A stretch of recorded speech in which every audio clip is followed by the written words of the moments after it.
Our story begins in a vast forest. A wide, sprawling expanse of trees stretches out endlessly, and in the middle of it all stands our main protagonist, taking it all in. He reflects on how, when the world was ending and everyone else was consumed by fear and chaos, he felt something else, something strange. Even now, as we see flashes of him fighting massive magical beasts, that feeling is still there. He doesn't quite understand it. Was it calm? Peace? Even in the thick of danger, surrounded by death, there was a thrill. Whether he was firing arrows from a distance or clashing blades in close combat, something about the chaos made him feel alive. He was in his element, covered in blood, fighting for survival. It all just made sense. This new world felt like it was built for him. It wasn't peace he felt. No, it was something deeper. It was pure excitement. But it wasn't always like this. Back before the fall of the world, he was a quiet, awkward guy. Shy, isolated, someone who found it hard to make friends. He used to listen to radio shows about how to hold conversations and the basics of small talk.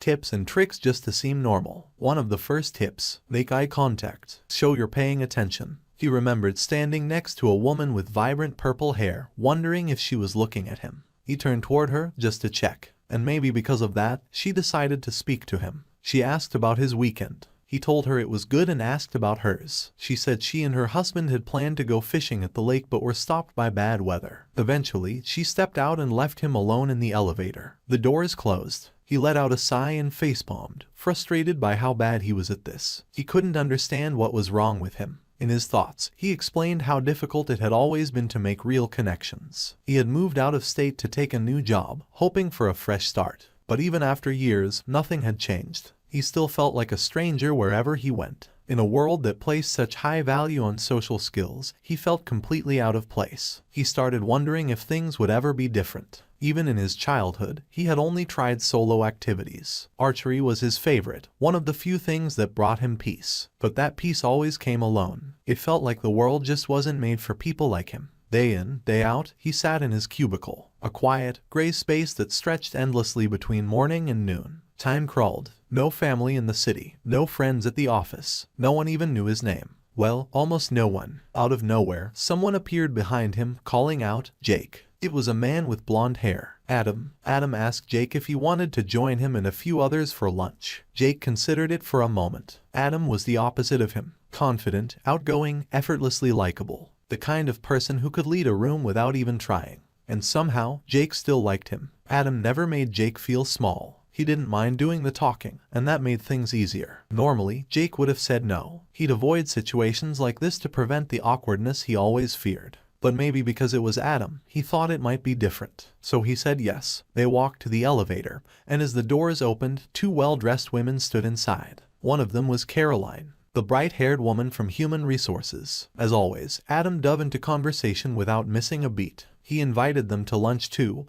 promising to use the company card. Jake tried not to look at Caroline. Still, Jake couldn't help but think that Caroline was one of the few bright spots in that dull office. Her energy was different. He admired her from a distance. Now they were all riding down together. Caroline turned to Adam and playfully warned that he'd get fired one day for abusing the company card. Then she turned to Jake. She said it was rare to see him out with the group, that it was unusual to see him socializing. Jake smiled faintly to himself. She didn't use his name. She never did. He wondered if she even knew it. Maybe that's why she never spoke to him directly. As always, her attention drifted back to Adam. Jake watched her, thinking about how she lit up in conversations with others, how effortlessly she fit in. But then the elevator shook. It wasn't subtle. Everyone inside stopped talking. The light above them flickered. Caroline looked around in confusion. Adam calmly said it was probably just an electrical issue, nothing serious. No reason to panic. But then the second tremor hit. This one was worse, sharp and sudden. Alarms blared.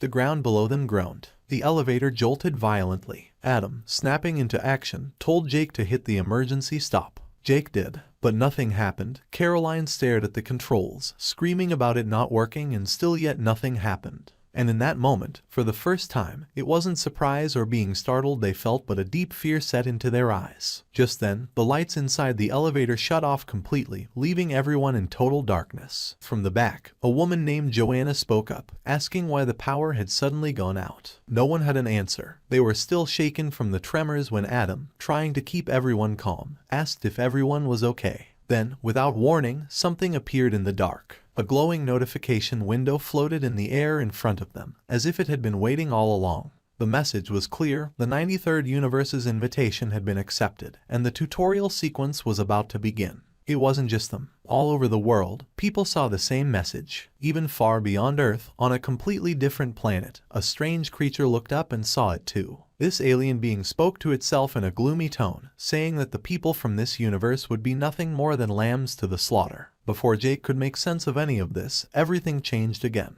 Suddenly, he was no longer in the elevator. He didn't even know where he was anymore. He looked around but saw no sign of the others. It was just him, alone, in a strange place that made no sense. In front of him stood a creature unlike anything he had ever seen. It looked otherworldly but spoke politely, introducing itself to Jake. But Jake was too shocked to respond. He ignored the greeting and asked what the creature even was. The creature answered, saying it was the entity in charge of helping him adjust to this new reality. Just then, a 5-minute countdown appeared above the creature. The timer had started, and the entity said they had limited time, urging Jake to listen carefully. Jake asked what kind of reality this was. In response, a blue system window appeared in front of him. It showed various details and stats about Jake. According to the screen, his race was human, but he had no class, no profession, and no titles. His other stats were also low. Obviously, things like strength, dexterity, and endurance were barely developed, likely because they hadn't mattered in his normal life until now. The entity explained that this screen was called a system list. It would display important stats and other information Jake would need to survive in this new world. It also mentioned that the moment Jake's universe passed the bare minimum requirement for entry into the multiverse, the system had begun initializing it. That was all the information it could give for now. The rest would come later when needed. Jake took a second to process everything. He wasn't sure whether this was all amazing or just ridiculous. But before he could get too deep into his thoughts, the entity told him it was time to pick a class. Another screen opened, showing different weapons and symbols, each representing a class. Jake scrolled through them one by one. Each class offered different stat bonuses and abilities. There were a lot of options, but Jake didn't want to rush the choice. He wanted the one that felt right. For a moment, he considered the caster class. It had potential. But then he saw the archer class, and as soon as he looked at it, something about it just felt right to him. He chose the archer. The blue system window confirmed his selection. The entity, now aware that time was almost up, continued the introduction. Jake was told he would be sent to something called the Great Forest Tutorial Zone. There, he'd face monsters and challenges. Each victory would earn him tutorial points, or TP, which he could use to unlock stronger skills. If he gathered enough TP, he might even be able to fight the powerful beasts known as Beast Lords. Jake asked how long the tutorial would last. The entity answered that it would continue for 64 days. When it ended, those who survived would be ranked and rewarded based on the number of TP they earned. That was the last thing the entity revealed. A bright blue glow began to surround Jake's body. He was being teleported. He felt a rush through his chest, a sudden wave of energy. But instead of feeling scared, Jake felt something else. Excitement. Another blue screen appeared, letting him know that the introduction was complete. His new reality had officially begun. Now, Jake and his co-workers were standing in a massive forest, surrounded by tall trees and thick vegetation. They were all wearing new armor and gear suited for battle. Most of them looked confused, trying to make sense of their new appearances. But Jake didn't seem worried. He admired his new archery equipment, quietly impressed by how natural it all felt. As the group tried to figure out where they were, Adam stepped forward. Always the leader, he tried to calm everyone down and get them focused. But before he could say much, the ground began to rumble beneath them. Cracks started to form under their feet, and the earth opened up into a growing fissure. Adam hesitated, unsure whether to panic or keep trying to reassure the others. Either way, it was clear that something was pulling them downward. At the same time, in another part of the forest, a different group was moving through the trees. They were cautious, moving slowly, when a rustling sound came from the bushes nearby. The group leader raised a hand to signal the others to stop. He asked if anyone else had heard it, then prepared his blade for whatever might be coming. He called out, telling whoever was hiding to reveal themselves. From the bushes, a blonde-haired boy appeared. He looked scared and held up his hands. He apologized and said he didn't want any trouble. He explained that he got separated from his group and was trying to find them again. One of the women in the group, who had green hair, noticed how young the boy looked. She felt bad for him. The leader also relaxed a bit and told the boy they wouldn't hurt him. They asked when he last saw his group, and the boy said they had been attacked. He got separated during the chaos. The leader and the woman looked at each other. If the fight had happened a while ago, his group could be anywhere by now. Still, they told the boy he could stay with them for now. They promised to help him find his people. The boy smiled and thanked them. He looked grateful, but as he spoke about how scared he had been to be alone in the forest, something else was revealed.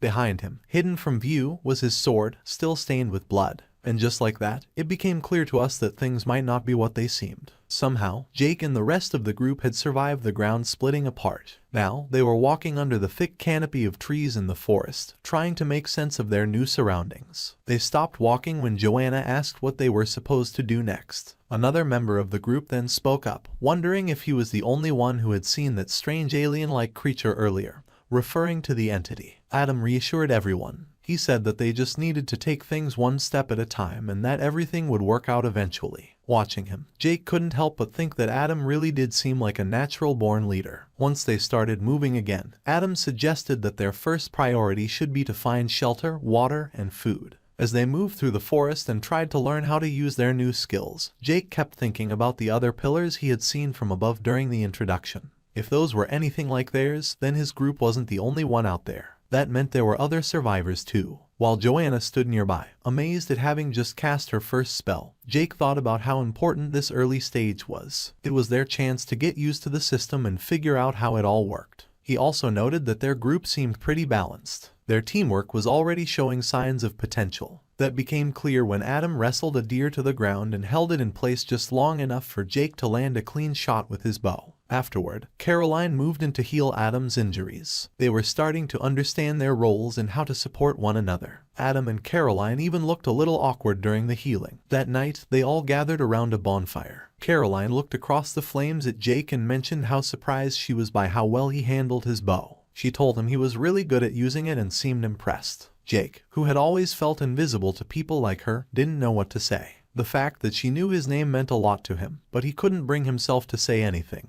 He just looked down, unsure of how to respond. To change the subject, Adam jumped in and suggested that Jake help him as a team captain. Jake quickly turned the offer down. He said he wasn't cut out for leadership and that he wasn't good at talking to people the way Adam was. Adam didn't argue. He just pointed out that this was a new world and that the old rules didn't matter anymore. He wanted Jake to understand that maybe he didn't need to be the same person he was before. A few hours later, it was time for the first night watch. Jake and Joanna were on duty. The forest was quiet. In the stillness, Joanna tried to talk. She told Jake that she and her husband had planned to meet up for lunch the day everything changed. She figured he had probably been nearby when it all started. Trying to get Jake to open up, she asked if he had someone in his life, if he had a girlfriend. Jake said no, at least not anymore. Then he started to talk about his past. He said that back in college, he had two real friends, a guy named Andy and a girl named Madeline. Andy had been his roommate, and Jake described him as a genuinely good guy,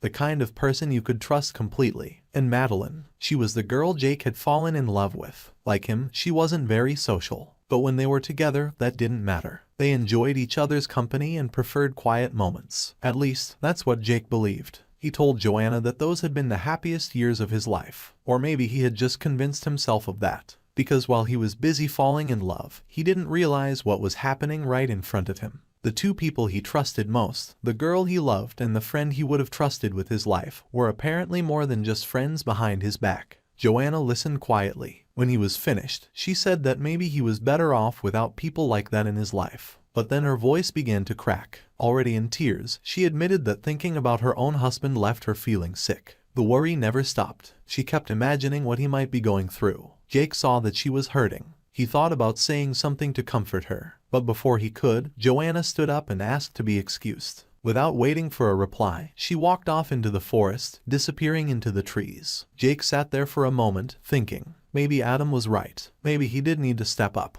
Joanna had chosen to talk to him. Caroline had remembered his name. That didn't usually happen to someone like him. Maybe things could be different now. Maybe in this new world, he didn't have to stay in the background anymore. Just as he was thinking about all this, a scream tore through the night. It came from deep in the forest. Jake didn't hesitate. He knew the situation could be dangerous, and someone might be in trouble. Without wasting a second, he grabbed his bow and ran straight toward the sound. When Jake arrived, he saw three men surrounding Joanna. One of them stepped forward and threatened her, demanding to know where her group was hiding. But Joanna, brave and loyal despite her situation, kept insisting that she didn't know. She refused to say anything, no matter how hard they pushed. The leader of the thugs eventually gave up trying to get answers the easy way. He looked her in the eyes and told her she could have it her way. Without another word, he struck her leg with a brutal attack, smashing it to pieces. Her blood sprayed across the forest floor as she let out a scream of pure agony. Then, out of nowhere, a flurry of arrows came flying in toward the three men. One arrow hit its mark cleanly, going straight through one thug's neck. He dropped instantly. The other two managed to block or dodge the remaining arrows. One of them spotted where the arrows had come from and shouted to the other to go after the archer. Without hesitation, the man took off in that direction. He ran deeper into the trees, but eventually stopped when he realized there was no one in sight. Just as he looked around, Jake leapt from the shadows and drove an arrow into the side of the man's neck. But the man didn't go down easily. He let out a roar, grabbed Jake, and threw him aside with surprising strength. He reached for his giant axe and charged at Jake, swinging wildly. Jake blocked the first hit with his bow, but the weapon cracked under the pressure. He knew it wouldn't hold much longer. As he backed away, his eyes darted to Joanna, who had passed out from the pain. Blood pooled beneath her, and her leg looked like it had been torn clean off. Then Jake froze. He suddenly remembered the third thug, the one who had stayed behind. That's when he felt it, a presence behind him. He turned just in time to see the remaining thug about to land a devastating blow. And worse, an arrow came flying in from another direction. There was an archer, a fourth man. Jake stood in the middle of it all, surrounded and outnumbered. He felt like it was over. He didn't see a way out, so he closed his eyes and focused, bracing for the end. But then, something strange happened. He could feel them, the two enemies around him. It was like time slowed down, not from a spell or any kind of magic. This was something else. A system notification appeared in front of him. It said that a new ability had awakened, Bloodline of the Primal Hunter. Jake didn't know what that meant, but he could feel the change. His instincts sharpened. His vision narrowed. His eyes began to glow red. Then he moved. In one smooth motion, he dodged the attack from behind. The arrow flying toward him was caught mid-air. Without thinking, he threw it back at one of the thugs and watched as it pierced the man's chest, killing him on the spot. Jake stared at his hands, stunned. But he didn't freeze. He sprinted to grab a blade off the ground and used it to finish off the other attacker. The enemy archer, hidden nearby, fired a volley of arrows toward Jake. But Jake blocked every single one. His movements now too fast, too precise. Then, Jake stepped forward and dropped his blade, taunting the last remaining thug to face him directly. The enemy, shaking but desperate, stepped out from the bushes and charged at Jake, grabbing his coat with one hand and raising a dagger with the other. He looked Jake in the eyes and asked what the hell he was. Jake didn't answer. He grabbed an arrow and drove it into the man's eye. The thug collapsed to the ground, screaming. Jake picked up another arrow and stabbed it into the man's chest. Then another, then another. He kept going until the man stopped moving. By the time the rest of the group arrived, it was already over. They looked around the clearing, shocked. Two corpses lay on the ground. Adam and the other members of the group stepped forward and asked what had happened. All he said was, "I won." Laying there in the dirt, Jake had a grin on his face. But it wasn't relief or pride. Our main protagonist Jake flashes back to when he was younger and in school, remembering a time he had tried to help a girl who was being bullied. His kind attempt, yet, was met with nothing but dread by the girl, who seemed completely mortified at the sight, even asking him what the hell he was doing. Both boys were sent to the office and then suspended for fighting. This was when Jake finally understood that in their world there was absolutely no difference between the good guys and the bad. Back in the present, Caroline hurries to our main protagonist, asking him if he is okay. She is worried because of the amount of blood on him, but Jake shrugs it off, unaffected, making sure to let her know that none of the blood on him is actually his. Just then, a system notification appears in front of him, showing him the experience he has earned after the fight.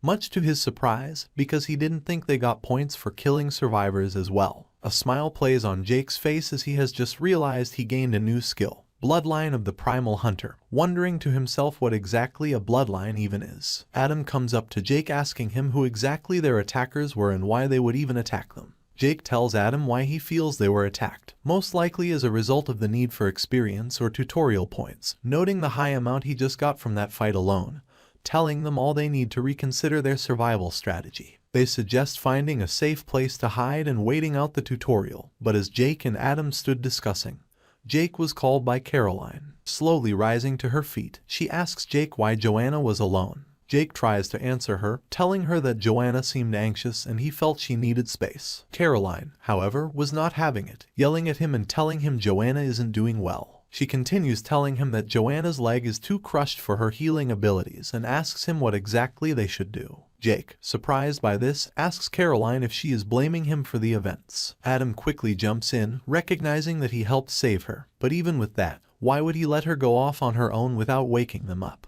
He ends it by asking Jake what he was thinking. Jake begins to show bits of his shy former self stuttering while trying to explain that the choice he took was a split-second one, following his instincts. They ask Jake to give his actions some thought next time as they are humans and not beasts after all, asking him what if his actions had ultimately led to his death out there. Jake, a little frustrated, reiterates his apology, but Caroline cuts him off, yelling at him, asking what exactly he would have done if Joanna had died. The question halts the air as the tension grows. Jake clenches his fist and finally yells back, shouting at the people with him to get a grip, reminding them that Joanna only survived because of the action he took, telling them that if he had taken the time to wake them, no one knows exactly what could have happened. He moves to Adam, questioning him if, when it came to it, he would have the balls to take someone else's life. He reminds them that the world has now changed and they should stop expecting anyone to hold their hands. They need to learn to adapt if they want to survive. Bertram quickly responds, asking Jake just what exactly he suggests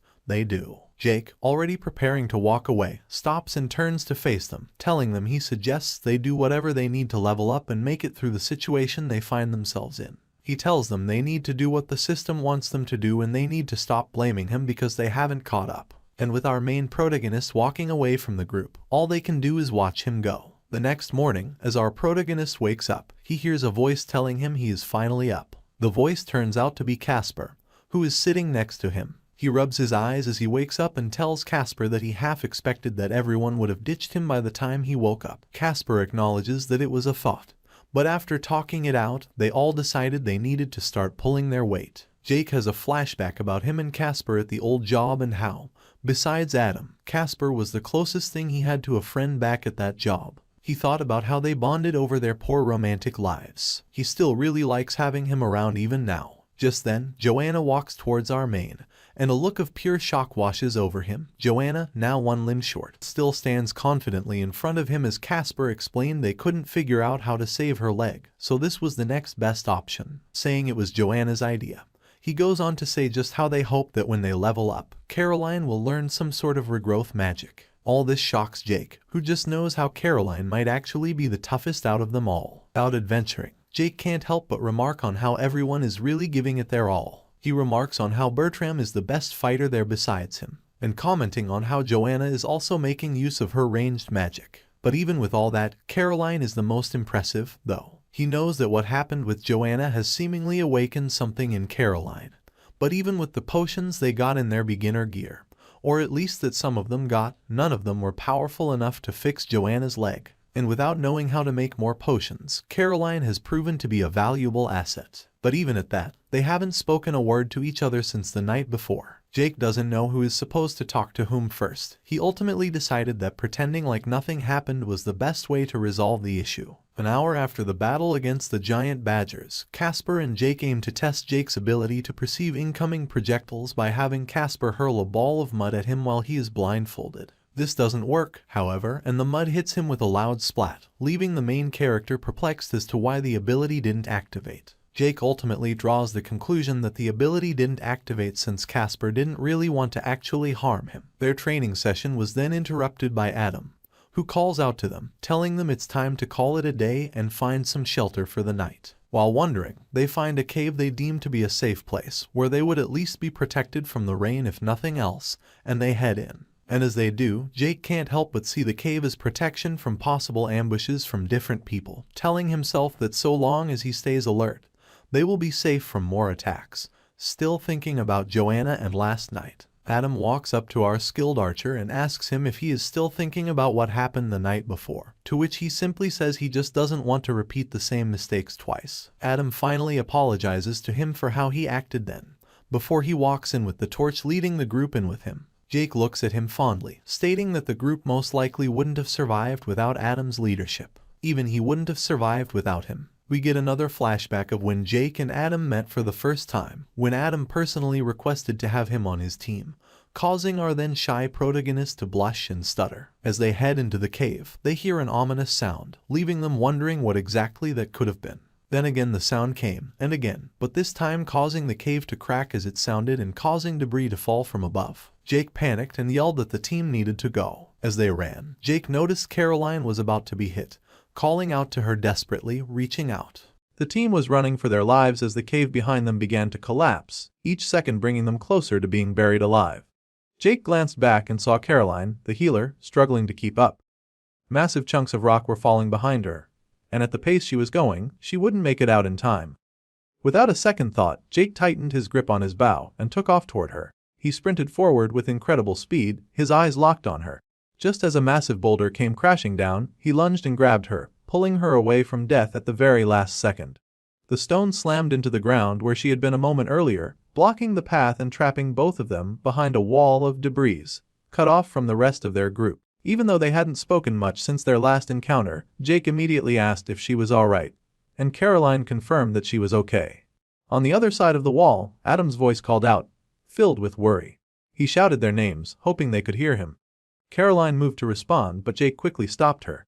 He told her to stay quiet, pointing out how unstable the cave was. Loud voices could trigger another collapse. He also warned that they didn't know what kinds of creatures might be lurking in the shadows, possibly tracking them through sound. Caroline nodded again, this time more seriously, realizing the truth in his words.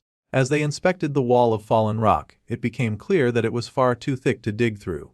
Even with effort, there was no way they'd be able to move all that stone. On the other side, Bertram stepped forward and suggested breaking through it with his hammer. But Adam immediately shut the idea down, saying that the vibrations could cause the entire cave to come down on them. Joanna, now visibly shaken, begged them not to leave Jake and Caroline behind. Trying to stay calm, Adam explained that the cave had other paths. He told her the best thing they could do now was keep moving forward and hope the tunnels would eventually connect again. If there was an intersection somewhere deeper in, they might reunite with them. Jake, overhearing the conversation from the other side, understood that Adam's assumption wasn't a guarantee. But it was still their best option. So he suggested that he and Caroline head further into the cave on their side, looking for a way to circle back. Jake felt confident he could handle whatever threats they encountered on his own. But having Caroline with him made things more complicated. He wasn't sure he could keep her safe if something attacked them. Caroline, probably in an attempt to stay strong, told their leader that they would be fine, and she confidently said she didn't plan on dying in some cave.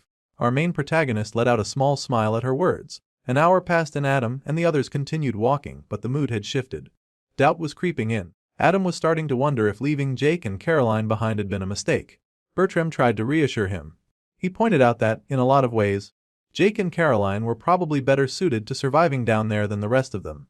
He admitted that Jake made him uncomfortable, but there was no denying the truth. Jake was the strongest member of their party. And with Caroline's healing abilities, the two of them stood a better chance than anyone. Adam looked at him, confused.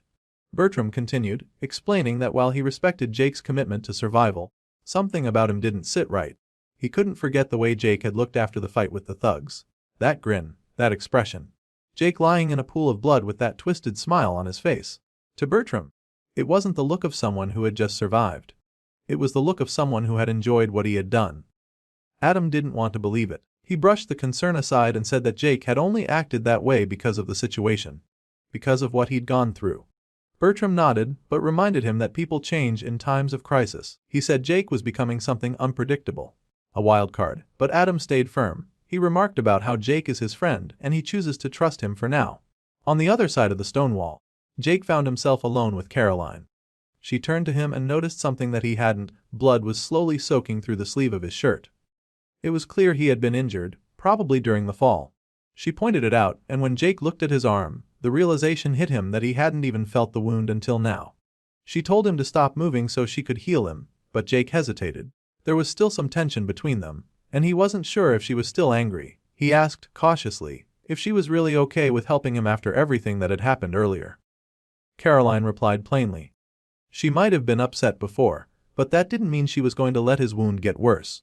It wasn't about liking or disliking him. She simply wasn't the kind of person to let someone suffer just because they'd had a disagreement. She told him to hold still and began channeling her healing magic. As she worked, Jake stood awkwardly, unsure what to say. The silence stretched and he could feel the weight of it. He started to run through mental notes trying to recall what he had learned about talking to people in moments like this. Small talk, questions, anything to break the stillness. Before he could get far, Caroline spoke up again. She told him he needed to be more careful. Just because he was strong now didn't mean he was invincible. Everyone knew what Jake was capable of, but even the strongest could fall if they were reckless. She went on to mention that she was still learning. Her magic wasn't unlimited, and there were times it failed her. There would be wounds she couldn't fix if people didn't give her time or let her improve. Jake listened and then asked her why she had chosen the healer class in the first place. Out of everything she could have picked. Why healing? Caroline deflected the question with one of her own, asking why he had gone with Archer. Jake explained that he chose what felt most practical, something that would help him survive. Caroline echoed his thought. She said survival was her reason too. She admitted that she didn't know much about the tutorial itself or what it all meant. But she had played enough games back in the old world to understand the basics. Healers were usually the least popular class, mostly ignored by others. But she had learned early on that people always needed a healer. No matter the game, there was always demand. Jake asked if she still played games and she told him not anymore. Then she shared something personal. Back when they were kids, her younger brother had been sick a lot. He spent more time in hospitals than at home, and there were long stretches where she wasn't allowed to visit him. During those weeks apart, the only way they stayed close was by playing online games together. Jake hadn't known she had a brother. It was a quiet reminder that there was still so much about Caroline he didn't understand. She laughed a little and said that people always made her play the healer class just because she was a girl. At first, she hated it. She wanted to be a fighter, like everyone else, maybe someone who could deal massive damage and charge into battle. But over time, she noticed something. The damage dealers always struggled to find teams. They had raw power but no one to support them. Meanwhile, as a healer, she was always in demand. Everyone wanted her on their side. It didn't matter what the game was. As long as she could heal, people made room for her. They protected her, and in return, she kept them alive. She said this tutorial didn't feel all that different. As she adjusted the wrap on Jakey's arm, she admitted that she didn't know who they would meet deeper in the forest or what threats were waiting. But if she could offer something useful, something like healing, then she would always be valued. People would guard her not out of kindness, but because they needed her. That was to be her way of surviving. Jake found himself a little surprised by her reasoning. It was smart. Not just the logic of it, but the way she'd thought it all through, and he told her as much. Caroline gave a tired sigh and asked if he had ever really thought about her before. Whether he had simply seen her as the red-haired beauty, the former HR worker, and not much else. She wondered if he had underestimated her, probably not out of malice, but because he hadn't looked past the surface. Jake didn't answer right away. He began to wonder if she was right. Maybe he had admired her from a distance, maybe even liked her, but had he ever truly tried to understand who she was? She tied the last knot on the bandage and told him he was good to go. Then, without waiting, she said they needed to keep moving and headed further into the cave. Time passed as they walked, and eventually they came to a split in the tunnel. Two paths stretched ahead, one leading left, the other right. Caroline turned and asked what they should do. Jake didn't answer immediately. He listened instead. The cave seemed to breathe with quiet noises, soft scraping and distant echoes. Something about it felt unnatural. He told Caroline he couldn't sense anything directly, not yet. His perception skill hadn't activated. But even so, something didn't feel right. There was a pressure in the air, a weight. He asked her if she felt it too. Then, in the distance ahead, barely visible in the darkness of the tunnel, a wall of tiny blue eyes stared back at them, hundreds maybe more, all motionless, all waiting. Jake looked at them and gave the faintest of smiles. Something terrifying was down there, and it was waiting for them. Jake stood at the mouth of a shadowed path deep in the cave, caught in a strange pull between excitement and cautious warning. Something powerful lurked in the darkness, and every instinct in him screamed caution. Still, a part of him was drawn to it. It was as if the danger itself was calling to him, whispering promises of strength and purpose. He turned to Caroline, suggesting that they investigate the path ahead. The red-haired healer immediately questioned him, shocked he would even consider going in that direction. But Jake, unable to explain the strange craving inside him, argued that whatever was ahead had to be strong, and that kind of strength meant a lot of experience points. If they wanted to grow, if they wanted to survive long-term, they had to chase challenges like this. To him, it only made sense. Caroline, trying to pull him back to reality, reminded him of their actual goal. They were out here to find their friends. Not to grind for points like this was some sort of game. She looked at him like he'd lost it, completely bewildered by how he could be thinking like that in their situation. Jake pushed again, insisting that they didn't know where their friends were anyway, and that the dangerous path might even lead to them. He didn't believe that, not entirely, but it was the only justification he had. Still, she wasn't buying it. With her arms crossed and her face set, she pointed out that if they were wrong, they'd be throwing themselves into a death trap for nothing. At least the safer path led in the direction they'd come from.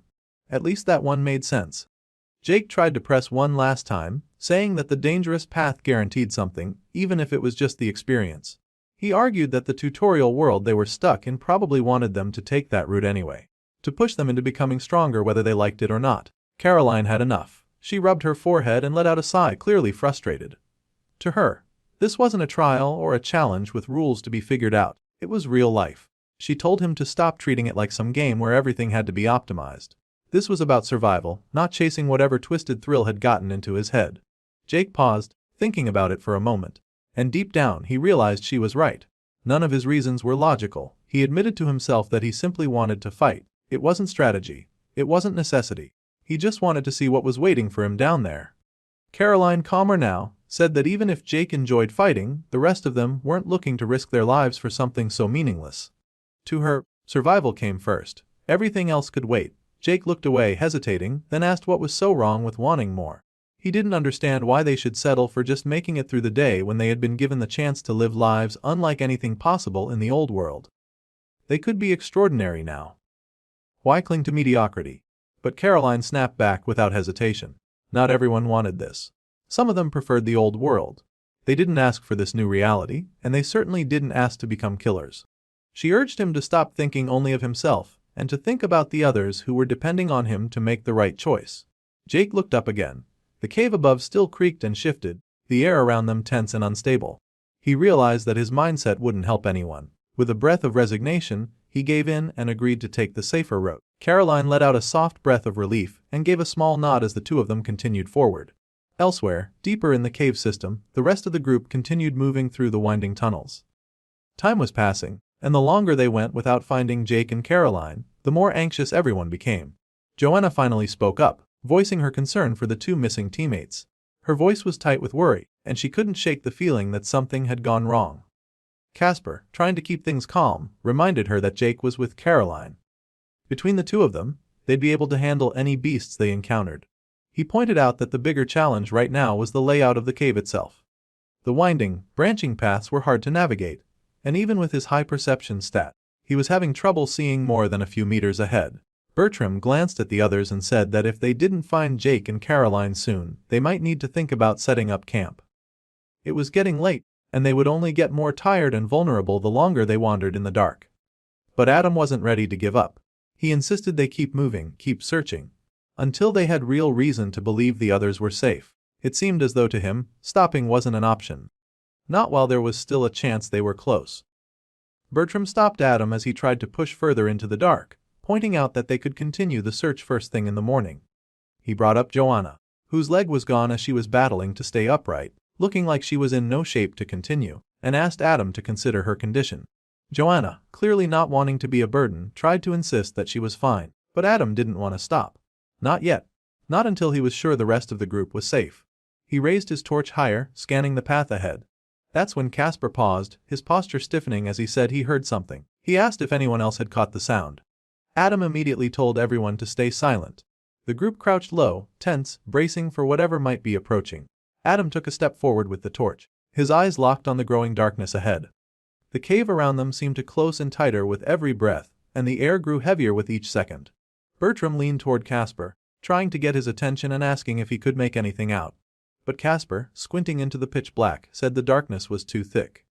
Even his vision, normally sharp, couldn't cut through it.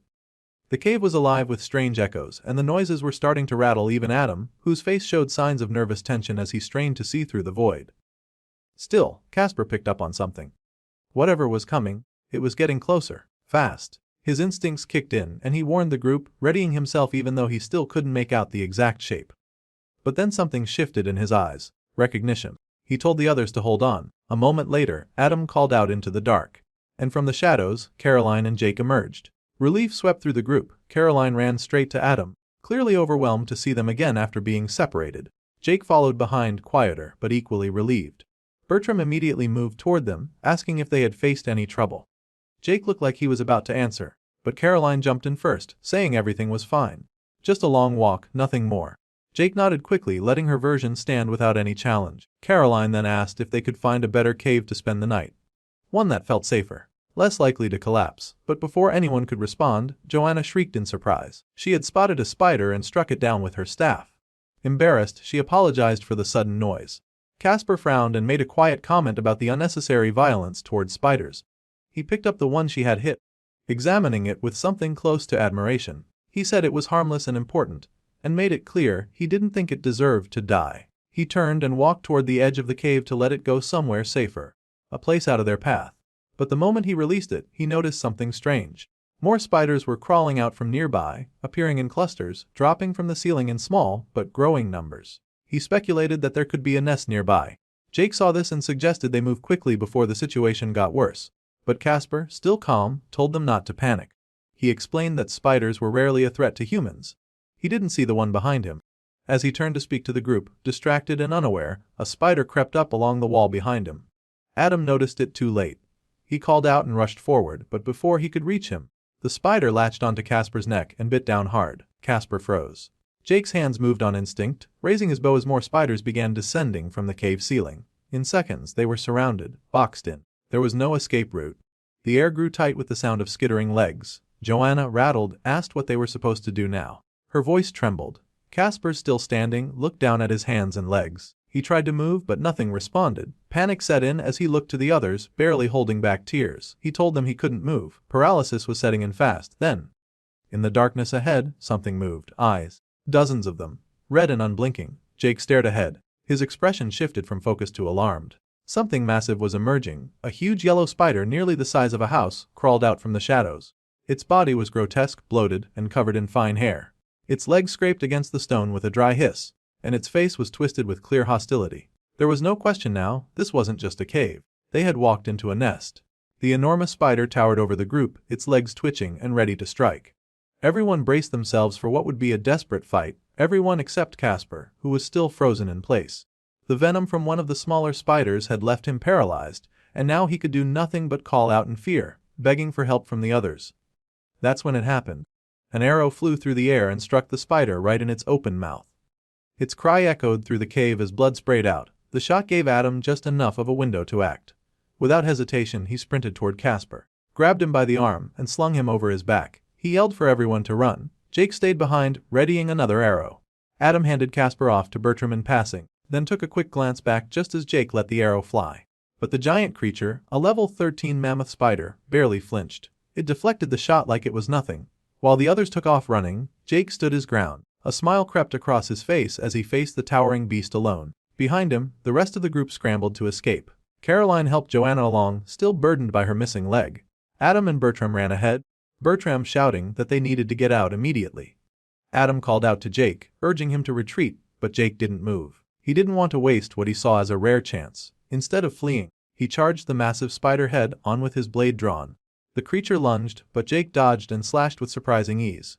He even managed to drive the blade into its belly, tearing into it with wild energy. But the momentum didn't last. The spider retaliated, landing a hit that sent Jake flying across the cave. He crashed into a stone wall with a force that made the entire cavern tremble. The ceiling groaned, loose rocks already starting to fall. Caroline cried out that they couldn't wait for him, that Adam needed to get out and save himself. But Adam refused. He wasn't about to abandon anyone, not even someone as reckless as Jake. Jake slowly got back up, breathing heavily but acting like the blow hadn't fazed him. He stood tall, even as the cave continued to crumble around him. Something inside him stirred, a pressure he'd only felt once before. A system window materialized in front of his eyes. The message was clear, the bloodline of the primal hunter had been awakened. He didn't fully understand what it meant, but he felt the difference. His senses sharpened, his instincts locked in. A red aura began to form around him as he grabbed an arrow and dagger, preparing for one final stand. Stones rained down from the ceiling, but Jake didn't flinch. He wasn't going to run, he was going to fight. The spider lunged again. Jake met it head-on, dodging and countering. Every movement seemed calculated. The primal instincts guided him. It was like he could feel each strike before it came, responding with a kind of clarity he had never experienced before. He thought of what Caroline had said about how they weren't playing a game, that this was survival. But for Jake, the goal had changed. Survival wasn't enough. He wanted strength and nothing else mattered more. Adam watched, panicked. The cave was collapsing and they were running out of time, but Jake wouldn't stop. He was locked in, consumed by the fight. There was no reaching him. Jake didn't care. In that moment, he was in his element. He ducked and rolled, clashed and countered, each move more precise than the last. Then, just as Jake closed his eyes to strike with his dagger, he felt a hand attempt to grip him from behind. Before he could think it through, that hand was nearly sliced off by Jake's blade. But after the first strike, Jake saw it wasn't the spider. It was Adam. Adam had charged in, injured but determined. He pulled Jake back, desperate to drag him out. He shouted that throwing his life away like this wasn't the answer. Something about that finally clicked. Jake paused. For the first time in minutes, he hesitated, and then he relented. Together, they stumbled toward the exit as the cavern gave way behind them. The spider tried to follow, but the collapsing tunnel trapped it inside. The dust filled the air, rocks sealed the path, and the roar of the beast faded beneath the rubble. Outside, the group huddled in shock. Joanna frantically looked around and began to panic, unsure if Jake and Adam had made it out alive. No one answered right away. Then, they finally emerged from the collapsed cave, pushing past the smoke of the debris. The sunlight hit their faces for the first time in what felt like hours. They had made it out. The unstable cave, packed with deadly magical beasts, was now behind them. The rest of the group had already gathered outside. It didn't take long before Caroline noticed the blood trailing down Adam's side. Her expression shifted the moment Jake explained that he had accidentally cut Adam while fighting what he believed was another spider. Caroline's face hardened. She questioned why Jake would even keep fighting after everything they had just been through. The anger in her voice made it clear that, to her, this wasn't just another mistake. Before things could escalate, Adam stepped in. He brushed it off, saying he was fine, but not everyone agreed. Bertram cut in, his tone sharp. For him, Jake's recklessness was one thing, but injuring a teammate crossed a line. Even if Jake had a reason, Bertram made it clear he wasn't ready to let it go. Adam, trying to de-escalate, insisted it was just a scratch and asked Caroline to patch it up. She nodded, saying she could manage the healing, but Bertram wasn't finished. He turned his attention back to Jake and called out his behavior, claiming that Jake was the biggest liability to their team. He said it plainly that the group couldn't keep functioning if they were always worried about whether Jake would lose control or push things too far. Jake stood there, quiet. The words sank deeper than he expected. He began to wonder if that was really how they saw him all along. Not just unpredictable, but dangerous. Caroline's earlier words echoed in his mind. The way she said they hadn't asked to become killers. She thought he was just some mindless brute who'd lost sight of what they were trying to survive for. Bertram continued, saying that as Adam's friend, he had to point out the truth. Adam's life would only get harder if Jake kept acting with no regard for the group's safety. His actions weren't just mistakes anymore. They were selfish, careless, and eventually, they'd come at a price. Jake didn't speak, but inside he was unraveling. Maybe they were right. Maybe he was the real threat to their survival. A burden they were being forced to carry. Or maybe they were the problem. Maybe they were the ones slowing him down. His thoughts turned bitter. He started remembering. He remembered how Joanna had passed out from the pain, how his concern for her pulled his focus at the worst possible moment. That hesitation nearly got him killed. He remembered Caroline. He had gone back to rescue her and ended up cut off from the others, nearly trapped. He remembered Adam stepping in, holding him back. If Adam hadn't interfered, the spider would have died. Jake would have gained experience, leveled up, and become stronger. But that moment was taken from him. As all these memories played back in his mind, he continued to contemplate. But then, as if solely just to rip him from his thoughts, he heard something close by. A faint rustle from the bushes just ahead. He raised his bow and pulled an arrow into place. His voice cut through the forest, as he demanded to know who was hiding in the brush nearby. The air grew heavy with tension as a tall, muscular figure emerged from the trees, sword in hand. His presence was immediately intimidating, not just because of his size, but the way he moved like someone used to being obeyed. He introduced himself as Richard and explained that he had come to investigate the noise from the rockfall. According to him, he meant no harm, but his calm voice didn't match the way everyone felt. His group, much larger and more imposing, stood just behind him in the trees. Jake kept his arrow trained on the man, glancing over at Adam, waiting for a signal. Adam stepped forward and tried to defuse the situation, introducing their group and making it clear they weren't looking for trouble.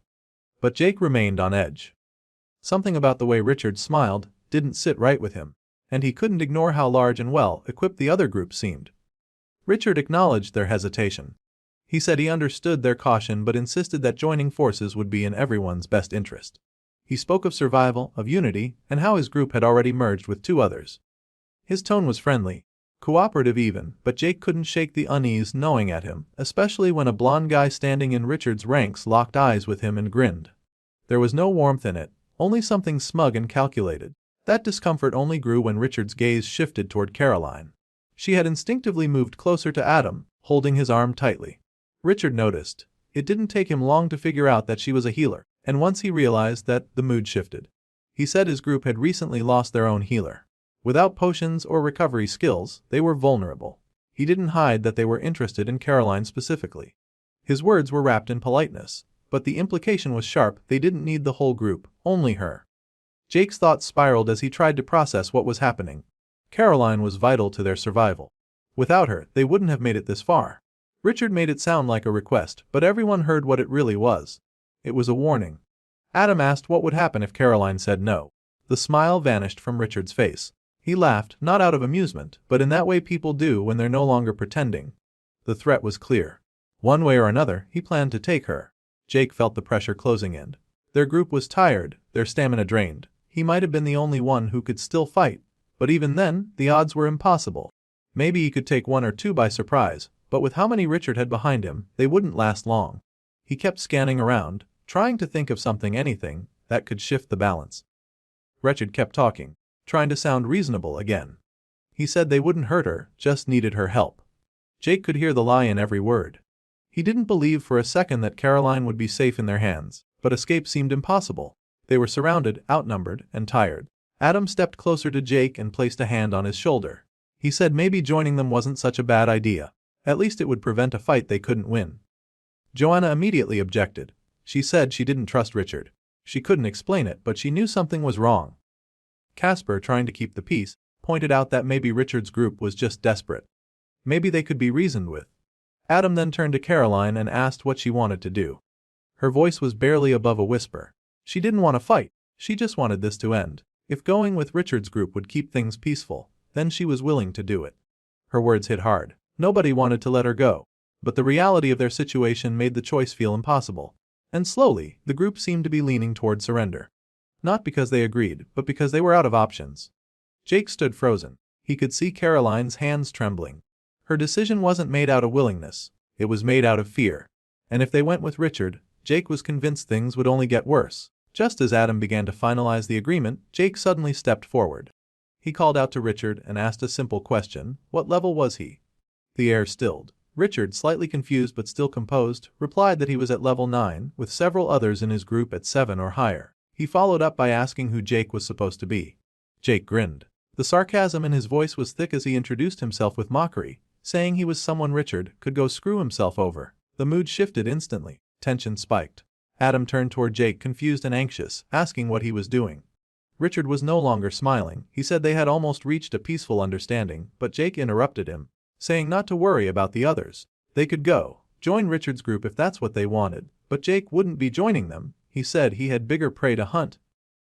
He told Richard that from this moment on, his group was under Richard's care.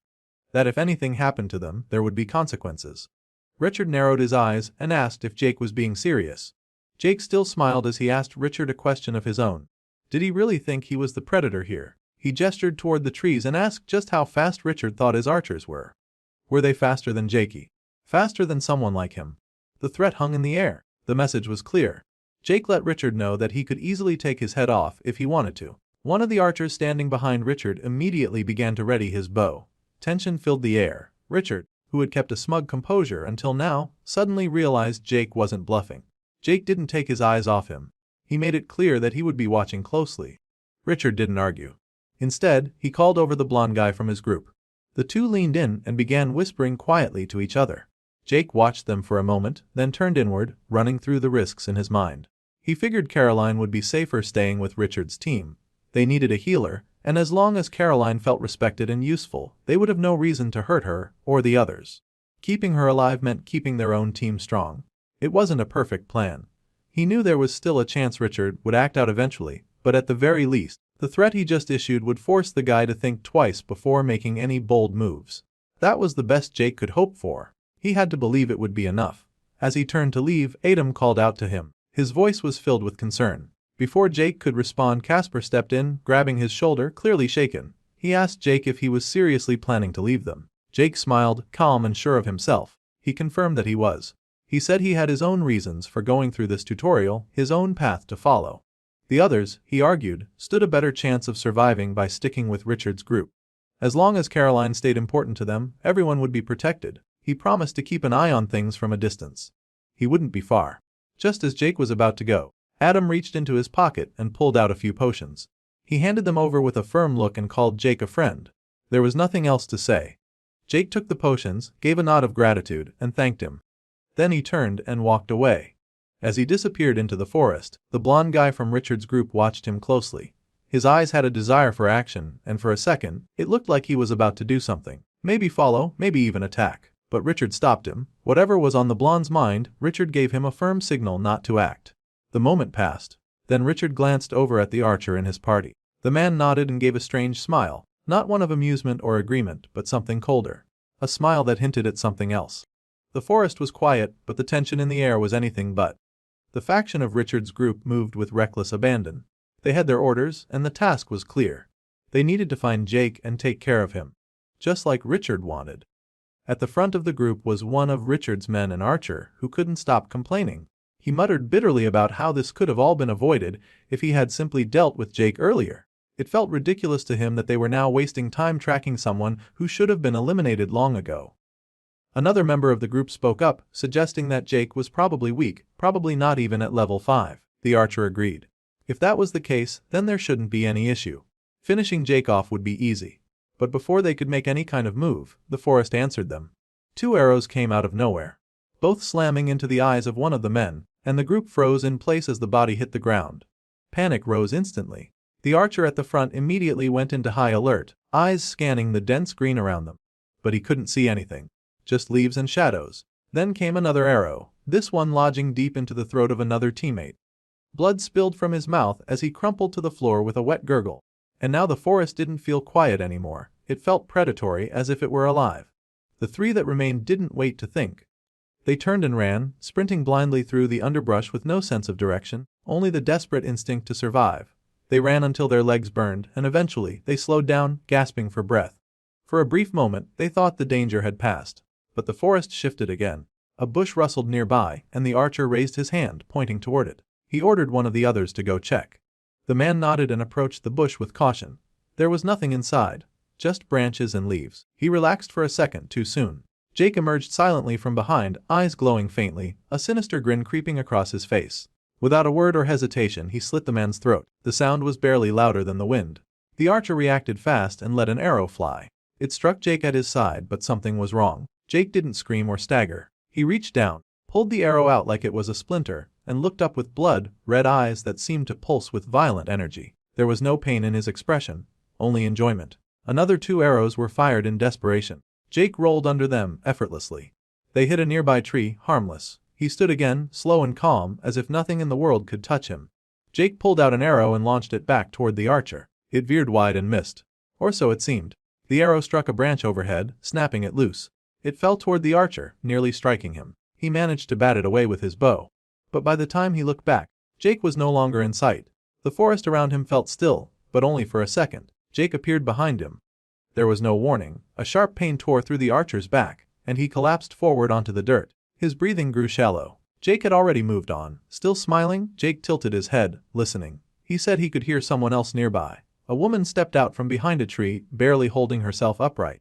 Her hands trembled as she raised her weapon, but her grip was weak. She was terrified.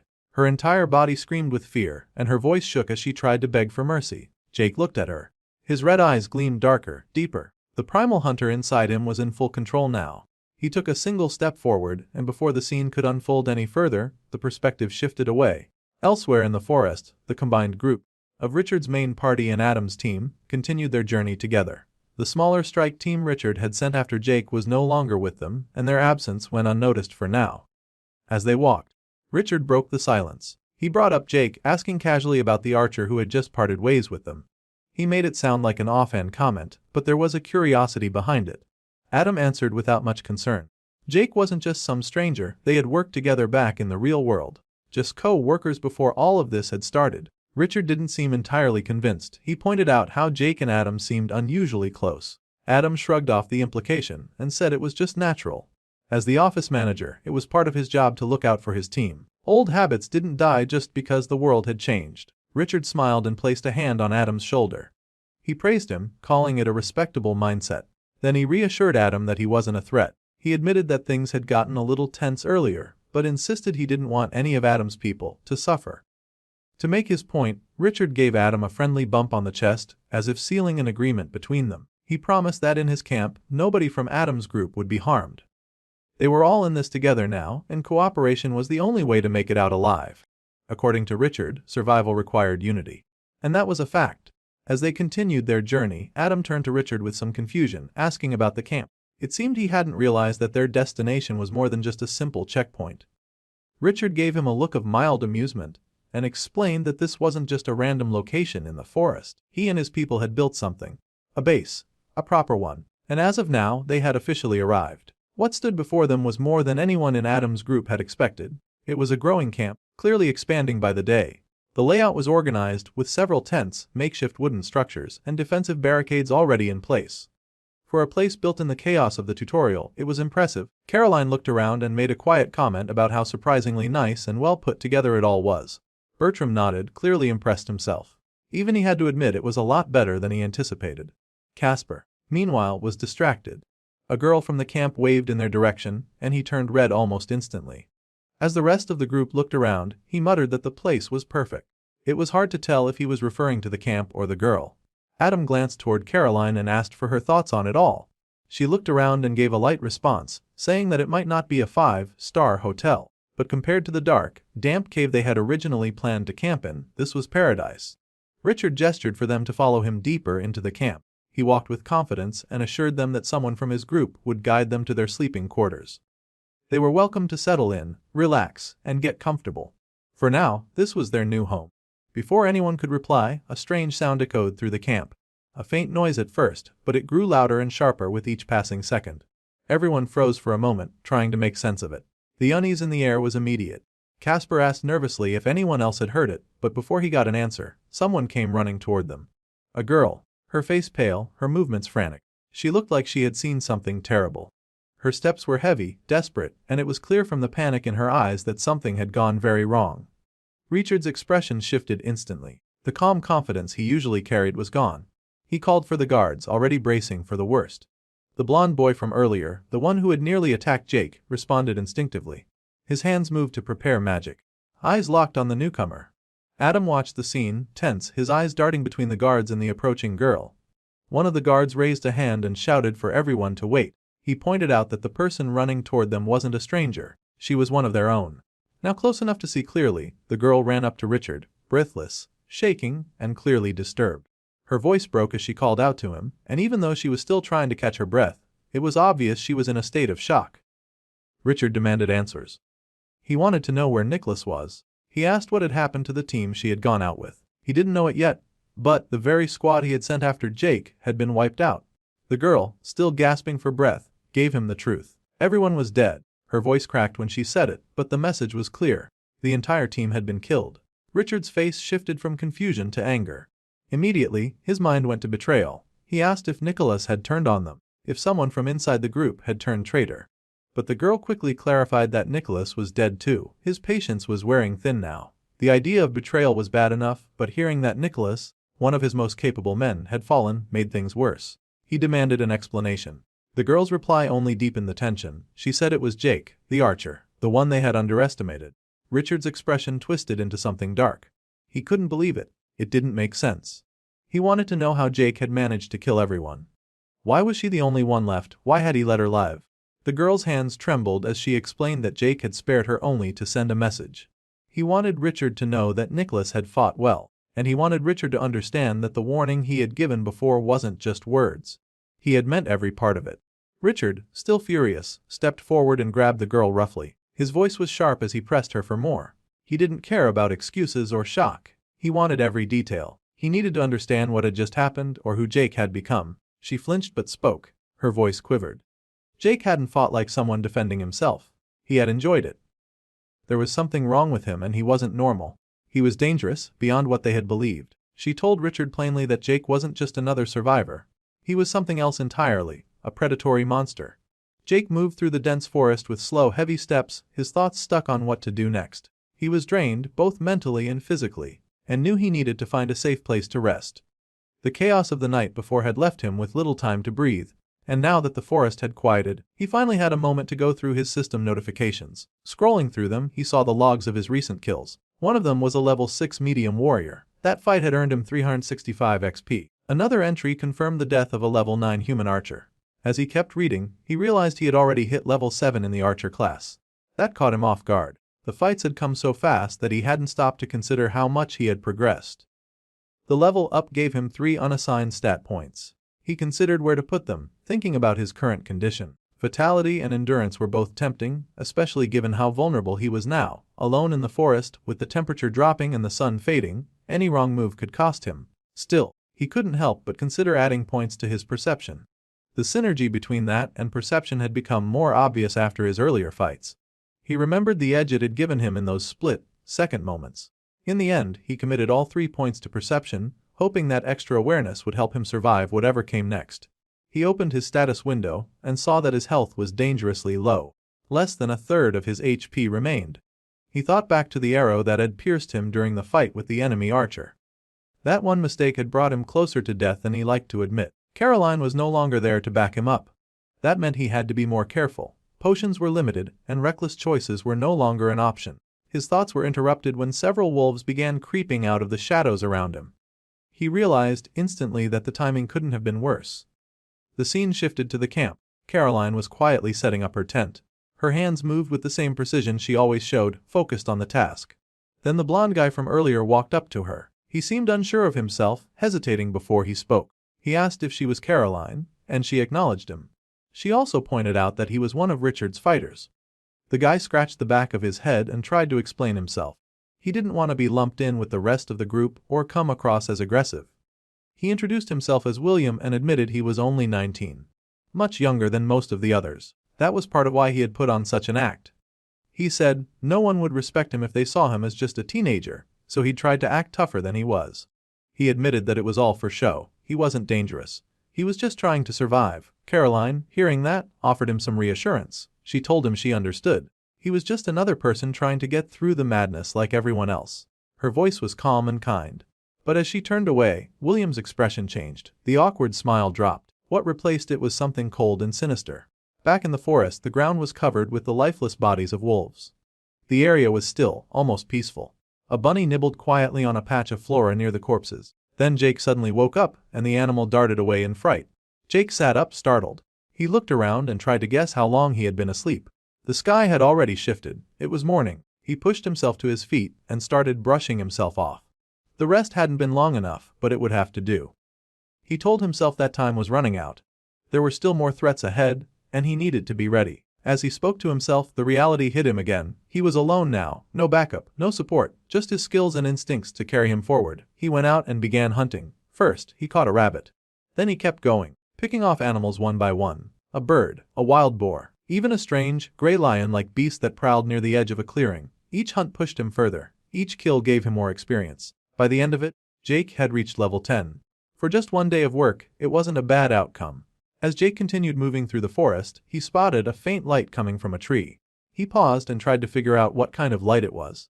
Suspicion crossed his mind. It could have been a trap. He knocked on the tree a few times to test that theory, but nothing seemed off. It didn't feel dangerous, just unusual. That was enough for him to climb up and investigate further. From a distance, he noticed something tucked away in the tree's upper branches. It turned out to be a small, mysterious box. When he got closer and picked it up, the system provided a description. It was an uncommon magical jeweled lockbox created by the system itself. The message said it contained a rare and powerful item. He didn't waste any more time thinking about it. He opened the box, eager to see what was inside. What he found, though, surprised him. It was just a pair of leather bracers labeled as the bracers of the novice rogue. The description mentioned they were designed for new initiates of an organization called the Order of Umbra. According to the system, the bracers could self-repair and granted 5 points of agility and 3 points of strength. They also boosted the effectiveness of all stealth-related skills.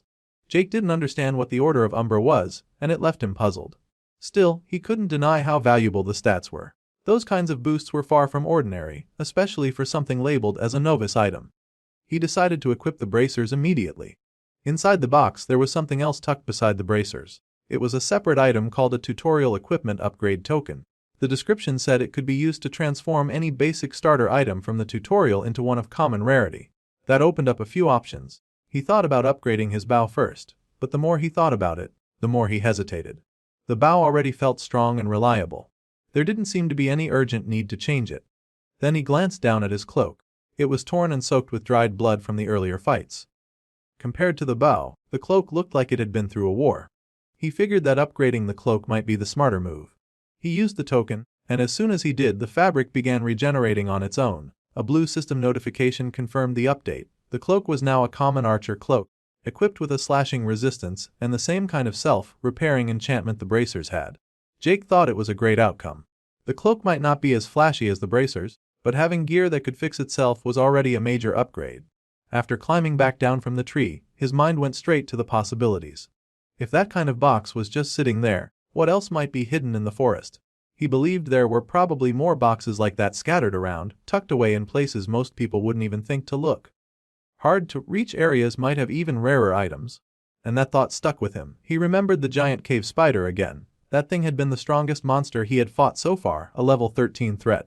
In his mind, that made it the kind of creature that might have been guarding something important. But the rockfall had closed off that path completely. There was no going back now.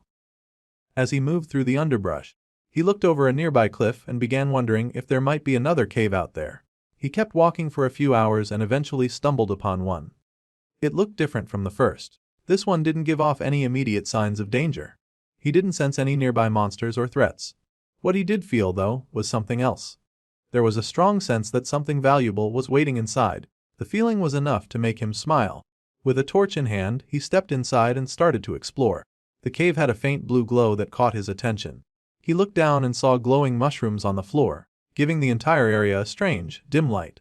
He pressed forward until he reached an old, rotting door. The wooden sections looked like they had been untouched for a long time. That made him wonder how long it had been sitting there. Then the system interrupted his thoughts. A blue window popped up, stating that a new challenge dungeon had been discovered. Another message followed listing the entry requirements. The system said he had to be below level 10 in both class and race, not have a profession, and be ranked in the top 5% of survivors by tutorial points. He met all the conditions. That meant he was now confirmed to be among the top 5% of participants in the tutorial. A final system message appeared with a choice. He could accept or refuse the challenge. Standing there in front of the door, Jake looked at the screen and considered his options. But the decision didn't take long. With everything in front of him, he couldn't see any reason to turn down something like this. Jake entered the dungeon and immediately noticed how different it was from the outside. Blue glowing mushrooms were everywhere, scattered along the cave corridor in such large numbers that they lit up the entire space. The strange sight made him wonder what kind of place he had just stepped into. A blue system window popped up in front of him, displaying his objective. It stated clearly that the only way to complete this dungeon was to survive until the end by overcoming all the challenges that would be presented. Failure would result in death. Jake didn't look particularly excited about that mission. There was a hint of doubt in the way he processed the information. But then he noticed something new hanging from his neck. It was a red jewel, and a notification appeared identifying it as the necklace of holding. The system said it had been granted to whoever entered the challenge dungeon and allowed the user to store certain items found inside. He figured it was some kind of storage space. It made him wonder if the necklace was connected to the kind of challenges he would be facing. Before he could think more about it, the necklace started to glow and vibrate. That made him pause. Something strange was happening. He wondered if there was something inside the necklace. Then, without warning, a strange blue creature appeared in front of him. It let out a low growl. Jake had no idea what it was. He immediately reached for his sword, but when he tried to draw it, he realized it wasn't there. He had no idea where it had gone. The small blue creature, with tiny wings, began to attack him, but Jake didn't move. He stood completely still, watching it try to do damage. It kept attacking him over and over, but nothing worked. He didn't even flinch. He called the thing pathetic for its failed attempts, and that clearly struck a nerve with the creature. The monster snapped back, claiming it would show Jake who the real pathetic one was. What caught Jake off guard wasn't the threat itself, but the fact that the creature could talk. That was what finally made him nervous. In that distracted moment, Jake accidentally stepped on a hidden mechanism inside the cave. A trap was triggered, and a sharp projectile was launched out of a hole at high speed. Jake dodged it just in time. He realized now that it was a trap and not just a random attack. The projectile was powerful. When it hit the stone, it cracked the area and got embedded deep into it. Green liquid started leaking out of it and began corroding the surface. That told Jake everything he needed to know. Getting hit by that would have been a serious problem. The small creature started laughing, clearly amused by what had just happened. Jake looked at the projectile still stuck in the stone and asked if the monster had led him into some kind of death trap. The creature responded with sarcasm, acting like it had no idea and claimed it was just a fool who got trapped in some necklace. Jake asked if someone had actually trapped the thing in there. Before the conversation could continue, another trap was triggered and another projectile shot out. The creature pointed out that Jake had more pressing matters to deal with, and he was right. Jake barely avoided the next trap and realized he couldn't afford to keep getting distracted. Trying to catch his breath, Jake refocused. The only thing that mattered now was getting through the corridor without getting hit. He needed to make it to the other side. He started running, pushing himself to move fast. Trap after trap was triggered as he moved, but he managed to weave and dodge every single one. With quick reactions and full focus, he avoided all the projectiles. After a few intense seconds, he finally reached the end of the corridor unharmed. He paused to catch his breath while the monster commented that it wasn't a bad escape. Jake then asked if the little creature planned to follow him around everywhere. The creature responded with irony, saying that it didn't exactly have any other place to go. And while Jake looked slightly annoyed, he didn't argue much. He simply continued forward. Jake reached another section of the cave where a massive rock wall stretched high above him. At the very top was a door, likely the exit, but the only way up seemed to be through a series of half-transparent, floating platforms embedded into the wall. It was clear that this part of the dungeon was about vertical movement. A new system notification appeared in front of him. It stated that the objective here was to collect 5 silver mushrooms. From the looks of it, they were located across some of those floating platforms. He started to wonder if this was what the necklace of holding was meant for, to safely store these mushrooms as he collected them. Inspecting the rock wall more closely, Jake noticed several large holes placed in predictable patterns along the walls near the platforms. He pointed out that they were obvious enough that even someone without a high perception stat would be able to notice them. He suspected these were where the acid spike traps would launch from once he got close to the mushrooms. The small blue creature beside him, who had been observing quietly, commented that maybe Jake could use the placement of those holes to calculate the angles of incoming projectiles. If he did that, he might be able to plan a route that kept his exposure to a minimum. Jake acknowledged that this could work, but dismissed it right away, saying it wouldn't be any fun to do it that way. Instead, he launched straight into the climb, leaping from platform to platform while triggering one trap after another. Acid spikes flew at him, but he dodged every single one with ease, relying on his high speed and the boost from his bloodline ability. As he moved, he made sure to collect each mushroom he came across, tossing them quickly into the necklace storage as he advanced. Cecil, the blue creature, started to look more and more impressed. Jake was moving so quickly and efficiently that there was only one mushroom left. But then, during a moment of distraction, Cecil didn't notice one of the traps being triggered. A projectile launched toward him, and he froze in place, cursing as he realized he was in danger and unable to dodge in time. Jake saw what was happening and reacted instantly. He sprinted toward the blue imp, grabbing him and moving them both out of the projectile's path. The spike hit the area behind them, but they were safe. Together, they reached the final platform and made it to the top of the rock wall. Cecil, still catching his breath, admitted that he owed Jake for saving his life. But Jake wasn't interested in gratitude. He immediately snapped at the little creature, demanding to know what was wrong with him and why he had gotten distracted enough to almost die. The imp explained that he had been trapped inside the necklace for a long time and wasn't as agile or sharp as he used to be. That seemed to calm Jake down a bit. He asked the creature what he was, and the blue imp introduced himself as Cecil. Jake gave his name in return, calling himself Jake. He then asked Cecil who had sealed him inside the necklace, but the imp refused to say, brushing it off as a long story he didn't want to talk about. Cecil also apologized, assuming Jake hadn't managed to collect the final mushroom because he had stopped to save him. But Jake revealed that he had, in fact, gotten all 5. He held them up as proof. Cecil was shocked. Not only had Jake saved him, but he still managed to grab the mushroom mid-rescue. He admitted that Jake was surprisingly good at this.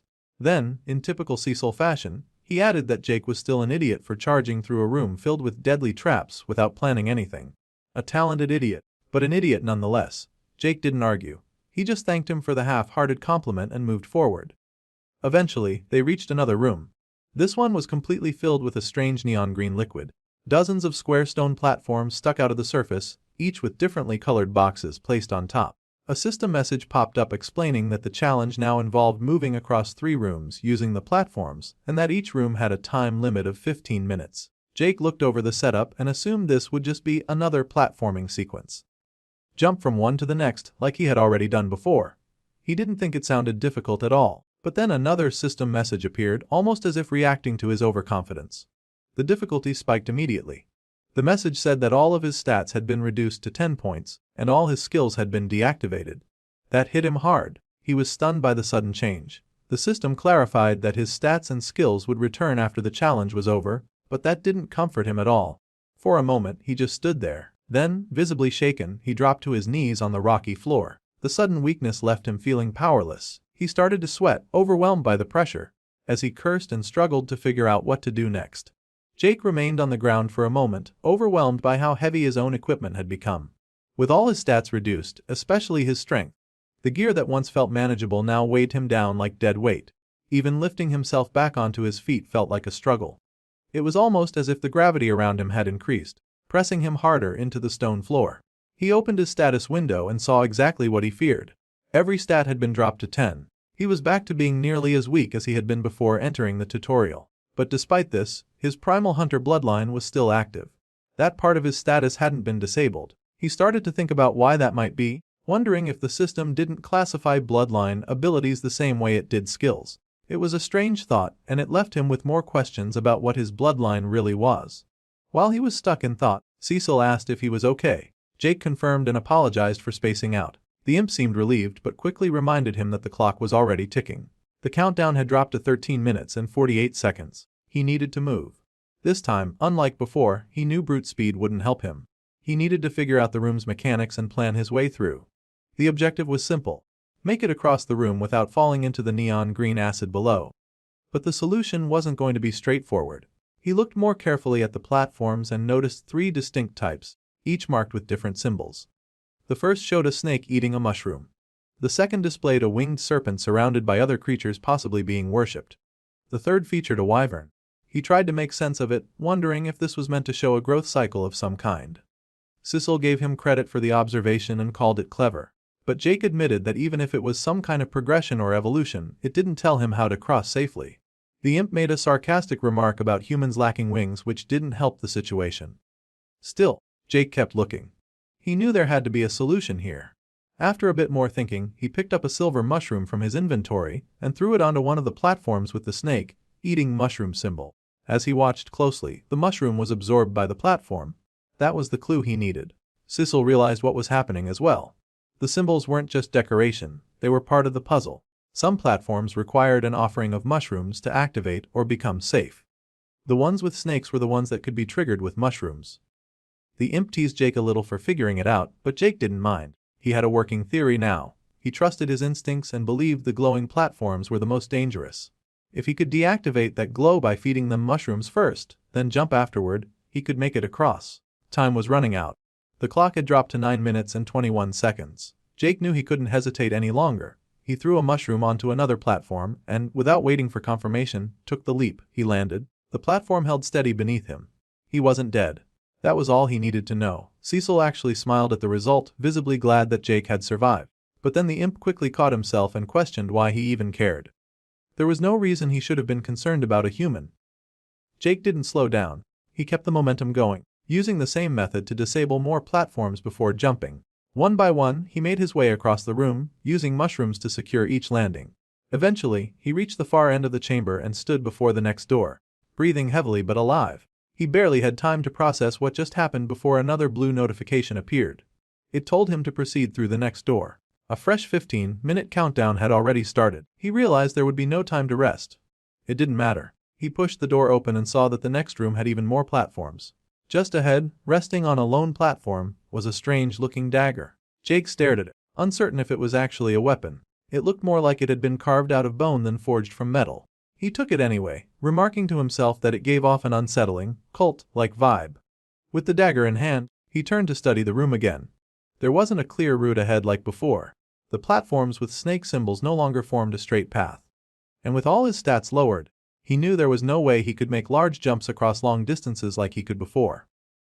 The room was different now, and so was the strategy. He tightened his grip on the dagger and tried to think things through. If mushrooms deactivated the snake platforms, then maybe this new item was meant to interact with another type. He focused on the winged serpent symbols, wondering what those platforms might need. The symbol showed the creature surrounded by what looked like small figures that seemed like worshippers. That was the only clue he had. After a moment of hesitation, he did something risky. He used the dagger to slice open his palm and splashed blood onto one of the winged serpent platforms. The effect was immediate. The glow on the platform faded, indicating it had been deactivated. Cecil watched from behind and made a sarcastic comment about hoping humans had plenty of blood to give. Jake felt the pain from the cut more than he expected. Unlike tossing mushrooms, this method hurts. And even more concerning, the blood kept pouring out longer than it should have. He had only made a small cut, but it wouldn't stop bleeding. Cecil pointed out that there was now a clear path forward using those winged serpent platforms. According to him, Jake only had to make 3 more jumps to reach the other side. Jake looked down at his injured hand, the pain still pulsing through it. But he knew he didn't have a choice. He leapt to the first platform. He made the distance. But on landing, he slipped and hit the stone hard. When he lifted his hand again, he noticed that the area around the cut was starting to darken. Something wasn't right.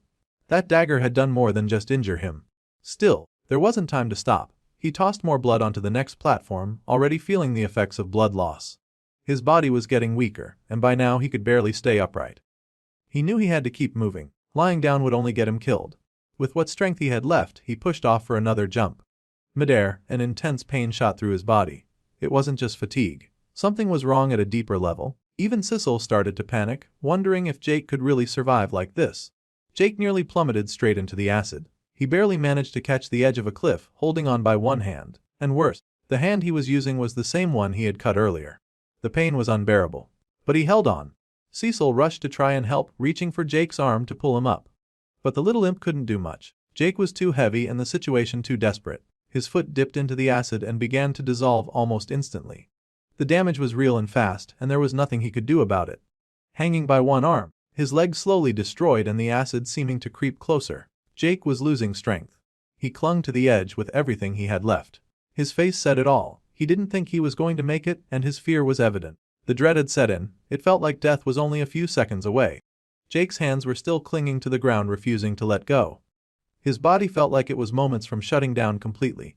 He couldn't end it like this. Dying alone in that place, he was reduced to nothing but air at the hands of a pool of acid as poison infiltrated his entire body. This wasn't how his story would end, he knew that much. Cecil kept pulling at his arm, trying to help, but the imp's small frame was no match for the weight of a human adult. Still, Jake didn't blame him. He started to claw his way forward, digging into the ground, trying to haul himself out of this mess with what little strength he had left. He told the imp that he would handle it himself. His entire body was breaking down. His vision started to blur as he looked at the blue imp. His nerves were shutting down. The veins on his face had started turning black. It was obvious his body was reaching the limit. But even with all that pain and with every part of him telling him to give up, he didn't. He stopped thinking too much and just kept moving. And when it seemed like it was all over, and he was finally dead, his resilience ended up saving him. A blue window finally appeared again. It declared that there was just one room left and said that everything about the challenger would now be restored. His body began to glow as the system activated the restoration process. Cecil called out, trying to get Jake's attention, telling him to wake up as he had passed out, more like he died really. But now, Jake's body was healing rapidly. The damage from the acid, the pain in his hand, the ruined leg, everything was restored in moments. Even his clothes were back to normal. He breathed out, feeling the relief hit all at once. Somehow, he was still alive. Cecil let out a laugh, clearly relieved. He had genuinely thought Jake was going to die back there, and Jake laughed too, even if it was out of disbelief. After everything, the two of them sat there, smiling through the tension of what had just happened. Looking down at his palm, Jake flexed his fingers. No more pain. The wound was gone. He was whole again. But the imp reminded him they weren't done yet. A system window popped up, showing a new countdown. The clock had already started. Jake stared at the screen and realized it. One more room. But he wasn't about to rush in. Not yet. He was lying on the ground, still trying to calm his breathing. He said he just needed a minute. Just a minute to process everything. Because a few seconds ago, he was about to die. And not in some dramatic way, but in a slow, agonizing, meaningless one. Cecil looked at him, concerned, and asked if he was alright. Jake nodded, but admitted something. For the first time since entering the tutorial, he had actually felt death breathing down his neck. It wasn't a fight. It wasn't a battle. It was just a slow death by acid. He made it clear that while he liked combat and enjoyed all the dodging and striking and the thrill of it all, dying in such a way, all alone and helpless, wasn't something he could accept. Cecil said he understood. He told Jake he used to think he was fine being a loner too. But after spending eternity inside that magical artifact, isolated in a pocket dimension, without seeing another living being, he had come to see things differently. Being alone wasn't all it was cracked up to be. Jake eventually pushed himself off the ground and stood. He cursed the dungeon out loud, vowing not to let it beat him. He refused to be taken down by some system, designed trial. And with that, they both stepped forward and opened the next door. Inside, another room. Another set of challenges. Just like before, the floor was broken into platforms. But this time, something was different. The platforms weren't scattered in strange patterns. Instead, they were neatly aligned in rows and columns, like a grid. They both paused, taking in the layout. It looked suspicious. Cecil guessed maybe Jake could use the same mushroom trick to make his way across like before. But Jake wasn't so sure. He had a feeling this one was playing with his mind in a different way. As he knelt down to study the layout more closely, he noticed something. One of the lines of platforms, the ones running the entire length of the room, each carried the third symbol. It was subtle, but he caught it. The symbol showed a wyvern growling alone atop a desolate mountain. That was all Jake saw at first. No clear instructions, no clues. Just the beast and its roar. He stood in front of it, studying the creature carved into stone, wondering if it was angry. That's what it looked like at first glance. But something didn't sit right. He kept looking and his expression changed. No, it didn't seem angry. Not exactly. He thought back to the beginning of the tutorial, to his own fear, his own panic, and then it clicked. He said out loud that the wyvern wasn't roaring in rage. It was roaring in fear. The realization made him pause, then straighten. A thought formed. Maybe he did know what to do here. He started walking backwards, eyes still locked on the platform path ahead. He was going to test a theory. He had an idea now and he was going to trust it. Cecil's eyes widened. The demon began to panic as Jake neared the blue, glowing symbols. He warned Jake that the glyphs were still active and that stepping on them would almost certainly be fatal. But Jake didn't stop. He picked up speed instead. Cecil shouted after him, frantic, demanding to know what he thought he was doing.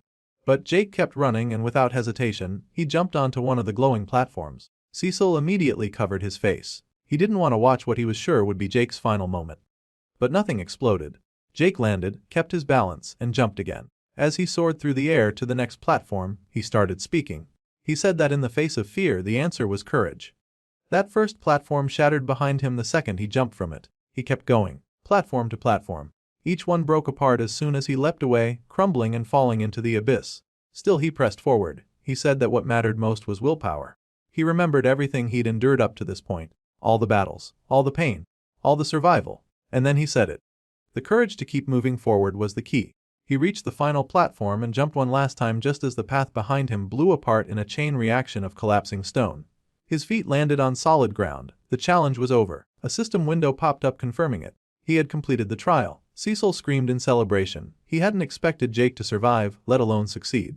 The system chimed in next, announcing that Jake's stats had been fully restored and all abilities reactivated. Jake could feel the difference immediately. His body felt alive again. His power was returning. His senses were sharper. His energy surged. Cecil, overcome with excitement, started playfully smacking Jake's head and called him crazy for pulling it off. Then another message appeared. The hidden challenge was complete. Its condition had been to demonstrate courage. As a reward, a hidden bonus room was now accessible. Jake looked up. Bonus room? He wondered what kind of place that might be. The two of them stepped forward and the bonus room opened up. It wasn't what they expected. There was no danger, no enemies, no puzzles, just a massive mural covering the wall. A story told through carved stone and ancient symbols. Jake stared at it as the images unfolded before him. It began with a serpent. The serpent devoured mushroom after mushroom, growing larger each time. As it grew, wings began to form. Then it took to the skies. It flew over the world, casting a shadow that devastated everything below. In time, other creatures began to worship the winged serpent. They followed it like disciples, offering themselves up as servants. But the creature kept evolving. It fought stronger and stronger monsters. Its strength grew beyond comparison. Eventually, it no longer resembled a serpent. It had become a wyvern, a fearsome, relentless predator. And the wyvern destroyed everything. Even its own followers. It left nothing behind. At the end of it all, it stood alone atop a mountain. The last living thing. It looked up and roared at the sky. And as the years passed and ages changed, the wyvern ascended once more. No longer a wyvern. Now a true dragon. Cecil pointed at the scene and asked if the beast had really killed its own followers. Jake answered yes, it had. Just then, another system window appeared. Jake had witnessed the will of a true dragon. He was awarded plus 10 willpower points for seeing it through. Cecil glanced over and asked what Jake thought the story meant. Jake just smiled and said he didn't know. But then he fixed his gaze back to the final depiction on the mural, the dragon vast and mighty. And Jake said something else. Something honest. He said he would love to fight that dragon one day. After some time moving through the cave, Jake couldn't help but comment that all he was seeing were more corridors. A seemingly endless hallway stretching far ahead. No new things and no enemies, just more of the same thing. He figured it was probably because he hadn't fully cleared the dungeon yet. There was still something left unfinished. They kept walking, but the path was getting darker. The narrow corridors were wrapped in pitch blackness, and visibility dropped to nearly zero. That's when Cecile, the tiny blue demon, accidentally slammed his head into Jake's side. He groaned in frustration, saying he couldn't see a thing in this pitch dark passage and that he was really starting to miss the glow of the shiny mushrooms from earlier. He asked Jake how he was managing to see anything at all. Jake explained that he'd invested a lot of his attribute points into perception. That was a big reason he could make out shapes and movement even in this kind of gloom. But inside, Jake knew it wasn't just his stat distribution. Something else was happening, he could feel it. His bloodline was evolving again. He could sense it. Normally, his perception would spike only in times of danger, enhancing his awareness and reaction speed. But now, it felt constant, always active. He was beginning to notice a subtle, invisible dome around him. A sphere of awareness, like a passive skill had awakened within him, one that never turned off. He thought about telling Cecile. Maybe the little imp would understand. If he was really as ancient as he claimed to be, he might know something useful about bloodlines or passive abilities like this. Jake turned to him and said that if the darkness was bothering him so much, he could always hop back into the holding necklace until they found a light source. Cecile's reaction was immediate and firm. No way, he absolutely refused. Jake blinked in confusion. He asked why Cecile was so against the idea and whether the necklace was really that bad. Cecile clarified, it wasn't that the place itself was terrible. Inside the magical charm, he could still see what was happening in the outside world. But the problem was that once someone sealed him in, he was stuck. Powerless to escape. He had to wait and hope someone would eventually let him out. He didn't want to be trapped like that again. Not for another millennium. Not after what he'd already endured. Jake looked at him with newfound understanding. He finally connected the dots. Cecile had mentioned being sealed away before, but this was the first time the fear behind that memory came through. Trying to offer some comfort, Jake reached out and patted Cecile gently on the head. He told him that he'd never do that to him. But Cecile just shook his head and replied without emotion, that's what everyone says. Before Jake could respond, Cecile suddenly shouted. He pointed forward, eyes wide. There was light up ahead. They immediately made their way toward it. Jake was cautious, watching the shape of the glow as they approached. He said it didn't resemble the soft bioluminescence of the mushrooms they'd seen earlier. As they stepped through the final corridor and into the next space, they stopped in surprise. They had entered a massive room. Towering shelves stretched upward, filled with dusty old books and scrolls. A faint magical light glowed from the walls and ceiling, bathing the chamber in a warm hue. Jake stared at the scene, baffled. What kind of place was this? Cecile was quick to answer. He said it looked like some kind of library. Jake started inspecting the books on the shelves and quickly realized how old they were. The covers probably looked worn, the spines probably looked brittle, and the entire shelves seemed to be covered in their dust.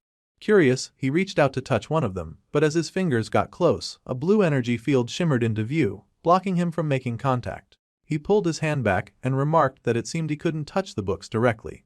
Cecile, already wandering around the room, called out to Jake from another corner. The imp had found a table and pointed out that there were utensils for writing laid out on top. Jake moved over and tried to interact with those two, but once again, his hand met the same kind of invisible barrier. He stepped back, frowning. Whatever this place was, it clearly wasn't meant for direct interaction. Well, at least not yet. No challenge had been announced, and there were no enemies or puzzles in sight. That only made him more suspicious. He wondered what the purpose of this room was if he couldn't touch or use anything. While he was still thinking about it, Cecile pointed toward an open door in the far corner. Jake turned to look and realized they'd have to keep moving forward. They walked through the doorway and found themselves in another hallway, fully lined with doors this time. Door after door, stretching ahead. Cecile muttered a comment about how the dungeon was starting to feel repetitive, and Jake couldn't really disagree. He opened one of the doors at random and saw a bedroom inside. Nothing strange about it. Just a regular bedroom. He opened another. This time it was a bathroom. Cecile took a turn and opened a door himself. Inside was a garden filled with colorful flowers. Jake opened yet another. And this one was either a science lab or some sort of torture chamber. He wasn't entirely sure which. As they kept going, Cecile said it was starting to feel like they were walking through someone's house or something like that. Eventually, they reached the last door at the end of the hallway. This one felt different. Jake approached, and sure enough it looked like another challenge room. They stepped inside, and Cecile pointed out the pedestal at the center. It reminded them of a previous one they'd seen before, but something was clearly different this time. There was no dagger resting on top of the pedestal like before. Instead, There was an imprint of a hand. Just an ordinary-looking human hand. Jake looked at it and said it probably meant the challenge wanted him to touch it. Cecil quickly cut in, warning him that after what happened with the dagger last time, maybe that wasn't the smartest idea. But Jake just laughed it off and teased the imp, asking where his sense of adventure had gone. Then, without waiting any further, he placed his hand onto the imprint. Almost immediately, something snapped into action. A spike shot up from within the pedestal and pricked Jake's palm before he could react. He yanked his hand back, but the damage had already been done. Cecil panicked at the sight. Jake fell to the ground, clutching his hand. A bleeding hole had opened in his palm, and the skin around it was starting to turn black. The spike had been laced with poison. While Jake tried to steady himself, Cecil called out again, telling him to look at the other side of the room. Another pedestal was rising from the floor. Sitting on top of this new pedestal was a book. The same symbol of the snake eating mushrooms was etched onto the cover. Jake figured it had to be part of the challenge. A blue system window appeared, confirming his thoughts. It read, Dungeon Challenge, become an alchemist of the evil viper and cure yourself of the poison that runs through your veins. It added that the poison would remain dormant for 30 days. After that, if he hadn't cured himself he would die. He looked down at the blackened wound in his palm. The realization hit hard. Then, another window appeared. Rejecting the challenge will result in full recovery and immediate return to the Great Forest. All rewards earned will be withheld and collected items will be removed. Jakey now understood what this was. He had a choice. If he accepted the challenge he'd be gambling with his life. If he rejected it, he'd be cured and safe.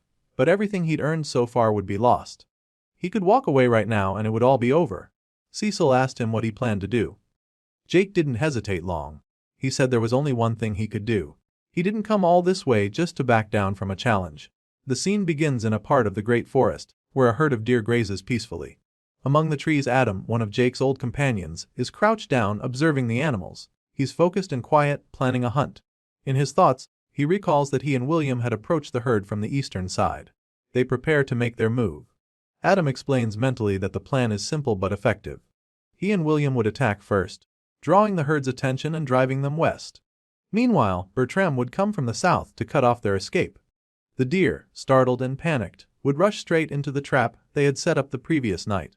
The plan unfolds just as intended. At the right moment, Adam shouts for Casper to pull the rope. Casper reacts quickly, and the trap springs into action. A net whips up into the air, capturing 3 of the deer in one motion. It works, but Adam quickly notices that one deer managed to slip away. William, a young man with blonde hair, says he'll take care of the last one. Without hesitation, he throws 3 daggers at the fleeing deer. The blades fly through the air, and one of them hits its mark. The deer stumbles and collapses injured. William grins, satisfied with the result. But then they notice a problem. One of the daggers had accidentally grazed Casper during the throw. William quickly apologizes, admitting that his aim is terrible. Casper brushes it off, saying it's only a superficial wound and not to worry about it. William, still pointing at the now captured deer, says at least they've got enough meat to last for the week. Adam steps up and gathers everyone together. He tells them they did a great job and turns to Lyra, asking if she can help him finish off the injured deer. She agrees without hesitation. An hour later, the group finished up. They've cleaned and prepared the deer, and now they're carrying the meat. Casper looks a bit disappointed and apologizes to Adam, saying he's sorry his trap didn't catch all of them. Adam reassures him that there's no need to be upset. They caught more than enough for one hunt, and that's what mattered. As they walk, Lyra turns to Casper and asks if he's okay, calling him sweetie. The affection in her voice makes it clear they're together. Casper says he's fine and tells her to go on ahead since he and Adam will be taking the meat to the butcher's. After Lyra leaves, Adam smirks and starts teasing Casper. He brings up how she called him sweetie, and jokes that things seem to be moving pretty quickly between the two of them. Casper seems caught off guard by the comment and asks if he's really moving too fast. He says he hopes Lyra doesn't think he's some kind of sleaze. Adam puts a hand on his shoulder and tells him to relax. He says it's the end of the world, and because of that, things should move quickly. People should enjoy what time they have left. Casper, not missing the chance to return the jab, asks if that's why Adam has been sneaking into Caroline's cabin at night. That shuts Adam up. He looks away, a little embarrassed, and doesn't say anything. Casper laughs and tells him not to worry. He hasn't told anyone about it, though he adds he thinks everyone already knows anyway. Later, Adam walks into a tent and calls out for the smith. He asks how he's doing. The smith replies by asking if Adam's sword needs repairs again. Adam says no. Caroline is there too, and he admits that he's not there for weapons. He's there to find her. He tells Caroline that Casper was injured during the hunt and might need some healing. Caroline apologizes, saying she has to get some armor ready for Richard. Adam raises an eyebrow and asks if Richard really has her running errands now. She replies casually, saying that's just how it is. Richard does whatever he can to keep her in his main group, so she doesn't leave his sight. Adam changes the topic, now smiling. He tells her that apparently Casper saw him visiting her at night. He even jokes that Casper might be sneakier than Jake. Caroline laughs and says Adam always finds a way to bring things back to Jake. She tells him to move on, even calling him Oni at the end. Adam looks a little sheepish and says he only does that because he's still worried about Jake. It's been weeks since Jake left and went off on his own in the forest. No one has heard anything from him since. Caroline, keeping her tone light, says Jake is a grown man and knows how to take care of himself. Then Adam asks her what she thinks Jake might be doing right now. Caroline, still holding his arm, chuckles and says Jake is probably doing something stupid and dangerous. Maybe something like fighting a shark. And somewhere else, deep within the dungeon, far from the surface world and its sunlight, Jake was off doing his own thing again. At the moment, he was gathering mushrooms and muttering to himself. He complained aloud that he was sick of these damn mushrooms. Cecile, always nearby with a snarky comment ready, said maybe if Jake stopped eating them, he wouldn't have to keep coming back to collect more. Jake shot back with sarcasm, saying he'd unlocked an ability that let him learn about poisons by consuming them.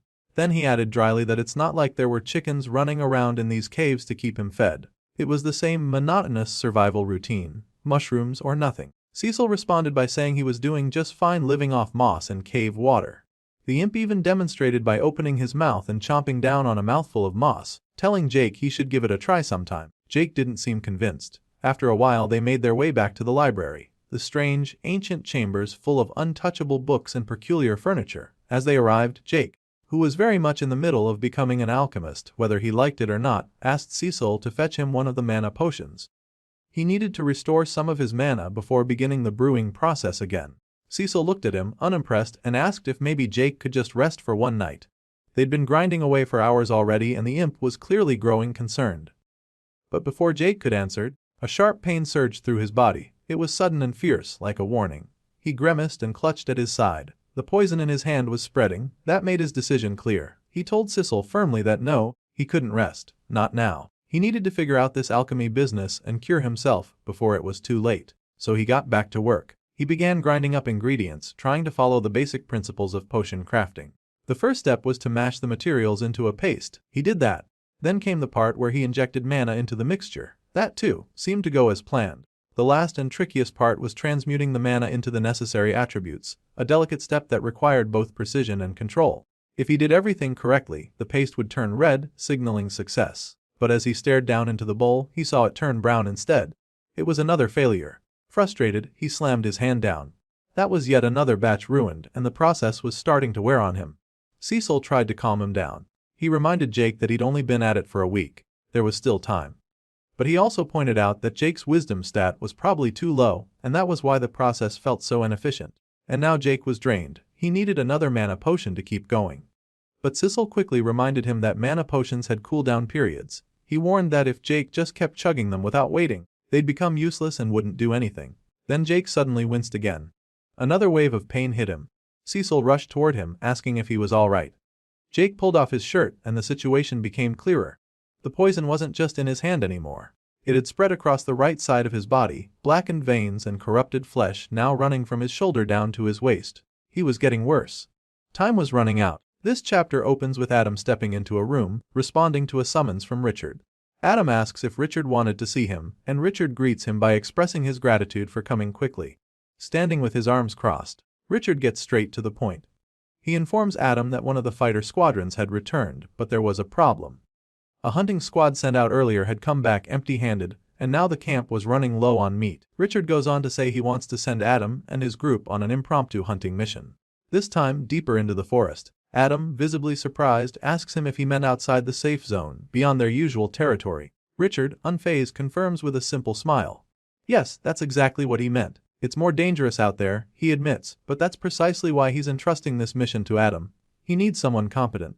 Adam, appreciative of the trust but clearly unsure, doesn't give an immediate answer.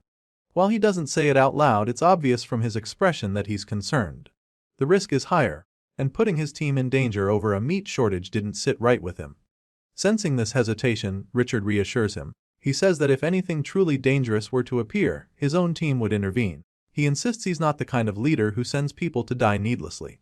Trying to lighten his mind, Adam asks if he could take Caroline with them. Having a healer around would help ease his nerves, especially with how risky the mission was. But Richard, with that same calm smile, turns him down. He tells Adam that he can't allow it. It's not personal, he says. He just organizes his parties very carefully and doesn't like to mix roles between teams. With a quiet sigh, Adam stands up. He accepts the conditions and says he'll gather his group now.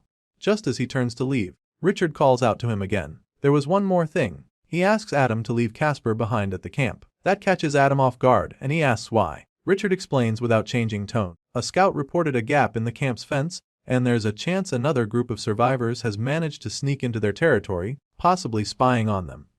Since he's heard that Casper is an excellent trap maker, he wants him to stay behind and reinforce the perimeter.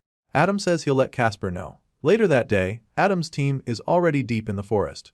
They're surrounded by trees, blood, and the bodies of freshly hunted creatures. Specifically badgers. They're loading them up after a successful hunt. Adam looks over the pile and asks how many they've taken down. Lyra, standing nearby, tells him she thinks there are 8. He agrees, saying not only are the beasts tougher out here, but there are a lot more of them too. He lifts the last one and tosses it onto the pile. William, with a grin on his face, comments that they must have earned a ton of training points. Adam looks at him and points out that William is soaked in blood. He suggests that while the rest of them wrap up the bodies, William should go wash up near the river because he looks awful. William agrees and heads off. While walking toward the river, William's smile fades. He starts thinking. His thoughts turn bitter, focused on Adam and Richard. He's irritated by both of them. He thinks they're starting to get on his nerves and even calls them a bunch of pretentious NPCs.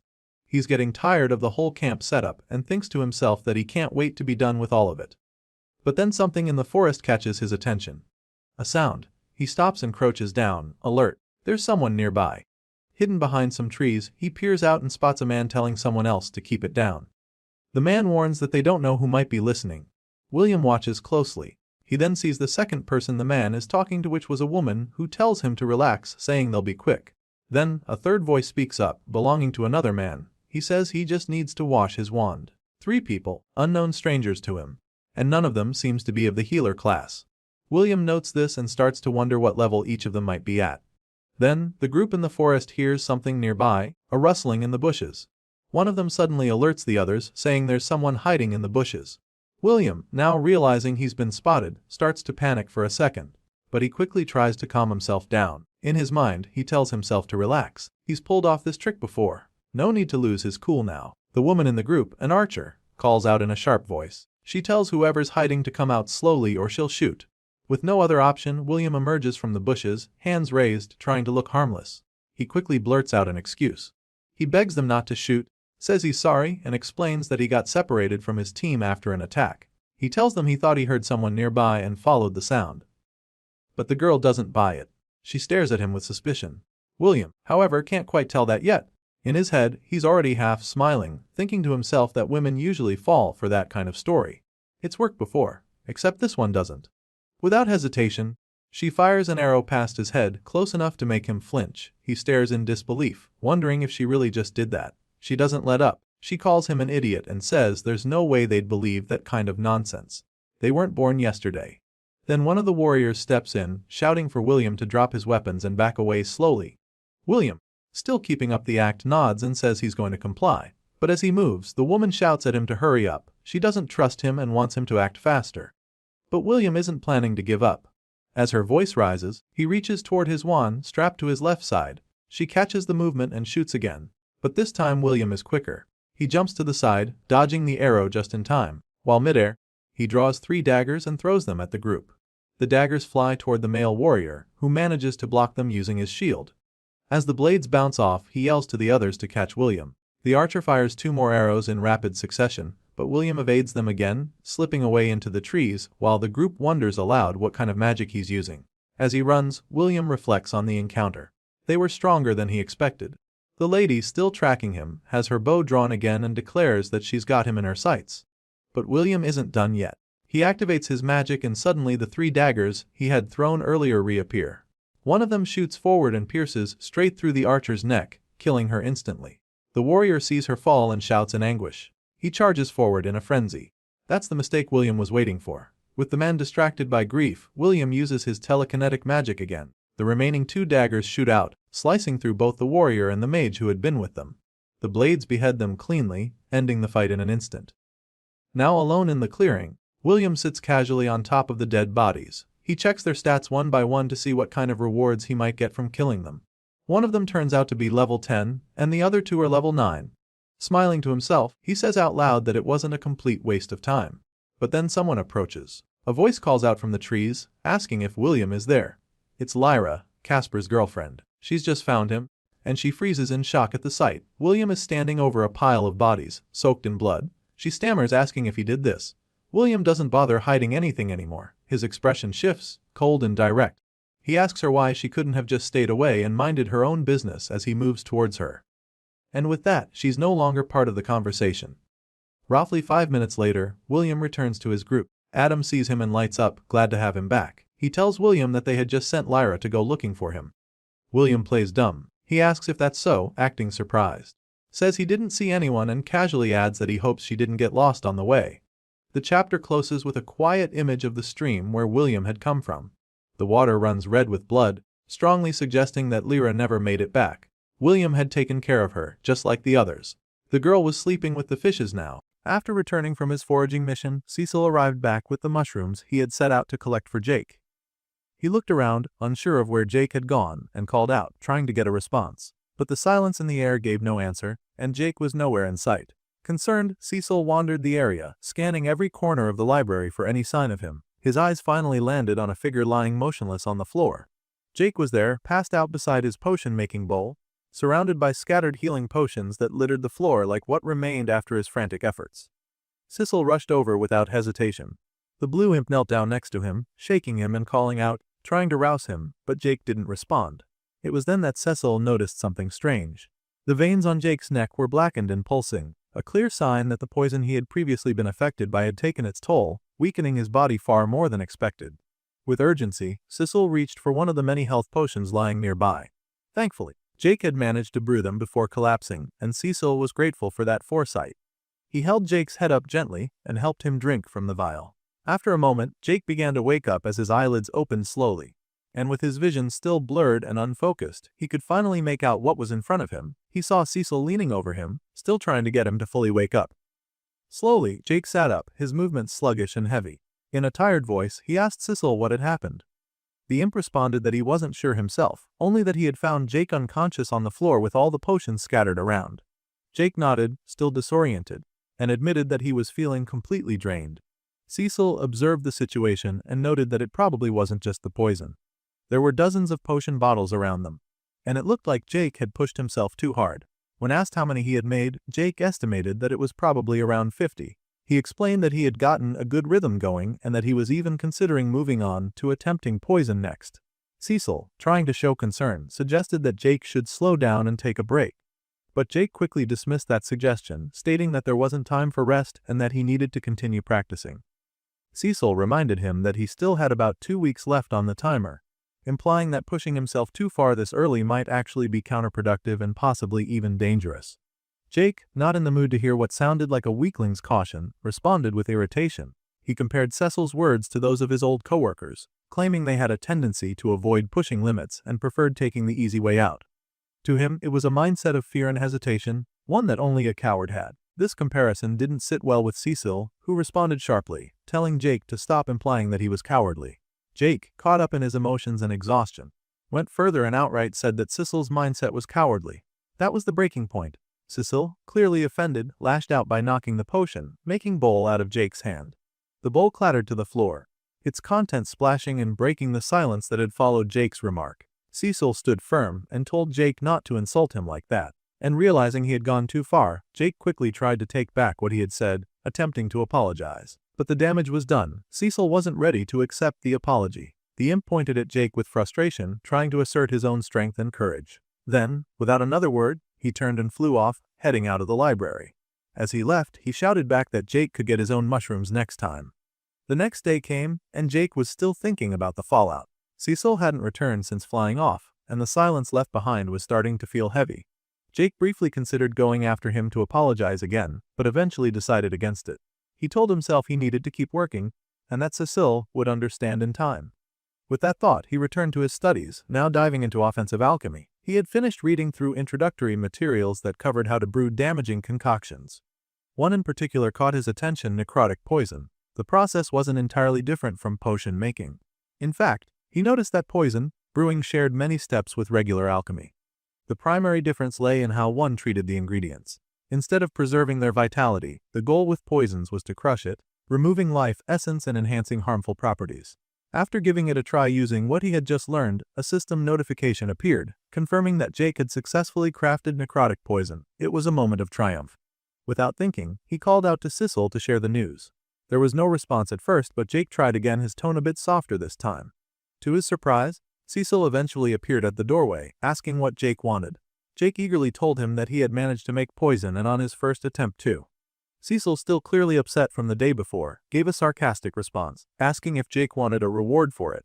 Jake immediately recognized the bitterness in his tone and realized that the imp was still angry. As if to shift the focus, another notification window appeared in front of Jake. It stated that he had reached level 24 in his alchemist profession, specifically tied to the malefic viper path. Along with this milestone, he was awarded 2 free stat points. Jake chose to allocate both into wisdom, noting that alchemy seemed to be proving its value after all. No sooner had he processed that update than a second notification appeared. This one informed him that he had reached the requirements to evolve his profession. The concept of profession evolution was new to him, and he asked aloud what it meant.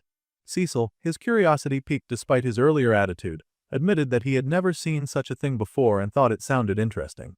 The system then posed a question to Jake, asking if he wanted to begin the evolution process. Jake wondered whether this would enhance his alchemy abilities. Unfortunately, Cecile had no answer. Still unfamiliar with this development, as Jake debated whether to proceed, another notification appeared, this one carrying a warning. If Jake chose to delay the evolution, it might negatively impact his professional experience and stall his progress until he completed it later on. Faced with this pressure, Jake recognized that not evolving now could effectively halt his advancement for the time being. Seeing no real alternative, he accepted the prompt and braced himself for whatever was about to happen. Within moments, the environment around them began to react.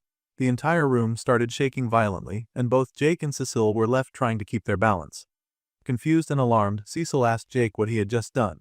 Jake responded that he wasn't sure either. Then, without further warning, the world around them warped. The walls, floor, and ceiling of the library twisted out of place, as though space itself was being altered. When the distortion ended, they found themselves somewhere else entirely. Both were now on the ground in an unfamiliar location, and it became clear they had been transported away from the library to a new setting. Jake looked around, trying to make sense of his surroundings. The terrain suggested they were on the surface of some distant world, though he couldn't identify it. Despite the mystery of the place, he didn't sense any immediate danger. Everything felt still. That calm didn't last long. Jake picked up on something, or rather someone approaching from nearby. Instinctively, he turned in the direction of the presence. A figure emerged from the shadows. It was a man, though not entirely human. His skin was covered in white scales and his eyes had the unmistakable appearance of a reptile. The scaled figure looked directly at both of them, clearly trying to assess who, or what in Cecile's case, he was looking at. Jake stood frozen. Though the area felt absent of immediate hostility, Jake's instincts screamed that something was deeply off. His bloodline skill, which had always triggered in the face of genuine danger, remained dormant. That, in itself, should have been comforting, but it wasn't. Every fiber of his being whispered that the being in front of him was dangerous beyond comprehension. The white, scaled man spoke again, breaking the silence. He asked, calmly but firmly, if the two of them, Jake and Cecile, hadn't heard him the first time when he'd asked who they were. His words were casual, but there was something about his tone that carried weight. Before Jake could respond, the scaled man suddenly appeared right in front of them. The speed with which he moved was unnerving. It was as if he had simply bypassed the space between them. Once there, standing only feet away, he repeated his question. What were the two of them doing here? Jake steadied his breathing. He mentally told himself to relax, reminding himself that the lack of bloodline activation meant he wasn't actually in danger. It had never failed to warn him before. Holding on to that rationale, he finally spoke. He told the figure that its own guess was as good as his. One moment, he was advancing his alchemy under the title of Malefic Viper Alchemist. And the next, he found himself transported to this place without explanation. The figure raised an eyebrow in faint surprise, then turned away from Jake with the air of someone going through a social formality they'd rather avoid. In a voice that sounded disinterested and tired, he gave a half-hearted greeting, saying it was nice to meet Jake. The effort was so minimal it ended up being kind of funny. He then struck a dramatic pose, facing away from the two and raised a middle finger in parting. He introduced himself as the Malefic Viper and told them, in no uncertain terms, to F off. Jake blinked, thrown off by the absurdity of the encounter. He asked aloud if the man was really the Malefic Viper. In Jake's mind, the title conjured images of something more mythical, maybe a giant snake-dragon hybrid or some serpent deity. In response, the being began to shift its form. With a cocky grin, he asked if this was what Jake had been expecting. As he spoke, his white scales changed slowly, and his body began to transform. Large wings sprouted from his back. His entire body elongated and reshaped, taking on a massive, epic form. In a matter of moments, the humanoid figure was gone and was replaced by a towering dark and green dragon with gleaming eyes and a presence that dwarfed everything around. From this new form, he asked Jake if this appearance was more fitting for someone like him. Cecil, who had been largely silent up until now, took a cautious step forward. The imp was visibly shaken, clearly rattled by what he was witnessing. Now trembling, Cecil confessed that he could hardly believe he was truly standing before the Malefic Viper in the flesh. To him, this was like witnessing a legend brought to life.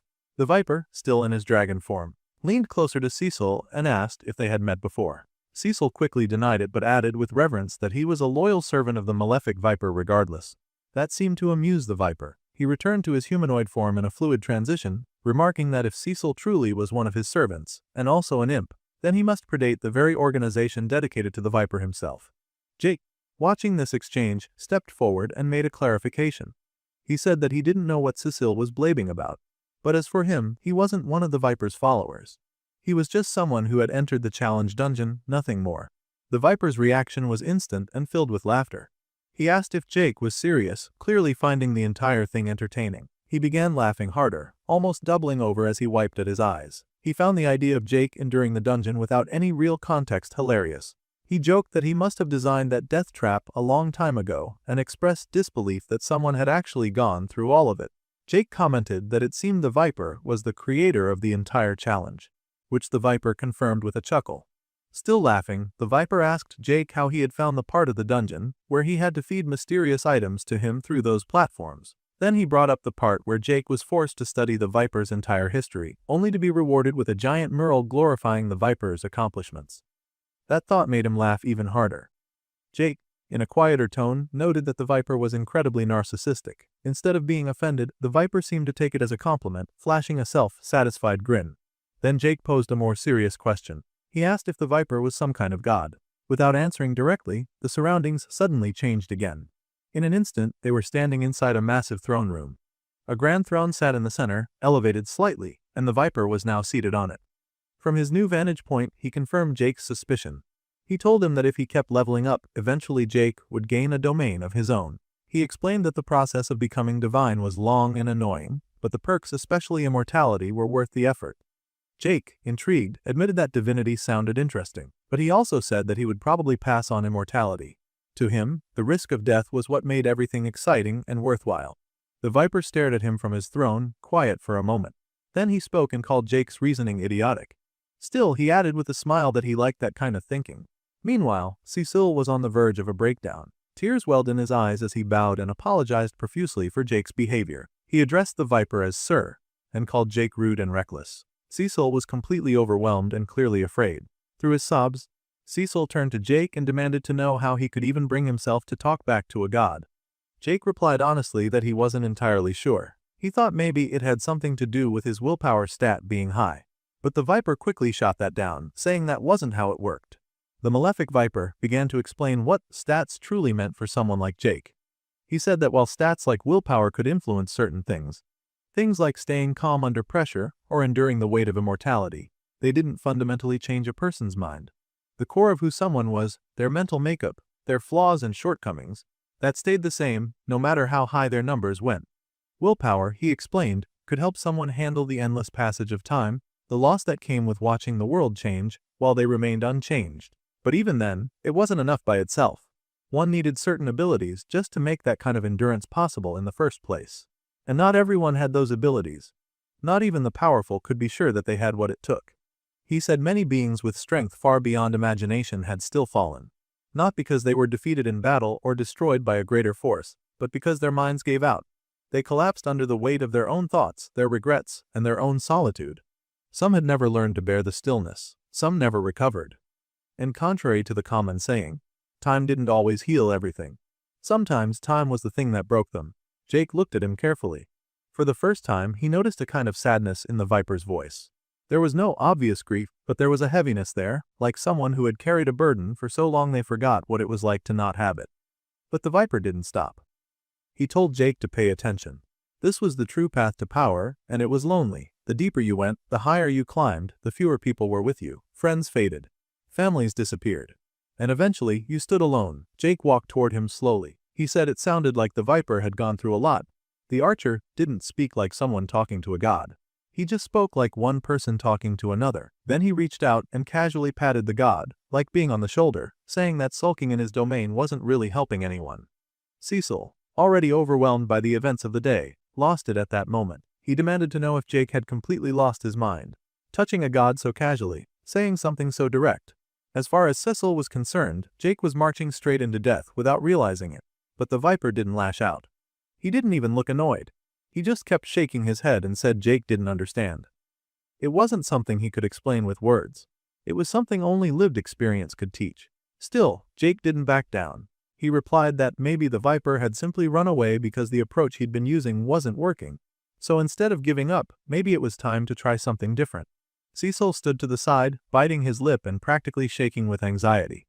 From his perspective, this back and forth was like watching someone poke a dragon in the eye and expecting not to get burned. He was sure that if this went on any longer, the Viper would lose his temper and obliterate them both. But instead, the Viper looked over at Jake. Jake looked back, this time with a calm, sincere smile that said he wasn't trying to challenge him, he was only trying to reach him. The Dragon Lord let out a soft scoff and said Jake was getting all deep and profound with him now.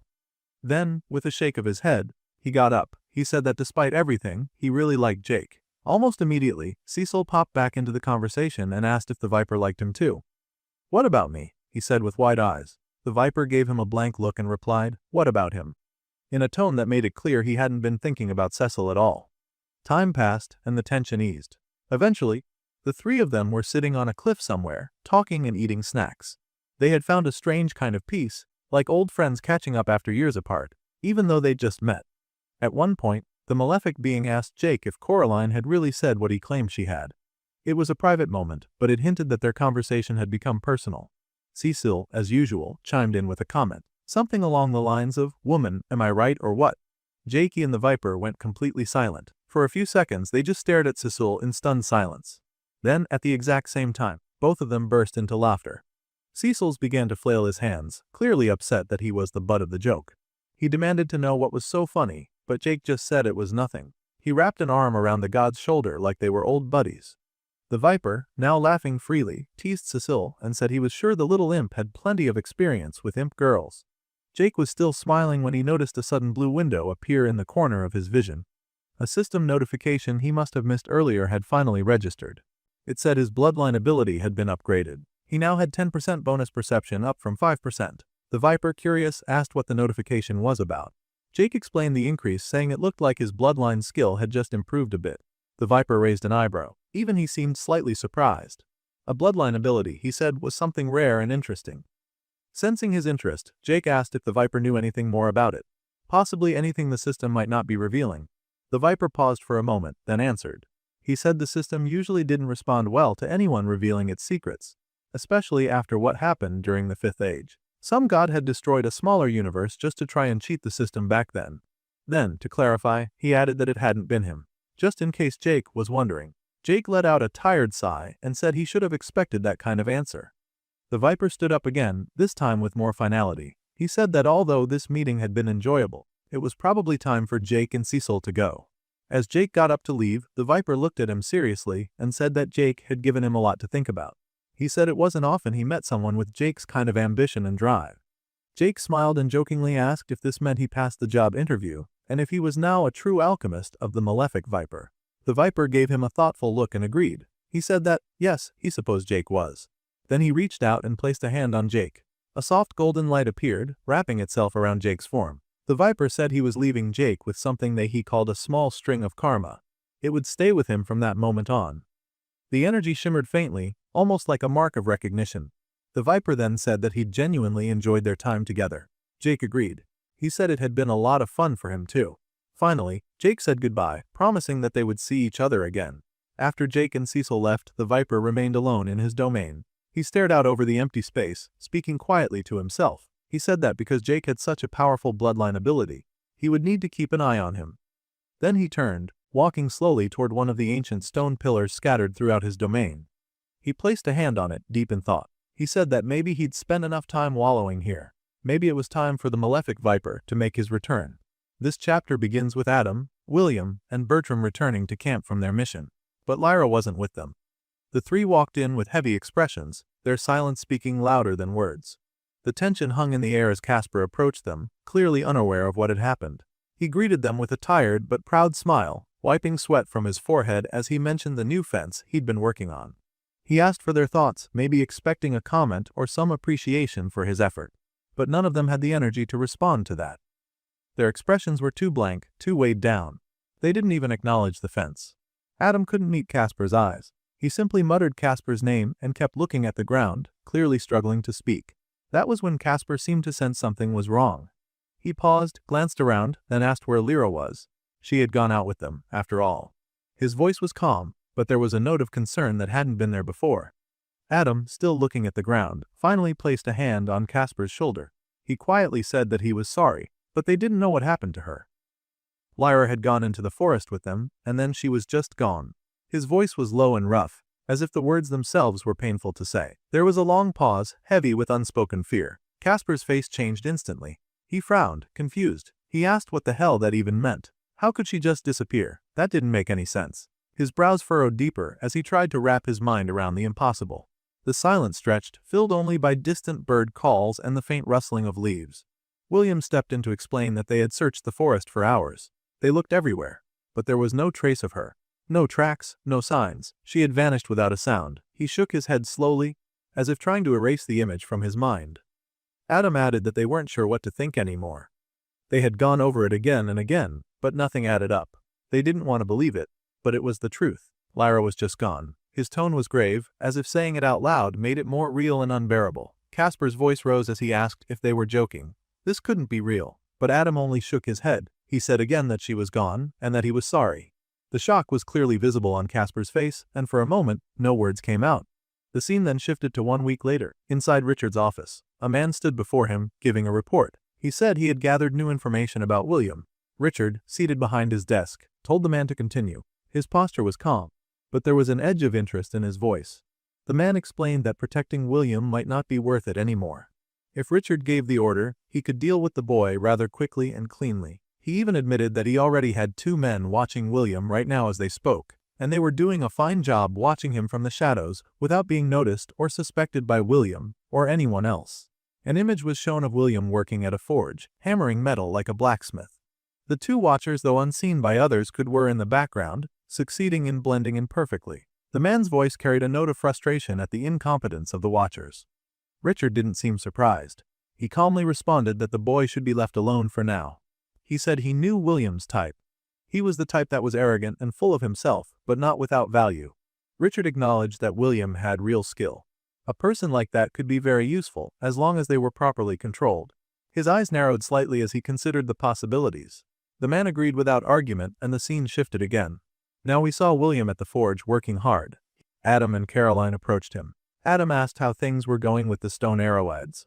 William said he had just finished and handed them over. He apologized for how long it had taken. He said he was still getting used to blacksmithing and was trying his best. His tone was a mix of pride and frustration with himself. Caroline noticed the mess he was in and reached out to clean him up a bit. William brushed it off and said there was nothing wrong with getting dirty for the sake of the job. He called out to his mentor, Mr. Smith, for confirmation. Mr. Smith nodded and said it was a sign of hard work. His voice was firm but encouraging, like a teacher praising a student. Caroline, still unconvinced, asked why he didn't just become a tailor instead. That way, he wouldn't be constantly covered in grime. She smiled lightly, trying to ease the tension. William responded that blacksmithing was fun to him. He liked learning things from Mr. Smith and working at the forge.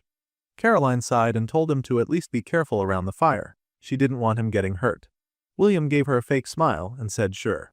But after she and Adam left, his expression changed. His thoughts turned bitter. He found her annoying. He hated the way she acted like she could tell him what to do. If she weren't as attractive as she was, he thought, nobody would be able to stand her. Then his thoughts turned darker. He reminded himself that soon, a war between Richard and Hayden would break out. When that happened, there would be bloodshed and opportunities. He looked forward to killing people, taking their TP points, and leaving all this nonsense behind. His jaw clenched as he imagined the chaos to come. Mr. Smith interrupted those thoughts, calling for William's help to lift some boxes. William snapped out of it and agreed. Meanwhile, Adam entered another tent. He brought the arrowheads to Casper, who was working with intense focus. Casper barely looked up as Adam approached. Adam handed the items over and asked why Casper hadn't gone to get them himself. He suggested maybe Casper needed a break. Casper replied that he didn't go because he didn't want to see someone. At first, Adam assumed he meant Mr. Smith, but Casper corrected him. He meant William. The name hung heavy in the air between them. That got Adam's attention. He brought up the subject directly, asking if Casper really suspected William had something to do with Lyra's disappearance. Casper's answer was sharp. He said that anyone who acted innocent had something to hide. There might not be proof, but his gut told him William couldn't be trusted. He even added that Jake wouldn't have trusted someone like that. Casper's eyes were hard, filled with suspicion. Adam could see how strained Casper was. He reached out and put a hand on his shoulder, asking gently how long it had been since Casper last got any sleep. Casper angrily knocked the hand away. He yelled at Adam not to patronize him. If Adam didn't want to help, that was fine. But he should just leave him alone. The tension between them was thick. Adam backed off a little but said he didn't think Casper was entirely wrong. Still, he pointed out that the way Casper had been acting, like pacing around the camp and watching William like he was prey, was starting to scare the others. People were whispering about him. Some were saying he might snap at any moment. And frankly, Adam couldn't blame them. He glanced around at the traps Casper had been setting up lately. These weren't simple hunting tools for catching deer or rabbits. They looked like they had been made with another kind of target in mind. Casper's demeanor was cold yet passionate as he replied. He said there were things in the forest far scarier than deer. Someone had to be ready to deal with them. If no one else would step up, then he would. The 19th chapter opens with Jake deep in the middle of an intense workout. Suddenly, the silence was broken as Cecil barged into the room. He came in quickly and asked Jake if he was ready. But Jake didn't answer immediately. He continued his push-ups without missing a beat, nearing the end of his count. Cecil raised an eyebrow and asked again, now curious just how long Jake had been going at it. Then, he pushed himself up into a kneeling position and wiped the sweat from his face. He told Cecil that he'd been at it for 30 minutes straight. There was no pride in his voice, just quiet determination. Jake commented on his own progress. He said it hadn't been too bad, considering he'd only been training like this for a month. But still, he admitted he wished his endurance stats were higher. The physical training was helping, but it wasn't enough. Not yet. Cecil, ever the voice of reason, cautioned him to be careful. He reminded Jake that there was still a long day ahead. If Jake pushed himself too hard now, he might burn out before the real test even began. Jake, undeterred, smiled at him. He admitted he was just happy to finally be leaving the cave. Being cooped up there had been driving him crazy. But Cecil wasn't so quick to celebrate. He reminded Jake of the condition he was still dealing with. The poison that had entered his bloodstream was no joke. It had been eating away at him from the inside, slowly turning the veins in his body black. If he didn't craft the antidote soon, it would kill him. As if to emphasize this point, a blue notification appeared in Jake's vision. It showed that he had just over 23 hours left before the poison would become fatal. Jake saw the timer, read the alert, and grinned like a man who enjoyed the challenge. He muttered to himself, let's do this.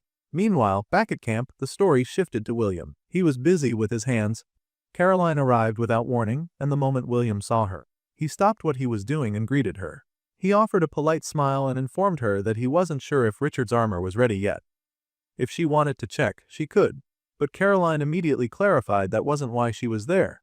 She hadn't come for any update on the armor. She had come to warn him. She looked serious as she told him to avoid going anywhere near Hayden's camp. William blinked, slightly confused, and asked if something had happened. Caroline explained that things were getting tense between the camps. It was still safe to go hunting, but William should steer clear of the direction Hayden's people occupied. William nodded. He said he understood. Caroline seemed relieved. She said it was good to know she could count on him. Then she mentioned how she had tried telling the same thing to Casper, but it hadn't gone well. Casper had his own ideas. William, curious now, asked what Casper was even planning. Caroline hesitated, then said that she thought Casper was trying to set up traps or something like that. She wasn't entirely sure. Casper had been distant lately. He has been cold and unreachable. He wasn't speaking to people, just disappearing for hours or even days. Caroline even wondered aloud how many tutorial points Casper had accumulated by now. William didn't answer that part but reaffirmed that he'd stay away from Hayden's camp like she'd asked. But then, the scene shifted again.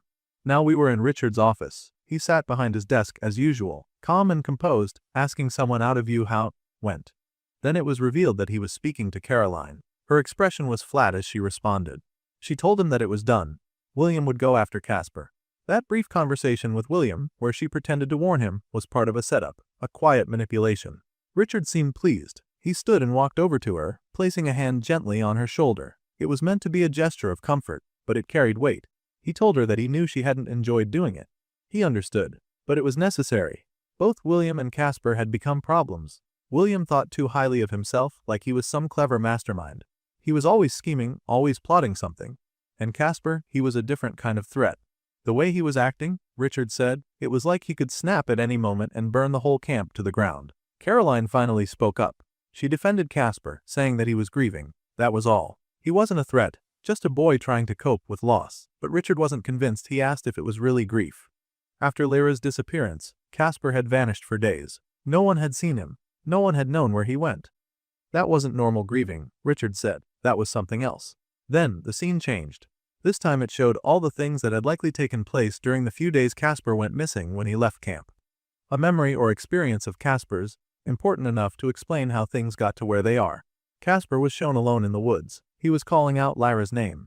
His voice echoed through the trees, but there was no response. Eventually, he reached a stream. But what he saw there froze him in place. Two wild animals, both big, aggressive, and snarling, were fighting each other beside the water. They were locked in a struggle, clawing and biting over something. It didn't take long for Casper to realize what that something was. Lying between them, partially dragged through the mud, was Lyra's body. He didn't stop to think. He shouted and ran toward them, waving his arms and yelling as if he was telling the animals to get away. The creatures snarled but scattered when he came too close, disappearing into the forest. Now kneeling beside her, Casper finally saw her clearly. Her skin was pale, her body still. There was no movement, no breath. She was dead. Tears filled his eyes immediately. He picked her up in his arms, pulling her close like he still couldn't accept what he was seeing. He screamed, demanding to know who had done this. His voice cracked as he shouted again and again. Then, through the tears, he noticed something on her skin. Cuts, not the kind wild animals leave. These were thin and precise. The most obvious one was a deep stab wound. It was a clean cut, far too clean to be from some animal. He thought it might be from a blade. His thoughts jumped. One image came to mind almost instinctively, and it was a thought of William. William, who always carried daggers. But the anger was there now, building beneath the surface of his grief. Then, something strange happened. A voice spoke to him. It came from somewhere nearby, but he couldn't see anyone. It was just a voice, calm and distant. It called out to him, repeating his name. Casper looked around, confused, asking who was there. The voice ignored the question. It asked him something else. It asked Casper if he wanted to bring Lyra back. He answered without thinking, immediately shouting yes. That one word was all the voice needed. It told him to follow it, follow the sound. Then, the scene showed him walking into a dark cave, a challenge dungeon. He was still holding Lyra in his arms, following the voice's call deeper into the cave. The memory ended there. Now the story returns to the present. Richard was speaking again. He sat in his office, talking about Casper. He said whatever had happened to him out there in the forest had changed him. Casper wasn't the same anymore. He wasn't stable. He was now a wild card. Caroline was there too. She didn't argue with the assessment, but she said it was still cruel. Casper had been one of their friends. This wasn't just strategy, it was something personal. Richard replied with no emotion. He said the entire tutorial was cruel. That was the nature of it. But he added that it would be over soon. Once it ended, they'd return to the old world. Back on Earth, they could rest, rebuild. He told Caroline to look on the bright side. Maybe Casper would kill William. Maybe that would get it out of his system. Maybe after that, he'd go back to the way he used to be. Caroline mentioned that Adam would be happy to have his old friend back. Richard agreed. He said that was what both of them wanted. Both him and Caroline. Then, shifting to a different tone, he hinted at something else. He spoke about how all their support and loyalty could lead to something good. He talked about Caroline and Adam having their happy ending. Happily ever after, he called it. Caroline didn't say much to that, other than mentioning her desire to get out of this awful world. She referred to it bluntly as a hellhole. Richard just smiled at her words. Then he remarked how the young and foolish were willing to do anything for love. The conversation ended there. The story then moved to a new location. Somewhere deep in the forest again. Casper was waiting. He stood in a quiet clearing alone, looking around like he was expecting something or someone. After a short silence, he heard movement in the bushes. He tensed, then turned his head slowly toward the sound. William appeared, just as Casper had hoped. He stepped through the trees casually, like he wasn't concerned at all. He greeted Casper with a smirk, asking if Casper had been waiting for him. Casper, calm but intense, said it was about time he showed up. Now they stood face to face, neither one backing down. Casper finally broke the silence. He said he had started to think William wouldn't show up. William replied calmly, explaining that Caroline had warned him to avoid this confrontation. But William couldn't resist. He admitted he had seen how Casper had been staring him down back at camp. It was obvious Casper wanted a fight. Yet, William added that he didn't understand why Casper would want to fight him at all. Casper had grown tired of William's arrogance and pretending. He told William to stop acting innocent. Casper was certain William had killed Lyra, his girlfriend. William shrugged and said that even if it was true, he didn't see the point of all this. He reminded Casper that he was far stronger and more experienced, having hunted more than Casper ever had. William believed Casper didn't care about strength or hunting anyway, so why bother? Casper's anger flared. He thought it was ridiculous for William to question why someone would seek justice for someone they loved. The very idea that Casper wouldn't care was absurd. As Casper's anger rose, memories of Lyra flooded his mind. The story of their relationship began to unfold. It was not just a passing thought, but a deeply personal recollection that fueled his pain and determination. They had met for the first time in a simple moment. Casper had introduced himself awkwardly. Lyra had laughed softly when she heard his name, saying it reminded her of a movie character. Casper had been nervous and shy, calling his own name stupid. But Lyra told him she thought it was cute. That small compliment made him feel both happy and nervous at the same time. A week later, they were sitting by a campfire. Casper offered Lyra some food. Then, unexpectedly, she asked him to go out with her. Casper repeated the question back in surprise, as if unsure it had really happened. Lyra blushed and apologized quickly. She explained why she had asked. She said she thought Casper was nice and that she enjoyed spending time with him. She worried she might have been stupid for asking. Casper answered with a yes, but it was unclear if he was agreeing she was stupid or simply answering the question. Realizing the confusion, he babbled nervously, trying to clarify that he meant yes to going out with her, not that she was stupid. Just as he feared he might have ruined his chance, Lyra kissed him on the cheek. That quiet gesture stopped his frantic rambling and made his heart race. Back in the present, Casper's voice was harsher. He looked William in the eye and asked if he had ever lost someone he loved. William's expression grew colder. He challenged Casper, asking if he had truly lost all sense of logic because of this love Casper spoke of. Casper's eyes filled with tears. The pain he felt was raw and deep. He told William that when you love someone, they become your entire world. If you lose that world because of someone else's actions, you want revenge. The longing for justice, or perhaps vengeance, was all-consuming. William responded coldly. He said fighting Casper wouldn't bring Lyra back, so what was the point? His words were like a knife, cutting through Casper's anger with blunt realism. Casper admitted it didn't make sense logically, but he couldn't let go of it. Love was too complicated for him. He believed someone like William could never understand it. It was not something he could explain in terms William would accept. William watched Casper carefully. In his mind, he thought Casper was trying to provoke him and it was working. William reached for his wand slowly, tension rising with every second. Casper wasn't finished. He accused William of looking down on how others felt. He said that was William's greatest weakness. That flaw made William more broken than Casper felt himself. Now holding his wand firmly, William said he had had enough. He warned Casper to obey him if he wanted to spare his life. It was the final warning. Casper looked at William without fear. He told him threats didn't work on him. He wasn't afraid to die. Not after everything he had already lost. The determination in his eyes was clear. He wasn't bluffing, not even in the slightest. The confrontation escalated as William, standing with confidence, declared to Casper that he would now die. Without hesitation, he activated his telekinetic magic, launching several daggers through the air in a swift motion aimed directly at his opponent. The projectiles flew fast, but Casper reacted with perfect timing, sweeping them all aside effortlessly with a single, practiced swing of his spear. Watching this, William paused for a moment, acknowledging internally that Casper was faster than he had anticipated. There had been no delay in the way Casper had moved. It was just a fluid reaction that left no room for hesitation. Casper wasted no time. He pulled out a dagger and flung it in William's direction. The blade whistled through the air but missed its mark completely. It didn't even graze William. Standing unfazed, William began to laugh. The attack had failed, or so it seemed to him. There wasn't even a scratch to show for it. But then Casper smiled and calmly explained that the throw hadn't been intended to hit him in the first place. The dagger flew past William and struck a specific location, an exact point that triggered one of the traps Casper had set earlier in preparation for this battle. As the trap activated, a barrage of arrows was released, all aimed toward William. The sudden danger forced William to reassess the situation. In his mind, he acknowledged that the tactic had been clever.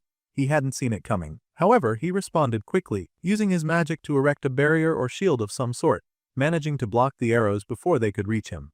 Seeing an opening in the chaos, Casper surged forward. He closed the distance between them, spear in hand, pressing the attack. William began to dodge, weaving and moving away from each spear thrust as Casper continued to strike. But then, without warning, William's leg snapped shut inside another trap. This time, it was a bear trap specifically designed by Casper ahead of time for this very fight. Reacting instantly, William used his magic to force the trap open, freeing himself before it could cause more serious injury. He prepared to make a break for it, but Casper was already on top of him again. He went in with another strike, this time aiming directly for William's head. Although William managed to dodge at the last moment, the spear's edge still grazed him. A thin line of blood appeared where the tip had cut him, marking the first time Casper had actually landed a hit in the fight. William jumped backward, creating space between them once more. Surprised by the cut, William looked at Casper with renewed interest and told him he wasn't half bad. A moment later, he announced that he would now be stepping things up a notch.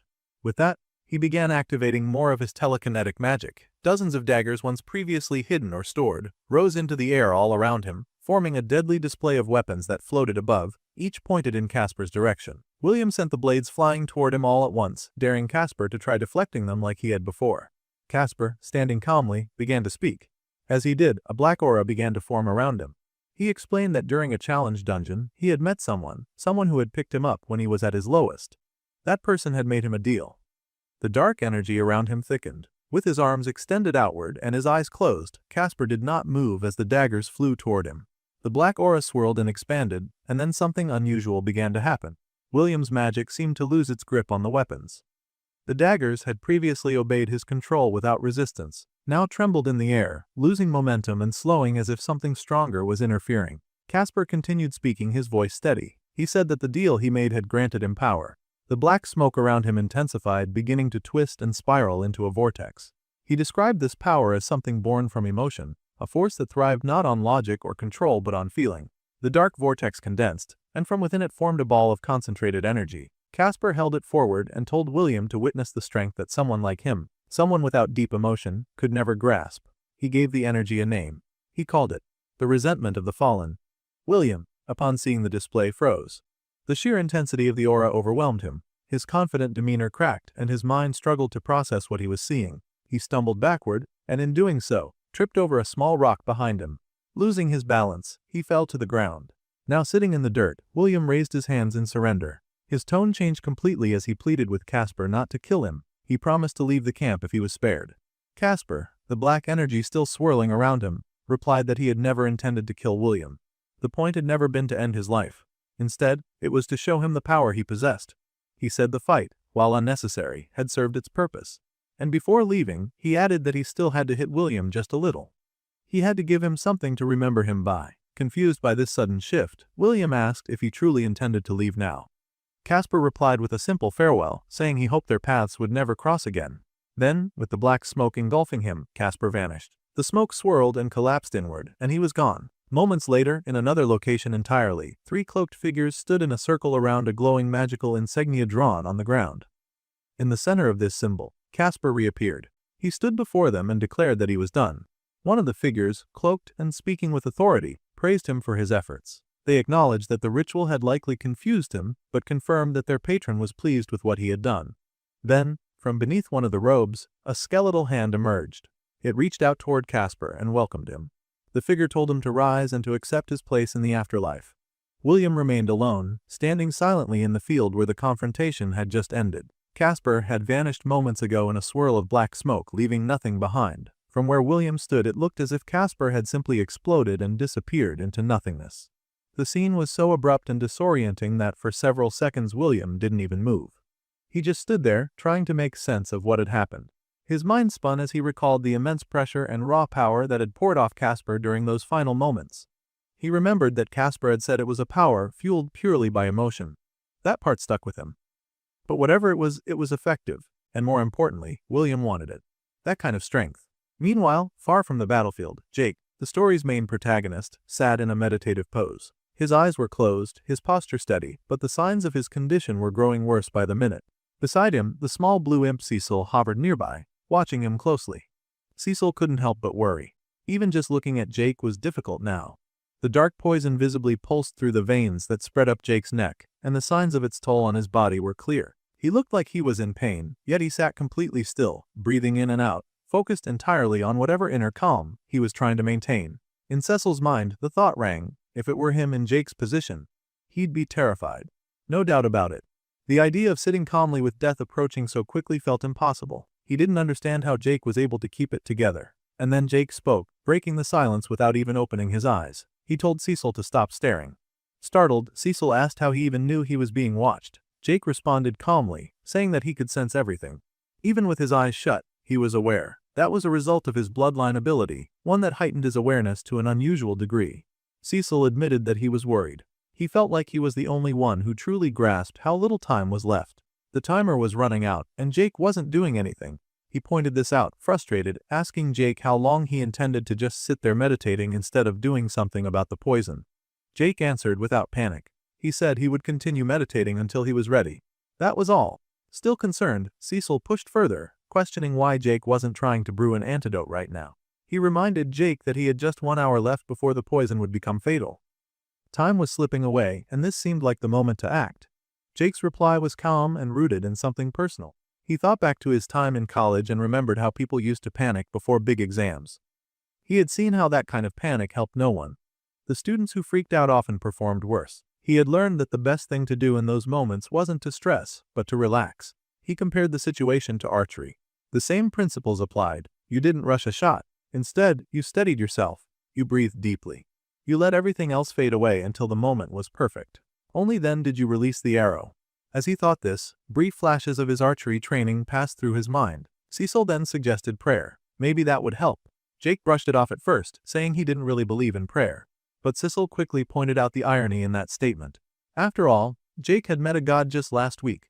The malefic viper, a real divine being, had spoken to him directly. Hearing this, Jake conceded.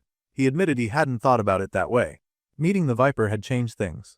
And it was true that the god had blessed him. He opened a blue notification window and showed it to Cecil, revealing that he had received the blessing of the malefic viper. The notification identified Jake as a true alchemist recognized by the god itself. Jake explained that the blessing came with significant stat boosts. They had helped a lot. It wasn't just a symbolic gesture. The god's power had made him stronger in real, tangible ways. He then mused aloud that maybe prayer wouldn't be such a bad idea after all. Still, knowing the viper's personality, he joked that any prayer sent its way might just go straight to voicemail. Despite his earlier doubts, Jake eventually decided to try praying to the malefic viper anyway. But in typical Jake fashion, he didn't do it the conventional way. He looked upward and cursed at the god, calling the malefic viper stupid and reckless. He shouted that if he were to die today, he'd make it his mission to hunt the viper down in the afterlife and make him pay. It was more of a challenge than a plea, and the words came out with a defiant edge. Cecil, watching and listening nearby, was stunned. His jaw dropped in disbelief. He could barely believe what he was hearing. Jake had just insulted a literal god. Cecil immediately began shouting, demanding to know what the hell Jake thought he was doing. He pointed out that saying things like that to a being like the viper was suicide. If the god chose to descend in that moment, Jake might not survive the encounter. It was madness. Jake only laughed. He waved it off, smiling through the pain that was still pulsing through his body. He claimed that the viper probably liked that kind of prayer. Somehow, he could feel a sense of encouragement, as though the god had heard him and approved of his fiery spirit. It was typical of the bond he had with the viper, which was strange, unpredictable, and unlike anything one might expect from a mortal and a divine being. But then, without warning, Jake's body shuddered. He winced as a pulse of sharp pain tore through him. He began coughing violently, and Cecil quickly stepped forward, asking if he was okay. Jake kept smiling, but it was forced. He half-joked that maybe he was wrong and that maybe that sudden burst of pain was the viper's response. As he pulled his hand away from his mouth, blood was visible on his palm, a grim sign that the poison's effect was escalating. Still, he didn't panic. Instead, Jake looked determined. He told Cecil that he wouldn't let things end here. Not after all the struggles he had endured. Not after the countless enemies he had defeated, the damage his body had suffered, or the sacrifices he had made along the way. There were people he had left behind, bonds he had formed. All of that would be meaningless if he failed to push through now. He glanced at the timer, which showed a little over 44 minutes remaining. That was all the time he had left to create a cure before the poison took his life. Tightening his fist, he told Sissel that it was time to get to work. There was no more time to waste. Jake moved quickly. He began setting up all the necessary tools and ingredients on the table in front of him, which was his working surface. Every movement was deliberate and practiced, the mark of someone who had spent years mastering the art of alchemy. The first step was extracting the juices from a rare kind of mushroom. This required care and precision. He then combined that with a special mixture of blood and aged moss. The process was time-consuming, and it demanded intense concentration. He had to avoid slipping into a haze from the pain. Cecil supported him by fetching more supplies and making sure everything stayed in order. To keep his body from completely collapsing, Jake used whatever leftover potions he had to stay replenished. Despite the burning in his limbs and the dizziness creeping in, he kept working. As the liquid inside the cauldron began to bubble, he muttered aloud that if it was bubbling, then things were probably going right. He moved to the next step, injecting mana into the concoction at a slow and steady pace. He focused hard, maintaining the flow just as needed. He didn't rush. Every second counted, but one wrong move could destroy everything. Then, suddenly, a blue notification appeared in front of him. It informed him that he had successfully created something an unstable form of malefic vita. Cecil, looking over, asked if that was the result Jake had been aiming for. Jake hesitated. He wasn't entirely sure. It wasn't exactly what he'd envisioned, but it was something. Another notification followed, providing a more detailed description. The potion he had made was classified as unstable. It contained an immense level of vitality, but it was highly volatile. The energy within it would begin to decay in less than 10 minutes. That meant they had a very small window of opportunity to use it. Jake, still unsure if it would work, voiced his confusion. The description didn't clarify whether it would actually counteract the poison, but with time running out, Cecil reminded him they didn't have the luxury of hesitation. They had to act. Now, looking back at the timer, Jake saw that less than a minute remained. That was all he had left. Making a decision, he picked up the potion and drank it. As the liquid passed down his throat, Cecil wished him good luck, his voice quiet but sincere. After a few moments, Cecil asked if Jake felt any different. Jake admitted that he didn't, at least not yet. But he could feel the countdown approaching its end. He pointed out that the poison was about to kick in. And then, as if on cue, it did. A violent pulse shot through Jake's entire body. His muscles locked up as a wave of pure agony surged through him, more intense than anything he had felt so far. Cecil, watching helplessly, immediately called out, asking if Jake was okay. But before Jake could even respond, another surge of agony racked his body, cutting off his breath. His knees buckled. He staggered, then collapsed to the floor, gasping as he clutched at his chest. With a strained voice, he barely managed to whisper that he couldn't breathe. The antidote hadn't worked fast enough, or at least, not in time to prevent the poison from advancing even further. Jake's eyes widened in panic. The sensation spreading through his limbs wasn't just pain anymore, it was more like paralysis. His fingers twitched, but he couldn't control them. His chest felt tight, like it was being crushed by invisible chains. He could feel the poison crawling upward, inching toward his heart. Desperation took hold of Cecil. With no time to think and panic overtaking reason, he rushed to the nearby stash of health potions, grabbing anything that looked remotely helpful. He called out to Jake again and again, begging him to hold on, to stay with him just a little longer. The world was fading. His heartbeat slowed to a dull echo in his ears. His limbs turned cold. His thoughts drifted. Standing before him was Adam, his old friend, long gone. Adam's expression was stern, not sorrowful. He looked Jake in the eye and asked, "Is that it? After everything, you're just gonna lie down and die?" Jake, still weak and trembling, shook his head slowly. "No," he replied through gritted teeth. "I'm not done yet." Summoning strength he didn't know he still had, Jake forced his body to respond. His arms trembled as he pushed himself up from the ground. Pain screamed through every muscle fiber, but he didn't stop. With a growl that came from the core of his being, Jake rose to his feet, standing tall even as the poison raged inside him. Cecil, still rushing toward him with bottles in both hands, stopped in his tracks. He saw Jake, who was sweating, shaking, gasping but trying to stand upright. Eyes wide, he asked what happened. Jake placed a trembling hand on his chest, feeling his own heartbeat.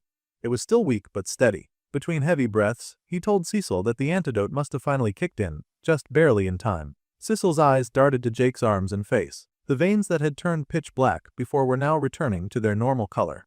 The dark tendrils of poison were retreating. Jake nodded slowly, confirming what Cecil saw. He had passed the test. The poison had been stopped. He didn't celebrate immediately. There was a moment of silence, heavy with the weight of how close he'd come to death.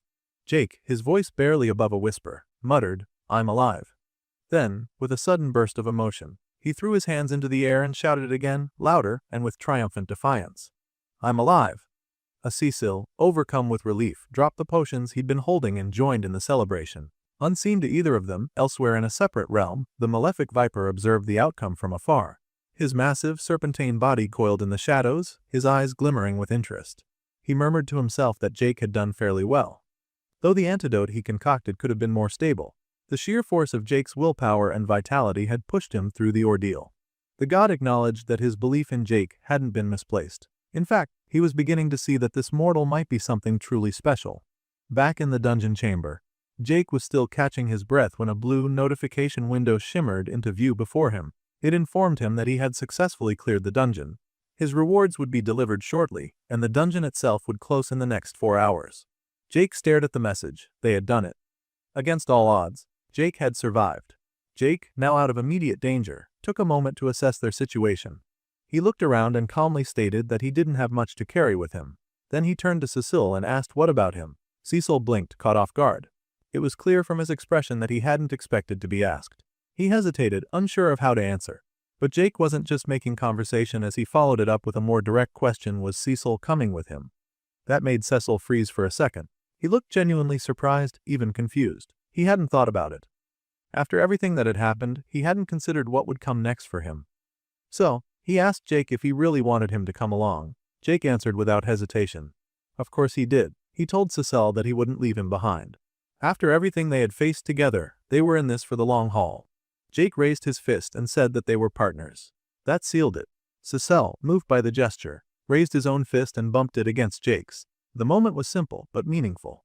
Something about it struck a chord in Cecil. The imp suddenly found himself getting emotional. Tears welled up in his eyes, and he tried to hide them. Jake noticed and asked him if he was actually crying. Cecil, clearly embarrassed and trying to save face, shot back with a flustered "If you, man," turning his head slightly to hide his face. Just then, before they could say much else, Jake was hit with a barrage of blue notification windows. The system had begun unloading all the dungeon rewards at once. There were stat upgrades, bonuses, items, enhancements, more than Jake could process in a single glance. The list kept going, stacking up one after the other, covering large parts of his vision. He skimmed through a few of them, noting increases to strength, stamina, agility, and several equipment boosts that pushed his combat efficiency even higher. Cecil watched Jake quietly for a moment and then asked how he felt now, after getting all those rewards. Jake gave a small grin and said he felt strong, at least stronger than he had in a long time. Later, as they walked away from the dungeon's depths, Jake mentioned how good it felt to have his weapons back. He flexed his hand around the grip of his bow, checking the tension, reacquainting himself with its weight. Cecil glanced over and asked if Jake thought he'd be a little rusty. After all, it had been a while since he'd last used them. Jake admitted that he probably would be, but that wasn't what concerned him most. His focus was on his class levels. As an alchemist, he had made a lot of progress. But as an archer, he was still stuck at level 9. That was far behind what might be necessary to handle whatever threats were waiting outside. He didn't know what the current average level in the forest region was, but he had a gut feeling that he would need to catch up quickly if he wanted to stay competitive or survive. Cecil, always one for brutal honesty, pointed out that he wasn't likely to be much help in that department. He didn't have any levels, not a single one. He was purely support. Jake, realizing the truth of that, suggested that if things got rough, he could always stash Cecil back in the pocket dimension inside the magical holding necklace. It was a secure place and had kept him safe before. But Cecil immediately rejected the idea. Jake, curious, asked if he was still worried about getting trapped inside again. Cecil responded firmly. Of course he was. Anyone who had been imprisoned inside a timeless void for a millennia would feel the same. The trauma of that experience hadn't faded, and it made him uneasy just thinking about being sealed away again. They didn't dwell on the subject for long. Soon, they reached the exit of the cave, like dungeon. The moment they stepped out into the open, Cecil visibly perked up. He was excited to finally get a breath of fresh air after such a long time underground. He stretched his limbs and took a deep breath, enjoying the sensation. He looked around and commented that the outside view was much better than that cramped, musty dungeon. The moment was peaceful but short-lived. Without warning, a deep growl echoed from nearby. Jakey and Cecil turned sharply to see the source. A massive, lizard-like beast stood before them, its eyes locked on the two of them. Cecil narrowed his eyes and said it looked like they had company. The tension escalated quickly as more of the creatures appeared, slithering and stalking into view. They began to form a circle around Jake and Cecil, cutting off any easy route of escape. Cecil sighed in frustration and muttered about how they couldn't just get a moment to enjoy themselves. But Jake didn't seem troubled. In fact, his expression shifted. He calmly reached for his bow and readied an arrow. He said it was actually perfect. This was exactly what he needed. It was a real fight. He saw this encounter as an opportunity to shake off the rust and get back into proper form. Yet despite their intimidating presence, Jake assessed the threat as moderate. He had fought tougher opponents, and he was confident that he could handle this encounter. His mind raced, formulating strategies even as adrenaline sharpened his senses. Two of the velociraptors suddenly broke into a sprint, charging toward him from the left. Jake's instincts kicked in immediately. He resolved to thin the herd while the beasts were still at range, knowing that once they closed the gap, his chances would decrease sharply. Taking careful aim, he let loose 2 arrows in quick succession.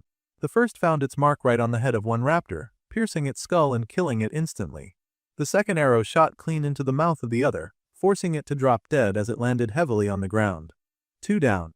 Turning away from the fallen creatures, Jake barely had time to catch his breath when the other 2 velociraptors lunged at him. Cecil, ever watchful, warned Jake just in time of the impending danger. With teeth bared and jaws wide open, one raptor roared as it lunged forward, attempting to seize Jake in its powerful bite. Reacting with lightning speed, Jake jumped out of the way, narrowly evading the deadly attack. He made a mental note of the raptor's impressive speed. Was it truly the beast that was so fast, or had Jake's reflexes slowed? He shook the thought off and stayed focused. Suddenly, Cecil called out again, his voice filled with alarm.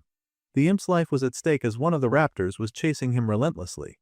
But Jake, now fully engaged in the fight and having been spotted by the raptor he had dodged moments earlier, replied coolly to Cecil that he was a little busy at the moment. Without hesitation, the raptor lunged again with a violent roar, jaws snapping toward Jake's head. Instinctively, Jake drew his blade as the beast came close, meeting its attack head-on.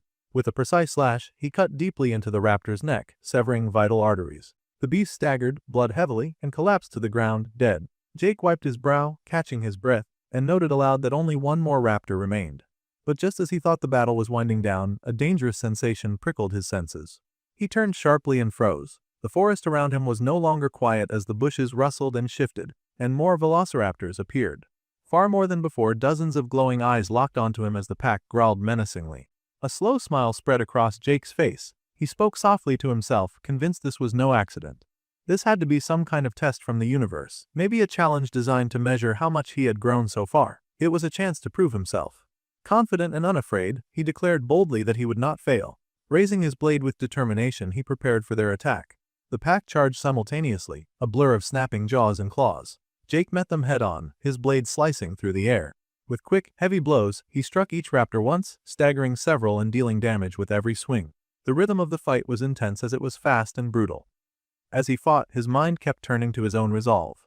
He vowed silently to himself that he would keep fighting until he became the strongest, no matter what it took. Suddenly, a raptor growled close behind him, attempting a sneak attack from the rear. Jake pivoted quickly, slashing at the beast's body and forcing it back. Then, with precision, he stabbed his blade deep into the raptor's open mouth, ending its threat.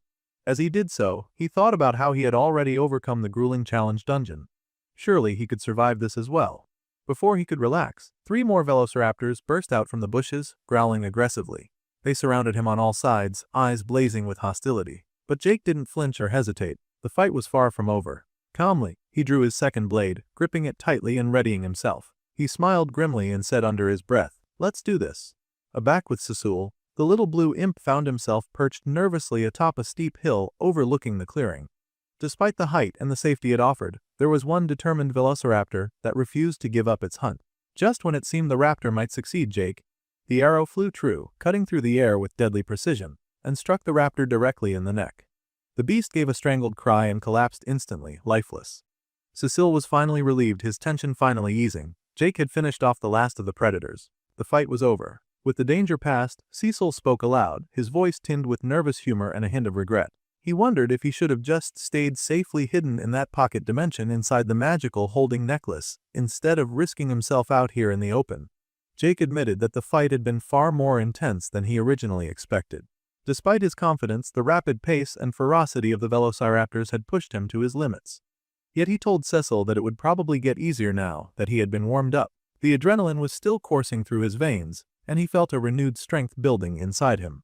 Cecil considered Jakey's words but was still hesitant. The imp was reconsidering his earlier decision, now thinking that maybe the pocket dimension wasn't such a bad place after all. The near miss with being devoured by the dinosaurs was a terrifying experience for him. Dinosaurs are not exactly my favorite. Cecil muttered under his breath, shaking his head. Just then, Jake's attention was drawn to a barrage of blue notifications flooding his vision. They were system messages confirming the defeat of all the enemies. Each notification brought rewards, tutorial points, stat boosts, and other bonuses that seemed almost endless.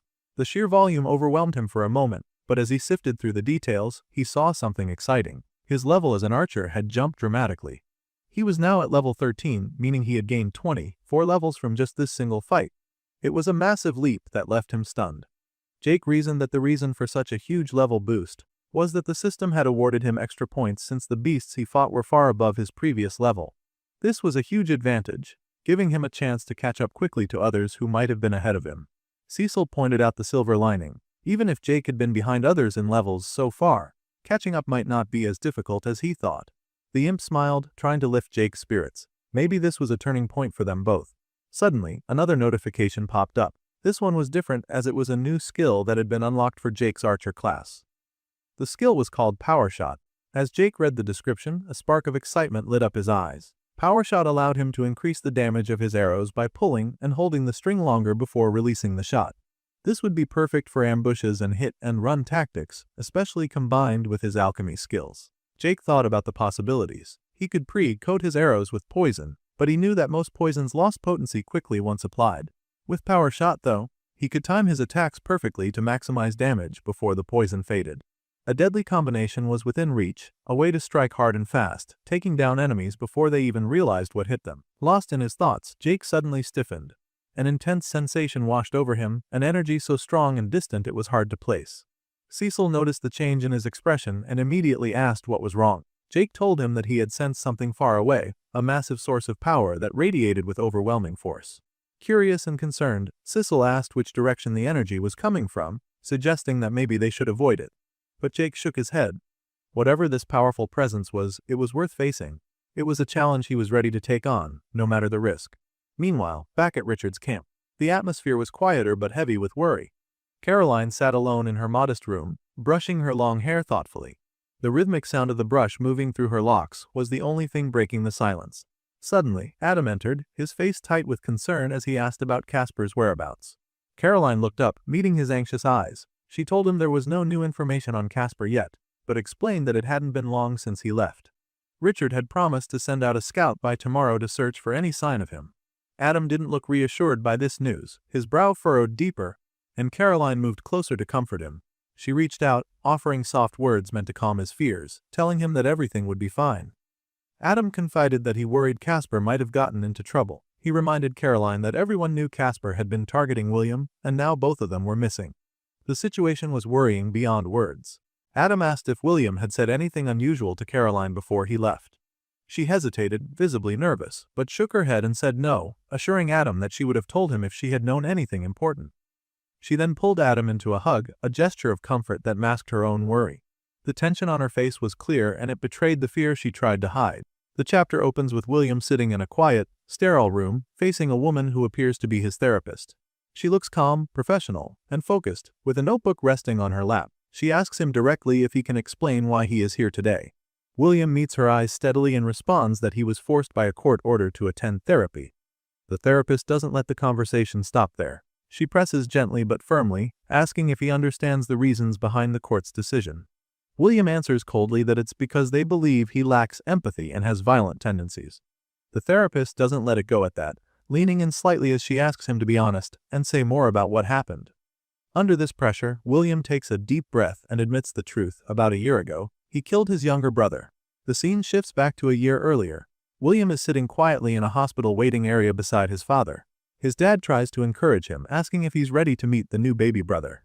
William's expression is blank, showing no sign of interest or excitement. His dad continues to cheer him on, telling him to be supportive of his mom during this difficult time, but William remains silent and distant. Suddenly, a doctor approaches William's father and requests to speak with him privately. Concern quickly crosses the father's face as he comes close to the doctor and he puts his hand on the shoulder of the expecting father. The doctor explains that the baby has experienced complications during delivery and needs further testing. William's father listens carefully, his worry evident. William watches all of this silently, but does not appear emotionally affected. Later, William visits his baby brother in the emergency unit. The infant lies on life support, fragile and struggling to survive. William's thoughts reveal a cold and harsh judgment. He does not see the baby as a brother but as a useless burden, a nuisance that requires machines to keep alive. There is no connection, no compassion in his gaze. Fast forward 6 months. William is at home, and we see his family going about their day. His mother asks him to get the mail, and among the bills and notices, one letter stands out to William. An acceptance letter from Stanford University. His face lights up with excitement as he reads it again. He quickly runs to tell his parents the news, expecting their joy.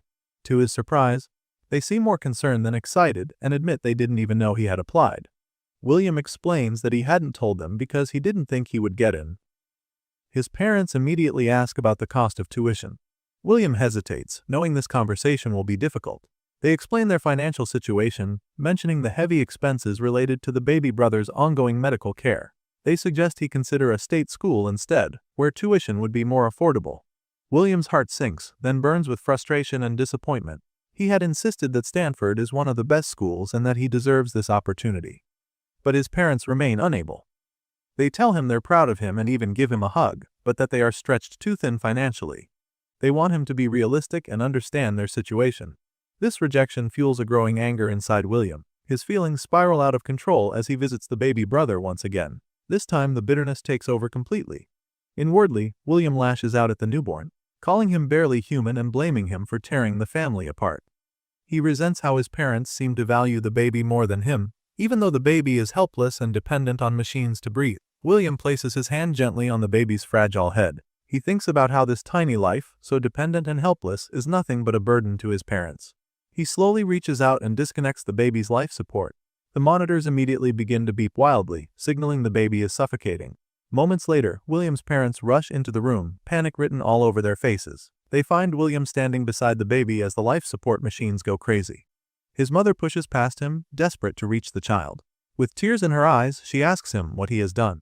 William looks at her coldly and says simply that he has solved their financial problems. The weight of those words hangs in the air. His mother breaks down in pain, realizing their baby brother is no longer breathing. But William doesn't seem to understand why they are so upset or frantic. He asks them why they are making such a fuss. In his mind, removing the baby, who was ruining their lives, was an act of liberation, a solution to their suffering. William's father, anger now flooding his face, grabs William roughly by his shirt. He demands how his son could do something so cruel. William replies without remorse, telling them he was just trying to help. 1 year after that terrible night, William finds himself locked away in a cold, clinical facility. He is given drugs every day to keep his mind quiet, to control his anger and impulses. The medications dull his thoughts so much that he can barely think straight anymore. Time seems to lose meaning inside the white walls. William cannot even tell how long he has been there. More than anything, he cannot understand why he is there, or why his parents have abandoned him. Their silence and absence feel like punishment, but for what? The boy still didn't get what he did wrong, but that day something happened. This was the day everything changed, the day the old world seemed to turn upside down. That day, a blue notification appeared in front of him, marking the start of a tutorial sequence. That moment was the beginning of the path that turned William into the murderous mage he is today.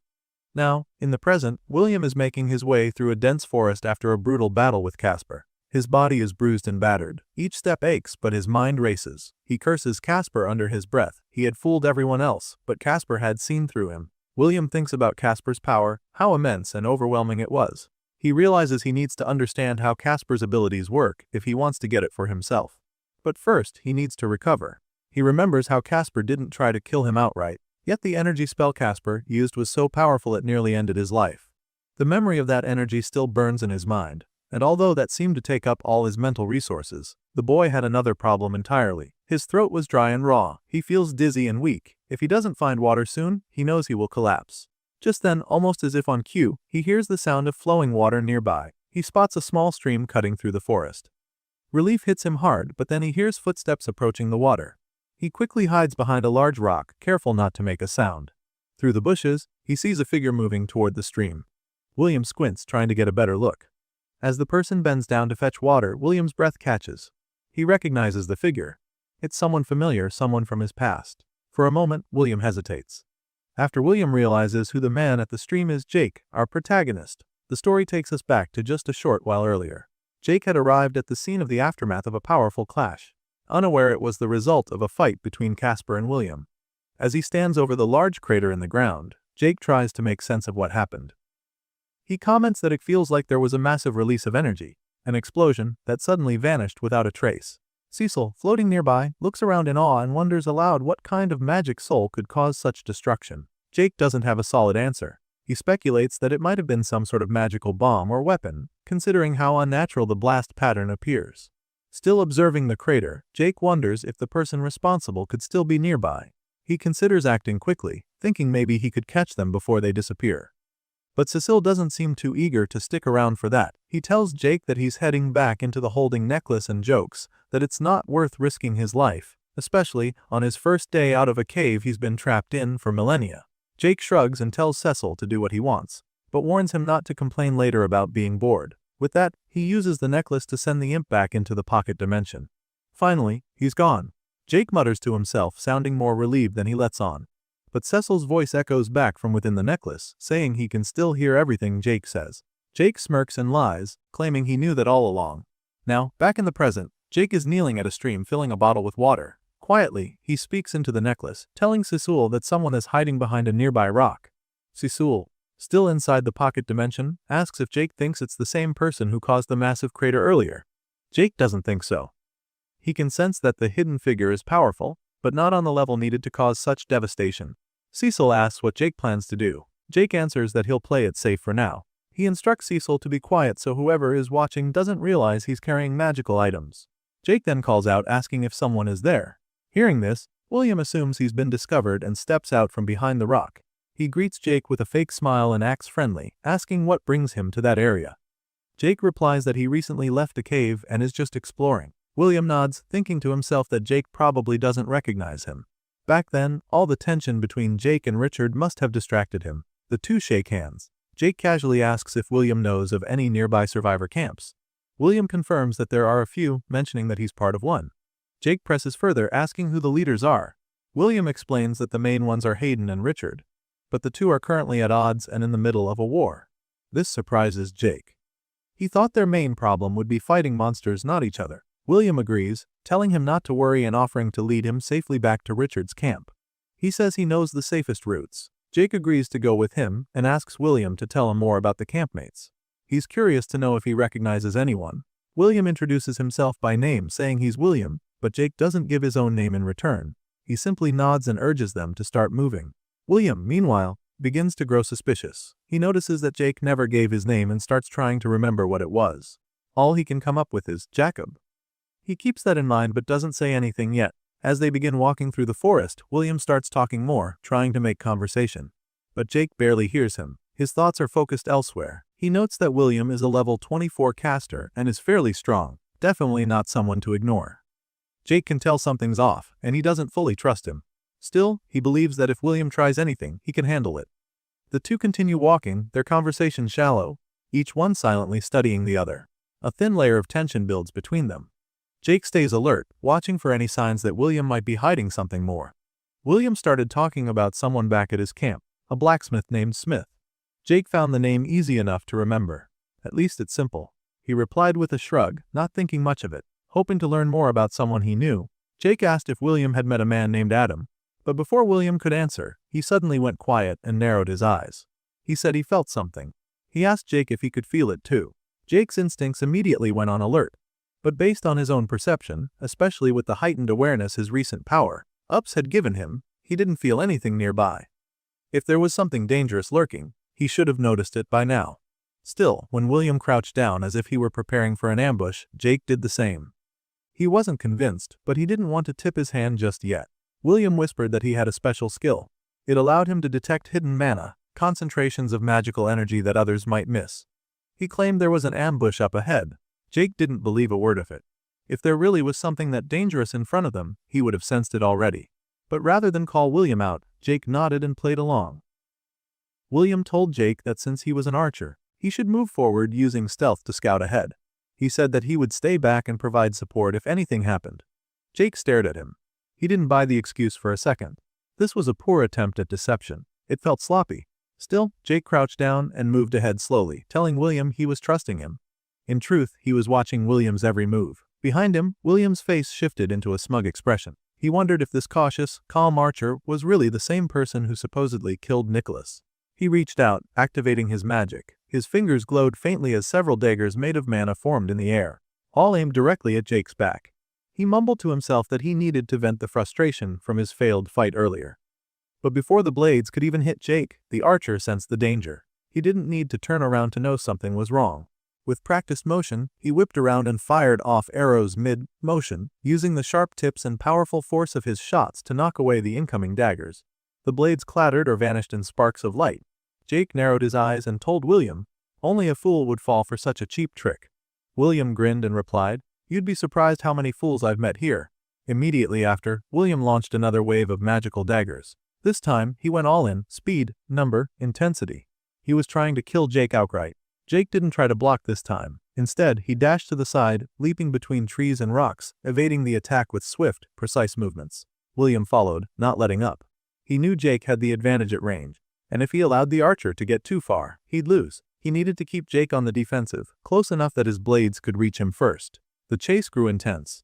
William kept attacking, kept pressing, but Jake was quicker than expected. His movements were hard to follow, like he was always 2 steps ahead. William frowned, annoyed. Jake was slippery. But he couldn't run forever. Eventually, he'd slow down. That's what William told himself. But just as he thought that, Jake reappeared out of nowhere, moving like a shadow, and slammed his dagger into William's side. William's eyes widened, completely caught off guard. He asked why Jake stopped running. Jake gave a tight smile as he pushed the blade in deeper. "You think I run just because I'm an archer," he said. His voice was calm. "You never understood your opponent." He twisted the blade and added, "That was your first mistake." Jake didn't waste time. The dagger he was using wasn't ordinary. It was the one he earned from the challenge dungeon, a cursed weapon designed to cause bleeding that no normal healing could stop. He figured William had less than a minute before he bled out, unless Jake decided to finish it faster. Which in this case he did. He shifted his stance to deliver a second blow. But right then, William's hand twitched and his eyes glowed. Jake realized something was wrong. A new energy filled the air and it was cold, fast, intense. William activated a trump card spell. He had been saving it for Richard, but with death staring him down, he didn't hesitate. It was a skill called Flashing Steel. Jake barely had time to react. He stepped back just as William's body was suddenly surrounded by an ominous blue light, the glow pulsing with power and intent. Something was about to happen and it was anything but good. 1 week before the battle between William and Jake, things were already tense. Back then, William had approached Richard with something on his mind. He wanted to talk, though Richard didn't look like he had any patience for it. William complained about the way mana potions were being rationed. He argued that the restriction was hurting his ability to hunt effectively. Richard didn't budge. With the rising tension between their camp and the surrounding survivor groups, Richard said they had no other choice. Resources were tight. Priorities had to be managed. But William wasn't done yet. He asked if he could borrow from Richard's personal supply instead. That, however, was instantly shut down. Richard told him flatly to ask the others if he needed more. He then turned and walked away, saying he had more important matters to deal with. William watched him leave, his jaw clenched. His irritation grew into anger. Who did Richard think he was, talking to him like that? The more William stewed in it, the more frustrated he became. Later that day, as he wandered the forest alone on a hunt, the bitter thoughts swirled in his mind. He even considered stealing every potion in the camp just to make a point. He was sick of the group, sick of being told what he could and couldn't do. He just needed a bit more power, and the right moment to strike, then he could take Richard down. And then it happened. While walking through the woods, he unlocked a new skill. A glowing blue notification appeared before him, flashing steel. The description said it allowed him to release a bright flash of light followed by a barrage of razor-sharp metal shards. A deadly burst of power. As he read the notification, a wicked smile crept onto his face. Finally something he could use. Back in the present, that same spell was now active. William stood aglow in blue light, activating Flashing Steel. Against Jake. In front of him, a glowing metal orb materialized, humming with power and light. It dropped to the ground between them like a bomb waiting to go off. Jake realized what it was immediately. Whatever this spell did, he had no intention of being there when it triggered. He leapt away just as fast as his body could manage. The orb detonated. A thunderous boom filled the air, and a wave of blinding light surged outward. Shards of glowing metal exploded in all directions, slicing through anything in their path. Jake, though quick to react, wasn't fast enough to fully escape. A storm of metal ripped through the forest and struck his body, piercing through flesh and armor alike. The force of the blast threw him through the air and slammed him against a jagged rock wall. He lay there for a moment, battered and bleeding, wondering what kind of attack he had just endured. Even with his advanced bloodline and Hund reflexes, he had barely managed to respond in time. He gritted his teeth. That spell was no joke. Still, he figured William couldn't have gone far. The dagger he used earlier should have been enough to cause fatal bleeding. If he wasn't already dead, he would be soon. Jake turned his head slowly, trying to spot his enemy. To his surprise, William was still moving. In fact, he was running away through the trees. Jake attempted to stand, but pain flared through his entire body. His limbs trembled. That blast had done more damage than he realized. A moment later, Cecil emerged from the holding necklace. He was greatly concerned and asked Jake if he was okay.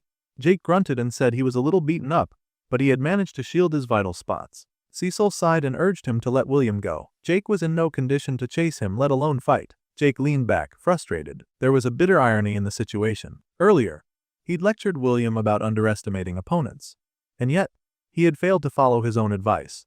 He hadn't considered that William might have something that powerful hidden up his sleeve. Cecil asked if Jake thought that spell might be what caused the crater from earlier.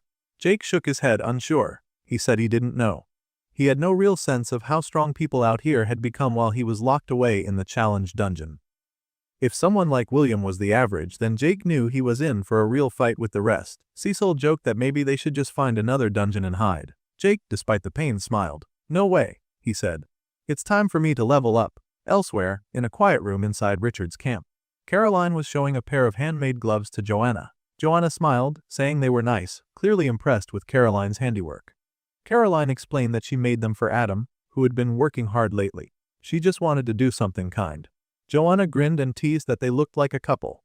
Her face then turned a little sad. She admitted that it reminded her of when she met her own husband. That moment of nostalgia quickly gave way to sorrow. Since the world had turned upside down, she hadn't seen him. Seeing the sadness on Joanna's face, Caroline tried to cheer her up. She reminded her that no one knew for sure what had happened to the rest of the people on Earth. Maybe her husband was in another tutorial zone, doing fine. Caroline even joked that some of those other tutorials were probably easy, and her husband might be roasting marshmallows somewhere safe. That got a smile out of Joanna. She thanked Caroline and said she hoped to see her husband again when all of this was over. Caroline then glanced at her notification panel and noted that they only had 30 days left until the tutorial ended. Soon they'd be able to return to their real lives. Suddenly, a man burst into the room, calling for Caroline. She stood up and asked what was wrong. The man said there was an emergency and Richard needed her right away. Inside Richard's office, Caroline walked in and immediately noticed William lying unconscious on a bed, his body wrapped in bloodied bandages. She asked what had happened. The man who brought her in explained that he found William in the forest, barely alive. He thought someone from Hayden's camp might have attacked him. Richard told the man he did well and asked him to fetch some water. Once the man left, Richard turned to Caroline and asked about William's condition. She looked over the wounds carefully and said it was worse than expected. She was surprised William was even still breathing. Richard asked if she could save him. Caroline hesitated at first, then said she could try to do it and see if it works. But she also asked a more difficult question. Is that even what we really want? Well, Caroline's question came out plainly. She asked Richard if he even wanted William to be saved. Richard looked at her seriously. He asked if she was really suggesting they just let the boy die. Caroline didn't back down. She explained that the poison William had been exposed to was advanced. Even if she tried to heal him, there was no guarantee it would work. She added that William had already caused them a lot of trouble in the camp. Maybe this situation could be seen as a chance to get rid of a problem. Richard didn't like that. He reminded Caroline that while he'd given her a lot of freedom because of her loyalty, this wasn't her decision to make. Life or death calls were his responsibility. He told her clearly try to save the boy. Caroline agreed. She placed her hand on William's body and began the healing process. It took a lot out of her. She strained as she worked, focusing all her energy on the effort. While she worked, Richard kept thinking. He asked her if she thought this was Casper's doing. Caroline shook her head. It didn't fit Casper's methods. This was poison, and Casper didn't usually attack that way. Richard wondered if it came from a wild beast. Caroline said that didn't seem likely either. The wound on William's stomach looked more like something made by a weapon, not a creature. Richard asked if maybe someone working with Hayden had done it. Caroline said that whoever was responsible, it probably wasn't Hayden. He had never used poison this strong before. That led Richard to another thought. Maybe this wasn't any of their known enemies. Maybe it was someone completely new. That possibility made things more complicated. They now had another threat to deal with, and they knew nothing about who it was or what they wanted. Meanwhile, the story shifted to Adam and Joanna. Adam walked over to her and handed her some fabrics she had asked him to find. Joanna thanked him, but he had something else on his mind. He asked her what was going on near the medical ward. Joanna said someone had come looking for Caroline earlier. They said it was an emergency and took her away quickly. Adam asked more questions, clearly worried. Joanna hesitated, but then told him that there were rumors going around. People said they saw William being brought into the medical ward. Adam was shocked. He didn't expect that. He stood there, trying to process it. Then Richard came out of the medical ward, raising his voice and telling the crowd to move. Caroline was beside him, and William was being carried out on a stretcher. Adam rushed over to Caroline to ask what had happened. She told him William would recover eventually, and they were taking him to Richard's cabin, so he could have some privacy when he woke up. Adam asked if they needed help, but she told him it was under control. She said she would see him later and went back to work.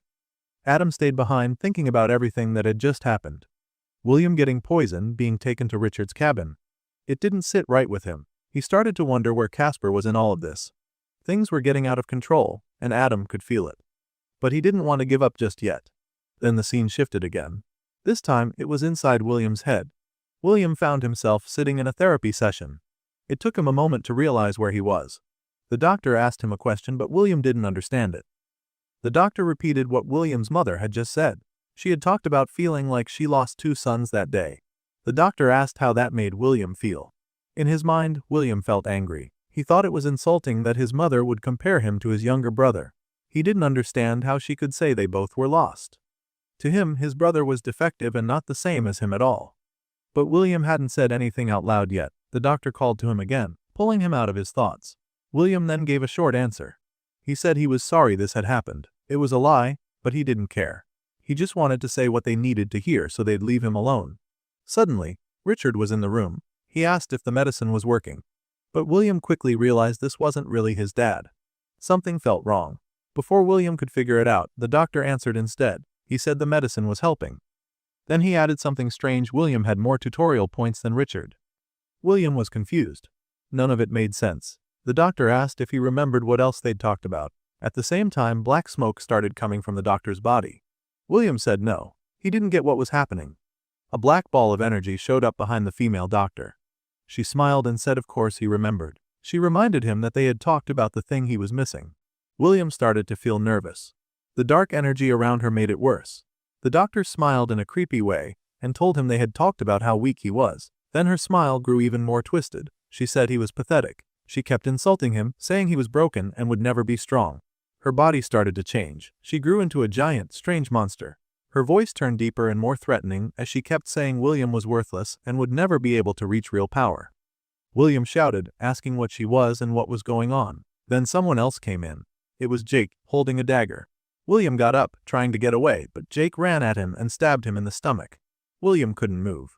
Blood poured from the wound. Then the people around him, his family, the doctors, even Jake, started laughing at him. They all laughed together while he was frozen and bleeding. The laughter felt endless, and the humiliation made him cry. That's when he woke up. William sat up suddenly, breathing hard. His whole body was tense. Sweat covered his face. He looked around, confused and panicked. But then he realized it had all been a dream. The therapy session, the attack, the insults, none of it had been real. It was just a nightmare, brought on by whatever he'd gone through. As he calmed down, he noticed where he was. He was in Richard's cabin. Caroline was sitting nearby. Richard was beside her. Richard looked at him and spoke. He said he hoped William got some rest, because now they had to talk. After William woke up, still visibly worn out from the ordeal, Caroline leaned in and asked how he was feeling. He said he was fine but looked around and asked how he had ended up there. Richard answered, telling him that one of the scouts found him passed out in the forest. He was lucky. Because, without that discovery, he'd be dead by now. They asked him to explain what had happened. And William started lying, claiming he'd gone to look for Casper for help. But before he could get far, Richard interrupted him. He told him to stop lying as they already knew he'd gone out there with the intent to kill Casper. He urged the boy to drop the act and just be honest about what really happened. That made William pause. In his head, he wondered how they could possibly know. Richard, almost as if reading his thoughts, said he wasn't nearly as subtle as he thought. Probably because of inexperience. The camp leader admitted that they'd let him run wild for far too long. But despite everything, he didn't think William was useless. In fact, he thought the boy was brilliant. He said he was someone with massive untapped potential. Dangerous, yes, but very interesting. William asked when Richard had figured it all out. The older man replied that he'd known from the moment they met. When he looked into his eyes, he didn't see a kid. Instead, he saw a living weapon. William scoffed and asked if Richard wanted him to stay and be his little soldier. But the man corrected him, not just a soldier, a super soldier. Then came the offer. Richard proposed a partnership. He and Caroline would support William, protect him, and help him grow stronger. In return, William would help Richard rise to power and become the leader of the entire forest. The teen stared at him and asked why he should go along with it. Why not just kill Richard instead? After all, doing that would probably earn him a ton of tutorial points. Richard, calm as ever, acknowledged that killing him would bring a reward. But working with him would bring something far more valuable. If William wanted power, influence, and real progress, this was the better path. At that, William smiled. Finally, someone who saw his worth. Richard asked if they had a deal. William agreed. With that settled, Richard told Caroline it was time to go. As they prepared to leave, William called out, asking if they were seriously going to leave him there unattended. Richard told him he could do whatever he wanted. When he felt better, he should come find them as they still needed to discuss whoever had attacked him. Then the two left, closing the door behind them and leaving William alone. He sat there quietly, still unsure if everything that had just happened was real. Outside the cabin, Caroline commented that it had gone exactly as Richard predicted. The camp leader gave a small nod. According to him, people like William liked to think of themselves as complex. But in truth, they were simple. Say the right things, feed their ego, and they were easy to steer. Then the story moved back to an hour earlier, before William had even woken up. Richard and Caroline had been inside the room, planning their next move. She had told him she still believed letting William die would have been the smarter choice. But Richard thought differently. He explained that the boy was arrogant. The kind of person walking around like he owned the camp. He believed a near-death experience might break him a little. Caroline asked if he thought that would help the teen grow. Richard laughed and said no. He believed William was already broken and this would just break him more. But that wasn't a bad thing. His plan was to take advantage of the boy's shattered state. The more vulnerable he was, the easier it would be to manipulate him. That's when they'd step in to make him feel valued, seen, important. They'd stroke his ego, make him feel respected. That would lower his guard and make him loyal. Caroline, clearly concerned, asked how he could be sure that William wouldn't turn on them. Richard said he wasn't worried. He had a skill for that. A skill he acquired through a personal given quest. The system had apparently tasked him with unifying the survivors and removing the competition. As a reward, it gave him the ability to sense disloyalty in others. Caroline asked what the skill said about her. Richard looked her in the eye and told her she'd been loyal from the start. He'd never doubted her once. That made her smile. But in his mind, Richard was hiding something. He hadn't told her that he'd already been manipulating William behind the scenes. He'd used the boy to eliminate untrustworthy members of the group. It was his way of keeping peace without ever getting his hands dirty. Back in the present, after the deal was sealed, Caroline asked him again, what did the skill say now? Richard said William was loyal. For now, they were safe. Then she asked what would happen when all this was over. She knew what he had done, and she was convinced that Casper wasn't coming back. As far as she was concerned, William had completed his mission. Richard turned to her, his voice calm but firm. He told her not to mistake this alliance for kindness. As far as he was concerned, William was just a dog. A dangerous one, yes, but a dog nonetheless. He would feed it, train it, and keep it useful. But once he had power, once Hayden was gone and the forest was his, he'd put the dog down. Caroline understood. She nodded quietly and left. Left alone, Richard stood by the door, thinking. In his mind, he went over the remaining loose ends. There were still a few people in the camp he didn't trust, including Mr. Smith, Bertram, and Adam.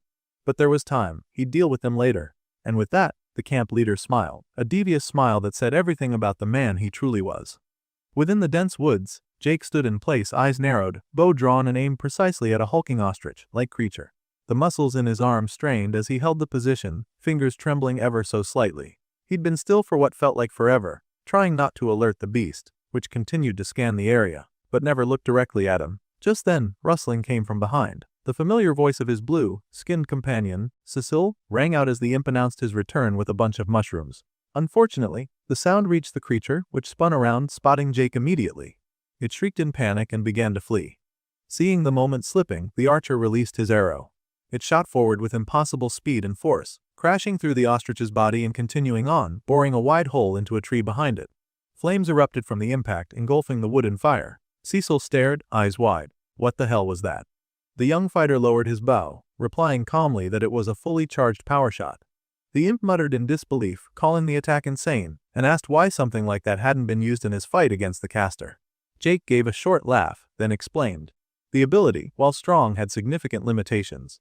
To charge it, he needed to remain perfectly still, something difficult to manage in live combat. It also took time, around 12 seconds for that last shot. In fact, by the end of it, he felt like his arm would fall off. Cecil noted dryly that the skill was only practical as an opener, and Jake added it also worked well for ambushes. Just as the conversation settled, a blue notification appeared in front of him, informing him that he'd reached level 19 as an archer. But there was no satisfaction in his expression. His progress was slowing. He suspected the others had cleared out most of the beasts while he was trapped inside that cursed challenge dungeon. Now, he was left picking through scraps. Hearing this, the imp hesitated before offering a suggestion. If the goal was to level up fast, then deeper regions of the forest might offer more monsters. Jake had realized the same earlier, but hadn't acted on it. There was hesitation. Going deeper came with its own risk. He might cross paths with those from his past. And then what? What would he even say to them? Worse still, what if there was no one left to speak to? He pushed the thought away and told his companion they would explore deeper, but with caution. He wanted to avoid any camps. The last thing he needed was to get dragged into someone else's war. The imp raised an eyebrow, clearly not buying the excuse, but said nothing more, only adding a sarcastic, "Sure. That's the real reason." They resumed their journey through the forest. At one point, the archer hunted down a wild pig, bringing it down cleanly with a shot. Later, he scaled a tall tree, carefully retrieving eggs from a bird's nest. Still later, he plunged into a river to catch fish, emerging with his haul dripping but successful. Eventually, the pair stumbled upon something unusual, a tall gate, crafted from wood and partially covered in moss. It marked the entrance to a dungeon. They both stood in front of it, uncertain. Jake eyed the structure, saying it looked familiar. The imp agreed, noting there were far fewer mushrooms than before. A notification displayed itself before the archer, stating that entry and exit were unrestricted. That alone suggested it wasn't nearly as brutal as the last one he'd entered. The imp echoed the same question the system posed. Would he enter into the dungeon? After a moment, Jake nodded. If he wanted to level up, this was the best option. The moment he confirmed, another blue panel appeared. He had entered the dungeon known as the Badger's Den, and his objective was simple: defeat the Den Mother. Straightforward. That's what he thought. Just some running around, thinning out the monsters, then finishing off the boss. Cecil, ever the pessimist, scoffed at the idea and muttered that they'd been conveniently tossed into a death pit. As if summoned by the remark, a huge badger emerged from the shadows. Its eyes glowed an ominous red, and a deep growl rumbled from its throat. The imp backed away, muttering that Jake had gotten his wish for dangerous beasts. Surveying the creature, the archer noted that these badgers were far stronger than the ones found outside. That fact brought a smirk to his face. He welcomed the challenge. His companion wanted no part of it. The little creature retreated into the necklace hanging around Jake's neck, telling him to call if needed, or preferably, not at all. With a shrug, the archer turned his attention back to the beasts. He loosed 2 arrows. One hit its target dead on, but the other missed. The second badger lunged before he could react. With no time to dodge, he had to block instead. Pain surged through him as the creature's fangs bit deep into his arm, but it was so fixated on mauling him that it didn't expect retaliation. With his free hand, he drove an arrow into the monster's chest, ending it. Both beasts fell and another notification rang. He'd reached level 20. Jake chuckled to himself, half joking about skipping the boss entirely and just grinding through the smaller enemies.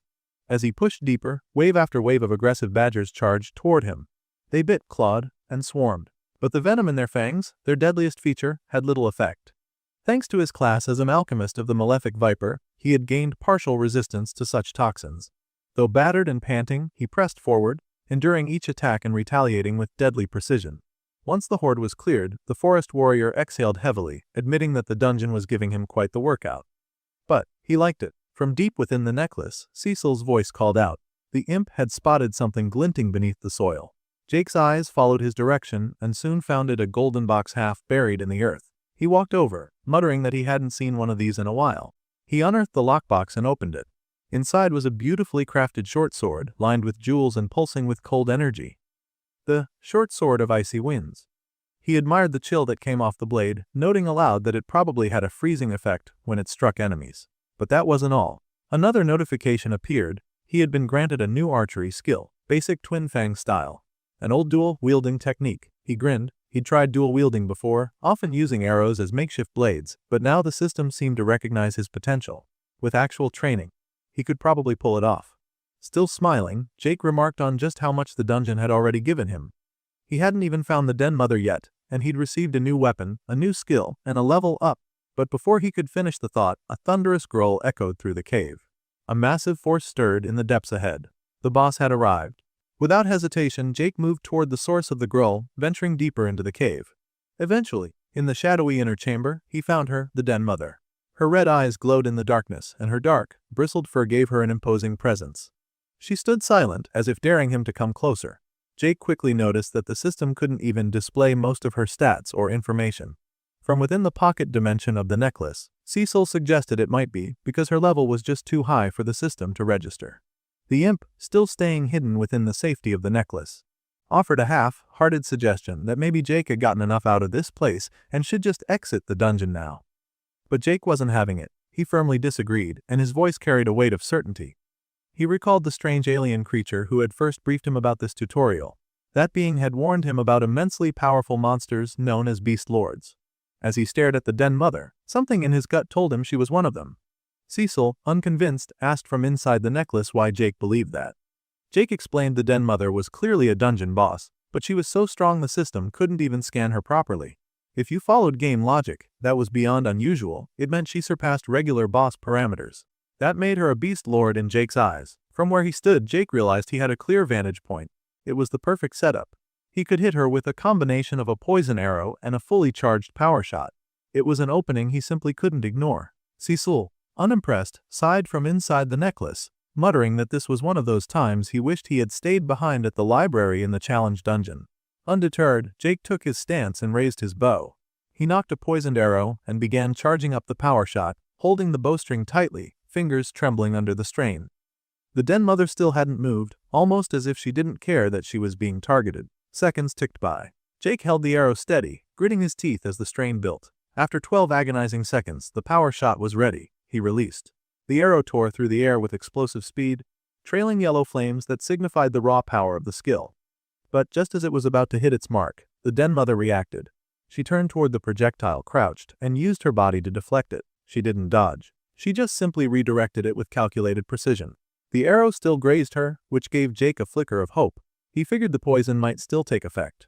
But that hope was quickly crushed. In a horrifying display of instinct and control, the den mother bit into her own flesh and tore out the area that had been grazed, eliminating the poisoned tissue completely. Watching this, Jake's stomach dropped. This beast lord wasn't just powerful, she was surprisingly kind of smart. Jake quickly grabbed another arrow and aimed. But before he could fire, the den mother charged. He loosed the arrow, but before it could reach her, she let out a growl so intense it shattered the arrow mid-air. Clutching his ears, Jake reeled from the sound. It wasn't just a roar, it was some sort of sonic attack. In a flash, she was on him. Her claws slashed across his side, tearing into his abdomen. Jake cried out in pain, blood erupting from the wound as he stumbled back. He coughed, his body shuddering, and then he felt it, the pulse of venom surging through his system. He had assumed his alchemist-based resistances would protect him. But her venom was on a different level, far more potent than that of the regular badgers. She didn't follow up immediately. Instead, the den mother hunched low, staring at him, letting out a steady growl as if waiting for his next move. Jake knew he couldn't take another hit like that. He needed distance, fast. He turned and dashed away, retreating deeper into the cavern to regroup. While running, he called out to Cecil, asking if there were any health potions in the necklace's storage. Cecil, unhelpfully, reminded him that what they had were mostly vials of poison. Jake paused, the gears in his mind turning. Poison. A new idea sparked in his mind. He stopped running and spun around, cursing at the den mother and provoking her for a round two. He reached into the necklace and grabbed one of the poison vials. As the den mother lunged toward him again, he threw the bottle directly at her. As he had predicted, she reacted with another sonic attack, trying to shatter the projectile mid-air. It worked, but not in her favor. The vial broke apart, and the poison liquid splashed across her face. Jake grinned. The trap had worked. The potent toxin began to corrode her skin immediately, necrotizing patches around her jaw and eye. But even as her face began to blacken, the den mother wasn't done. She let out a different kind of roar this time, one that reverberated through the entire dungeon. Jake blinked. From the corners of the cavern, more creatures began to appear. They were large, alpha venomfang badgers, and they surrounded him from every direction. Cecil, peeking out from within the necklace's pocket dimension, panicked, asking Jake if he saw what was happening. Jake calmly responded that the boss had called for reinforcements. With a grim look, Jake drew his new dagger. He muttered that he had hoped to save this weapon for later, but it looked like now wasn't the time for hesitation. Activating Twin Fang style, Jake launched into the swarm. He was a blur of motion. His blades cut clean through his enemies, severing limbs and decapitating heads. He ducked, twisted, and turned with precision, the new fighting style allowing for faster, more fluid strikes. Still, the fight wasn't easy. For every badger he killed, another got close. One sank its teeth into his leg, and as he stabbed it off, another bit his arm. He shook it loose, only for two more to jump at him from behind. But his senses were sharp. Anticipating their attacks, he turned with a spinning slash and tore them apart. By the end of it, Jake stood panting, his body covered in blood, surrounded by the corpses of his enemies. But the battle wasn't over yet. The den mother was still standing. Jake looked up, meeting her gaze. With blade still in hand he charged. She ran at him, her fury unrelenting. They clashed head-on. In one swift, powerful motion Jake swung both blades, slashing straight through her. His attack split her down the middle, cleaving the den mother into two perfect halves. Silence returned to the cave. Jake, exhausted and soaked in blood, dropped his blades to the floor. As the adrenaline left his body, a blue notification screen appeared in front of him, announcing the spoils of victory. From inside the necklace, Cecil gasped in disbelief. He couldn't believe Jake had actually done it, but Jake didn't respond. Instead, with his eyes closed and his chest heaving, he let out a deep, primal roar, loud, victorious, and animalistic. The blue notification lingered before his eyes, proclaiming that not only had he completed the dungeon, but he'd also been awarded bonuses for doing it solo. Cecil emerged from the necklace's pocket dimension now that the immediate danger had passed. His eyes swept across the blood-soaked cave and the ruin Jake had left behind.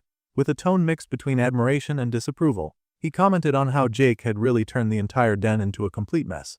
Jake didn't respond with humor or his usual cockiness. He was too tired for that. Instead, he simply admitted that he needed to rest. His breath came in ragged bursts, and his muscles ached from strain. But before he could truly process his fatigue, another notification slid into view. He had reached level 29 as an archer. A 6th-level leap from a single dungeon was staggering. Jake couldn't hide the satisfaction in his voice when he pointed it out. He then told Cecil they needed to get moving, aware that more badgers could appear at any moment. But before they could leave, another notification arrived. This time it wasn't about experience or the dungeon, it was about a new skill. Jake paused, intrigued by how quickly it had come. He hadn't been expecting anything more after the fight. His curiosity grew as he read the notification revealing the name of the skill. The basic Shadow Vault of Umbra. It was a strange name, and it triggered something in his memory. Jake furrowed his brow, trying to recall where he'd heard it before. After a few seconds of silence, he told Cecil that the name sounded familiar. He thought he'd seen it while reading in the library during his time in the challenge dungeon. If his memory was accurate, it wasn't just any random name. It belonged to some kind of god. Cecil's immediate concern was about allegiances. He pointed out that if this skill was indeed tied to another deity, then Jake using it might offend the malefic viper. But Jake dismissed the worry quickly. He didn't think the viper would be the jealous type. He even said the viper didn't strike him as that kind of guy. Whether or not that was wise, Jake didn't care. The skill was simply too useful to ignore. An hour later, the scene had shifted back to the forest. Jake was high up on a mountain ledge, testing his new skill. To anyone watching from a distance, it would seem like he was teleporting, as in disappearing in one place and blinking into existence in another. Jake clearly enjoyed the experimentation, calling out to Cecil to watch as he attempted a move from the peak to a tree further below. But the maneuver didn't go as planned. Instead of landing cleanly, Jake slammed into the tree with a thud and collapsed to the forest floor.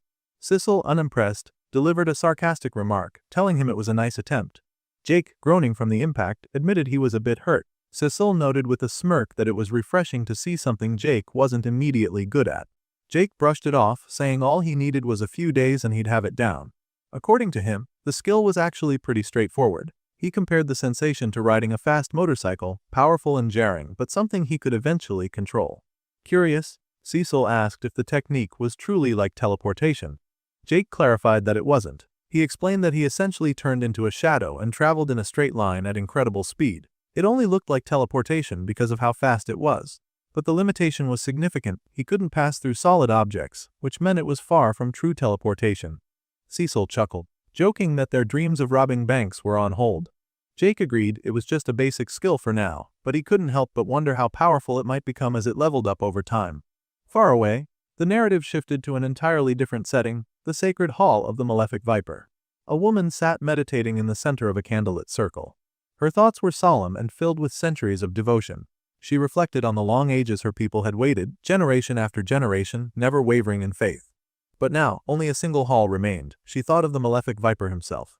Many had begun to doubt his return, questioning when, or if, he would ever offer them a sign. Still, her belief remained strong. The silence of her meditation was broken when the doors opened. A cloaked man stepped in, bowing and addressing her as the honored hallmaster. She looked at him coldly, warning that she'd better not have been disturbed for a petty reason. He remained respectful and explained that he was there on behalf of the Lord Protector, who had summoned her to his realm. She blinked in surprise and asked him to repeat himself. He confirmed it. She had been summoned. Concerned, she asked if something had gone wrong, but the messenger claimed he didn't know. With that, she rose to her feet, declaring she would depart immediately. As she traveled, her mind revisited the only other time she had seen the Lord Protector. It had been during her inauguration as Hallmaster. That appearance alone had been momentous. He had not even attended the funeral of the previous Hallmaster, so for him to summon her now meant something was different. Something important. She began to suspect that had finally happened. She arrived at a large stone gateway adorned with the emblem of a great serpent. As she stepped through, she called out, saying she had come as requested. From the other side, the Lord Protector urged her to hurry, and she did. She rushed in and opened her mouth to ask what had happened, but the moment she saw it, she fell silent. The obelisk was glowing. The Lord Protector looked at her and confirmed what she already feared to believe. The glow signified that the malefic viper was coming. Her heart raced. She began to weep tears of joy as she repeated the words, he was truly returning. After everything, after all the ages, he was coming back to lead them to glory. Her faith had not been in vain. But jubilation quickly turned to urgency. She began listing the preparations they needed to make. The hall had to be cleaned and restored to perfection. She would need to brief the others, alert all minor branches, and ensure that every inch of their world was ready for his return. Her voice quickened as her thoughts spiraled. Time, how much did they have? Hopefully a few days, she said, praying that his arrival would not be immediate. But fate had other plans. Before she could even finish the sentence, he appeared. The malefic viper was here. He didn't speak grandly. He simply looked ahead and greeted someone affectionately, referring to them as Little Snappy, asking if they had missed him. The malefic viper stood calmly before the Lone Protector and the Hallmaster. His arrival was sudden, his presence undeniable. The Lone Protector stared at him, stunned. The weight of years, maybe even centuries, of waiting came crashing down in that single moment. The disbelief was obvious in his voice as he struggled to process the fact that his master was really there, right in front of him. He said as much, barely able to hold himself together. In response, the viper smiled gently and addressed him as Little One. Even though he was a very old man, the malefic viper apologized, saying he knew it must have been difficult, being without him for so long, keeping the faith alone through the ages. Then, without hesitation, the god embraced him. He pulled the Lone Protector into a hug, resting a hand on his head and telling him that he had done well. The Lone Protector returned the embrace, his body shaking as tears ran freely down his face. The Hallmaster watched it all happen. She didn't speak. Her hands instinctively rose to cover her mouth as shock took over. She had dreamt of seeing her lord with her own eyes. But now that it was happening, it didn't feel anything like she had imagined. It was strange, touching, and completely disarming. She had pictured something more formal, more dramatic. But what she saw was personal and intimate. Then, the viper turned his attention toward her, still using the nickname, Snappy. For the Lone Protector, he asked who the young woman standing to the side was. Snappy quickly introduced her. He said she was the latest Hall Master of the Order, and since theirs was the last remaining order, that made her the highest ranking member they had left. The god didn't hesitate. He walked directly toward her, stopping only once he stood in front of her. His eyes met hers and he asked plainly for her name. She bowed slightly, trying to compose herself even as she stammered. She addressed him as, My lord, and told him her name was Viridia. Then she went lower, fully bowing before him. Her voice trembled as she asked if she might have the honor of officially welcoming him back to the order. She also apologized deeply for what she saw as their poor performance during his absence. As she began to offer an oath, saying she would swear on her life, the viper cut her off. He told her he only asked for her name, not for her to throw herself at his feet. He sounded slightly amused as he said it. He reached down, lifted her off the floor, and as he helped her stand, he said that he should be the one apologizing to her. But then, with a grin, he added that he had already apologized to Snappy just a moment ago, and he didn't like to apologize more than once in a single day. It was a rule he tried to stick to. Viridia nodded quickly and accepted what he said without complaint, repeating, Of course, my lord.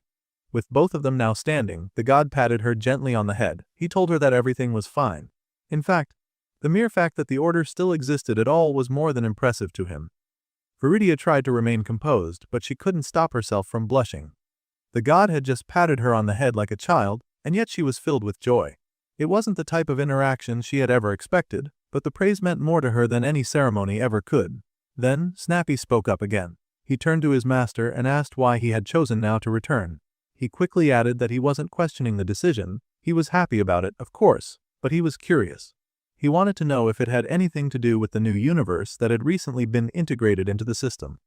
The malefic viper looked around the chamber, then made a small comment. He acknowledged that his sudden return and everything surrounding it might have placed the others in a bit of an awkward or disadvantaged position. After a brief pause, he added that maybe what they all needed was a drink. As soon as the words left his mouth, Viridia lit up. The hallmaster turned sharply, saying she would go fetch some drinks immediately. Her excitement was hard to miss. The Viper watched her go, mildly amused, and pointed out that she was quite enthusiastic. Then he turned his attention back to the Lone Protector. Picking up from where their conversation had paused earlier, he answered Snappy's question. Yes, he confirmed, his return had everything to do with the newly integrated universe. As he spoke, he gave Snappy a reassuring pat on the shoulder. Next, he brought up something specific. He asked if Snappy remembered the dungeon, the one he had created a long time ago in preparation for something he called the Second Era. Snappy thought for a moment, then nodded. He remembered. He asked if the Viper meant the one with all the spikes. The Viper confirmed it. Yes, that was the one. And then he dropped the real surprise someone had actually managed to clear it. Snappy reacted immediately. He said that was incredible and asked if the person who did it was a newly awakened follower, but the Viper shook his head. No, the person wasn't a follower at all. Then, with a small smirk, the god said something unexpected. He admitted that although it might sound strange, he thought he had made a friend. Elsewhere, deep within the great forest, it was nighttime. A small campfire crackled softly under the trees. Jake sat on the ground, chewing on a mushroom. Sissel was nearby, sitting comfortably, listening. Jake muttered something as he swallowed. He said he wasn't sure which was worse, having to eat nothing but mushrooms for weeks, or the fact that he was starting to actually enjoy them a little. Sissel replied with a casual jab, saying it still beat feeding on moss and dirt like he had to do back in the challenge dungeon. Jake chuckled and leaned back a little, eyes scanning the stars above. He started reminiscing. Back on Earth, he said, they had a delicacy called steak. Just saying the word brought a wave of nostalgia, and as he imagined it in his mind, fresh and raw, marbled steak ready to be cooked, his mouth began to water. He said out loud that he'd probably kill for some steak right about now. Then, curious, he turned to Cecile. He asked if the imp missed anything from his own world. Cecil didn't hesitate. He said no, not really. Jake looked at him sideways, not surprised. He pointed out how secretive Cecil always was about anything relating to his past. He even mentioned that, come to think of it, Cecile had never told him how he got trapped inside that holding necklace in the first place. Cecil brushed it off. He called it a long story and half, joked that maybe he'd share it one day, if Jake got him drunk first. Jake caught on to that, grinning a little. At least that meant Cecil knew what alcohol was. He called it progress. Then, suddenly, Jake froze. Something was off. His expression changed in an instant, and his tone turned sharp. He told Cecil to get in the necklace. Cecil blinked, confused, and asked why. But Jake didn't explain. He just yelled again, more urgently this time, ordering him to get inside now. Cecil didn't argue. He vanished into the pocket dimension of the holding necklace without another word. Jake stood up and quietly moved toward the nearby bushes. His posture was calm, but his eyes were locked in the direction of the sound. Someone was there. From behind a nearby rock, bushes rustled. The group hiding there had just realized they were spotted, but Jake was already walking right toward them. Without raising his voice, he spoke clearly. He told them he knew they were there. There was no point in hiding. The moment they realized they'd been spotted, one of them stood up. He was a red-haired man and immediately raised his sword, pointing it at Jake. The others gathered close behind him, tense and alert. The man demanded to know who Jake was and what he was doing in their territory. Jake, guessing that they were acting more out of fear than confidence, made a choice. He raised both hands slowly, showing he meant no harm. Calmly, he said he was just a lone archer, not looking for trouble. He'd recently finished a hunt, and that was the only reason he was here. Then, one of the group, a woman with striking blue hair, spoke up. She asked if his name was Jake. That made Jake pause. He looked at her cautiously and asked how she even knew his name, but her expression shifted. She looked angry. Without warning, she started casting a spell. A large crystal of ice began forming above her, glowing cold and sharp. She yelled at him, saying this was for someone named Mickey. Then she called him a psycho. Jake reacted fast. He leapt into the air, dodging the attack just before it could hit him. While still mid-air, he shouted down at her, asking who the hell Mickey even was. When he landed, Jake tried again to de-escalate. He told them clearly that there must be some mistake. He said he never killed anyone named Mickey, and that there was no reason for any of them to fight. But the red-haired man raised his sword high, his stance solid. He shouted to the others not to believe a word Jake said. According to him, Richard had already warned them that Jake would say things like this. He had tried something similar when he fought the Metal Mage. Hearing that, something clicked for Jake. The Metal Mage had to be William, so this group must be his allies. And Richard, the man in charge, must have put a bounty on him after the fight with William. That explained the hostility. Jake realized they weren't going to listen. They weren't here to talk. They wanted a fight. He sighed and slowly reached for one of his arrows. While drawing it from his quiver, he said he had hoped to settle things peacefully, but clearly, that wasn't going to happen. Looking at the 5 of them, he warned them directly. They were now marked for death. Without hesitation, 2 of the men rushed forward to attack him. One was the red-haired swordsman from earlier. The other was a rugged man with a noticeable scar and a large mallet in his grip. As they charged, they shouted that they'd find out soon enough who would be dying. The man with the mallet was the first to swing. Jake dodged just in time, moving quickly out of range. The man grunted in frustration, readying another strike. At the same time, the red-haired swordsman stepped in and swung, claiming he had a clean hit. But just as both attackers tried to make contact, Jake vanished. He used his Shadow Vault ability, disappearing into the darkness mid-attack, leaving both of them striking only air. Confused and momentarily off balance, the 2 men looked around, trying to figure out where he'd gone. Jake then reappeared at a distance, standing calmly and drawing back his arrow. He called out to them, getting their attention again. But before he could release his shot, something unexpected happened. Out of nowhere, a flaming arrow tore through the air toward him. It wasn't his. The arrow was surrounded in bright yellow flames, a clear sign of a power shot. Jake's eyes narrowed. Someone else in the group was an archer too. The arrow didn't hit him. Instead, it struck a nearby tree and exploded in a burst of violent flames. The impact scorched the bark and sent embers flying. Jake stared at the flames, surprised. Whoever this mystery archer was, they weren't a novice. They knew how to use power shot just like he did. Jake understood how power shot worked. The technique took a brief moment to charge before firing, and if that charge was interrupted, the shot could be thrown off or completely stopped. With that in mind, he came up with a quick plan. He decided to fire his own arrows to disrupt the other archers' channel time, hoping to break their rhythm before the shot could be released. But the moment Jake shot his arrow, a massive wall of ice rose up between the opposing archer and his shot. It blocked his arrow completely. The sudden wall wasn't random, it was a spell cast by the blue-haired woman. She had anticipated Jake's plan and stopped it perfectly. That was when Jake realized something important. They weren't just a random group of fighters. They were coordinated. They covered each other's weaknesses, moved with purpose, and backed each other up. This was a team used to fighting together. While he processed that, another flaming arrow, a second power shot, was already on its way toward him. Jake didn't have time to think.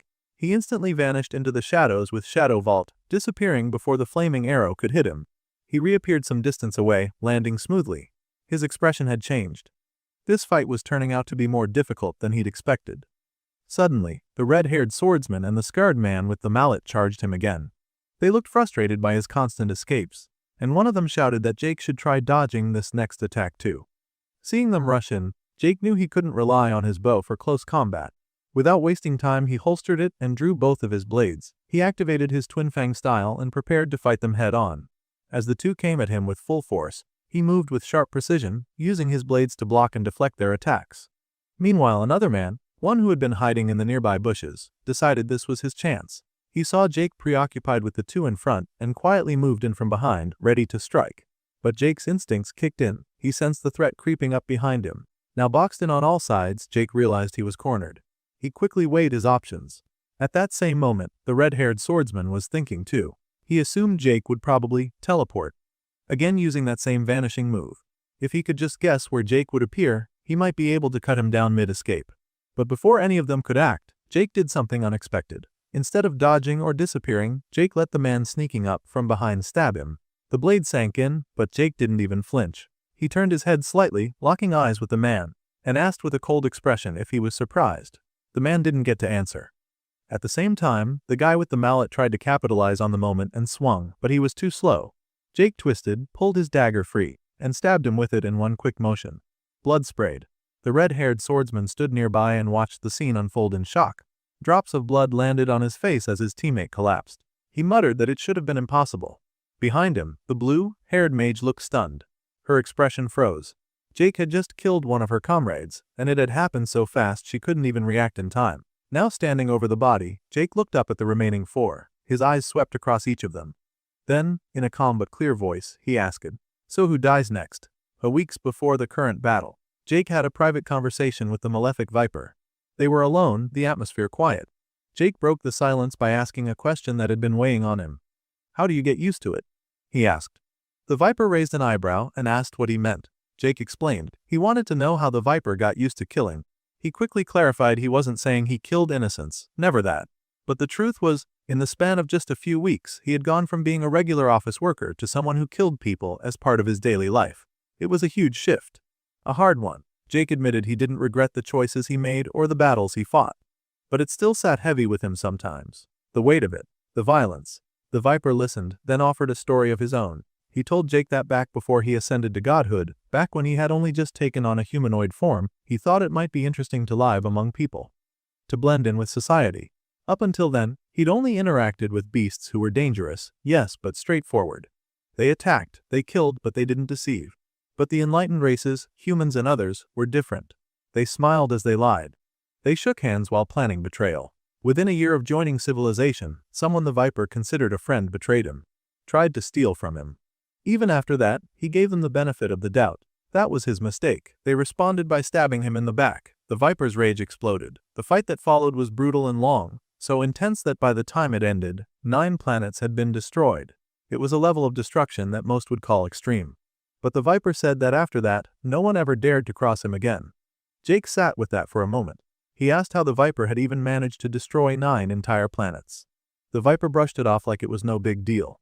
He called it a lesson for another time. Then he looked at Jake and gave him the core message. Hesitation is a luxury you can't afford. Mercy is not something your enemies will give you, so don't give it to them. That was the lesson. Back to the present. The blue-haired mage was still frozen in shock. Her comrade was dead. Jake stood above the body with his twin blades drawn and asked the question. Who's next? The red-haired swordsman looked shaken. He stepped back slightly, clearly rattled. But the mage shouted at him not to back down. She told him to hold Jake off, saying that she was going to end this. Her voice was filled with resolve. Raising her wand, she started to cast. A magical glow gathered above her, pulsing with power. She was preparing her strongest spell, and the swordsman realized it. He had to keep Jake busy, no matter what. So he charged forward again, gripping his weapon tightly. His sword came down with force. Jake raised his blades and blocked it.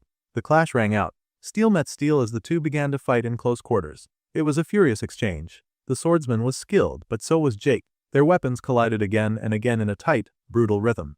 As the fight dragged on, the red-haired man noticed something alarming. Jake's movements weren't slowing down, they were getting sharper, more focused. And at the same time, he couldn't find any gaps in Jake's defense. There were no openings, nothing he could exploit. Then Jake's eyes shifted. Just for a second, he saw something in the distance, another flaming arrow streaking toward him. Another power shot. Jake didn't hesitate. In an instant, he activated his shadow vault and disappeared from the spot. The flaming arrow blasted through the space he had just occupied, slamming into something behind him with a loud, echoing boom. Debris flew into the air. The red-haired swordsman, now realizing that Jake had vanished once again, called out to the others, urging them to locate him quickly. At that same moment, the masked archer was still struggling to understand how Jake could slip through his senses. His perception was supposed to be among the highest, and yet Jake remained elusive, nearly impossible to pin down. Before he could finish processing the thought, Jake suddenly appeared behind him. In one swift, silent move, Jake stabbed him through the back, adding another name to his growing list of victims. Elsewhere, the blue-haired mage continued charging her spell, still focused and determined. She warned her remaining allies not to panic, assuring them that her magic was almost ready. But just then, the masked archer's attention shifted. He heard something, faint but familiar, a sound he recognized. He quickly tried to warn the red-haired swordsman to stay alert. The warning came too late. Jake's power shot, launched from a hidden position, struck the red-haired man with violent force. The explosion engulfed him in flame, reducing him to a charred corpse. Now furious and shocked, the masked archer clenched his jaw and raised his bow. He demanded Jake show himself, but he didn't even have the chance to finish speaking. Jake appeared right in front of him, and in a blur of motion, decapitated him with a single clean strike. Blood sprayed outward, staining the nearby mage girl as the archer's head rolled lifelessly across the ground. Jake, wasting no time, turned his attention to her. He appeared behind her and drove a blade into her back. Blood immediately began to pour from the wound. Jake leaned close and calmly told her she had less than a minute before the injury would end her life. But he offered her a deal. If she answered his question, he'd give her a health potion to survive. As the blood continued to drip from her, Jake asked why Richard and William had sent them after him. With difficulty, the girl spoke.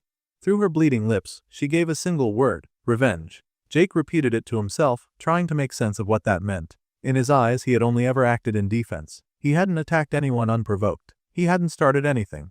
But the girl, clearly holding deep resentment, lashed out. She blamed him for everything, accusing him of killing people and being the one who had sparked the war. She claimed this was all his doing. Jake paused, recalling a conversation with William. There had been mention of a conflict between two camps of survivors.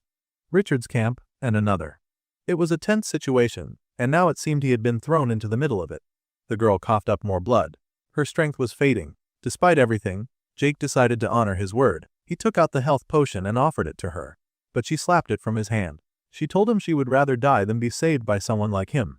He asked her why, but she gave no answer. Her eyes simply went dull, and her body collapsed to the ground. The battle was over. With the enemies defeated, Jake opened the necklace and let Sissel out. The imp emerged, looking around at the blood-soaked scene. He asked what had happened. Jake told him honestly that he didn't fully understand it himself. But one thing was clear. He hadn't started any war. They both looked at the aftermath, the fallen bodies, the scorched earth. Cecil questioned if all of this really came from some sort of misunderstanding. Jake shook his head. He didn't believe that. To him, this wasn't confusion. It was something more deliberate. He was convinced someone was manipulating things behind the scenes. Someone wanted to frame him. And Jake wasn't going to let that happen. He had survived. But now he knew this was only the beginning. With the battle now behind him, Jake had taken the time to gather all the bodies of the fallen. He laid them together in a single pile, performing a rough embalming before setting them alight. The flames crackled and roared, casting dancing shadows across the area. Jake stood in silence beside Sissel, watching the fire as it slowly consumed the remains of his former enemies. The orange glow filled the forest and lit their eyes as the bodies burned, reduced bit by bit to ash and smoke. Cecil asked if Jake had any final words to offer the dead. Jake, visibly weighed down by the events, responded solemnly. He said he was sorry things ended this way. None of them needed to die, and they wouldn't have if it had been up to him. He didn't understand how Richard or William had managed to manipulate them into thinking he had started a war, but whatever lies they were told, he promised he would be the one to end the conflict. Cecil simply offered a farewell of his own, telling the dead to rest peacefully now that it was over. As the fire continued to burn, Jake glanced at his system notifications. A message appeared, alerting him that he had reached level 31. He exhaled, more exhausted than satisfied, and muttered that it didn't feel right to go through system messages in a moment like this. It felt as though he was stealing tutorial points from the dead. Cecil, trying to reassure him, pointed out that this wasn't stealing because he had earned it. But Jake disagreed. The points he received from defeating the Den Mother, those felt earned. That was a fight he sought out, trained for, and overcame through sheer will. But this had been something else entirely. It hadn't felt like a battle. It felt like meaningless slaughter. Cecil, keeping his tone calm, told Jake that whether it felt good or not, the points were his now. The real question was what he planned to do with them. Jake repeated the question aloud, mulling it over. He couldn't exactly march into Richard's camp and demand answers. He was growing stronger, yes, but he wasn't strong enough yet. Not to take on an entire army. Even if he wanted to confront them, he wouldn't survive a direct assault. Cecil offered another possibility. Maybe it wasn't an entire army. The talk of a war might be more figurative than literal. A few dozen fighters on either side, not hundreds. Jake conceded that it was possible, but the uncertainty lingered. It could just as easily be hundreds. He didn't know enough to act, and that meant any rash decision could get him killed. Charging in blindly would only get him buried. So instead, Jake tried to think more strategically. He wondered what Adam would do if he were in this situation. The story shifted elsewhere. Far away, Adam was already deep in the woods, observing a tense meeting between two powerful figures. The leaders of the opposing camps, Richard and Hayden, were standing face to face, their conversation sharp with suspicion and doubt. Adam remained silent, quietly watching from the sidelines right next to his camp leader, Richard. He couldn't help but wonder what kind of chaos Jake had gotten himself involved in. Hayden, the head of the camp that opposed Richard's, voiced his disbelief. He didn't buy the idea that some lone archer was out there dismantling squad after squad. If someone like that really existed, someone that dangerous, they would have heard or seen more evidence by now. Richard, however, didn't share that skepticism. He corrected Hayden firmly, explaining that it wasn't just a random archer causing all the trouble. It was Jake Thane. And he wasn't killing out of madness or chaos, he was doing it with purpose. According to Richard, Jake's goal was to win the tutorial, to climb higher. The system, after all, was designed to encourage this kind of bloodshed. Killing others meant greater rewards. That was the real motivator. And Jake, in Richard's view, was simply playing the game to win. Hearing this, Hayden questioned something more personal. He asked Richard if he truly believed that Jake had killed his son. The tension between them thickened as the conversation hovered there, on the edge of accusation and uncertainty. And from the position he was standing right next to Richard, Adam continued to listen, piecing together the weight of what was unfolding. Richard didn't hesitate in defending his position. He insisted that the members of his camp had never been the ones attacking Hayden's people, in the first place. According to him, the brutality inflicted on the corpses and the level of violence and precision was beyond anything his fighters were capable of. He claimed to have seen the aftermath himself and was certain it didn't come from his side. Hayden, however, looked unimpressed and clearly skeptical. He pressed further, wanting to know how they even knew anything about this Jake individual in the first place. At that point, Adam stepped forward, choosing to speak up. He explained that Jake was someone he used to work with before all this, back in the normal world. He admitted that Jake had always been a bit of a loner, but not someone violent or dangerous. When the tutorial began, Jake had proven himself a capable fighter, but so had many others. Nothing Jake had done so far, in Adam's view, definitively pointed to him being responsible for the carnage. Adam acknowledged the possibility of a third party, just like Richard had suggested earlier, but emphasized that there was no concrete proof that Jake was behind it all. Richard let out a short scoff at that. Then, with a condescending tone, he stepped toward Adam and gave him a small shove to move him aside. He addressed Hayden directly, apologizing for what he described as Adam's misplaced loyalty clouding his judgment. Richard maintained that when all factors were considered, Jake remained the most likely suspect. They could waste time entertaining other theories, or they could be pragmatic and act quickly before more lives were lost.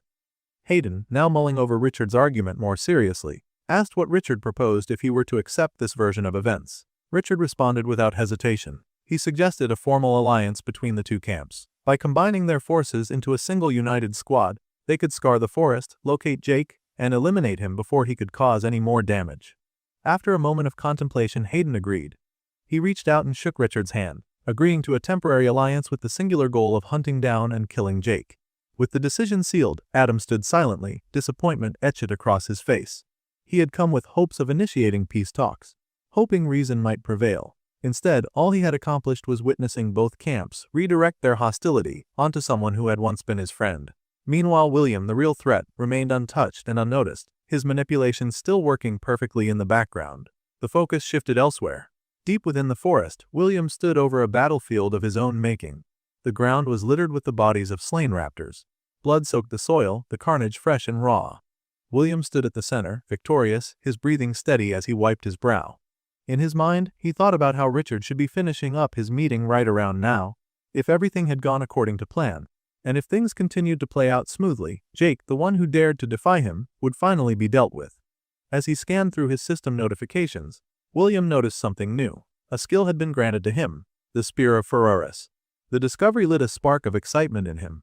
Just then, a surviving raptor burst from the nearby bushes, hissing and charging at him. William didn't flinch. Instead, he saw it as the perfect opportunity to test out his new skill.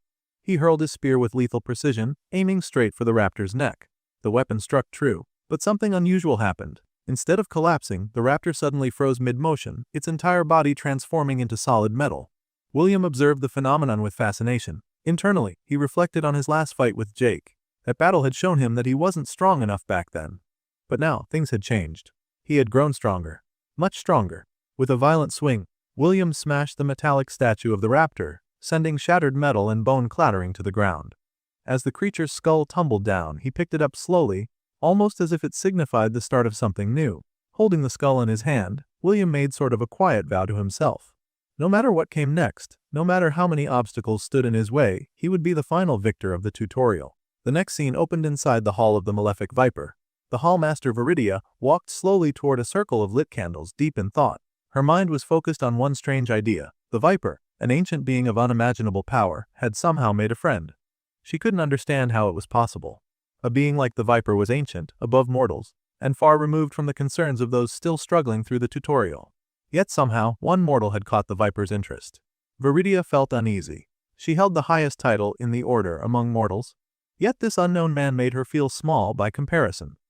Even though he hadn't finished the tutorial, his presence was already enough to make her feel threatened. She tried to push those thoughts away, but they lingered.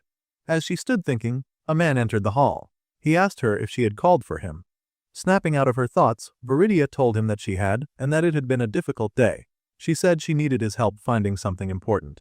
The man agreed and asked what she wanted him to look for. She told him she needed records. Lots of them. She explained that she wanted information about someone named Jake Thane. Everything available, she wanted it all.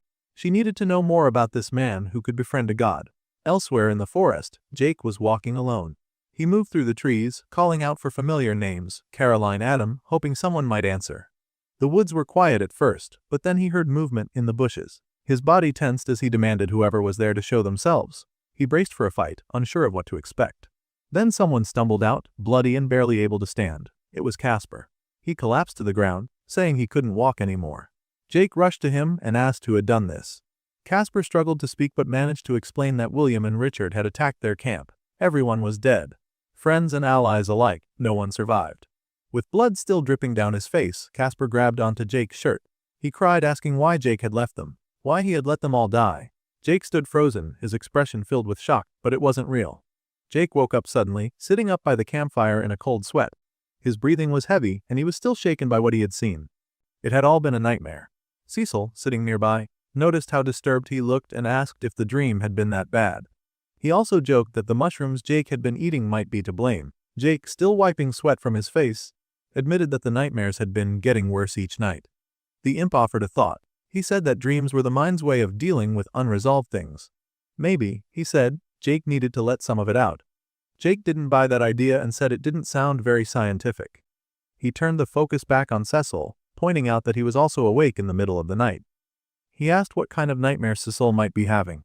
Cecil, his tone more serious now, explained that sleep was the only thing he ever did while trapped inside the necklace. And whatever nightmares he'd had, he already lived through them once. Jake paused, then said he was tired of avoiding the truth. He offered Cecil a trade. He would talk about his dreams, what they really meant, if Cecil would finally explain how he ended up sealed in the necklace. Cecil hesitated but eventually agreed. Looking up at the night sky, Jake began telling his story. He explained that when he first arrived in the tutorial, he wasn't alone. He had come with a few coworkers. Some were friends, some were just people he used to see in the office. Back then, in the old world, Jake was just another guy stuck at a desk. He described himself as someone who couldn't hold a normal conversation, someone most people didn't notice. But once they were thrown into this strange world, everything changed. The great forest was nothing like the life they'd left behind. For a while, things even seemed better. He thought maybe this new beginning would finally give him a chance to become someone different. But as Jake now realized he had been wrong, very wrong, Jake continued speaking, explaining how his goals had been different from those of his friends. While they just wanted to survive, to get through the tutorial alive, he had wanted more. He wanted to grow stronger, to live fully, to chase the opportunity the tutorial had presented. That difference in mindset led to arguments, especially with Caroline. Their fights had gotten intense, and eventually, Jake made the decision to leave them behind. He struck out on his own, believing it was the right call. But looking back, he admitted he'd left them in a dangerous situation, possibly under the influence or threat of Richard and William. Jake shared that his nightmares always took him back to that choice. In the dreams, he found his former co-workers one by one, each of them dead, lying in pools of blood. The details changed from dream to dream, but one thing stayed the same: they always blamed him, always asked why he left and why he let them die. The guilt weighed on him. He said maybe they were right. Maybe if he had just stayed, protected them, stuck together, they might still be alive. Cecil, hearing this, commented on how heavy that burden sounded. But Jake brushed it off with a shove to Cecil's shoulder and told him it was his turn to talk. Cecil sighed. At first, he wasn't sure it was worth telling, but eventually, he gave in. He admitted that he had once been a lot like Jakey. Long ago, so long ago it felt like another lifetime, he had been one of the lowest members in the Malefic Viper's cult. Nobody respected him. He was the joke of the group, the one everyone picked on, even the new initiates. They mocked him constantly and never took him seriously. The only ones who treated him decently were a group of imps who showed him some kindness. In return, he helped them with their enchantments. But thinking back now, he realized he wasn't really their friend. He was more like a test subject. They had him try out all kinds of magical devices, and one day, they asked him to test a necklace they had created. Something went wrong. As soon as he put it on, he was pulled into a void like space inside the necklace itself, trapped. Alone. Cecil explained that while he was stuck inside, he could still see what was going on outside through a small window in the necklace. At first, he saw panic. The imps who had made the necklace were clearly terrified by what had happened. They tried to figure out how to get him out, but eventually, they gave up. He remembered the moment they dropped the necklace to the ground and walked away. After that, years passed. Dust and dirt slowly covered the window, making it harder to see. Sometimes, someone would pick up the necklace. They'd wonder aloud what happened to him, but they always assumed he'd died in some ridiculous or stupid way. Then they'd laugh and move on. No one ever came back to find him. No one ever tried again. He was just left there to rot. Cecil, clearly saddened by the memory, said that being forgotten was the worst part. Not the accident itself, not even the abandonment in the moment. It was the fact that no one ever returned, that they pushed the incident to the back of their minds and let him fade away like a bad memory. Jake, listening closely, pointed out that what happened to Cecil sounded a lot like what he had done, as he had left his friends behind just like they did. Cecil disagreed gently. He told Jake he wasn't a monster. He had made a difficult choice in a chaotic situation. That didn't make him evil. People mess up when things are uncertain and dangerous. The real tragedy, Cecil explained, isn't in making mistakes, it's in choosing to forget and never making it right. That's what the imps had done. That's what Jake still had time to avoid. But Jake was still unsure. He asked what he was supposed to do if his friends were already gone. If they were dead, how was he supposed to deal with that? How could he carry that kind of guilt? Cecil didn't have all the answers. He just placed a hand on Jake's shoulder and said that they'd cross that bridge when they came to it. For now, he told Jake, his friends might still need him. Those words sparked something inside Jake. His mind drifted back to the last moments with his team. He remembered telling them he had goals of his own. He remembered saying they would be fine under Richard's protection. He remembered the promises he made, to check in, to not disappear. Now those memories filled him with regret. But also, a new kind of determination. He finally admitted Cecil was right. He had been running from the consequences of his decisions. But that would end now. He stood up from the ground, clenching his fists. The time for running was over.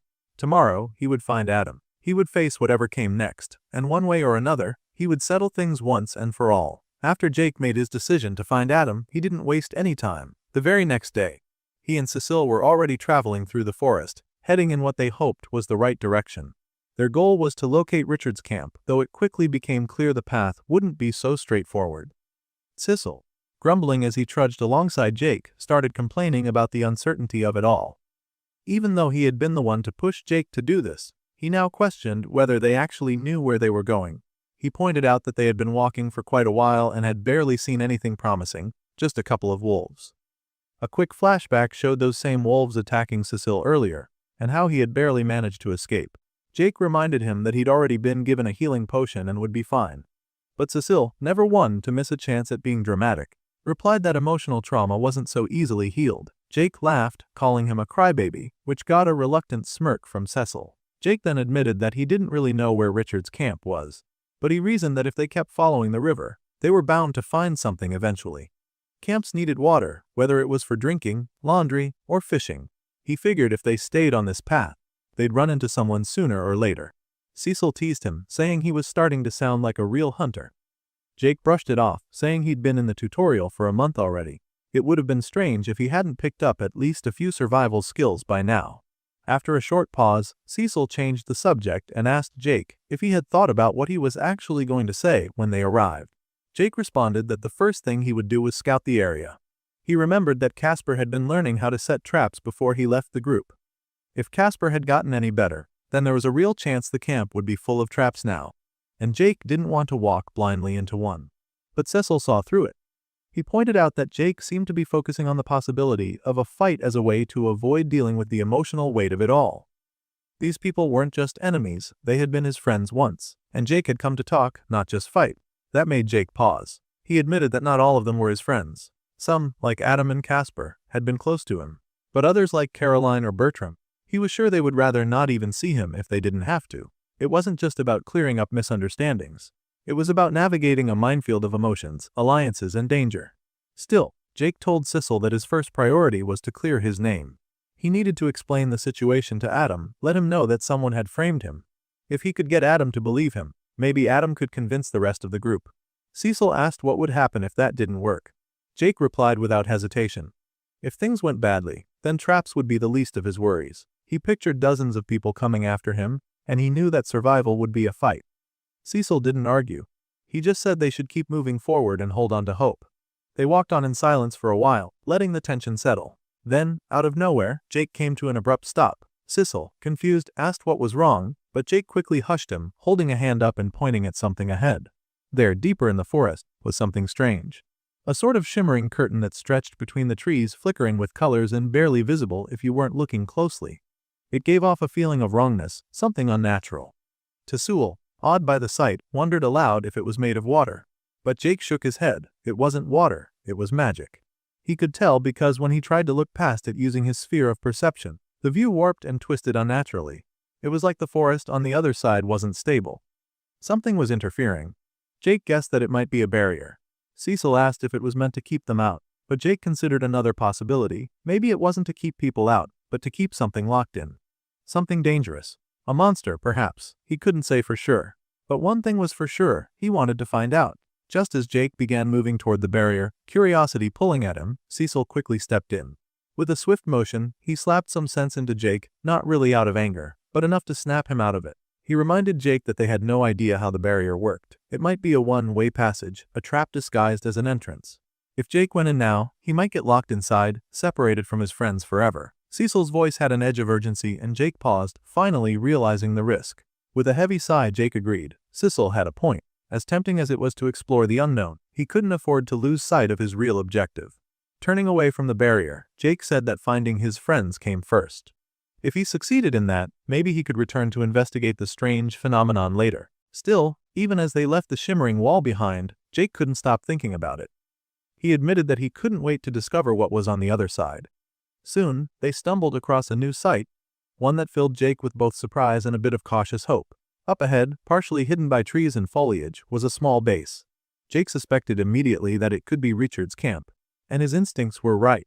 Cecil, struggling to make out the details from their vantage point, admitted he was impressed that Jake could tell what he was looking at. He couldn't see much at all, but Jake explained that there wasn't anything particularly unusual going on, just people moving through their morning routines, setting up for the day. It looked ordinary.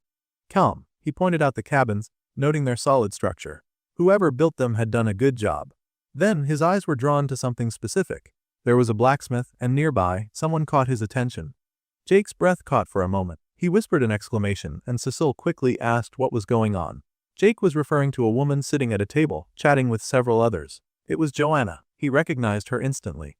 But something was different. Her leg was back. Joanna had lost that leg during the first night of the tutorial. She'd been ambushed, and Jake hadn't been able to get there in time to save her. That failure had stuck with him. But now, seeing her not only alive but fully healed, it sparked something in him. Relief, maybe even joy. Jake smiled, explaining to Cecil who she was and how they'd met. He guessed that Caroline must have found a way to heal her, maybe through magic or perhaps a rare item. Whatever it was, it worked, and that gave Jake hope. If Joanna was alive and doing well, maybe the others were too.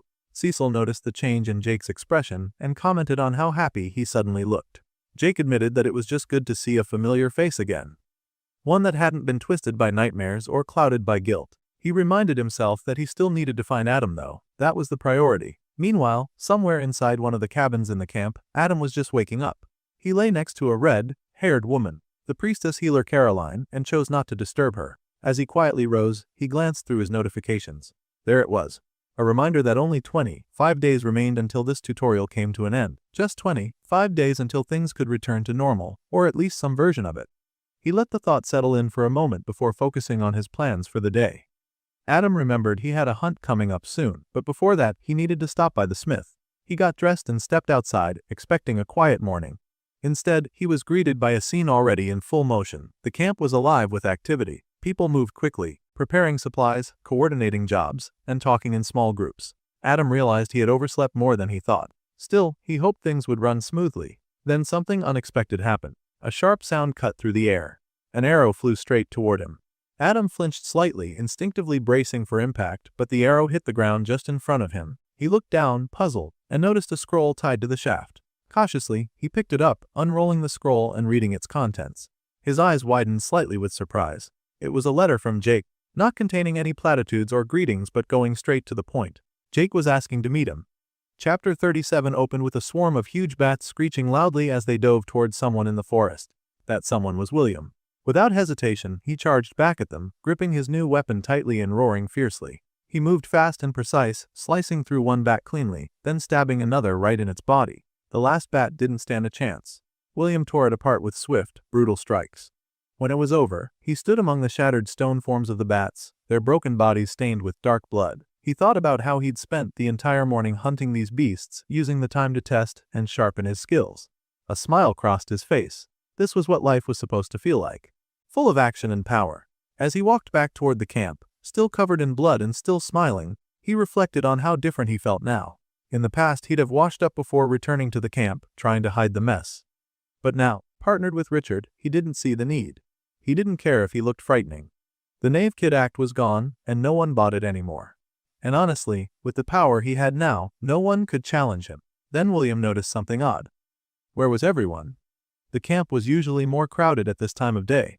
He spotted a group of people crowded outside one of the cabins and peering through the windows. It was Caroline's cabin. He guessed something important must be happening, but shrugged it off. He wasn't about to pretend he cared anymore. If it was truly serious, Richard would have told him. The scene shifted inside the cabin. Jake's friends were gathered there in a tense meeting with Richard, who demanded to know what was going on. Bertram, angry and blunt, said someone had attacked Adam that morning. But Adam corrected him, explaining it wasn't an attack, it was a message. Richard asked who it was from. Adam told them it was Jake who wanted to meet him. Richard asked to see the notes.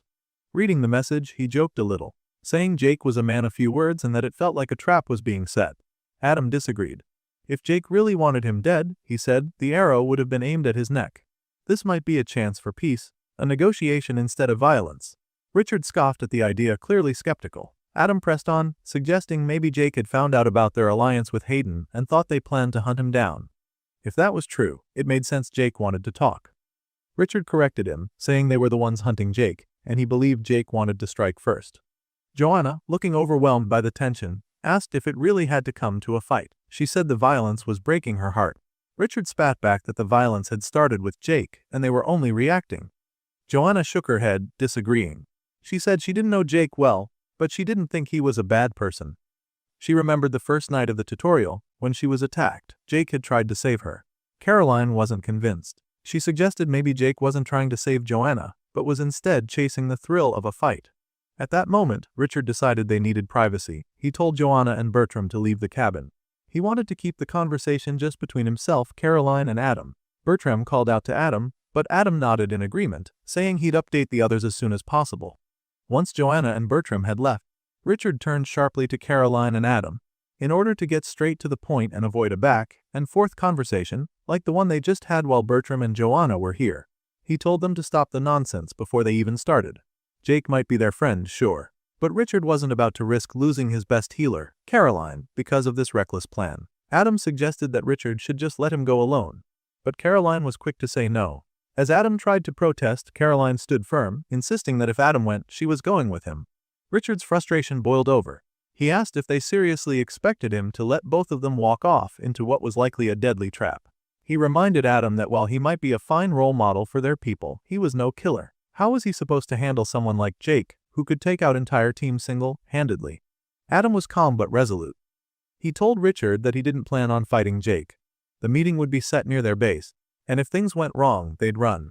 No need for confrontation. Richard pressed further, demanding to know why Adam was so determined to put his life on the line for a coworker. Adam replied that Richard didn't truly know Jake like he did.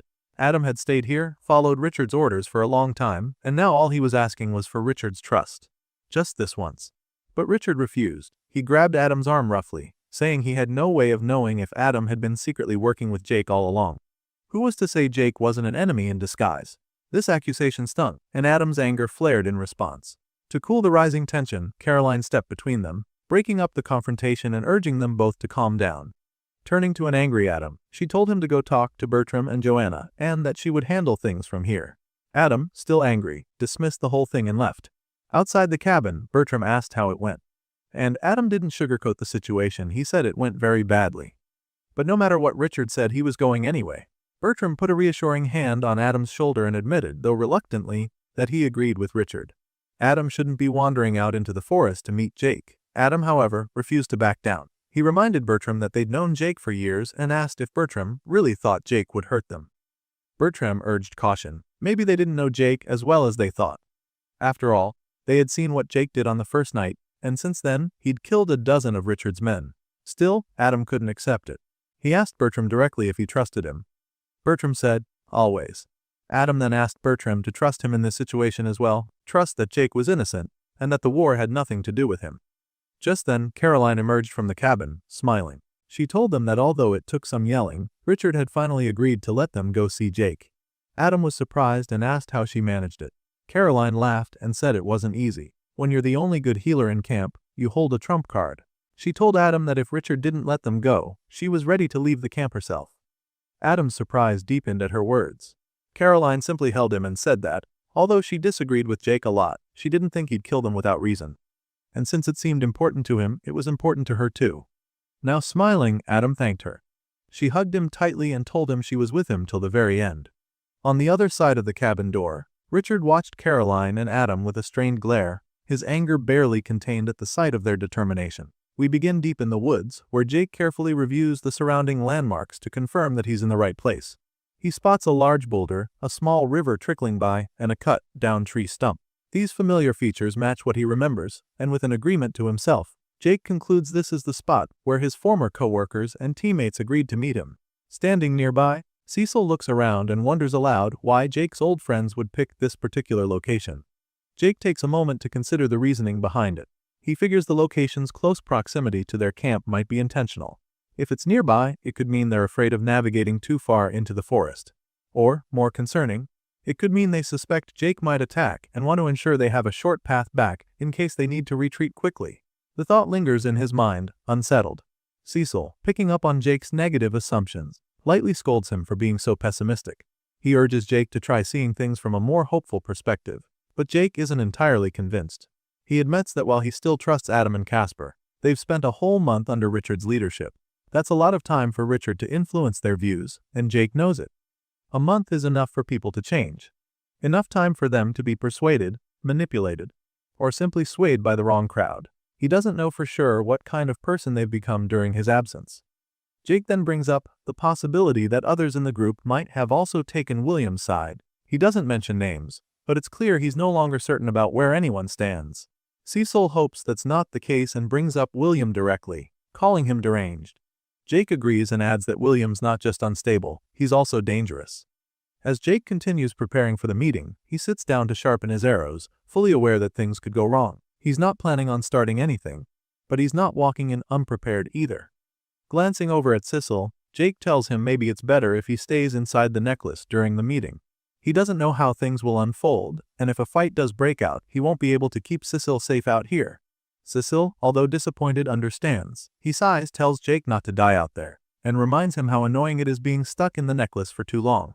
They share a brief, familiar fist bump, an unspoken promise to make it out of this, and then Jake activates the necklace, putting Cecil away. The scene then shifts to Adam and his group, consisting of Caroline and Bertram, as they carefully navigate through the forest.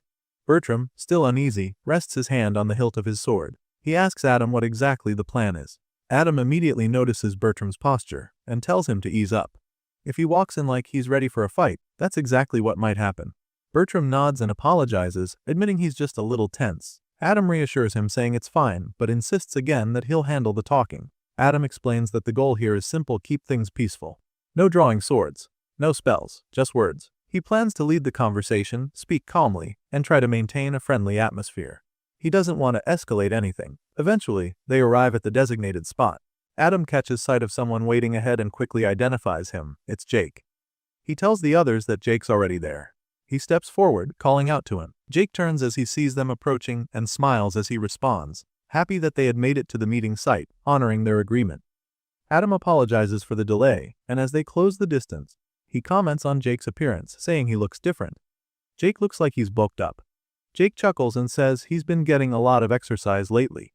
Adam looks closer and thinks to himself that even though Jake has gained some muscle, he's still got that familiar nervous energy. Despite everything, this is still the same Jake he remembers. Trying to keep things light, Adam asks how Jake's been holding up. Jake responds with a short, "I'm fine." But the rest of the group stays quiet. Sensing the awkward silence, Jake then asks how they've been. Adam answers that they're doing great, but it's clear there's some tension in the air. Caroline, standing silently in the background, notices it too. She wonders why everyone's acting so strange. From the outside, this should be a reunion between old friends, but something about the mood feels off. Eventually, Adam asks Jake to explain why he called them out here. Jake answers plainly, getting to the point. He tells them about his encounters in the forest. He tells them about how he has been ambushed by people who seem to think he's responsible for something he knows nothing about. Something serious. The way they acted made it clear they thought he was guilty. Jake doesn't yet understand all the details, but he knows enough to realize that someone has framed him. This meeting is his attempt to clear the air before more damage is done. Adam begins to speak, but before he can get far, Caroline suddenly steps forward, her tone sharp and direct. She cuts through the tension and demands to know how many people Jake has killed since they last saw him. The question catches everyone off guard. Adam quickly tries to rein her in, attempting to keep the mood under control, but Caroline doesn't back down. She insists Jake answer, unwilling to let the issue slide. In response, Jake doesn't dodge the question. He admits he's taken several lives since they separated. He admits that he has had 3 different encounters that resulted in combat. But even with those incidents, he says it couldn't possibly be enough to start a war. He sounds certain. A skeptical Bertram isn't entirely convinced, though, and presses Jake further, saying he would know if Jake was lying. Jake's tone shifts, becoming more defensive. He explains that he was never the one to start those fights. Every time he only responded in self-defense. While the exchange unfolds, Caroline begins to think. Internally, she reflects on how different Jake seems from the image they'd been given. William had described someone dangerous and volatile, someone who was an unhinged threat. But standing here now, Jake feels nothing like the monster she was expecting. There's a clear contrast between what they were told and what she's seeing. Adam, hoping to cut through the confusion, tells the others that this is what he's been trying to say all along. He insists Jake didn't start anything. In his view, William must have lied to them. That's the only explanation that fits. Jake, hearing William's name come up, immediately focuses on that. He wants to know if they heard about him from William. Adam confirms that they did. Jake then warns them about what really happened. How William tried to ambush him when he came out to meet them. He tells them not to trust him. There's something wrong with William, and Jake is sure he's working towards something malicious. Adam nods, saying that he's suspected as much for a while. With everything adding up, he's starting to believe that Casper's death may not have been what it seemed. In fact, he now thinks William was the one who killed Casper. This news comes as a shock to Jake. Up to this point, he didn't even know that Casper was supposedly dead. Bertram confirms it with a grim nod, surprised that Jake wasn't aware. Jake explains that he had been checking the system notifications, trying to track the number of survivors. He had been monitoring the numbers, always wondering who might have died, but never knowing for sure. When he spotted Joanna during one of his scouting missions near their camp, he was overwhelmed with joy. Seeing her alive made him believe that maybe all of them had made it. He never even considered that the one to fall would be Casper. As this realization hits him, Jake's voice falters and he begins to cry. It's a raw, quiet moment. Adam notices and asks if he's okay. Jake says he is, but it's clear the news has taken a heavy toll. He wasn't prepared for this. Caroline, standing nearby with a hand to her face, mutters that this was a mistake. She says they never should have come. Her mood has shifted completely. Adam, noticing her reaction, asks what's wrong. Caroline tells him they should have just stayed in camp. But now, it was too late.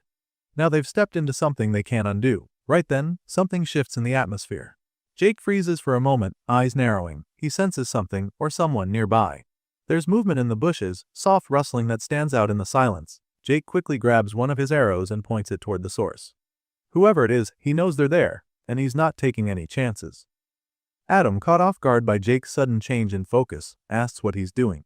But Jake doesn't answer. His eyes stay fixed on the brush, steady and alert. The tension spikes. A moment later, the rustling stops. Realizing there's no use hiding anymore, someone steps out from behind the trees. It's Richard. He walks into the open with a confident, casual demeanor, as if the whole scene amuses him. He compliments Jake on his perceptiveness, then pauses to strike a relaxed pose, almost mockingly. With a smug expression, he makes a comment about how nice it is to see Jake again, like they're old friends catching up.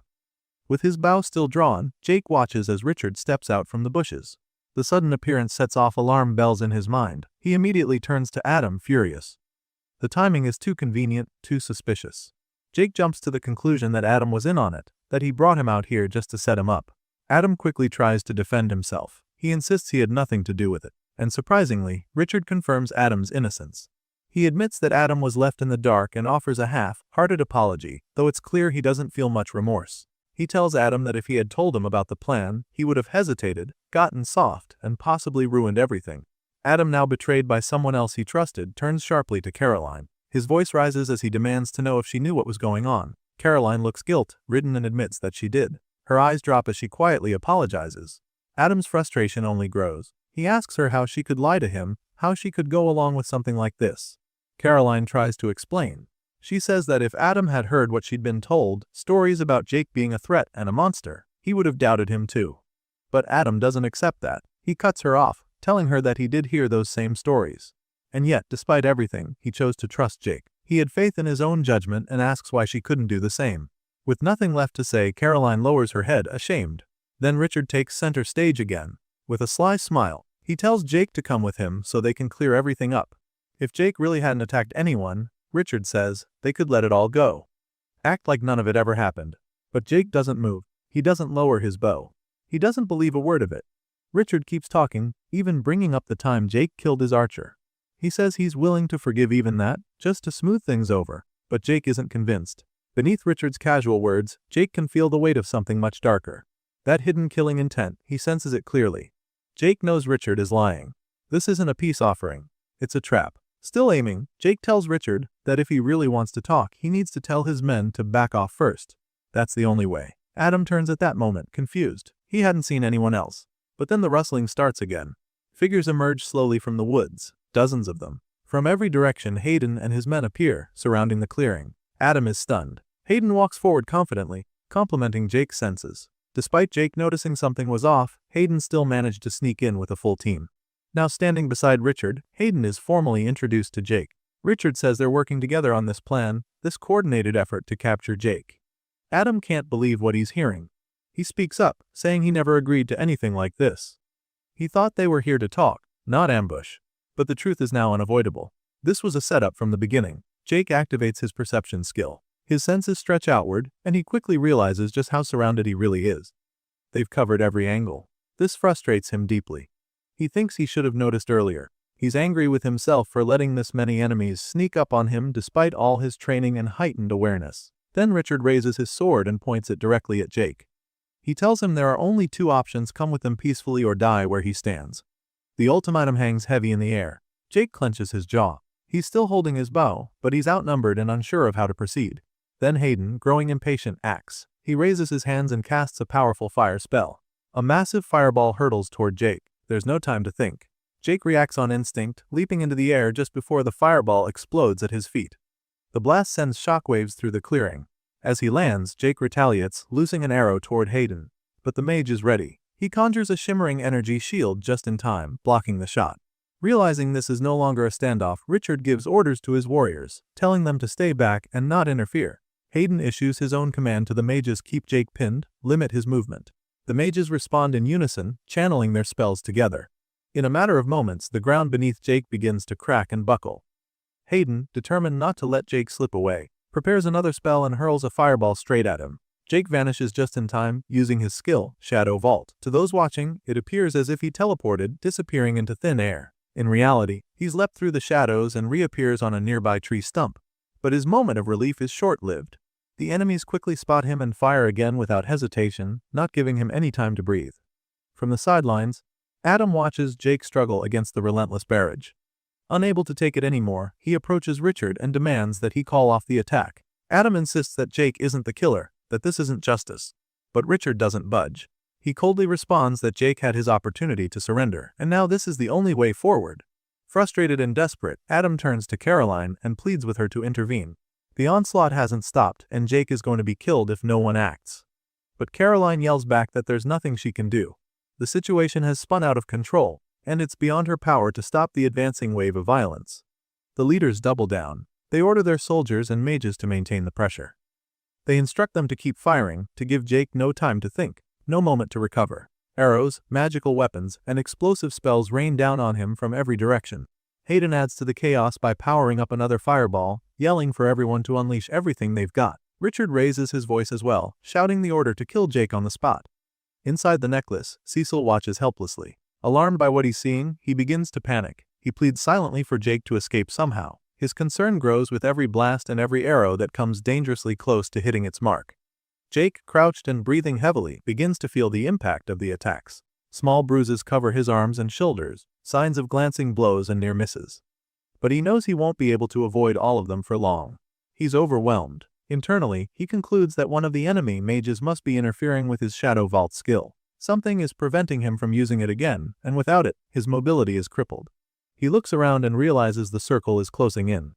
The archers have repositioned, cutting off his retreat. Thick, magical vines erupt from the ground and wrap around his limbs. They tighten quickly, binding him in place and leaving him vulnerable.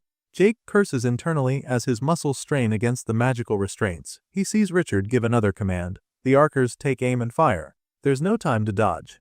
One arrow pierces his shoulder with brutal force, and another slams into his leg. Blood gushes from the wounds, staining the ground beneath him. Pain explodes across his body as he falls to one knee. still restrained by the vines. His attackers declare they've got him. The trap has worked. He's pinned, wounded, and surrounded. Jake growls through clenched teeth, demanding to be released, but his voice is weak compared to the overwhelming force bearing down on him. Richard steps forward slowly, gripping the hilt of his sword with both hands. The look on his face is one of grim satisfaction. He's ready to end it. Adam, horrified at what's about to happen, yells in protest. This wasn't supposed to be an execution. Inside the necklace, Cecil covers his eyes. He can't bear to witness what's coming. The fear in his voice is clear as he mutters that they're going to kill Jake. Jake, now kneeling in the dirt, his head bowed and his teeth gnashing from the pain, knows he's seconds away from death. His body trembles, blood soaking through his clothes. He doesn't look up. He doesn't speak. Standing tall in front of him, Richard raises his sword high into the air, preparing for the final blow. He declares that it's over and that Jake would die. As Richard stood over Jake, his blade raised and positioned to deliver the fatal strike, Jake's breathing turned frantic. Each huff was filled with despair and the quiet acceptance that this might truly be the end. His body trembled beneath the weight of pain and betrayal. He thought of everything he'd been through, all the battles he'd survived, the beasts he'd slain, the trials he'd overcome. Yet now, with all his strength and skill, he found himself powerless in the face of betrayal. Despite enduring all manner of hardships, it was the betrayal of those closest to him that seemed to be his undoing. Across the battlefield, Adam tried to rush forward, visibly torn and desperate to intervene. But Caroline held him back tightly, likely trying to protect him even if it meant letting Jake suffer. Adam struggled, but she wouldn't let go. In the center of it all, Jake's thoughts turned to Cecil. Quietly, almost as if resigned to fate, he apologized to his companion, hoping that someday, someone would find the necklace and release Cecil from it.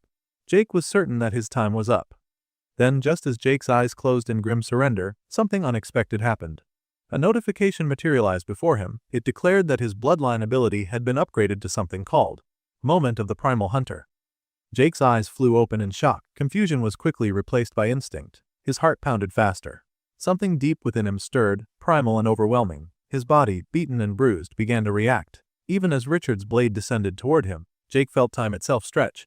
That final moment, the heartbeat before the sword would have ended his life, seemed to last forever. In that elongated second, Jake became hyper-aware. He could sense every thread of mana in the air around him, like an invisible current flowing into his very core. It felt as though something inside his stomach was filling, a growing surge of pressure and power that demanded to be released.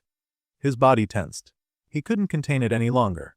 With a roar that echoed through the forest like a shockwave, Jake unleashed all of it at once. The magical vines that had restrained him snapped like twigs under the force of his eruption. A burst of raw energy exploded outward from his body, blasting everything and everyone around him. Enemies were thrown backward like ragdolls. Even Richard, who had been right above him, was hurled through the air and landed hard against the ground with a heavy thud. Jake's roar didn't stop there. The power that had welled up inside him continued to pour from his mouth as a concussive force. Shockwaves rippled through the battlefield, shaking the trees and the earth alike. Everyone nearby was forced to shield themselves from the overwhelming force. Richard, sprawled on the ground and bruised from the impact, struggled to make sense of what had just happened. He stared in disbelief, trying to comprehend the sheer scale of Jake's transformation. At the same time, Hayden stood in astonishment, unable to identify what kind of magic Jake had just used. Nothing they'd seen before resembled this surge of raw, primal energy. In the aftermath, Jake stood tall, completely changed. He ripped off the last remnants of his binds, his posture now menacing and wild. His breathing was heavy, but his stance was unshaken. There was no hesitation in his eyes, just raw instinct and fury. He looked nothing like the Jake they had known. To Adam, the transformation was shocking. He stood frozen, watching his friend become something entirely different, something untamed. Caroline, watching from the sidelines, could only stare in horror. The rumors she had once heard suddenly felt real. Everything the people had said, the stories of Jake's monstrous bloodlust, now seemed true. The man standing before them wasn't just Jake, he was something else, something terrifying. In her eyes he had indeed become the monster they feared. Richard, now getting back to his feet, winced slightly from the injuries the blast had left. But he wasn't ready to back down. Trying to rally his men, he barked out an order. He told them not to be afraid and that Jake couldn't possibly defeat all of them. At Richard's command, the army surged forward, their war cries echoing through the clearing as they charged at Jake like a flood of steel and fury. Shields raised, weapons drawn, and magic ready, they moved as a coordinated unit determined to overwhelm their target. But Jake stood firm. Without hesitation, he pulled out his twin blades and inhaled deeply, centering himself in the chaos. Then, in one fluid motion, he dashed toward the oncoming wave, slicing into the front lines with a lethal rhythm. His blades moved with such precision and speed that bodies dropped before they even realized they'd been struck. Richard, quickly catching onto Jake's tactic, shouted for his men to form a line and hold position. The soldiers obeyed, raising their shields in a tight formation to block Jake's advance and contain him. Jake reacted instantly. Leaping into the air, he had reached into his necklace and hurled several glass vials down at the shield wall. The vials shattered on impact, releasing a vile purplish liquid as necrotic poison splashed across their front lines. Screams followed the sizzle of the poison immediately. The substance burned through their clothes then flesh, stripping it down to bone in mere moments. The formation broke, panicked soldiers stumbling back as the toxic substance spread on their bodies. From a distance, Adam watched, stunned. He struggled to process what he was witnessing. Jake, single-handedly cutting through their forces, unstoppable in his assault. The disbelief in his words were clear as he uttered that no one seemed capable of stopping him.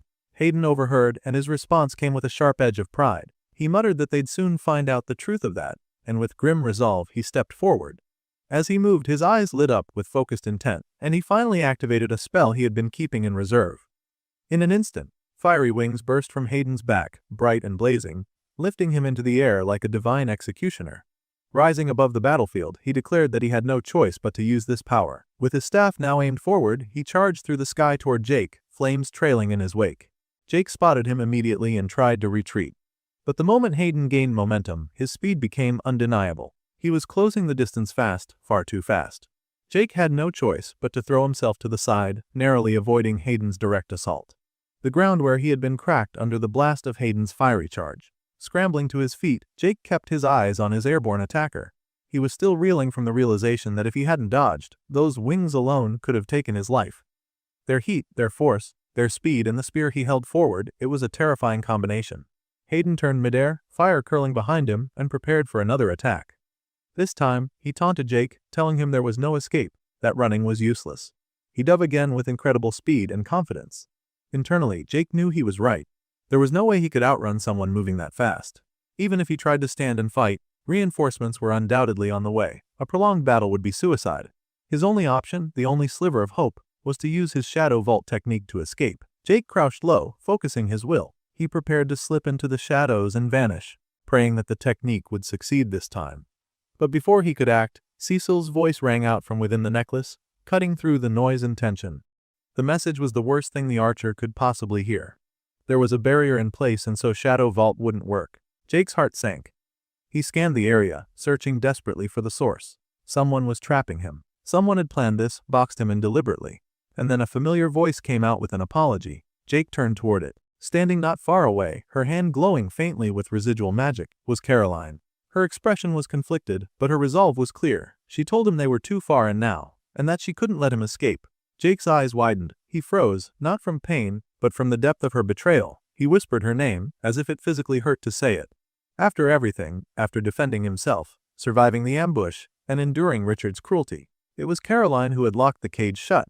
As Caroline maintained the barrier around Jake, ensuring he remained trapped, Adam finally stepped forward, unable to remain a bystander any longer. With determined strides he approached her, calling out her name and urging her to stop. His voice cut through the tension, and Jake, still inside the magical confines, looked on in surprise, perhaps even a little bit of gratitude surfacing amid the grim situation. Adam pressed on, telling Caroline that this didn't have to happen, that Jake didn't have to die. He walked right up to her, placing a hand on her shoulder, trying to meet her gaze. He pleaded with her to look at him, to see reason. But Caroline, eyes cast downward and voice heavy with guilt, could only manage a soft, "I'm sorry." But before she could even finish, Richard struck. With cold precision, he stepped in and swung the hilt of his sword into Adam's head. The impact was brutal and immediate. Adam crumpled to the ground, unconscious. Richard, without a hint of remorse, looked at Caroline and dismissed her hesitation.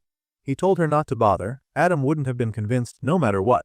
Turning his attention back to Jake, Richard walked slowly toward the barrier, confident and composed. He commended Jake for his earlier maneuver, admitting that, for a brief moment, he'd believed Jake might actually escape. But that illusion had passed. With a twisted calmness, Richard concluded that Jake had only proven his point, that he was too dangerous to be allowed to live. And for that reason his execution was necessary. Then, without pause, he turned to Hayden and asked if he would like to carry out the sentence. Hayden, seething with rage, readily agreed. Jake, cornered and wounded, assessed his surroundings. The barrier around him left no room to dodge, no gaps to exploit. He thought to himself that if he could charge a power shot, there might be a slim chance he could shatter the barrier. But with the limited space and the speed of the attack coming, he knew it was impossible to channel for that long. Still, he wasn't finished. Reaching over his shoulder, Jake began pulling something from his back. Internally, he knew he had only one shot, one opportunity for a counterattack. He had to make it count. Hayden, fueled by grief and fury, took his position just outside the barrier. He declared that this was for his son, venom in his voice as he called Jake a murderer. He raised his weapon and prepared to execute a spell-infused strike known as Trial of Embers. A deadly charge augmented by fiery magic. With a powerful burst, Hayden launched himself forward. The spell was overwhelming in speed and force, and as Hayden barreled into the barrier, it shattered like glass under the weight of his rage. His weapon found its mark, plunging straight through Jake's chest and exiting through his back. Jake's scream rang out, raw and agonized, blood erupting from his mouth as his body was skewered. Hayden, panting with exertion and hatred, drove Jake's limp form into a tree with a violent slam. The bark cracked and Jake's blood painted the trunk, running down in crimson streaks. Standing close, Hayden stared into Jake's pained expression and sneered. He whispered coldly that he hoped Jake would die slowly. He wanted him to feel every second of it. Jake's body trembled, blood streaming down his face and torso. But then, through clenched teeth and a mouth stained red, Jake spoke. His voice was weak but sharp, laced with malicious intent. He told Hayden that if he was going to die, he'd be taking Hayden with him. Suddenly, Jake's hands locked around Hayden's body. Purple light pulsed from his palms, and within moments, Hayden began to feel it, a sizzling, burning sensation that crawled across his skin.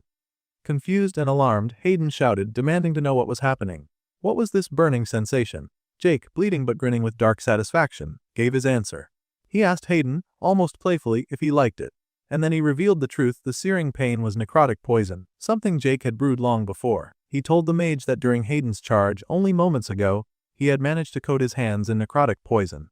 The same potent mixture he'd prepared well before this fight had even begun. Jake admitted that thanks to his natural resistance, the poison barely affected him. But for Hayden, it would be a different story. Jake's voice dripped with menace as he told him that in a matter of seconds, the poison would be burning through his very bones. And the moment Hayden pulled away, Jake seized his opportunity. Despite the gaping wound in his chest and the agony racking his body, he reached up with both hands, grasped the magical spear still embedded in him, and roared. With a forceful, agonizing pull, he yanked the weapon free. The sound of his gruesome yet resilient roar was followed by the loud wooden clang of the staff hitting the forest floor. Hayden, now still worried about the threat, turned to Jake with contempt. He declared that Jake's escape didn't matter. Jake was too weak to continue. He had no strength left to fight. And to prove it, Hayden raised his arms and conjured a massive fireball above his head, an orb of swirling, volatile flame. He said he would end things from a distance this time. He wasn't going to get caught up in another trick involving poison.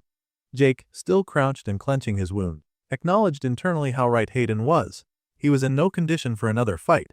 The hole in his chest throbbed with every breath, his strength was dwindling, and even standing fully upright felt like a distant luxury. Then Hayden hurled the fireball at him with fury, shouting for Jake to take it.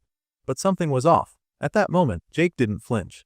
Instead, a devilish grin curled at the corners of his blood-stained mouth. It was almost like he knew something they didn't. After that, the fireball struck the tree behind Jake with a thunderous impact. The explosion lit up the night, engulfing the entire trunk in a cyclone of fire. The flames devoured everything, leaving the tree nothing more than scorched ash and smoke. Hearing the blast, both Richard and Caroline sprinted toward Hayden. Caroline's eyes were wide with shock as she asked what had happened, but Hayden didn't answer at first. He was too stunned, too consumed by the pain from the poison and the uncertainty in his gut. Richard, however, was furious and impatient. He demanded answers, shouting over the crackle of flames. His voice turned desperate as he screamed to know where Jake was. "Where is his damn body?" he barked, startling even Caroline with the sheer force behind his words. That's when Hayden finally answered, breathless and shaken. He told them the truth, the terrible, unthinkable truth.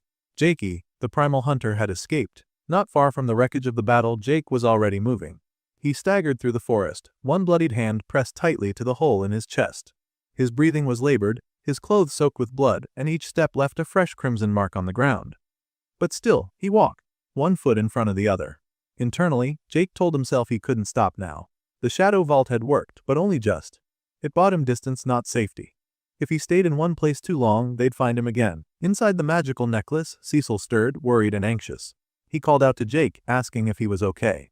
But Jake, anticipating what Cecil might do next, immediately warned him. He told the imp to stay put. It was still far too dangerous to come out. They weren't out of this yet. And so Jake pressed on, dragging his wounded body deeper into the forest, leaving behind a trail of blood with every step he took. He repeated to the imp that he shouldn't come out until he finds somewhere safe. Somewhere to recover. Until then, survival meant staying one step ahead. Richard, unwilling to let the moment slip away, barked out orders with sharp urgency. He commanded every soldier to fan out into the forest. He wanted them scarring every inch of it. No delay, no mercy.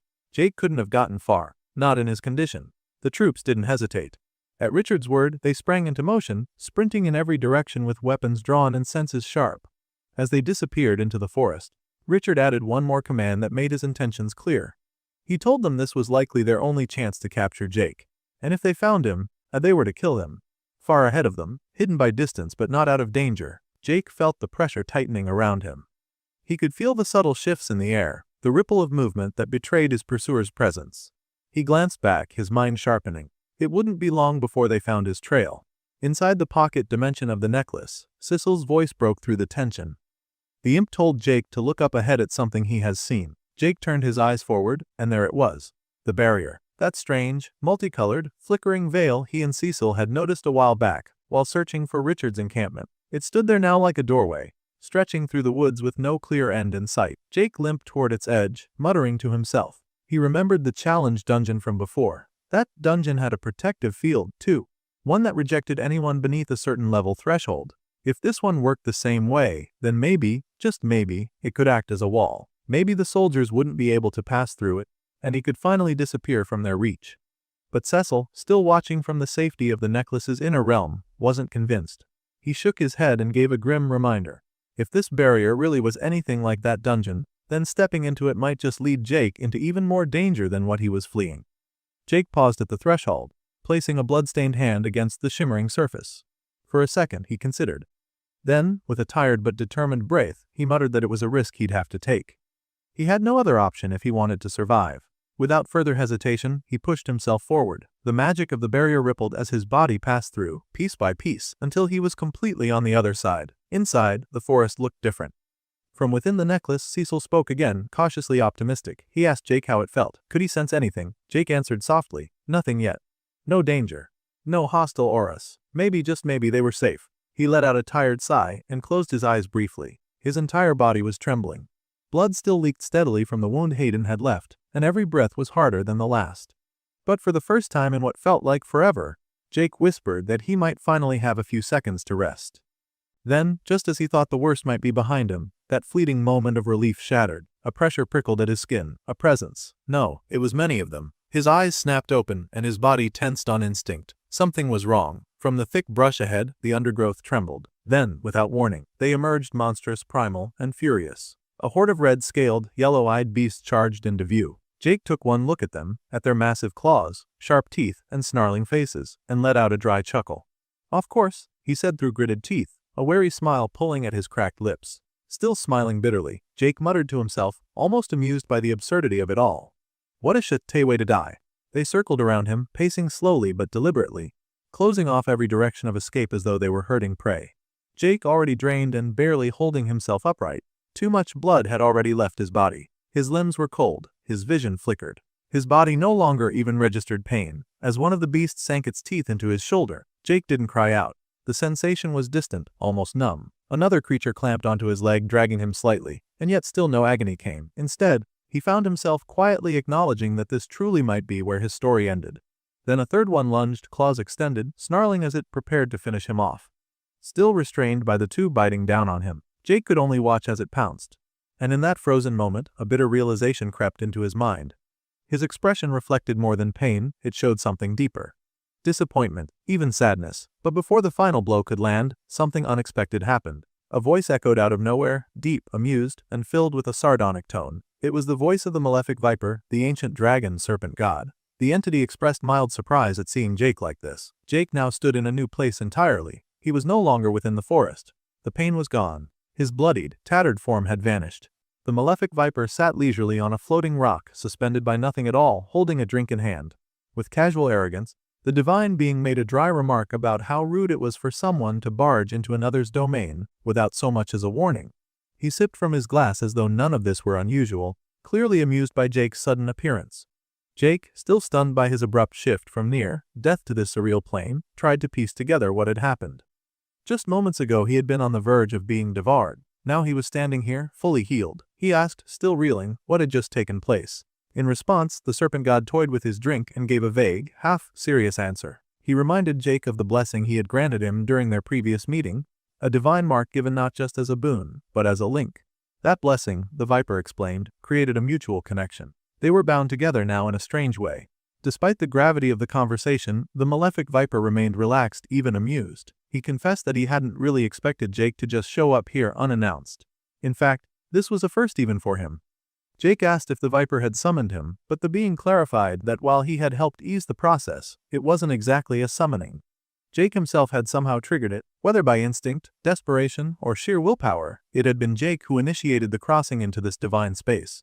Jake, still trying to make sense of his surroundings, turned to the malefic Viper and asked where exactly they were. In response, the serpent god made a grand, sweeping gesture with his arm, proudly referring to their current location as the headquarters of his order. He spoke of the place with a reverent satisfaction, describing it as magnificent. With a wry note in his tone, he even likened it to his own personal bedroom, his sanctuary, so to speak. Jake couldn't help but make a sarcastic remark, joking that the Viper was certainly humble and down to earth. The comment didn't go over the divine entity's head. He understood the sarcasm and responded with a bit of self-awareness, noting that if one were ever to seek ascension to godhood, a touch of ego was practically a requirement. Then, still amused, he invited Jake to take a seat beside him. Before Jake could settle down, a sudden jolt of panic overtook him. His hands shot up to his neck as he realized the necklace was missing. With a sharp sense of urgency, he asked where it had gone, his voice filled with concern. Cecil was still inside it, at least that was the last thing he remembered. But the Viper, calm and unbothered, simply waved off the concern. He told Jake to relax, assuring him that Cecil was likely with his physical body. He explained that Jake had probably released the imp before slipping into unconsciousness. Jake, still uneasy but trying to trust the explanation, eventually sat down next to the Viper. The question still nagged at him though, so he asked what exactly the being meant by real body. Did this mean Jake wasn't actually here? The malefic Viper, casually sipping from his glass, explained the situation. Jake's condition was critical, his body teetered on the edge of death.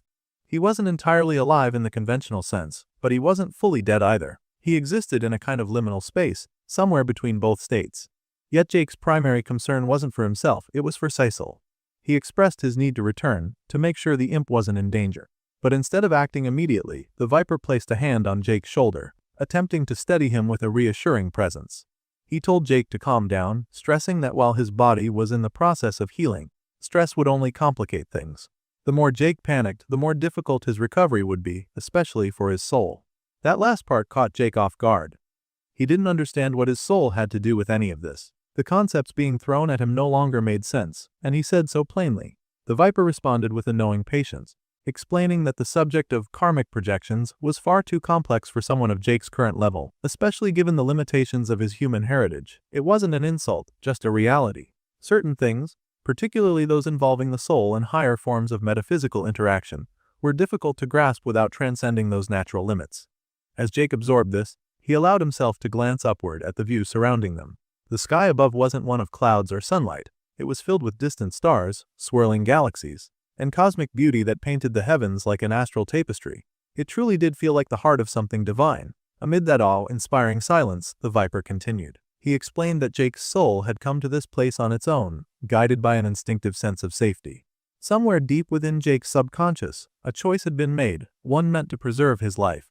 Faced with inevitable death, some part of him recognized this domain as a place where he could survive, even if only for a while longer. It had been a risky move, the god admitted. But Jake's instincts had made the call when his conscious mind could not. Listening to this, Jake quietly reflected on how often those instincts had saved him lately. They weren't just random bursts of adrenaline, they had become something deeper, something primal. And now apparently, they had gone so far as to reach out to a god. The malefic Viper, still swirling the liquid in his glass, remarked calmly that danger had a way of sharpening one's instincts. In moments like those, survival wasn't so much a decision as it was a reflex embedded deep within the soul. Jake, still visibly uneasy despite the surreal calm of their surroundings, turned to the godlike being with the question that had been bothering him a little: when and how would he return to his real body? The Viper answered without much flair, simply stating that Jake would return naturally once his body had finished healing. There was nothing to do but wait for now and hope that no one found his body before that healing was complete. That thought struck Jake hard. The worry registered instantly on his face, his expression tightening as he asked what would happen if someone did find him. The Viper's demeanor shifted. He gave Jake a cold, direct stare and told him bluntly that it would mean instant and permanent death. No coming back. Meanwhile, in the real world, the harsh reality of that possibility played out. Just within the barrier's edge, Cecil was dragging Jake's unconscious body across the dirt. The imp grumbled angrily, voicing his frustration aloud even though Jake couldn't hear him. He reminded the motionless body that he had warned him not to enter the barrier, that it was dangerous, but as usual, nobody ever listened to the imp. As Cecil strained with the effort, he muttered sarcastically that Jake should at least be grateful for being let out of the necklace before his master had apparently dropped dead. When he had emerged, he'd found Jake already unconscious, perhaps dead for all he knew, and alone in the middle of a dinosaur-infested death zone. Surrounded and overwhelmed, Cecil had been forced to fend off the creatures himself. It hadn't been easy.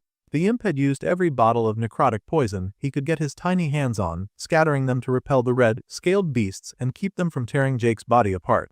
Somehow, the tactic had worked. Whether it was the stench or the lethal reputation of the toxin, the monsters had backed off, giving Cecil enough time to act. Now, after what must have been a painful, exhausting effort, the imp had successfully dragged Jake's limp body to a somewhat safer spot. Grumbling all the while, he claimed that Jake was lucky he'd lost so much blood, because otherwise, there was no way a tiny imp like him could have moved such a heavy load. He even added bitterly that maybe he should have left Jake out in the open after all. Maybe that's what he deserved. But the irritation faded. Cecil's voice softened, and with a heavy sigh, he admitted to himself what he didn't want to say aloud. He asked more to the body than to anyone. Who was he kidding? The truth was, he didn't know what he would do without Jake. And finally, he whispered a plea, desperate and quiet, for Jake to wake up, back in the surreal space that the malefic viper called his bedroom. Things had taken on a different tone. The serious conversation between the two had turned into a more personal exchange. Jake scoffed at something the Viper had just proposed, declaring that it had to be the dumbest idea he'd ever heard. The Viper, completely unbothered, chuckled and told Jake to cut him some slack. He defended his idea by saying it had sounded good at the time, though his tone made it clear that hindsight had changed his opinion. Just outside the cosmic chamber, someone else had taken interest in their discussion. The hall master had her ear pressed against the door, clearly eavesdropping with great curiosity. From within, she could hear Jake joking that if the goal was to get slapped in the face, then sure, the idea made perfect sense. The hall master furrowed her brows. The casual tone of the conversation she overheard didn't match anything she expected. This was the malefic viper, the godlike being whose presence alone could shake entire regions. Yet here he was, bantering with someone like they were long-time companions. She leaned in closer, her thoughts racing. Who in the world was in that room with him? As the hall master continued to press her ear closer to the chamber door, trying to make sense of the strangely casual conversation inside, she began to rationalize what was happening, or at least her best try at a rationalization anyway.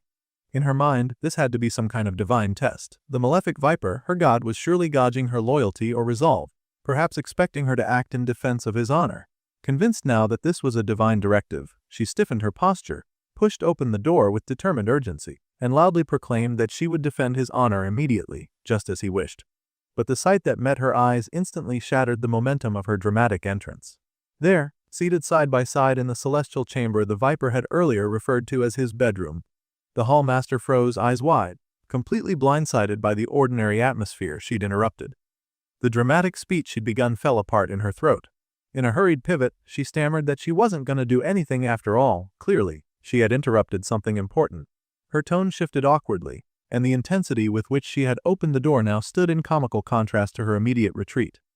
Seeing an opportunity to ease the awkwardness, the malefic viper made a smooth transition and formally introduced her to Jake. He turned to his guest and explained that the woman before them was named Viridia, and that she was the one responsible for overseeing the mortals in this particular region. As Jake's name passed the Viper's lips, Viridia's demeanor shifted again, but not in embarrassment this time. She recognized the name instantly. So this was Jake, the one tied to her god, the one she'd heard about. Her expression tightened slightly as her eyes began to analyze him more carefully. It made her curious, and possibly a little wary. Jake gave her a friendly greeting, waving nonchalantly and saying it was nice to meet her. That one small gesture, casual and polite, had an unexpected effect on Viridia. In a flustered rush, she bowed immediately and began apologizing profusely for interrupting. She referred to him as the chosen one. A title that caught Jake off guard but only made the atmosphere more tense and awkward. Watching her over the top reaction, the malefic viper winced slightly, visibly affected by second-hand embarrassment. He muttered under his breath that she'd just made things a little weird. Trying to redirect the situation back to something more productive, the viper invited Viridia to sit with them. He explained that they had been discussing an important topic and her presence would be useful. The subject, as he described it, revolved around a particularly thorny matter: how to deal with someone from Jake's past, specifically, a former crush who had recently tried to kill him. He was clearly referring to Caroline. The weight of that topic pulled the conversation back into more serious territory. Jake picked it up again, expressing how he still couldn't shake the feeling that everything that had happened, the betrayal, the attack, was just one massive, stupid misunderstanding. The malefic viper wasn't having it. He cut through Jake's sentiment without sympathy, pointing out that whether it was a misunderstanding or not didn't matter. The bottom line was that Jake had almost died. He'd walked blindly into what was clearly an ambush, and that kind of mistake couldn't be brushed off. The viper emphasized that what had already happened was done, and now, Jake's focus needed to shift. His new mission should be clear: to get revenge on those who had tried to end his life. Jake began to defend himself, trying to explain that he'd only made the choices he did because he thought he could. But the viper didn't let him finish. Before he could complete the thought, the divine being reached out and placed a firm hand on Jake's shoulder. His voice was sharp now, cutting off the excuse mid-sentence. He told Jake bluntly that whatever he had thought wrong. He had been foolish. And worse, he was still too weak to afford the luxury of making those kinds of mistakes. Viridia, still seated with Jake and the malefic viper, chose that moment to speak up again. She voiced her unwavering belief in the wisdom of her divine patron. Whatever he said, whatever advice or instruction he gave, she believed it to be absolute truth. In her eyes, his words were not to be questioned. They were the correct answers by default. The malefic viper let out a long, theatrical sigh at her display of loyalty.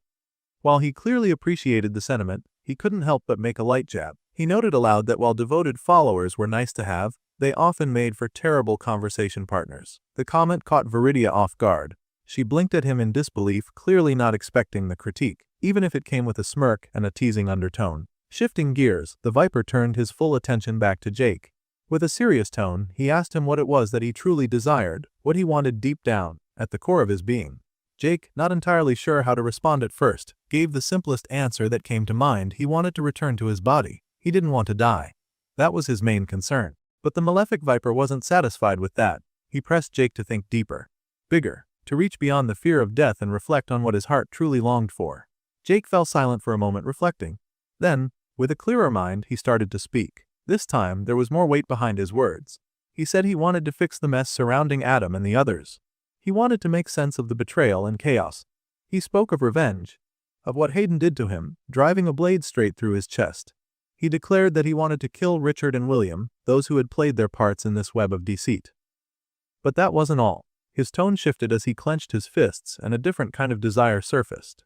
He admitted that he craved battle, the thrill of victory, the rush of facing strong opponents and the high that came from defeating them. He wanted more of that, again and again. He wanted to test himself against the strongest foes he could find.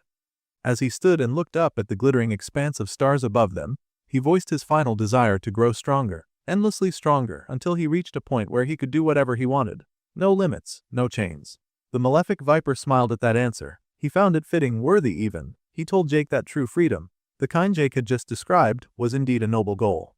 But he warned him that real freedom could never be achieved by someone who remained tethered to the past. Freedom came at a cost, and that cost was power. Power didn't come easy, and it didn't come cheap. The viper told Jake that he had to hunger for it, chase it relentlessly. If he truly wanted to live freely, then he had to become someone no one could betray. Not because of trust, but because betrayal would mean destruction. He had to become someone who could crush those who turned against him without hesitation, treating them like insects. He went on to say that one day, Jake would find himself standing atop a mountain of corpses, metaphorically or perhaps literally. And when that moment came, he had to make sure he was the only one left standing at the peak. That, the viper said, was what it meant to be truly free. As he delivered those words, something strange and powerful began to happen. Jake's entire form started to glow, faint at first, then more intensely, until his entire body radiated with a blue light. The energy shimmered and pulsed like his soul was preparing to return to where it belonged. Viridia's jaw dropped in awe, her eyes widened, and she exclaimed aloud what she was seeing. She called him the Chosen One, once again unable to contain her astonishment. Jake, still glowing with that ethereal light, turned to the Viper and calmly said that he thought his body was calling his soul back. The malefic Viper nodded, understanding that their time together was at its end. He told Jake it was time for their goodbye and added that he hoped they would meet again someday. In a rare and strangely fitting gesture, the two gave each other a fist bump. Jake thanked the godlike being sincerely, telling him that their conversation had meant a lot to him. It had given him clarity, purpose, even comfort. And then, just like that, Jake's soul vanished from the chamber, pulled away toward his physical form. The room was silent for a brief moment after his departure. Then, the malefic Viper turned to Viridia and casually asked her what she thought of him. Viridia didn't hide her reaction. Her cheeks flushed a bright, unmistakable red, and she answered honestly, perhaps even impulsively. She said she thought Jake was absolutely remarkable. The next chapter begins with Jake in the cave where Cecil had dragged his unconscious body some time before. Now, Jake was awake and active, focusing on his workout. He was doing sit-ups, counting each repetition carefully in his mind as he pushed through the physical effort. Nearby, Cecil was sleeping peacefully but began to slowly wake up. As Cecil's eyes blinked open and adjusted to the dim light in the cave, he noticed Jake and for a moment wasn't sure if it was really him or just a trick of the light. Then as Cecil took a closer look, he saw Jake fully healed, looking much better than before. Jake was in the middle of his workout, clearly exerting himself with heavy breaths and visible signs of effort as he continued doing sit-ups. The sight was a surprise and relief to Cecil, who immediately realized Jake had somehow pulled through the terrible injuries he had suffered. Jake responded with a friendly greeting, smiling warmly at Cecil as he wiped the sweat from his brow. The smile showed that despite everything, Jake was in good spirits. Cecil, overwhelmed with happiness, quickly moved closer and wrapped his small frame around Jake's head in a tight embrace. Jake acknowledged this, explaining that he knew how close he had come to death and that he'd been lucky to survive the ordeal. Jake then apologized to Cecil for making him go through all that trouble, acknowledging that dragging his body all the way to this cave must have been hard work. He said he really owed Cecil one for all the effort and care Cecil had shown. Cecil reassured him that despite being frustrated and angry at first, once he realized what Jake had done, especially how Jake had freed him from the necklace before passing out, he felt deeply grateful. Cecil explained that being freed like that probably saved his life, because if Jake had died with Cecil still trapped inside the necklace, Cecil would have been stuck there forever, trapped and powerless. Cecil reflected on the significance of Jake's action, pointing out that even when Jake thought he was done for, when he thought all hope was lost, he still cared enough to release Cecil and give him a chance to live freely again. For Cecil, that was a profound gesture and a debt he felt he could never truly repay. When they bumped fists in a sign of friendship and mutual respect, Jake told Cecil not to worry about repaying anything, because that was simply what friends did for each other. The conversation then shifted slightly when Cecil brought up a different but related topic. Since they were talking about friends and loyalty, Cecil asked Jake if he wanted to discuss what had happened during the ambush. Jake was in the process of getting dressed, and he said there really wasn't much to say. He admitted he had made a mistake at the ambush but said his goal was to learn from that mistake and move forward rather than dwell on it. Cecil took some responsibility as well, admitting that he shouldn't have pushed Jake into meeting with his former friends since the idea had actually come from him. But Jake reassured Cecil that meeting with his old friends wasn't the real problem. It was something that had to happen. The true mistake was his lack of strength and power at the time. If he had been stronger and more capable, it wouldn't have mattered whether the situation was an ambush or not. He would have been able to handle it no matter what. Jake clenched his fist tightly, and with a determined look in his eyes, he told Cecil that he was done treating his training and progress like some kind of childish game. Just as he was thinking this, a blue notification window suddenly appeared in front of him, signaling that his system inbox was full. Jake hadn't checked any of his system alerts since before the meeting had turned into the dangerous ambush. So now, curious and somewhat anxious, he decided it was time to catch up on all the messages he'd missed. As he opened the inbox, he was immediately hit with a barrage of notifications, flooding the screen faster than he could read them. He exclaimed in surprise and frustration, overwhelmed by the sheer number of alerts. Then, one particular notification caught his eye, stating that he had slain a spearman of embers. This stood out because Jake didn't remember killing anyone by that name. He thought to himself that it was probably referring to Hayden, the one who had stabbed him through the chest not long ago. But that was strange because Jake knew for certain he hadn't killed Hayden. He recalled that just yesterday he had hit Hayden pretty hard by smearing that acid, like necrotic poison on him, which had caused significant damage, but surely that alone wasn't enough to kill him. Jake swiped through more of his notifications, noting with growing confusion that many of them claimed he had killed people he never actually did. The list seemed to be full of false kills, at least from his point of view. Cecile, watching this, suggested that maybe someone else must have finished off those enemies for him. Jake's expression darkened and a flicker of anger crossed his face as he guessed that it was probably Richard. His mind raced, putting pieces together. Gritting his teeth, he thought about how Richard had likely used him as a pawn in his own games, using Jake to weaken their mutual enemies so Richard could gain an advantage. Jake cursed Richard quietly, calling him a bastard for manipulating the situation and taking credit for kills that were not his own. The thought of being used this way stung deeply. Trying to ease the tension, Cecil shrugged and pointed out that at least Jake had gotten some experience points for participating, even if only a little, in killing those enemies. It wasn't nothing, and every bit of experience would help him grow stronger. Then, something unusual happened. Instead of the usual blue notification window, a bright yellow notification suddenly appeared, shining with a brilliance that caught both Jake and Cecil off guard. The light was much more vivid and intense, and they both stared at it in stunned silence. Jake wondered out loud what a class evolution might be, while Cecil speculated that if it looked that shiny and impressive, it was probably something special. Shortly after, another blue notification appeared. This one praised Jake's skills, commending everything he had done so far, facing dangerous foes, fighting with determination, and showing strong ambition. The message then asked Jake if he would like to begin the evolution process now. Without hesitation, Jake accepted. He knew this was exactly what he needed. If he was going to survive what lay ahead, he had to become stronger, and this evolution seemed like the perfect opportunity to do just that. After he accepted, a new window appeared, congratulating him for evolving his class. It told him that he had reached level 25 and his new class name was Ambitious Hunter. Jake liked the sound of that immediately. The name fit well with his mindset and goals. Then, a detailed description notification popped up, explaining everything he needed to know about the new class. William silently watching the blacksmith at work. He stands nearby, lost in thought, wondering just how long he's been standing there. The blacksmith is hard at work, hammering iron, reshaping it with precision. William doesn't know how much time has passed. For all he knows, it could have been hours. But to him, it has only felt like seconds. Each movement of the hammer, each motion of the blacksmith's hand, draws him in deeper. He's completely mesmerized. As the rhythmic clanging continues, William's attention sharpens. Internally, he begins to recognize what he's witnessing, not just metalwork, but craftsmanship on a level he hasn't seen before. The armor being forged before him is, in his eyes, more carefully crafted than anything he's encountered. And even though the rest of the camp is making preparations for their upcoming assault on Hayden's position, William remains still, fixated on the task at hand in front of him. Elsewhere, we're briefly shown what the others are up to. Richard is gathering the men, lining them up as if for inspection. It's a soldier's formation, orderly and tense. Caroline, not far from the gathering troops, is seated before an array of medical tools and supplies, a mix of traditional remedies and magical potions, all neatly arranged and ready for use. But while they prepare for war, William remains inside the forge, captivated by the work of a master. His eyes are wide with wonder, his expression lit up as he continues to watch the blacksmith, who pours every ounce of effort into the piece he's finishing. At last, the blacksmith pauses. Wiping the sweat from his forehead, he looks at William and tells him it's done. Without hesitation, he lifts the finished armor, a sleek, black and gold piece that glints faintly in the forge light, and hands it over. William receives it carefully, still caught off guard by how flawless the final product looks. He comments on how incredible it is, unable to hide his surprise. As he holds the armor, a blue system notification flashes in front of him. It gives a detailed breakdown of the item's attributes.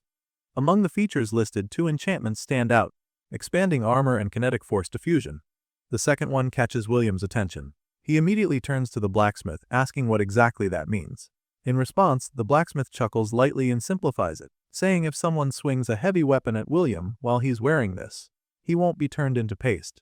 He then offers a more technical explanation. The armor is designed to absorb and spread out incoming force across its surface.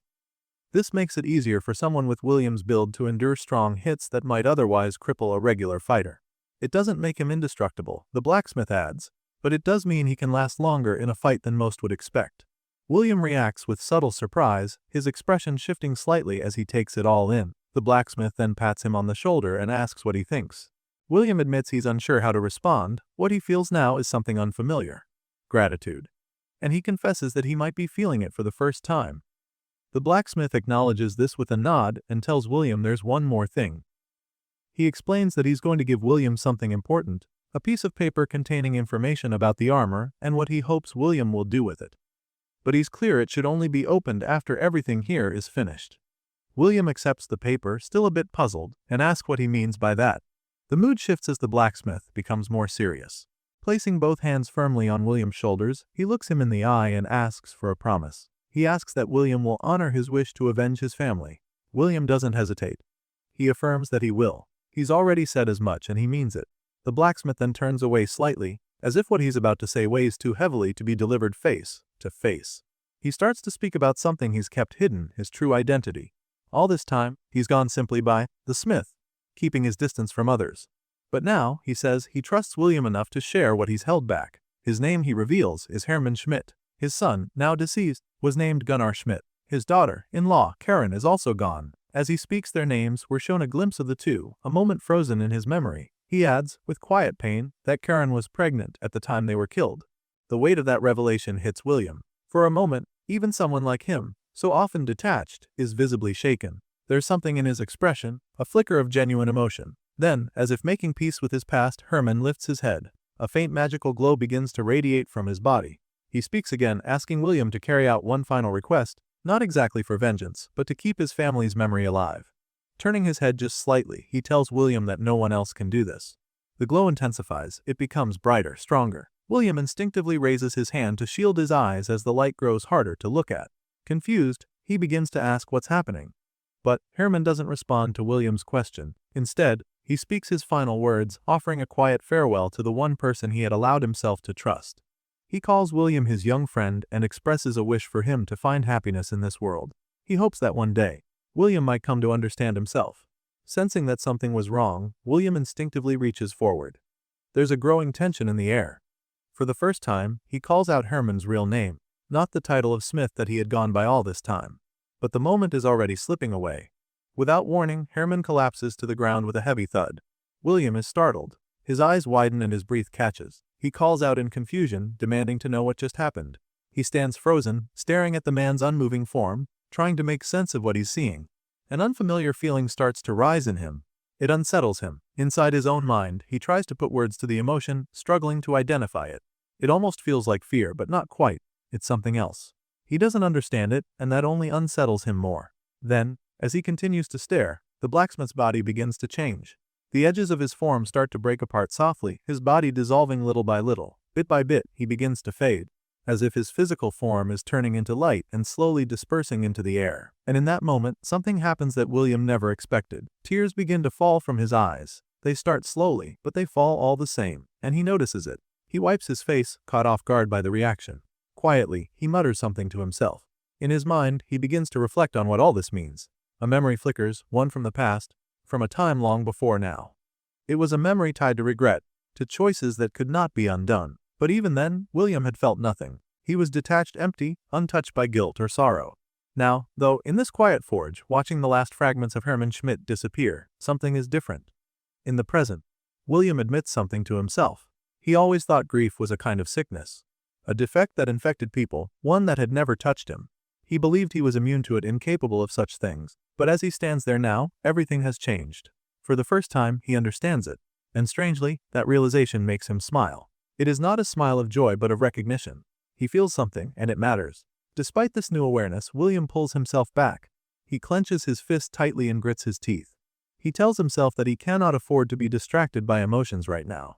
There's still a mission ahead. He looks to the ground and spots the armor he had set down earlier. His eyes focus. He rushes toward it, reaching out. As soon as he touches it, the armor begins to change. It reacts to him immediately, shifting into a liquid-like state. The dark surface softens and stretches, flowing toward his body and latching on. It moves across his form quickly, attaching itself piece by piece. He watches in surprise as it coats him, merging with his body until he is fully suited. Now completely clad in Hermann's creation, he feels its weight, its presence, and the strength it holds. There's a sense of power coursing through him, something that wasn't there before. It feels like more than just armor. It feels like a gift.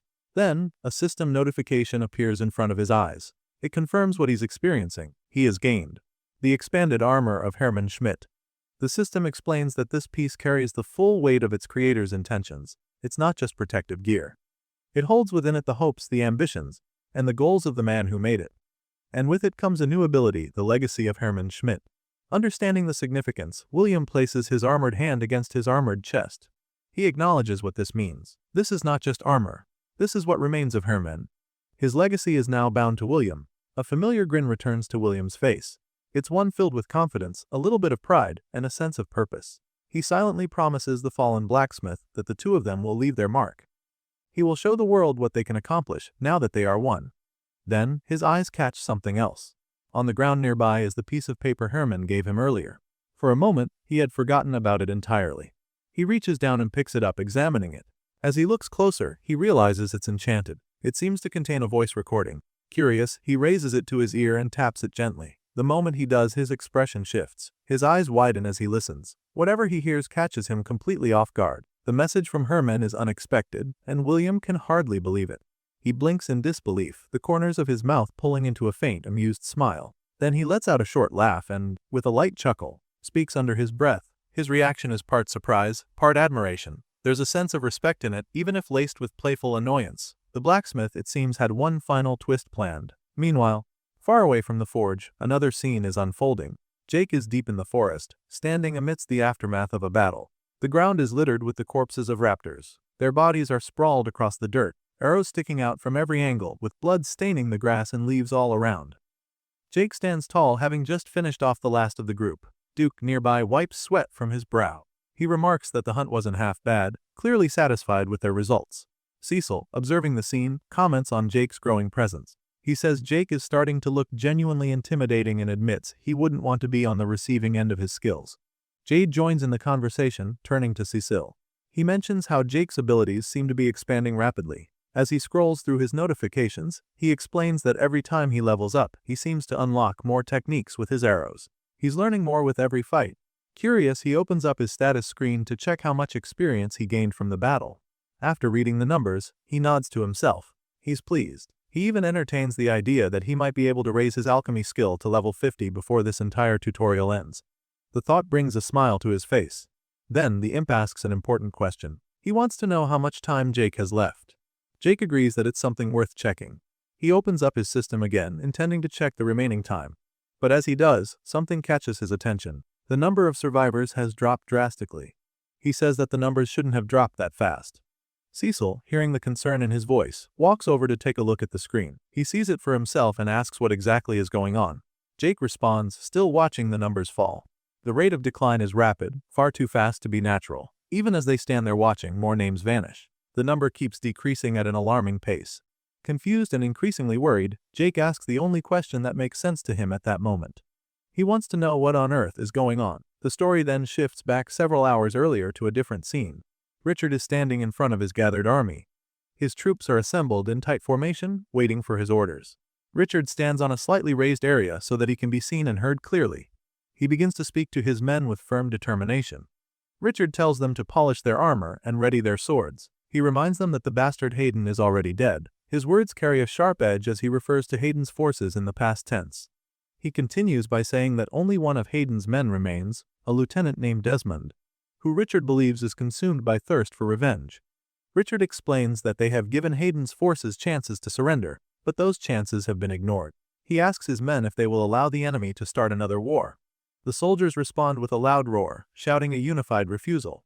Raising his sword high, Richard declares that tonight the battle will end for good. He urges the men to crush the enemy completely.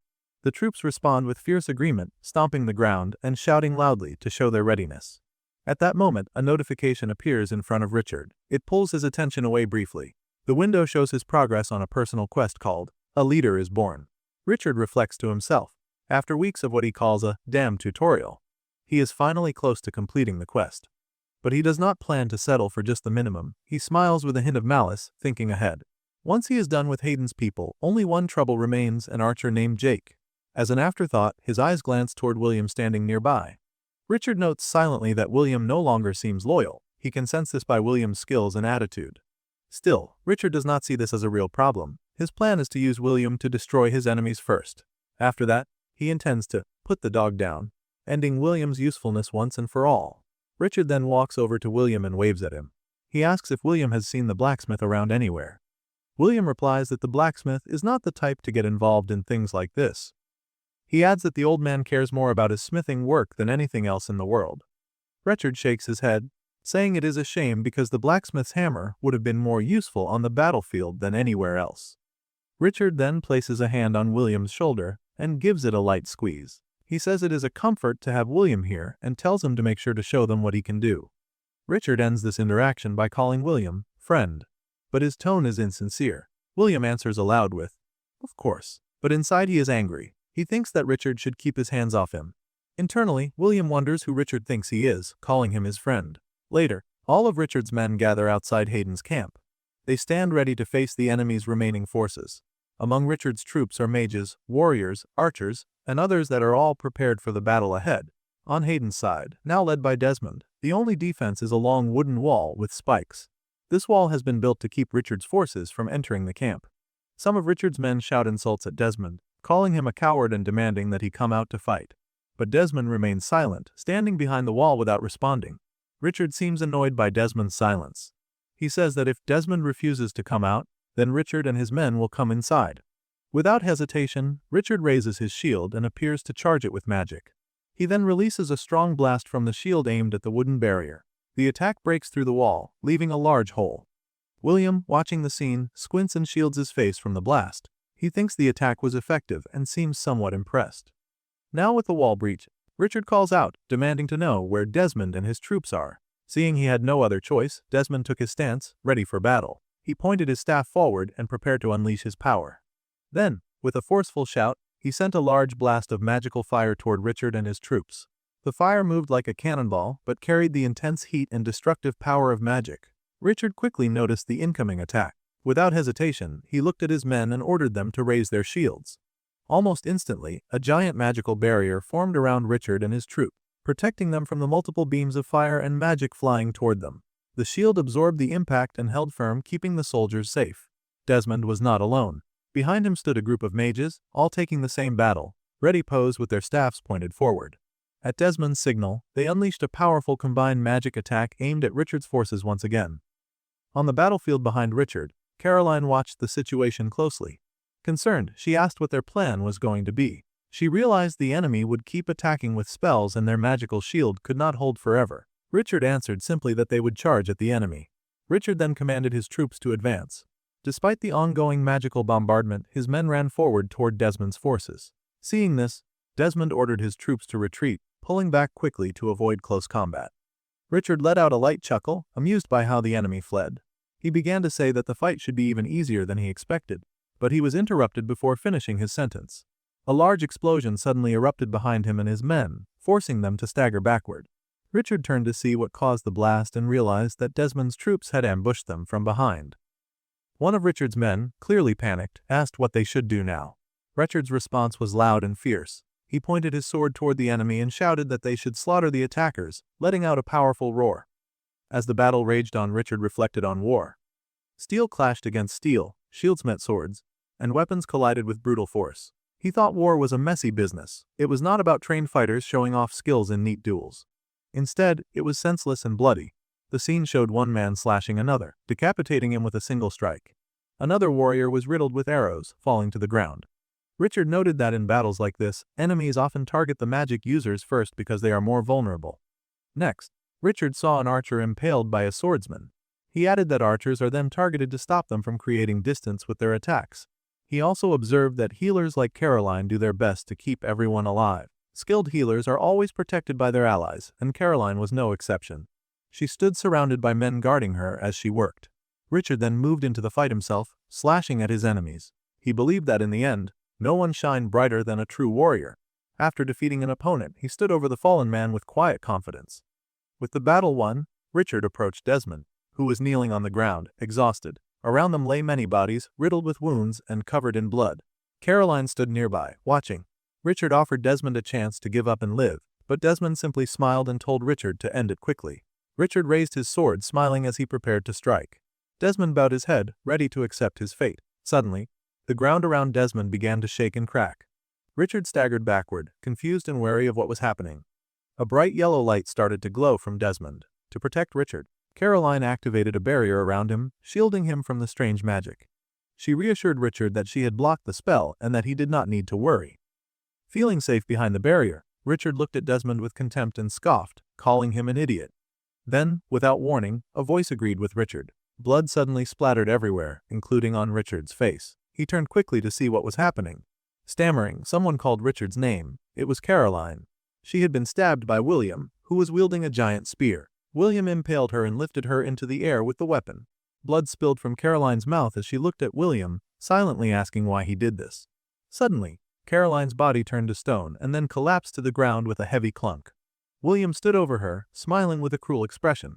And as if in an effort to add insult to injury, he declared that they were all idiots. After William speared Caroline, turning her into stone, her statue fell heavily to the ground. With that done, William moved on without hesitation. He let out a slight laugh as he looked down at the fallen healer's stone form. A devious grin played across his face as he remarked to himself that it was always the healer who was the first to go. Nearby, two of Richard's men who had witnessed William's brutal act immediately reacted. One of them shouted William's name in disbelief, unable to process what he had just seen. The other screamed out the cruel fact that William had just killed their healer. Before anyone else could react, another soldier charged at William from a different angle, sword raised, shouting for the others to help him take William down. William barely bothered to acknowledge them. To himself, he called the approaching soldiers minions, showing his utter disdain for these common fighters. He saw them as nothing more than henchmen, disposable and insignificant. Without hesitation, William used his magic to levitate a barrage of daggers around him. With precise control, he sent the daggers flying directly at the soldiers. The blades pierced through their bodies, tearing some in half and even decapitating one. The soldiers fell instantly, their severed bodies scattered across the battlefield. William turned his gaze toward Richard, mocking him by calling him the big boss, just as he had referred to Caroline as the healer, and the fallen soldiers as henchmen. Richard stood a short distance away, his sword resting on his shoulder. He was breathing heavily, likely exhausted from his earlier battle with Desmond and his troops. Despite his wariness, his eyes locked onto William with a mix of frustration and determination. Without warning, William charged forward, spear in hand, ready to face Richard head-on. Their weapons clashed with force, the spear meeting the sword in a battle of strength and skill. As they struggled, Richard demanded to know what William was doing. William replied coldly that he was doing something Richard should have done a long time ago. Their weapons shifted and clanged repeatedly as the fight continued. William's thoughts raced. He knew he couldn't afford to be reckless. Even with the powerful armor gifted to him by the blacksmith, Richard remained a formidable, high-level warrior. During the fight, Richard managed to graze William's cheek with his sword, a sharp reminder of the danger he faced. William realized that if he was not careful, Richard could easily overpower him in a straight fight. The two clashed again, their weapons and armor ringing loudly as they fought fiercely. Richard's anger grew, and he lashed out with words as well as blows. He called William an insolent and knave little dog, demanding to know who he thought he was. Richard reminded William that without him, he would be nothing. Hearing this, William gritted his teeth, anger rising within him. Richard continued, claiming that on the very first day of the tutorial, if he had not stepped in to stop them, others would have killed William then and there. In other words, William owed him his life. Richard accused William of fooling everyone with a false innocent, knave act he had maintained for so long.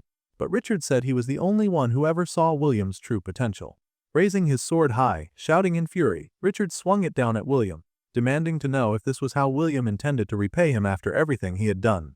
But before the strike could land, William reacted quickly. Using his spear, he slashed at Richard's torso. Richard fell to his knees with a heavy thud, blood spilling from the wound. He clenched his teeth, struggling to stay upright.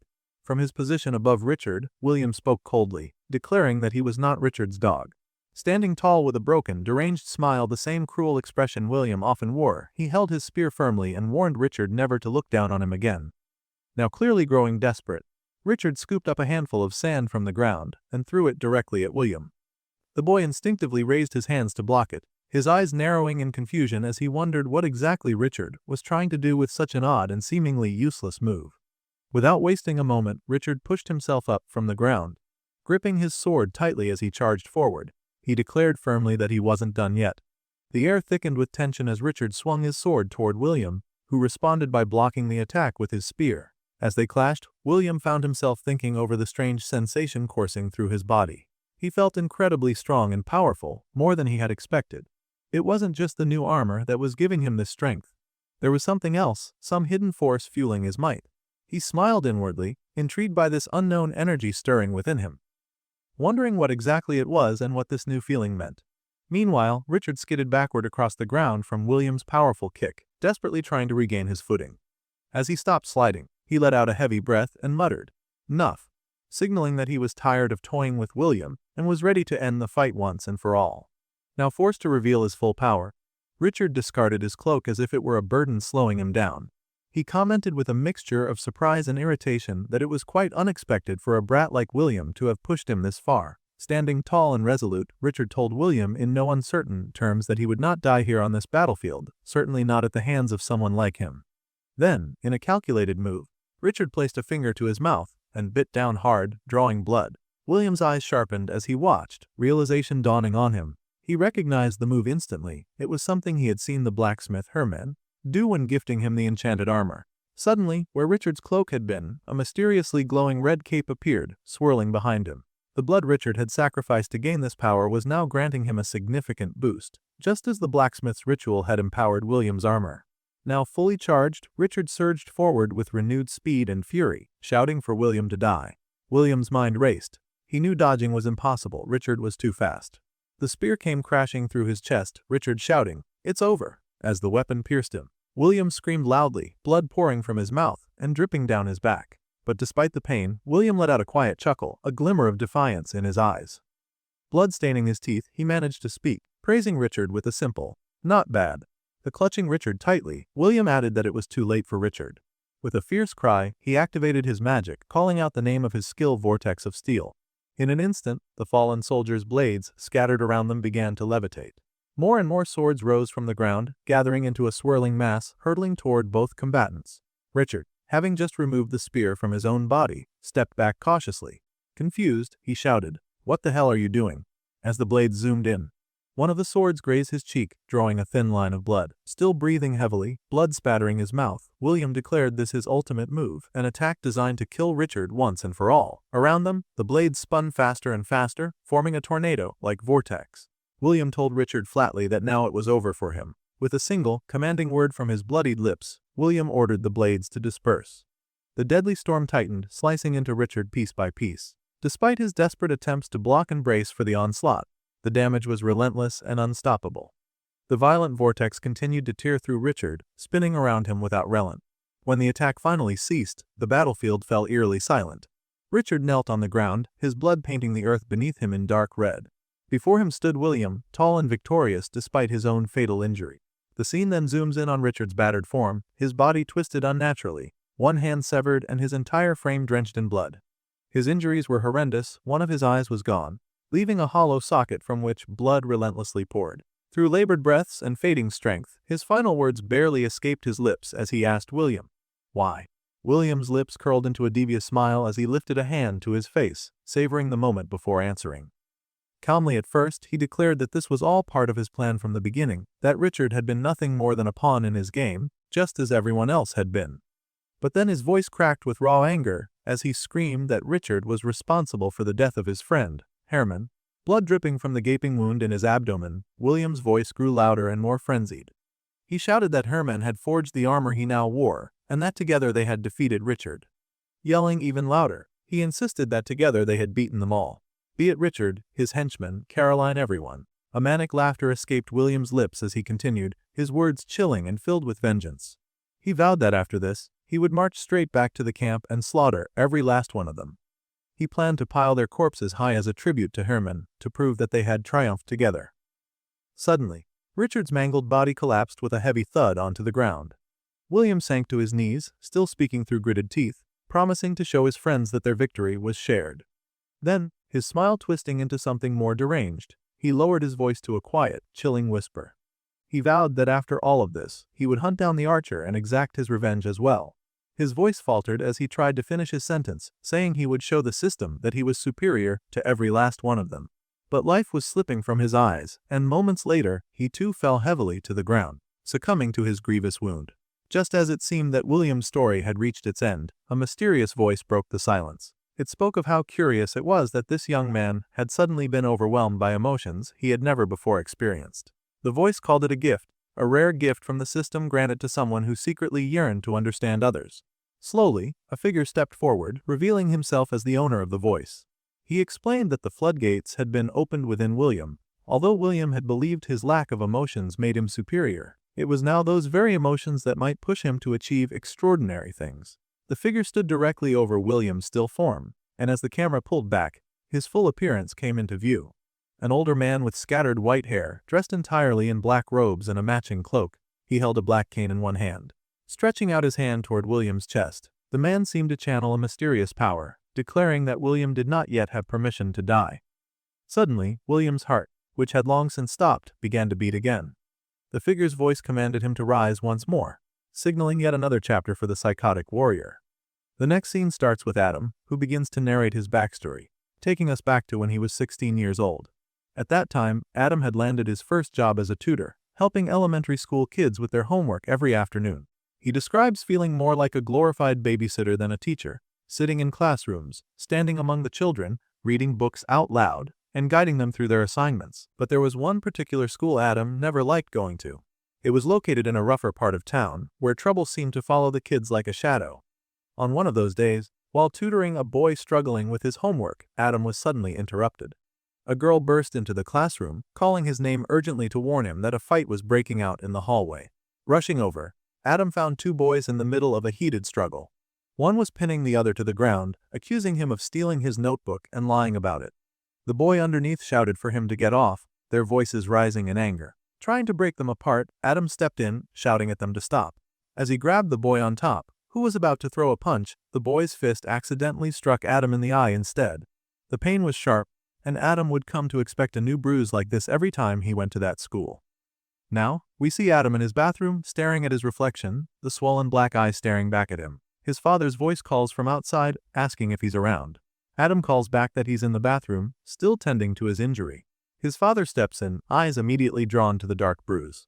He calls it a shiner, asking where Adam got it. Adam answers bluntly, saying it was from tutoring, the same old nonsense that never seemed to end. His father laughs it off lightly, telling Adam it could be worse and that he'd be fine. Frustrated and angry, Adam snaps at his father, yelling that he doesn't want to do this anymore.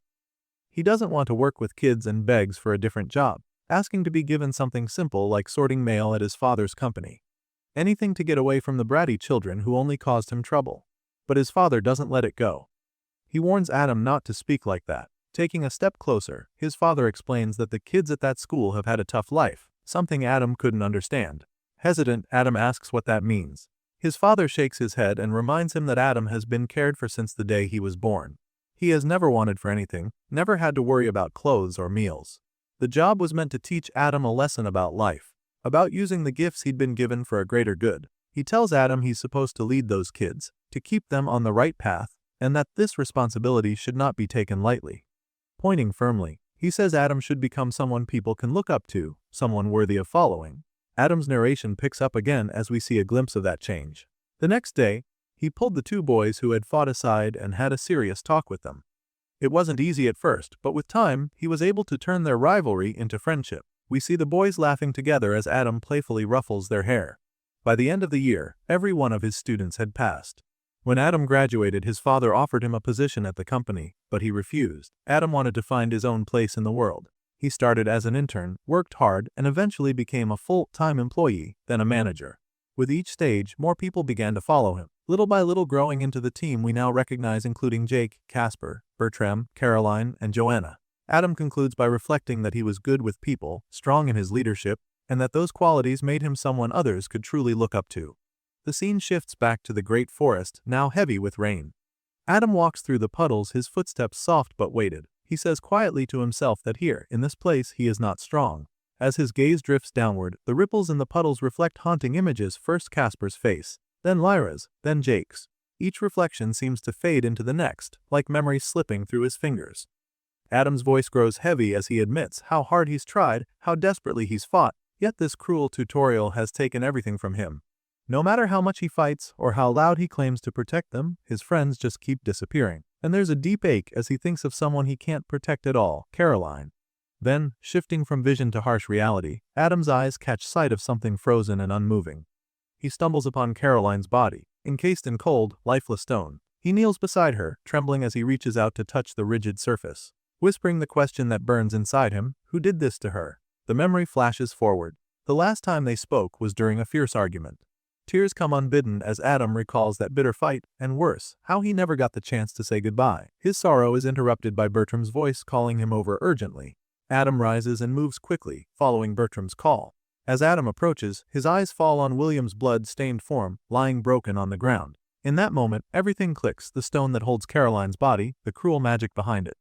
William was the one responsible.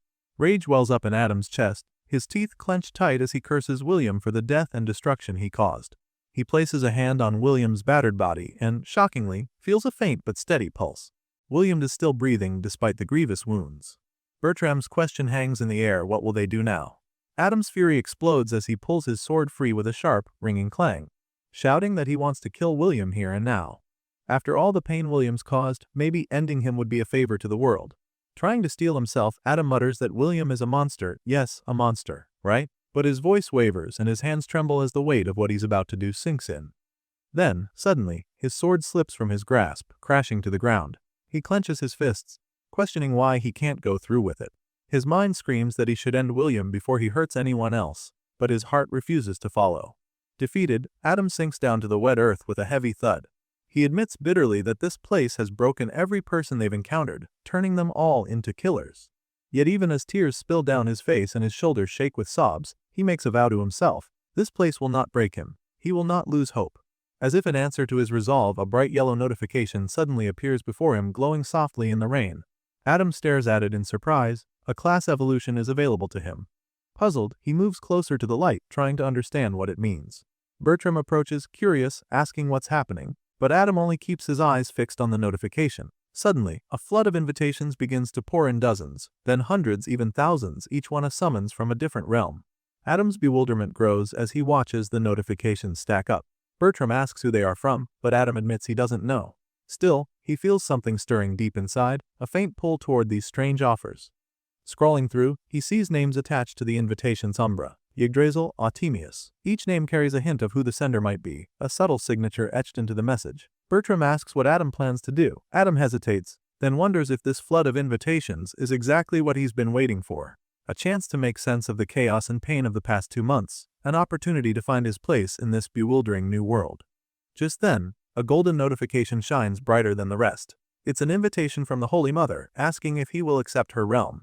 Adam hesitates only briefly, curiosity and hope tugging at him as he confirms the acceptance. In an instant, the world around him shifts and changes. He is transported to another realm, a breathtaking city of gold floating high in the sky, shimmering like the very image of heaven itself. Looking around in awe, Adam asks aloud if this is truly heaven. Before him, a radiant figure appears, a beautiful golden goddess, her hair like spun sunlight and her robes glowing with divine light. She smiles warmly and welcomes him, the brilliance of her presence filling the space with a serene, powerful glow. A true goddess indeed. After Adam was transported to the Holy Mother's realm, he found himself standing before her, feeling an unexpected flush rise to his cheeks. The sight of the radiant figure and the grandeur of the place made his heart race uncontrollably. She asked him gently about his first impressions of her realm, whether he found it beautiful or not. Adam struggled to respond, stammering as he tried to call something beautiful, though it was unclear if he meant the realm itself, or perhaps her presence. As his reaction betrayed a mix of awe and nervousness, with a soft smile, she invited him to take a seat. She acknowledged that he must be very confused about what was happening, and first thanked him sincerely for accepting her invitation. Then, slowly, she explained that many beings from various realms had taken an interest in him. Adam, still unsure, questioned if she truly meant him, wondering why he had suddenly become the focus of such attention. The Holy Mother explained that he had first caught her eye because of his connection with William, the metal servant, and that interest had only deepened with his link to Jake, the Viper's chosen. Though Adam tried to make sense of it all, asking if this kind of meeting happened to others who experienced class evolutions. She clarified that while many had evolved, not all were summoned to a meeting like this. As she took a slow sip of her tea, she revealed that his connection with others was only part of the reason for her attention. The most important factor was something much deeper. Throughout the entire tutorial, she said, only one individual remained who had not taken a single human life. Turning her gaze toward Adam, she said that he was what she had been searching for, a merciful shepherd, a beacon of light who could bring hope to people's hearts. The weight of those words made Adam's eyes widen in surprise. He had never seen himself in that light. Confused and overwhelmed, Adam began waving his hands as if to fend off the heavy implications, apologizing repeatedly. He asked if he was being recruited into some kind of religion or a grand cause. More questions poured out, especially about the identity of the savant and the hunter she had mentioned, names that had been left vague. The Holy Mother answered carefully, saying that the servant was connected to an old friend of hers, while the hunter had, roused the Viper's interest. She admitted she could no longer see the hunter clearly, likely because of interference caused by the Viper himself, but that she had been told he was a friend of Adam's. Adam's mind immediately jumped to Jake, wondering if that was who she meant. Trying to understand, Adam asked what it meant to rouse the Viper. Smiling softly, the Holy Mother explained that the malefic Viper was an ancient, nearly primordial being who had existed since the dawn of the system itself. He had secluded himself away for countless eras until the system's worlds became integrated, and she believed Adam's friend had been the one to inspire the Viper's return. Curious and cautious, Adam then inquired whether the Viper's return was a good or bad omen. She responded enigmatically that only time would reveal the truth.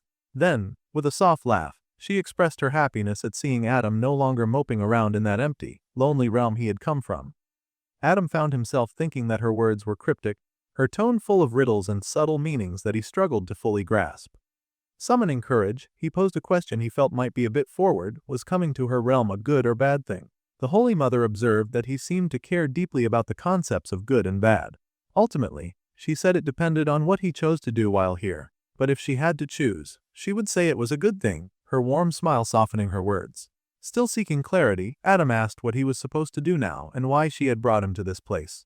Rising from her seat, the Holy Mother stood tall, her presence radiating power and grace. She told him she wished to offer him both a gift and a responsibility. Then, spreading her magnificent golden wings wide, she revealed the gift. It was her blessing. With those wings outstretched, glowing brilliantly, she rose into the air and reached out her hand toward Adam. She explained that the responsibility was to serve beneath her, to carry her message and spread her word throughout his universe. Adam gazed upward at her, nearly speechless, overwhelmed by the brilliance shining from her and the weight of what she was offering. As she descended to meet him, coming close enough that he felt the warmth of her presence, Adam blushed once again, unsure but captivated. He asked quietly what word she wished for him to spread. Her answer was simple and clear: to serve her, and to serve the Holy Light. The Holy Mother's words carried softly as she began to explain the core of her teachings. She spoke of hope, justice, and righteousness. As she spoke, the scene shifted briefly, revealing a glimpse of an old man patiently teaching children, passing down lessons of wisdom and guidance. It was a quiet image of learning and growth, embodying the ideal she cherished. Continuing, she added that her teachings were also grounded in fairness and love for one another. The vision changed again, this time showing a young couple sitting beneath the shade of a tree, holding each other tenderly as a simple yet powerful symbol of compassion and unity. But her message did not stop there. She spoke of the punishment of the wicked, a reminder that justice would reach those who chose a darker path. Alongside this, she emphasized the importance of self-actualization, the journey each person must take to become the best version of themselves. Adam listened carefully, absorbing each layer of her words. Then, unable to hold back his curiosity, he asked the question that weighed heavily on his mind: was she God? The Holy Mother laughed softly, clearly amused by the question. She admitted that she was a god, but not the kind Adam might have heard about in stories or legends. With a gentle wave of her hand, she gestured toward the magnificent clouds, which parted to reveal a radiant path stretching out before them. She told Adam that, in time, he too could step into godhood. It wouldn't be quick or easy, it might even take many years, but if he followed her guidance, she would help set him on that path. Adam found himself reflecting deeply on what she said. It was a lot to take in, and he admitted as much quietly to himself. Just then, a golden notification appeared before him, counting down he had only 51 seconds left in her realm. The Holy Mother's tone became more urgent but still kind. Their time together was limited.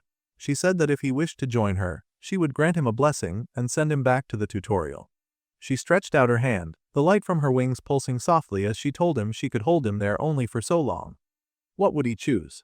Adam, still turning her words over in his mind, nodded slowly. He said that he thought he understood now, that all this time he had been wandering aimlessly, lost because of the tutorial and everything it had done to him. But if she could guide him back to where he belonged, then he accepted. A smile broke over his face, his fists clenched tightly as he struck a determined pose. The Holy Mother smiled back warmly, nodding in approval. "Very well, my child," she said. Suddenly, Adam was lifted into the air. She flew to meet him, her wings beating with golden light. When she touched her hand gently to his head, she spoke softly, expressing her wish that he would fulfill the purpose destiny had set for him. And with that, Adam received the blessing, the greater blessing of the Holy Mother. The scene shifted abruptly back to the battlefield, where Adam had been frozen and catatonic for what seemed like an eternity. Bertram had been by his side the entire time, shaking him and shouting for him to wake up.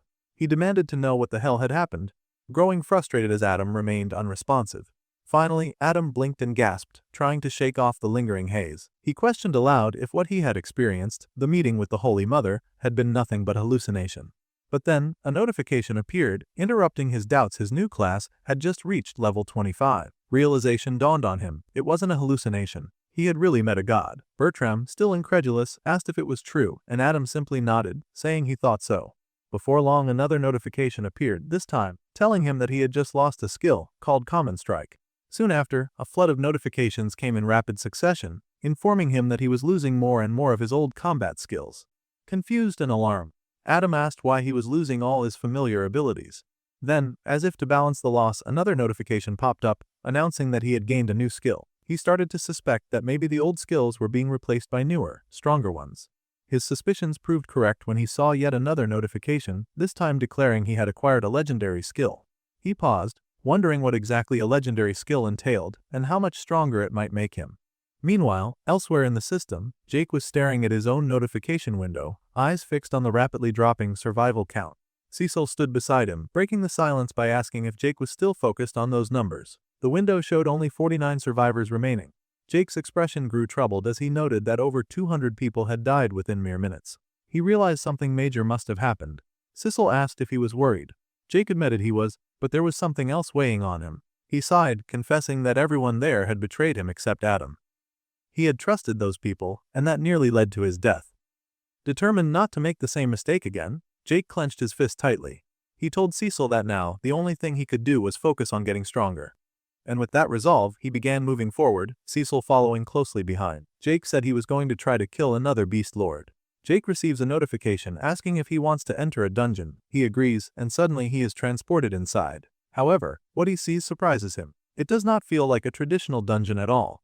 Instead, the place looks like a wide forest filled with small ponds of shimmering water and lush, vibrant vegetation. Jake expresses surprise at the scene. He had expected some dark, damp cave or something similar. Instead, he is surrounded by beautiful plants, sparkling ponds, and peaceful animals. He calls the place an upgrade from what he imagined, though Cecil, nearby, looks a bit cautious and uneasy. Another notification appears, informing Jake that he has entered the Lucenti Plains. His current objective is to defeat the Great White Stag, the legendary creature of this area. Jake starts thinking out loud. He says that the stag he sees is not the most intimidating creature. Cecil repeats what Jake said, and Jake jokes that while the stag looks weak now, he better not hear any complaints when he gets an antler shoved somewhere unpleasant. Before Cecil can finish his own response, Jake quickly tells him to hold on. Jake points out some deer, like creatures drinking by a nearby pond. He believes those must be the stag and its minions. When he checks their levels, he notices they are all level 65. Jake thinks that's not a bad level, but he had hoped for a tougher challenge. He admits he feels a little disappointed. Suddenly, the ground begins to shake all around him. Jake stumbles, confused about what is happening. Then a large hoofed creature covered in white fur appears, stomping into view. Jake is shocked by the sight. He admits he was wrong about the stag's size and power. The great white stag stands majestically before him. Its fur is silvery, white, and covers its entire muscular body. Its antlers are perfectly symmetrical, glowing with a silvery sheen. Drawn by the impressive sight, Jake slides closer to get a better look. Cecil asks where he is going, and Jake tells him to wait. Cecil warns him that he should at least hide inside the necklace first before moving. Jake finds cover behind a large rock near the pond where the great white stag is drinking. From this hiding spot, he watches the stag closely. He thinks this must be the biggest creature he has seen in the tutorial so far. He even calls the creature almost majestic. Jake then notices several smaller white deer nearby. He assumes these are the stag's personal guards. He checks their levels and realizes they are too high for him to even identify properly. This excites Jake, and he begins to grin internally. He thinks this place might be worth his time after all. However, as Jake tries to move forward, he accidentally snaps a twig on the ground. The smaller deer immediately become alarmed and turn toward his position. One of them powers up a strong magical attack and fires it straight at the rock where Jake was hiding. The blast destroys more than half of the rock and sizzles what remains. Fortunately, Jake had already moved to a different spot and remains unharmed. He internally exclaims that it was a close call. Once the attack ends, Jake sighs in relief. He realizes he will have to be more careful from now on. Jake thinks to himself that he might be able to take on a few of those beasts, but there are far too many for him to rush in without a plan. After the attack, the beasts remain alert for a while, but eventually go back to what they were doing. The great white stag continues drinking at the pond, paying attention to the area but not moving far. Jake reflects that he will need to spend some time coming up with a proper strategy.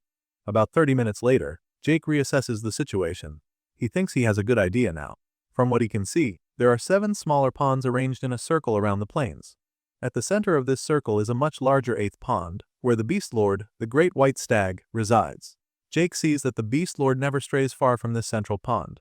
But he noticed that the other deer are a very different story. He saw a clear pattern in their movement. Every few minutes, the groups would move in an organized clockwise rotation from pond to pond, circling the 7 smaller ponds that surrounded the large central 8th pond. This meant something important. There was a brief window of time when only one group would be at a particular pond, isolated from the others. Jake realized he could use this to his advantage and attack one group at a time without immediately alerting the rest. In other words, the ponds themselves formed a sort of kill zone, but he was racing against time. He had to take down each group quickly before the next wave replaced them at the pond. Satisfied that he had a workable strategy, Jake decided there was no sense in waiting any longer. With a determined look, he stepped forward. He grabbed one of his arrows and his bow, ready to put his plan into action. As one of the normal-looking deer quietly drank from the pond, Jake began channeling his power shot. He reminded himself that power shot was still his strongest attack and that he only got one shot to use it in a fight. He resolved to use it on the biggest target first. Focusing his energy, he released the shot. The arrow struck the deer squarely on its back. Without hesitation, Jake drew both of his daggers and dashed toward the other deer. Knowing he had to move quickly, his mind raced as he slashed at the first deer, aware that the next group would arrive within a minute or so. There was no room for error. Every strike had to count. He made sure to finish each foe with a single precise blow, stabbing and cutting with speed and efficiency. As he wiped out the group, he told himself he had to be done before time ran out. When the last deer fell, Jake took a deep breath and said he hoped that was enough. Exhausted from the quick massacre, he knelt near one of the ponds to catch his breath. From inside the holding necklace, Cecil gave a nod of approval. He said Jake hadn't done badly, which brought a faint sense of relief. Jake's curiosity got the better of him. He wondered why all these beasts crowded around the ponds. Creatures of their level shouldn't need so much food or water. There was something unusual about their behavior. With a few seconds left before the next group would arrive, Jake turned his attention back to the pond, intent on investigating. As he studied it, something caught his eye. He noted that although the pond looked normal on the surface, there was a hole at the bottom. This discovery led Jake to realize that the smaller ponds must be connected by tunnels beneath the surface, all leading back to the large central pond. The 7 smaller ponds formed a circle, with this larger pond at the center. This arrangement suggested a purpose beyond mere drinking spots. Jake found himself wondering what that purpose could be. His thoughts were interrupted when his danger sense suddenly triggered. He spun around and saw something that made his heart race. The stag he thought he had killed with the power shot was still alive, and it was charging straight at him. Jake's mind reeled. How could it be alive? He remembered how close he had come to taking the creature's head off. He stared at the spot on the stag's back where the arrow had struck. The damage seemed to have almost completely healed. It became clear that this beast must possess some form of rapid healing ability. This explained how it had survived what should have been a fatal blow. Reacting quickly, Jake drew another arrow and prepared to fire a second power shot. His thoughts focused on one urgent goal. He had to take the stag down before it could reach the Beast Lord, the great white stag in the center pond. The charging deer was moving fast, cutting through the forest toward Jake. He considered how its speed would make it difficult to get a clean shot. Despite this, he decided to take the chance. He released the arrow just as the beast leapt to the side, dodging the shot. The arrow missed Jake and crashed into a nearby rock. The impact caused a few of the other beasts to become alarmed, their heads snapping toward the sound. Jake's worst fear was coming true. The missed shot seemed to have alerted the great white stag as well. Panic rose in Jake's chest. He took a small step backward, exclaiming internally as he braced himself for what might come next. Realizing the gravity of his mistake, he broke into a full sprint, shouting an expletive under his breath. The entire herd was now stirred, and dozens of white deer with glowing red eyes and an eerie third eye in the center of their foreheads charged after him, their intent unmistakably deadly. Inside the pocket dimension of the holding necklace, Cecil's voice rang out, demanding to know what had just happened. Gritting his teeth, Jake explained hurriedly that he had panicked and fired off his shot too quickly, which had set everything in motion. As he ran, the 3 smaller white deer were hot on his heels, relentless in their pursuit. One of them fired a powerful magical beam, forcing Jake to duck and roll just in time to avoid the attack. Barely escaping, Jake found himself dodging 2 more beams fired by the other deer. He kept low, weaving through the terrain to avoid the deadly blasts. From inside the necklace, Cecil warned Jake that he better pick up the pace, because it sounded like a laser show out there. Jake, drenched in sweat from the frantic running, assured him he was trying his best. Cecil then asked about the white stag's role in all this, and whether the beast was coming after Jake as well. Glancing back, Jake observed that the stag remained calm, waiting by the center pond. The great white stag took a slow drink from the water, leaving Jake to conclude that the stag was sending its minions to deal with him instead of pursuing him personally. Just as he was coming to this realization, one of the smaller deer began preparing another powerful magical beam. Jake barely managed to dodge it by sliding down a hill, his heart pounding. Desperate, he scanned his surroundings for a hiding place. When he reached the bottom of the hill and looked back, the 3 deer had stopped their chase, standing silently on the slope above him. They did not advance further. Jake was taken aback by their sudden halt and wondered aloud why they had given up the pursuit.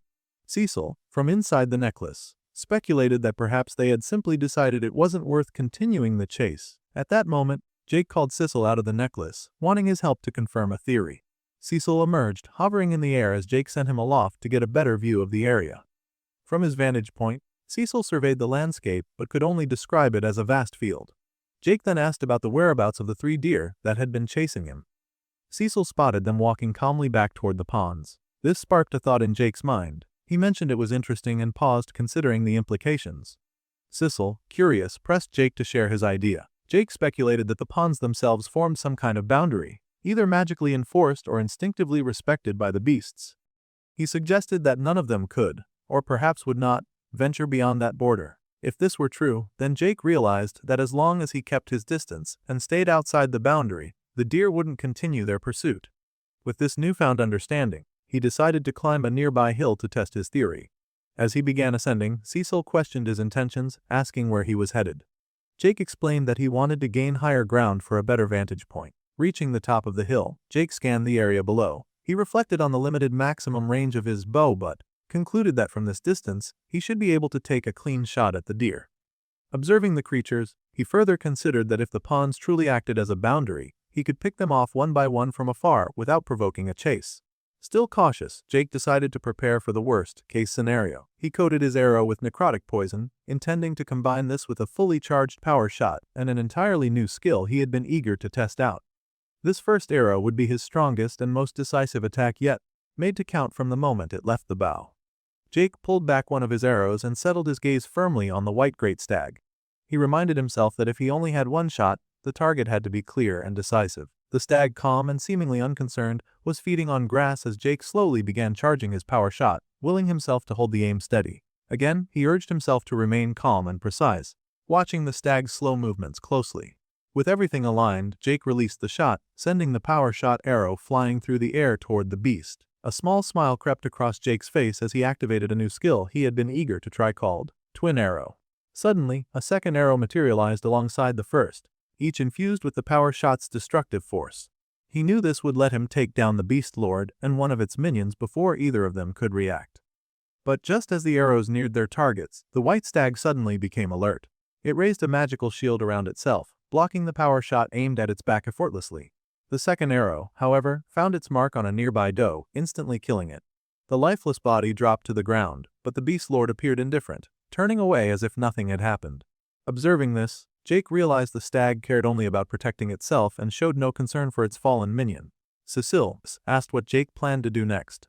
Without hesitation, Jake pulled another arrow from his quiver and declared he would continue sniping the remaining deer from a distance. A devious smile spread across Jake's face. Although the twin arrow technique hadn't worked perfectly, the death of that one minion was progress. He decided to focus on the lackeys for now, treating the fight more like archery practice, saving the main stag for later. Throughout the day, Jake took careful aim and unleashed a series of power shots, striking down one lackey after another. He was precise, stabbing one in the neck, then firing multiple shots in quick succession. One to the left, to the right, and straight ahead, thinning the herd with each strike.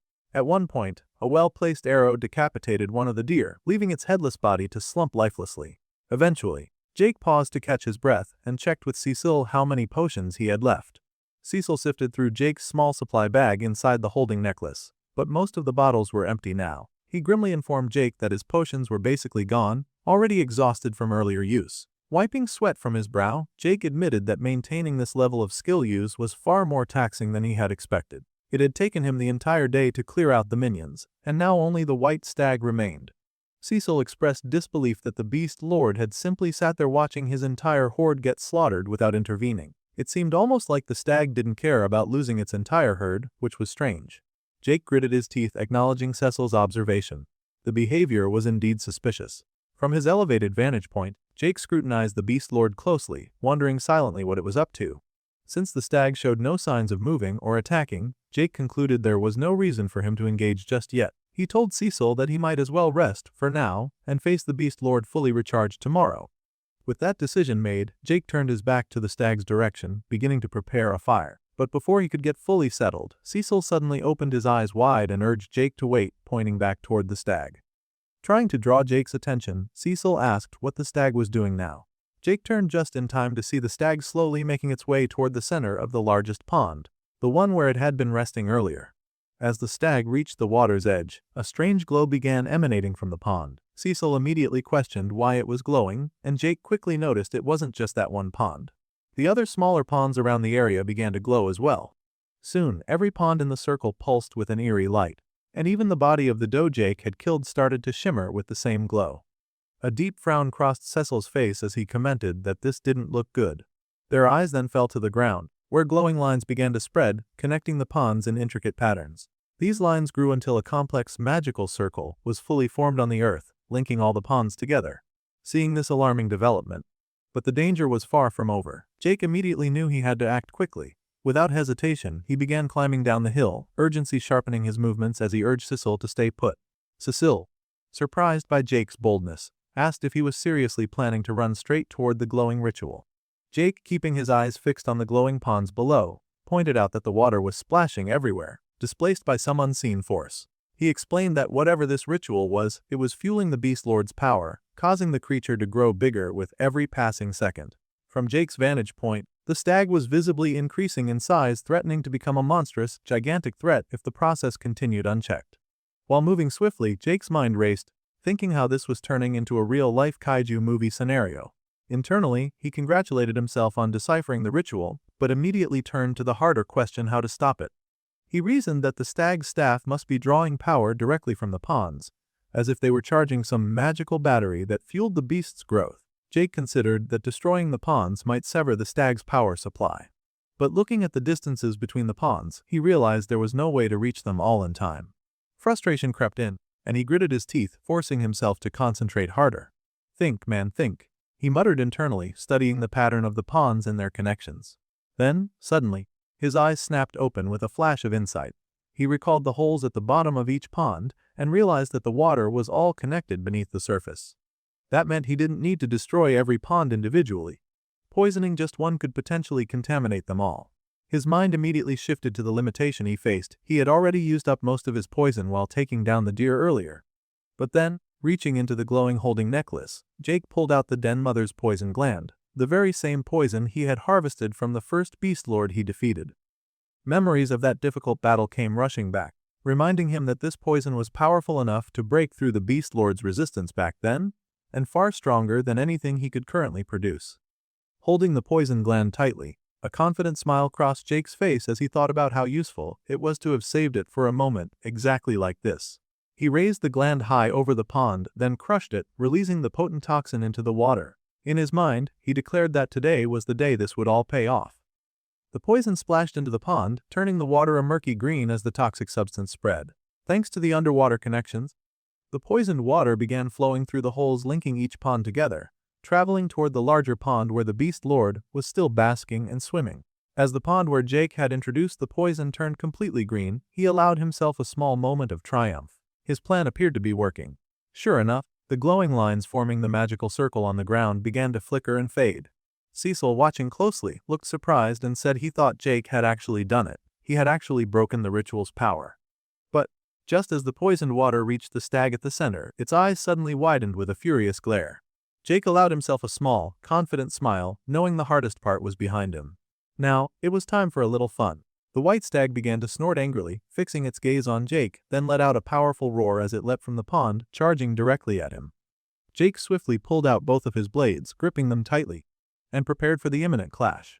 The beast lord stomped forward heavily, aiming to impale Jake with its sharp antlers. Jake knew that dragging the fight out would be impossible, He was already exhausted from fighting all day. There was no room for a long struggle. With determination, Jake dashed toward the Beast Lord, blades ready. He silently apologized to the stag, almost mockingly, before stating that he would have to finish this in one decisive strike. The stag charged as well, its antlers thrust forward with deadly intent. In that moment, a blue notification flashed before Jake's eyes, announcing that his primal hunter bloodline skill had activated. His eyes glowed a fierce primal red, fueling his resolve. Closing the distance, Jake slid under the beast's belly, delivering a swift slash that cut deeply, causing blood to spill as he slid past. The stag collapsed heavily, blood pooling around it. A notification appeared confirming that Jake had slain the great white stag and that his objective was complete. Breathing heavily, Jake stood, eyes closed, catching his breath. He let out a relieved sigh, quietly acknowledging that he had done it. Sissel's voice broke the silence, exclaiming loudly in disbelief at how Jake had killed the creature in one strike. Jake smiled and admitted he had only just barely pulled it off. Had he been half a second slower, he would have been pierced by the stag's antlers. He credited his victory to the Den Mother's poison, explaining that it had entered the stag's bloodstream during the ritual, weakening and slowing the beast, just enough for Jake to gain the upper hand. Raising his hand triumphantly, Jake declared that he had indeed killed another beast lord. But the victory was short-lived. The stag's body suddenly began to glow with an ominous light, drawing both Jake and Cecil's attention. As they cautiously approached, a crystal shot out from the stag's wound, glowing with an intense blue radiance. A notification appeared, identifying the object as the corrupted Mooncore shard. Jake held the crystal in his hand and immediately connected the dots. This had to be what the ritual was all about. The stag was creating this powerful crystal inside its body. Cecil asked what Jake intended to do with it, but Jake admitted he didn't know yet.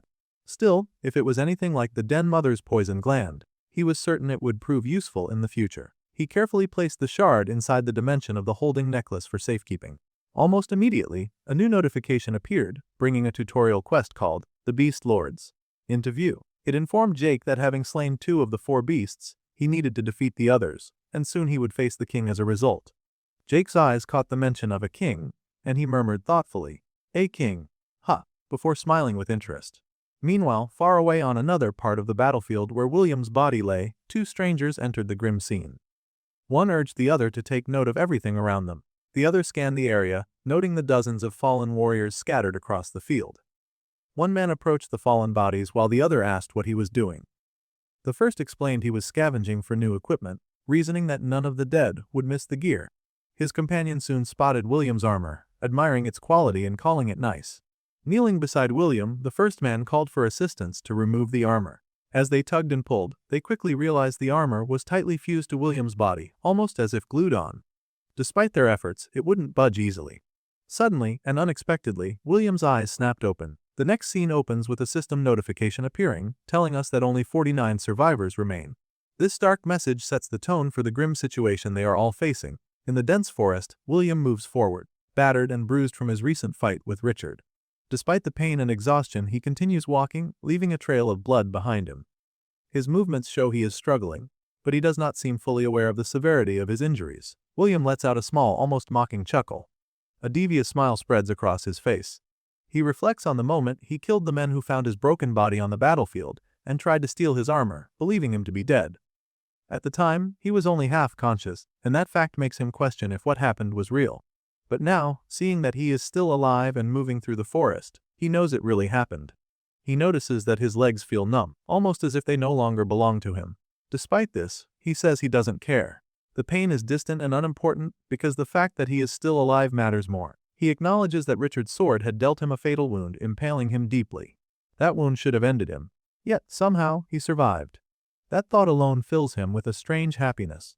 Still smiling with a hint of madness, William brings his hand to his face in a dramatic gesture. He speaks to himself about how everything has become clear to him now. He believes he has been chosen for something, though he does not say by whom. The sense of purpose fills him with a new energy. At that moment, William senses something unfamiliar stirring inside him. It is a feeling he cannot place, something he might never have experienced before. Placing a hand on his chest, he wonders if this is what happiness feels like. The smile on his face grows wider, more deranged. He questions whether he has finally begun to experience the curse of emotions. His thoughts drift back to his fight with Casper. He remembers how Casper wielded the power of emotion to command a dark and powerful magic. Casper created a massive orb of black energy that amazed William. But he also recalls how emotions can corrupt people's minds. He calls it a curse so harsh that it can drive someone to long for death. William's mind lingers on his friend Herman, the blacksmith. After Herman gave him the armor, he was broken by this curse. William sees what emotions did to him and thinks that will not happen to him. Leaning heavily against a nearby tree for support, William holds his large abdominal wound closed with one hand. Despite the pain, he continues speaking to himself. He declares that this kind of suffering will not touch him. He believes he will be the one to reach true perfection. With those final words, he lets out a loud roar. He strikes a triumphant pose as if the injuries that still plague his body no longer matter. The pain seems to fade in his mind, replaced by fierce determination. The scene shifts to Richard's camp. The remaining members who stayed behind instead of joining the fight gather for a meeting. Adam is the one who called the meeting. Adam tells the others about an encounter he had after the battle. He met a goddess and made an alliance with her. As the others press for more information, he smiles awkwardly and admits that he barely understood everything that happened during the encounter himself.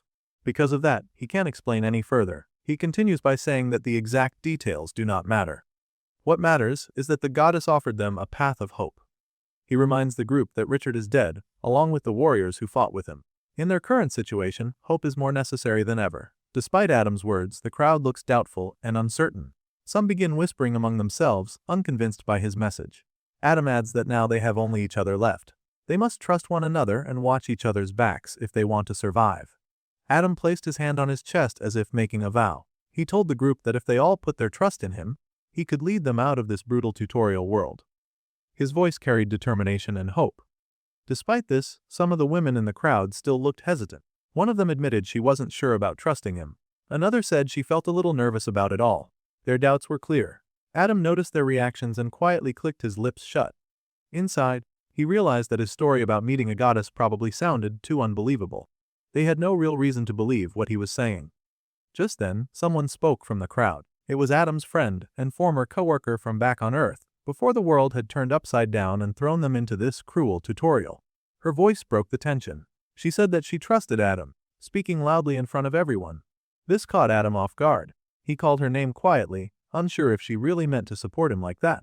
She stepped forward to where Adam stood and addressed the crowd. She explained that Adam had been leading her since they arrived in the tutorial. While she didn't fully understand the goddess story or the so-called gods, she trusted Adam himself. She believed his heart was in the right place. If he said there was a way forward, she would follow him. As she finished, she gave Adam a friendly push, encouraging him. Her words seemed to sway some of the doubters. They murmured among themselves for a moment. Then one of them spoke up on behalf of the group. They told Adam that they would trust him. Another added that if trusting him helped them survive this world, they would follow him. Adam smiled at their words. He thanked them and promised he would not let them down. Later, as Adam and Bertram walked away from the crowd, Bertram patted Adam on the shoulder. He told Adam he had done a good job back there. Adam replied that it didn't feel like a job or work. Instead, it felt fulfilling. It gave him a sense of purpose in this crazy, upside-down world they were trapped in. As a notification popped up before Adam, telling him his class had reached level 36, he smiled and said it felt like the system was rewarding him for his efforts. Looking through the notifications, Adam reflected that if he was leveling up so quickly, he must be doing something right. Then he mentioned something else. He had already completed a quest given to him by the Holy Mother. The quest was called, "The Leader is Born." Its goal was for Adam to become the leader of at least 95% of the surviving humans in the tutorial. Since Richard's camp, which held most of the survivors after the recent battle, had agreed to follow Adam, the quest was marked complete. However, the reward for completing this quest would only be given at the end of the tutorial period, according to the notification. Bertram wondered aloud what the reward might be. Adam replied that he hoped it would be something useful for everyone. As they continued walking, Adam's expression grew more determined. He said that although things would not be easy once they returned to Earth after the tutorial ended, he believed they would figure it out together. Meanwhile, elsewhere, Jake was preparing to enter another dungeon. The entrance was a massive, abyss-like hole dug deep into the ground. Standing before the hole, Sissel commented that it looked very deep. Jake, checking with his sphere of perception, said it was only about 30 feet down. Cecil looked confused. He asked how Jake could be sure since he couldn't even see the bottom. Jake suggested it was probably a dungeon entrance and that some kind of system magic was hiding the true depth from sight. He shrugged and said he was going in. His words were simple. Well, when in doubt. But Sissel stopped him, telling Jake to wait. The imp sighed deeply and facepalmed, asking himself if it was really wise to rush into another dungeon so soon. After all, they had barely managed to escape from the last one not long ago. The thought of diving back into danger so quickly weighed on him. Jake responded without hesitation. He pointed out that with less than 2 weeks left before the tutorial ended and fewer than 50 survivors remaining, they didn't have much time to waste. He explained that most of the remaining strong enemies were hidden inside dungeons, and that hunting weaker foes out in the open forest wouldn't bring much benefit. The only meaningful challenge left was to track down the final 2 beast lords.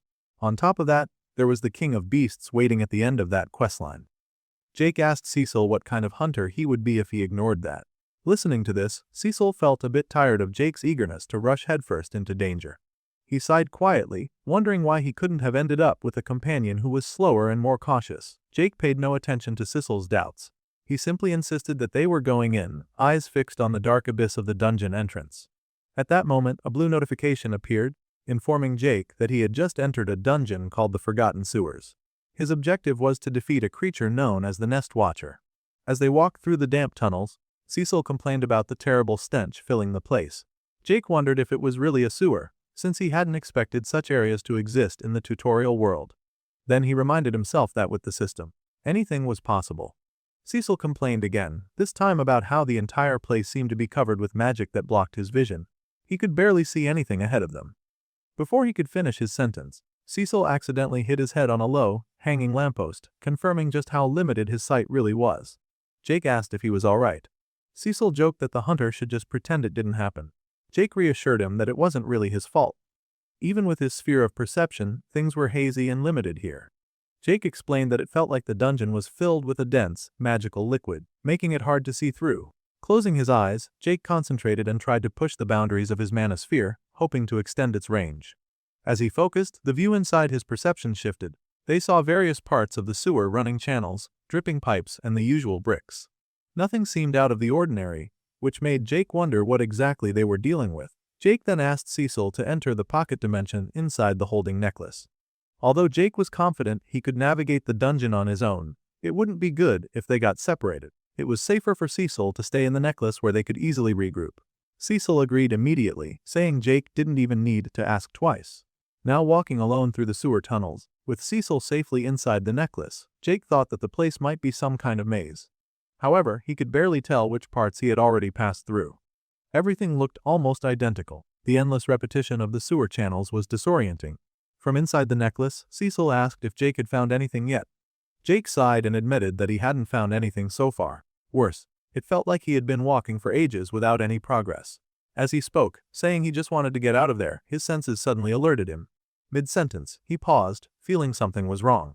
Inside the necklace, Cecil flinched and asked what had happened. Jake readied his bow and aimed an arrow toward the possible threat. He told Cecil not to panic but explained that it seemed something was inside the walls. Then, through the broken bricks, a pair of glowing red eyes appeared, watching them. The rest of the creature's form was hidden in the shadows, shrouded by darkness. Suddenly, a small, hairless creature with glowing red eyes bursts out of the wall. It looks like a red mole but with a fierce and angry hiss.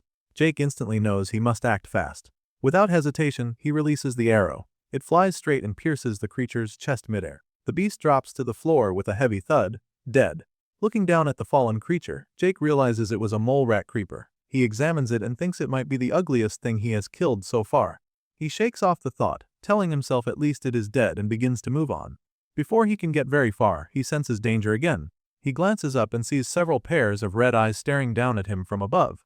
He realizes he spoke too soon about the last mole rat. Jake quickly draws another arrow and takes aim. A second mole rat leaps toward him, but Jake's shot hits it in the abdomen, piercing it and knocking it back. Then a third one jumps onto Jake's arm, clinging tightly and biting with sharp teeth. Reacting fast, Jake grabs an arrow and stabs the rat that bit him, letting its blood flow out. His face now smeared with blood, Jake readies his bow once more and fires again. Another mole rat is hit in the abdomen and falls dead to the ground. After killing several of the creatures, their bodies cover the floor, pierced by arrows and splattered with blood. Jake is breathing heavily, slouching slightly with his hands on his knees as he catches his breath. From the pocket dimension inside the holding necklace, Cecil's hesitant and worried voice calls out to Jake, asking if all the mole rats are dead and if Jake managed to kill them all. Jake replies there is still one more to deal with. He says it is somewhere inside the sewer walls. He can barely sense its presence, but he knows it is there, watching him closely. Just then, a pair of glowing eyes appear from the darkness. These eyes are not red like the others, but a shining golden yellow. Dark energy seems to ripple and pulse from the creature toward Jake. The creature speaks from the shadows. It addresses Jake as human and asks why he killed the other creatures. Black energy continues to flow from it. Jake flinches and braces himself, surprised to hear anything speak besides Cecil's voice from the necklace. Wearing a cautious expression, Jake asks the creature if it can really talk and questions who it is. The dark energy continues to spread as the beast asks Jake who he is. Its tone warns him not to come into someone else's domain and ask questions. Suddenly, the whole area begins to rumble, the walls shaking slightly. The creature asks Jake in broken, barely understandable speech if he was sent by the king. It also demands to know why Jake has come here. Jake is even more surprised by the question and by the fact the creature can talk. He repeats the word, king, as if unsure what it means. Then he understands. The creature must be talking about the same king the system message mentioned before. Jake smiles and points to himself. He says he has come to defeat the beast lords and that he will kill the king of the forest. The creature laughs at him, calling Jake a little pup. It continues in broken English, saying the king is strong and Jake is weak because he is human. This angers Jake slightly. The creature laughs again and Jake senses it is getting closer. He can feel its presence more strongly now. Jake smiles and pulls out another arrow. He asks the beast if it really just called him a pup. He points the arrow toward the creature still hidden in the shadows. Jake says they will see if he is really just a pup. As Jake releases the arrow, it flies through the air toward the creature. The beast, still mostly hidden, pulls out a sword and prepares to face Jake's attack. The beast swung its sword through the air just as Jake's arrow came close. It sliced the arrow midair, stopping the attack before it could reach him. Then the creature stepped fully out of the shadows, revealing itself as a large humanoid rat. It stood on two legs, its muscles rippling under tattered, worn clothes, holding a sword. The beast spoke again, calling Jake a weak human. Meanwhile, far away at Richard's camp, William arrived and entered through the main gate. He immediately noticed something was wrong. There were no guards posted at the entrance. He thought to himself that things must have fallen apart quickly after Richard's death. His eyes narrowed in cautious confusion as he wondered where everyone had gone. The scene shifted to the inside of Adam's office. Now the leader of the camp, Adam, sat calmly as William stood before him. Adam commented that William had healed surprisingly well, even though he looked terrible the last time they met. William asked if Adam had been to the battlefield recently. Adam said he had, but he wasn't talking about William's injuries. With a knowing smile, Adam said William had seemed confused before, as if carrying a heavy wrong he was trying to fix. Now it looked like William had succeeded in that goal. William frowned, confused by Adam's cryptic words. He then asked Adam what he planned to do next, wondering if Adam would try to stop him from killing him. Adam shrugged and said there was no point in trying. He believed William had already chosen his path, and nothing anyone said would change that. William raised his wand, asking if Adam really planned to give up without a fight. He asked what about the others still in the camp. Adam told him that there were no other camp members left. They had all found their places already, and soon William would find his too. He said this with confidence, placing a hand on his chest. Bertram stood nearby, smiling quietly. At that moment, a blue notification appeared before William, telling him that only 4 survivors remained in the tutorial. Surprised, William asked if it was really true. He guessed immediately that Adam had killed all the others and began to smile with dark amusement. He joked that people called him a psycho, but it looked like Adam was the real one. Adam denied killing anyone and invited William to follow him. The 3 of them left the room together. William's eyes widened as they passed by bodies lying on the floor. He cursed loudly, shocked at the sight. Adam asked if William was starting to understand. With a satisfied expression, Adam explained that the others had placed their hopes in William with a promise to reach the Holy Land. He called it a burden he carried gladly. William stared at Adam in surprise. He asked what had happened to him since William had been unconscious on the battlefield. It seemed to William that Adam had lost his mind. Adam chuckled and smiled, saying maybe he had gone crazy. But that was how things were meant to be. He said they could only hope to fight against fate, and that hope alone was enough. William raised his magic, lifting his daggers into the air and pointing them at Adam. He said he had done enough talking and now it was time to act on something he had wanted to do for a long time. Adam and Bertram looked up, joining hands as if in prayer. William sent his daggers flying, striking both of them. Their heads were severed, and their bodies collapsed to the floor with heavy thuds. But then something strange happened. Their bodies slowly turned into particles, glowing wisps of light rising into the sky. William stared, surprised by what he saw. He wondered if it was some kind of spell causing the bodies to drift away, along with all the other fallen lying on the floor. As the golden lights floated upward, William wondered if they were truly heading to the Holy Land. He smiled and told them to have fun up there. Then he spun around, playing with his wand. Now that all that was settled, he said to himself, it was time to find an archer to kill. The giant rat-like creature charged straight at Jake, sword in hand. Its movement is aggressive and fast, leaving no sign that it still had any interest in conversation. As the creature rushes in to attack, Jake reacts quickly. With the beast's heavy sword already swinging down toward him, Jake triggers his Shadow Vault skill just in time. His body vanishes and reappears elsewhere, avoiding the attack entirely. The giant blade slams into the ground where Jake had just been standing. The impact is explosive. The force of the swing breaks through the surface of the terrain, sending shattered rock and dust flying in all directions. It's clear that a direct hit from that weapon would have been devastating. Now standing safely off to the side, Jake lets out a short laugh. Acknowledging how narrowly he avoided being hit, it was far too close for comfort. The rat beast doesn't waste time. It shifts its stance, now standing with its massive sword resting over its shoulder. In its usual broken speech, it declares that Jake is weak. The words carry an air of contempt, even though the last attack had clearly missed. From what he's just seen, there's no way he can maintain enough distance to rely on ranged attacks. Trying to use his bow in this fight would only slow him down and leave him vulnerable. With that in mind, he places the bow back into the magical holding necklace he wears, clearing it from his hands. That leaves him with one option: close combat. Jake reaches over his shoulders and grabs both of his daggers from their sheaths. As he arms himself, the rat creature continues to watch, commenting in its broken way that it finds Jake's behavior interesting. But Jake doesn't engage with the words. His focus is already locked in. Holding both daggers, he prepares for close quarters combat. This is how he'll have to win.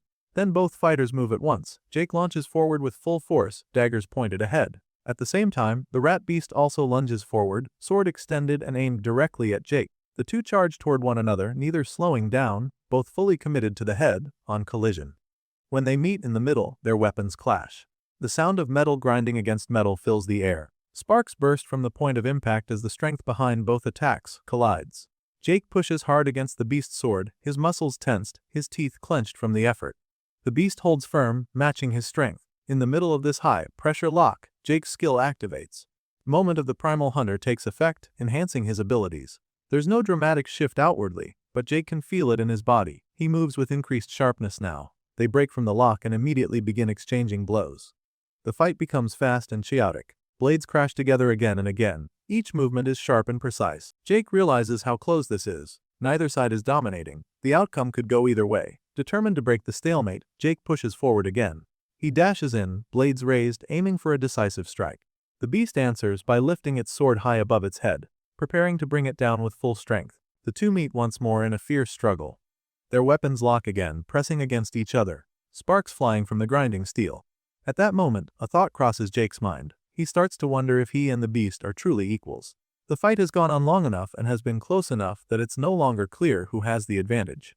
Jake suddenly pulls back, using Shadow Vault again to instantly reposition himself away from the beast. At the same time, the rat creature also retreats, though it does so through normal movement, sliding to a stop across the ground. For a brief moment, there's distance between them again. The beast then speaks, acknowledging Jake's strength. Its voice is still rough and broken, but the meaning is clear. Jake has earned its respect. However, the creature also warns him. It tells him that the king of the forest, the opponent Jake had previously said he wanted to face, is far stronger. As the beast says this, it points its sword at Jake again. The atmosphere shifts as the rat beast's sword begins to glow.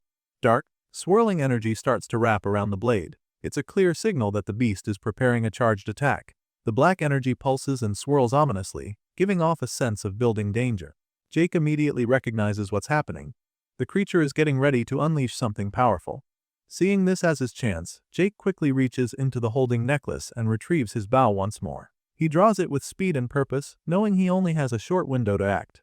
As the beast finishes charging its strike, it launches the dark energy attack toward Jake, declaring that the hunter will fall. Jake is already in position. He channels a power shot, drawing back the arrow and aiming without hesitation. He lets the arrow fly just as the enemy's attack is about to reach him. The two attacks meet in midair. There's an intense burst of force as the energies collide. Both fighters watch the point of impact, silently waiting to see whose attack will win out. The tension in the air is heavy. Each one stares, locked in that moment, hoping for victory. Then, suddenly, blood begins to drip. It falls steadily to the ground. Then we see the source. The rat beast's hand has been severed. The beast looks down at its missing hand. It doesn't scream. It doesn't lash out. It simply asks itself if this means it has lost. As the battle comes to an end, Jake approaches the wounded creature, his steps steady now that the fight has been decided. He doesn't gloat or show arrogance. Instead, he acknowledges what has just happened.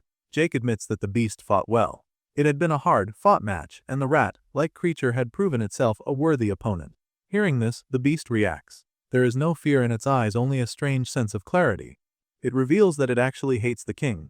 Long ago, the king had trapped him, and the bitterness from that betrayal had never faded. The giant rat confesses that if Jake is truly going to fight the king, then he wants to help. He tells Jake to take revenge in his place. Jake doesn't reject the offer. Instead, he calmly asks how the beast intends to help him. In response, the beast begins to summon something. Dark magical energy gathers around its hand. The creature explains that a long time ago, it created a curse aimed at the king.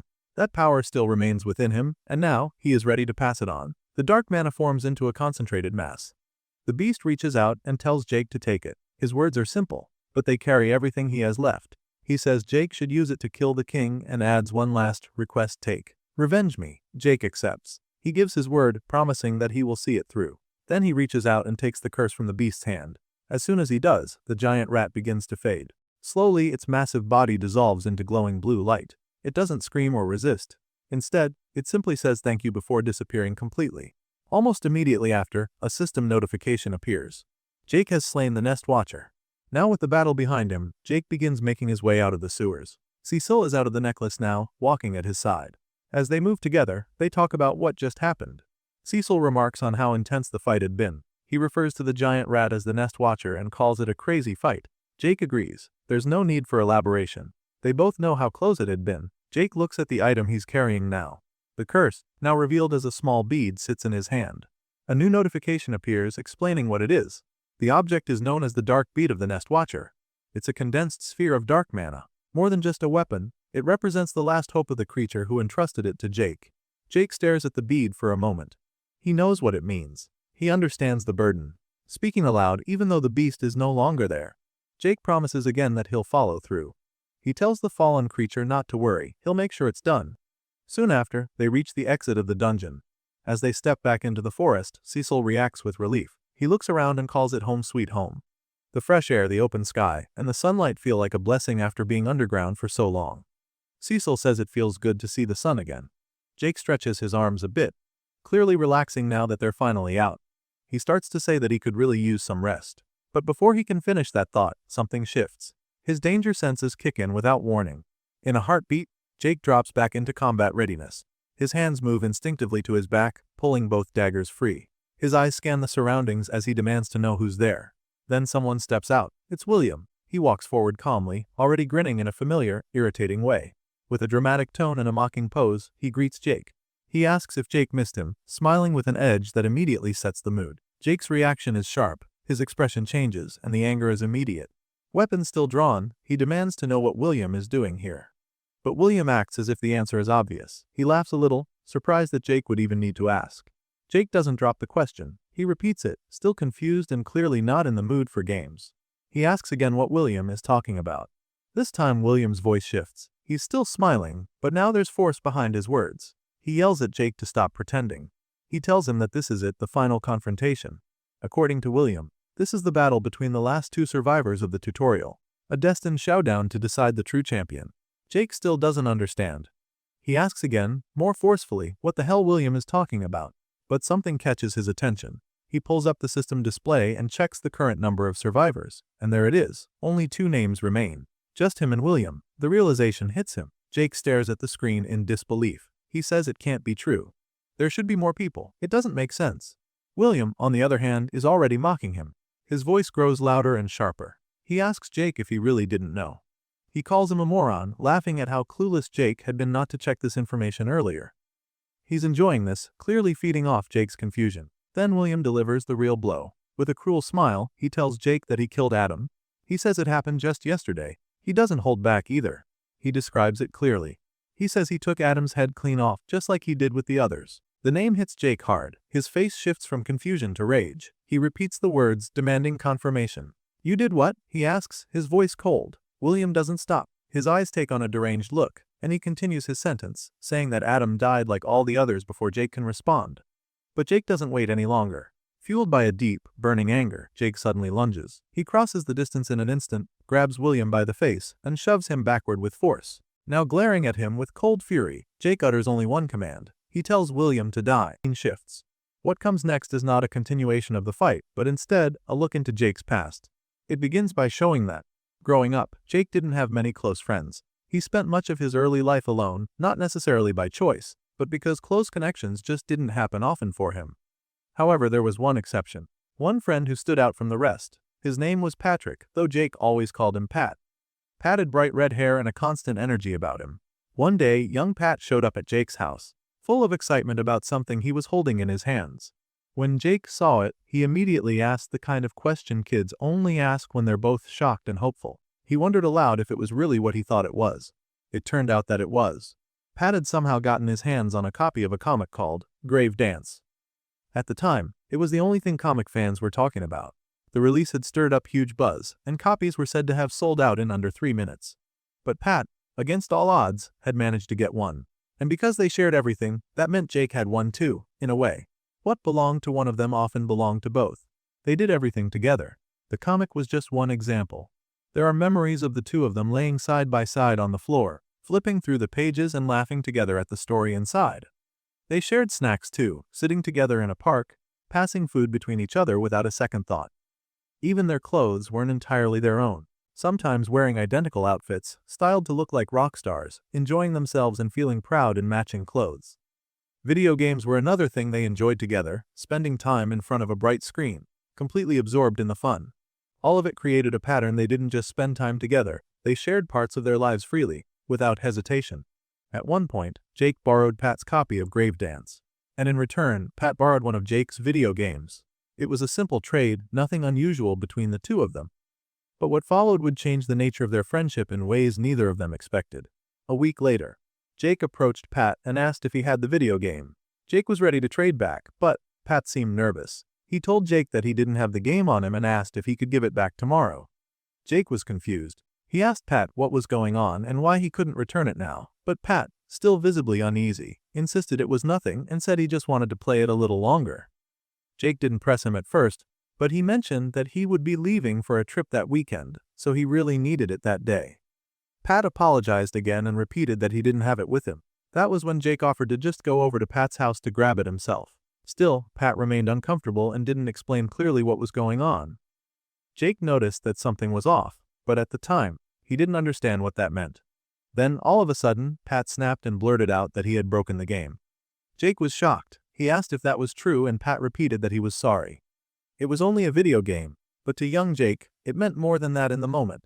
Looking back on it now, Jake would call it stupid, but at the time, it hit harder. The fallout was quick. After that day, the two boys didn't speak for 2 full weeks. Jake was upset, and neither of them knew how to repair the silence. Eventually, Pat was the one who tried. He reached out and told Jake he had something to give him. He said he would bring it to him during recess. Jake agreed to meet him, but when the time came and Jake went looking for him, Pat wasn't there. He was missing from the spot they had agreed on. Not long after that, Pat switched schools. There was no warning. He just disappeared from Jake's daily life. It would be years before Jake found out what really happened. When the truth finally came to him, it painted a different story from the one he had believed as a kid. The reality was that Pat had never broken the game at all. What really happened was that a group of bullies had attacked him and stolen it from his bag. He had been beaten, and the game had been taken by force. The day he was supposed to return it, he had been ambushed. Despite that, Pat had tried to fix the situation. After the incident, he saved up his own money in an attempt to buy a replacement for Jake. That was what he had planned to give Jake during recess. But before he could deliver it, the same group of bullies attacked him again. This time, they not only took the replacement game, but they beat him so badly that his parents decided to move him to another school entirely. Through all of it, Pat never told Jake what had happened. He never explained about the bullies or the stolen game. Jake could only guess that Pat had kept him out of it on purpose. Maybe he was trying to protect him, or maybe he just didn't want to lose a close friend he had. But even after Jake eventually learned all of this, he didn't do anything. Not then, and not later. He never reached out to Pat to tell him he understood. He never sent a message to say he didn't blame him. He never offered an apology for cutting him off back then or abandoning their friendship when it mattered. He didn't even thank him for trying to make things right. None of that ever happened. Instead, Jake moved on. He acted like it had never happened at all. And now, looking back on it with full knowledge of the truth, Jake explains why he did that. It was just simply the kind of guy he was. Jake Thane, the coward. The story returns to the present moment, pulling us back to the forest where everything is still happening. Jake is no longer lost in thought. He is now fully immersed in violence. He is on top of William, who lies beneath him bloodied and still. Jake is unleashing a storm of blows driven by rage, while glowing blue energy erupts from his hands and eyes. The power around him pulses with each strike. A short distance away, Cecil watches. He has taken a step back to a safer position, far enough to avoid the chaos but close enough to see what's happening. His hand is stretched out in Jake's direction. He calls Jake's name, but there is no sign that Jake hears him. Jake is lost in his anger. His mind is consumed. He continues cursing at William, telling him to die, and hammering his head into the earth again and again. The blue energy doesn't stop. It pours from Jake with no sign of slowing down. Cecil watches in stunned silence. He can't believe what he's seeing. Jake's strength, the energy radiating from him, the way he's fighting, it's all on a level Cecil can't even understand. He starts to wonder what kind of power this is.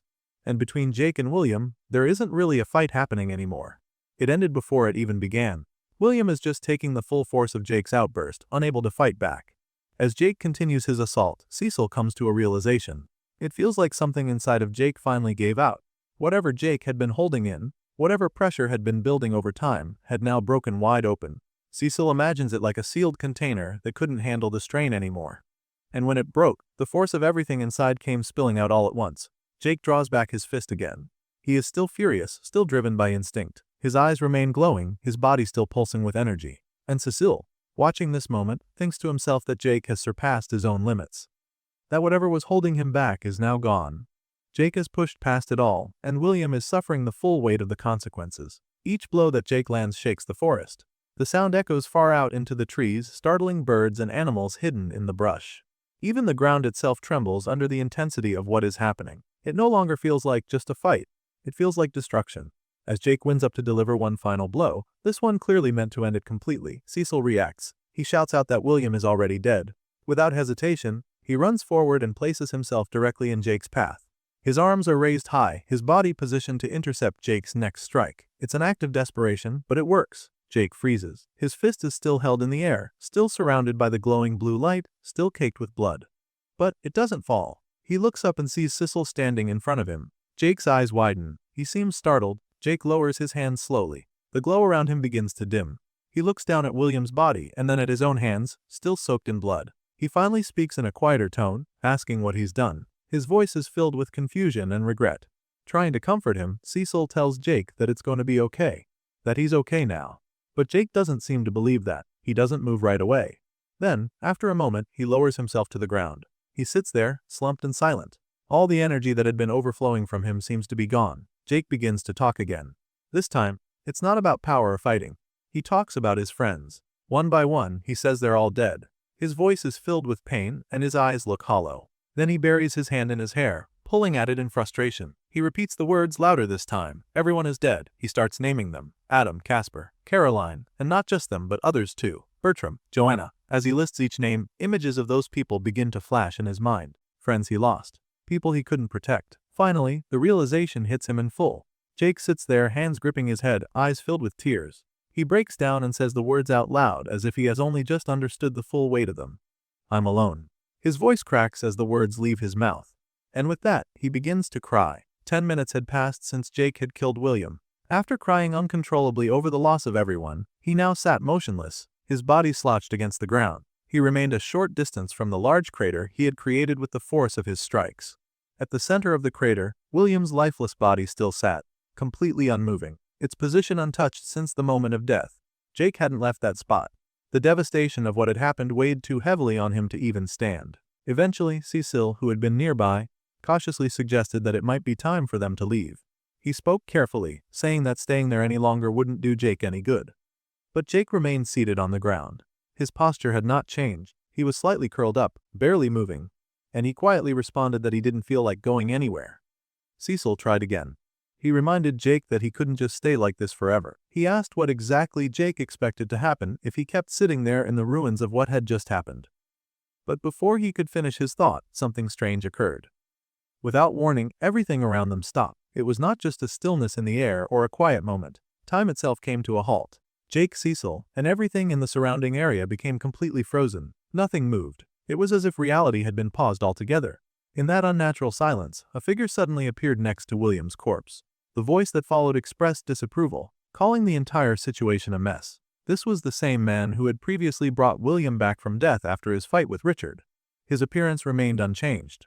A pale, sickly white complexion, scattered white hair, and a hollow smile that never quite disappeared. He wore black from head to toe and carried a sleek black candlestick.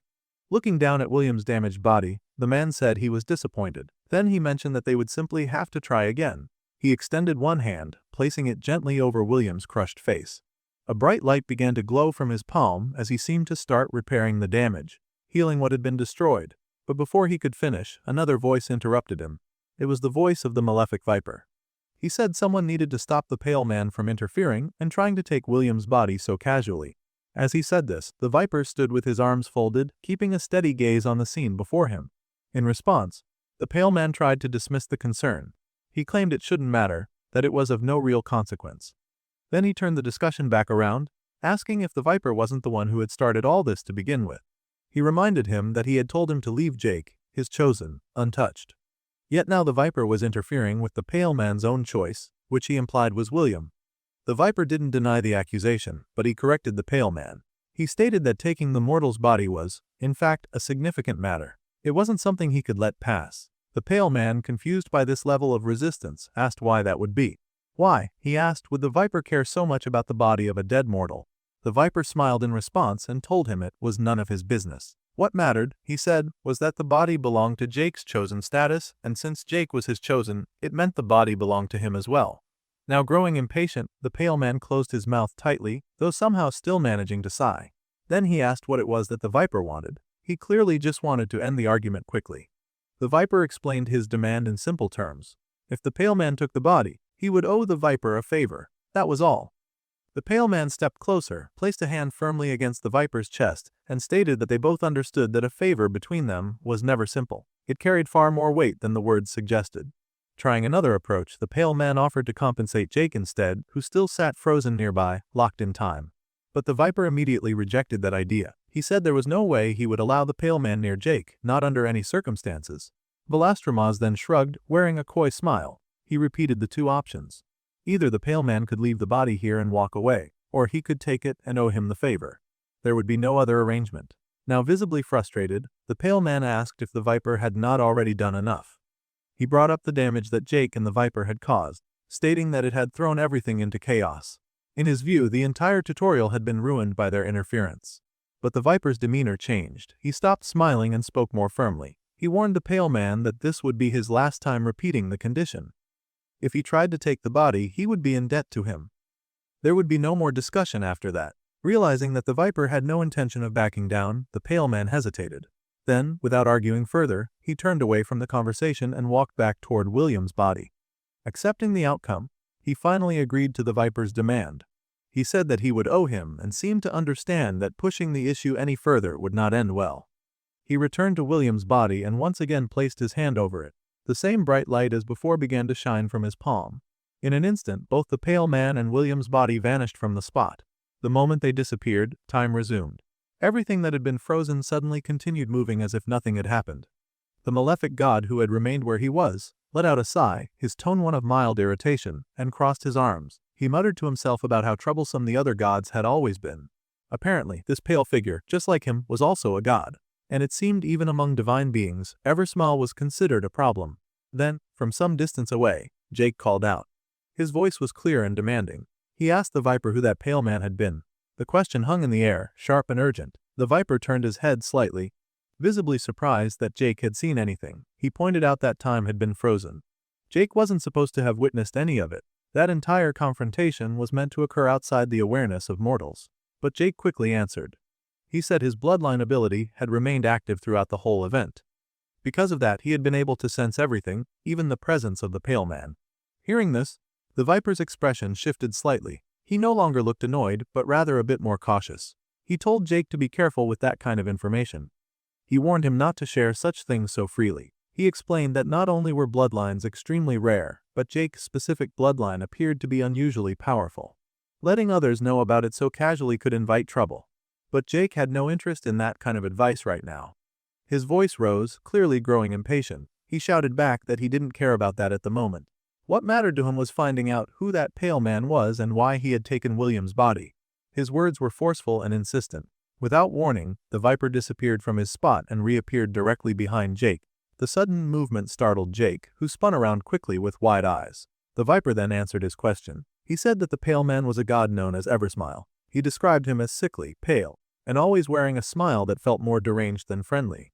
According to the Viper, Eversmile was a maniac, someone to be cautious of. But, he added with a calm tone, now that Eversmile owed him a favor, it was acceptable. The situation was under control, at least from his perspective. Jake wasn't convinced. In fact, he seemed furious. He shouted again, now even more upset. He asked the Viper if he was seriously telling him that he had just let Eversmile leave with the body of the man who had killed all of his friends, and all for some favor. The Viper replied calmly, trying to make Jake understand. He told him that a favor from a god was not a trivial thing. It carried weight far beyond what Jake was imagining. It wasn't something given lightly or wasted on minor matters. Then, as if trying to shift the tone, the Viper offered a piece of information. He told Jake that if it helped, he should know that his friends weren't exactly dead. This made Jake pause, and his expression shifted. He looked surprised, almost confused by what he had just heard. The Viper continued. He said that while some of Jake's companions had indeed died, others were still alive. He mentioned Adam, Bertram, and even Casper.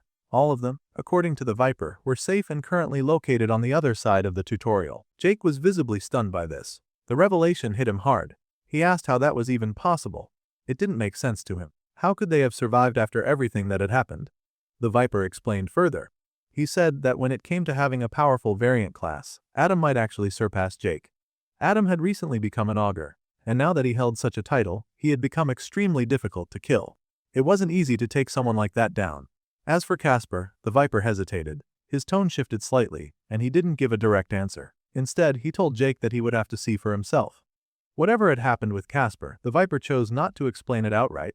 He left that part deliberately vague. At that moment, Cecile, who was now inexplicably sitting on the Viper's shoulder, asked a question of his own. He wanted to know what would happen to William now that Eversmile had taken him. The Viper replied that William would likely be revived. Since William was the chosen of Eversmile, the god who had taken him, it was only natural that he would bring him back. The Viper added that he had already done everything he could to give Jake the opportunity to take revenge on William. That had been his goal. He said he had orchestrated their meeting in this place specifically so Jake could confront and defeat him. And based on the outcome, he was pleased. He smiled, clearly satisfied with how things had turned out. Jake, in his view, had not disappointed.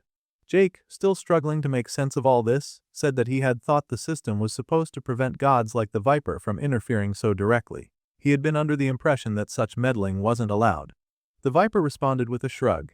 He explained that he had done his best to minimize his interference. He tried to keep it to the bare minimum necessary. So far, he said, that approach had worked out fine. But Jake had another question. He recalled that Eversmile had said something about them ruining the tutorial. Jake wanted to know what that had meant.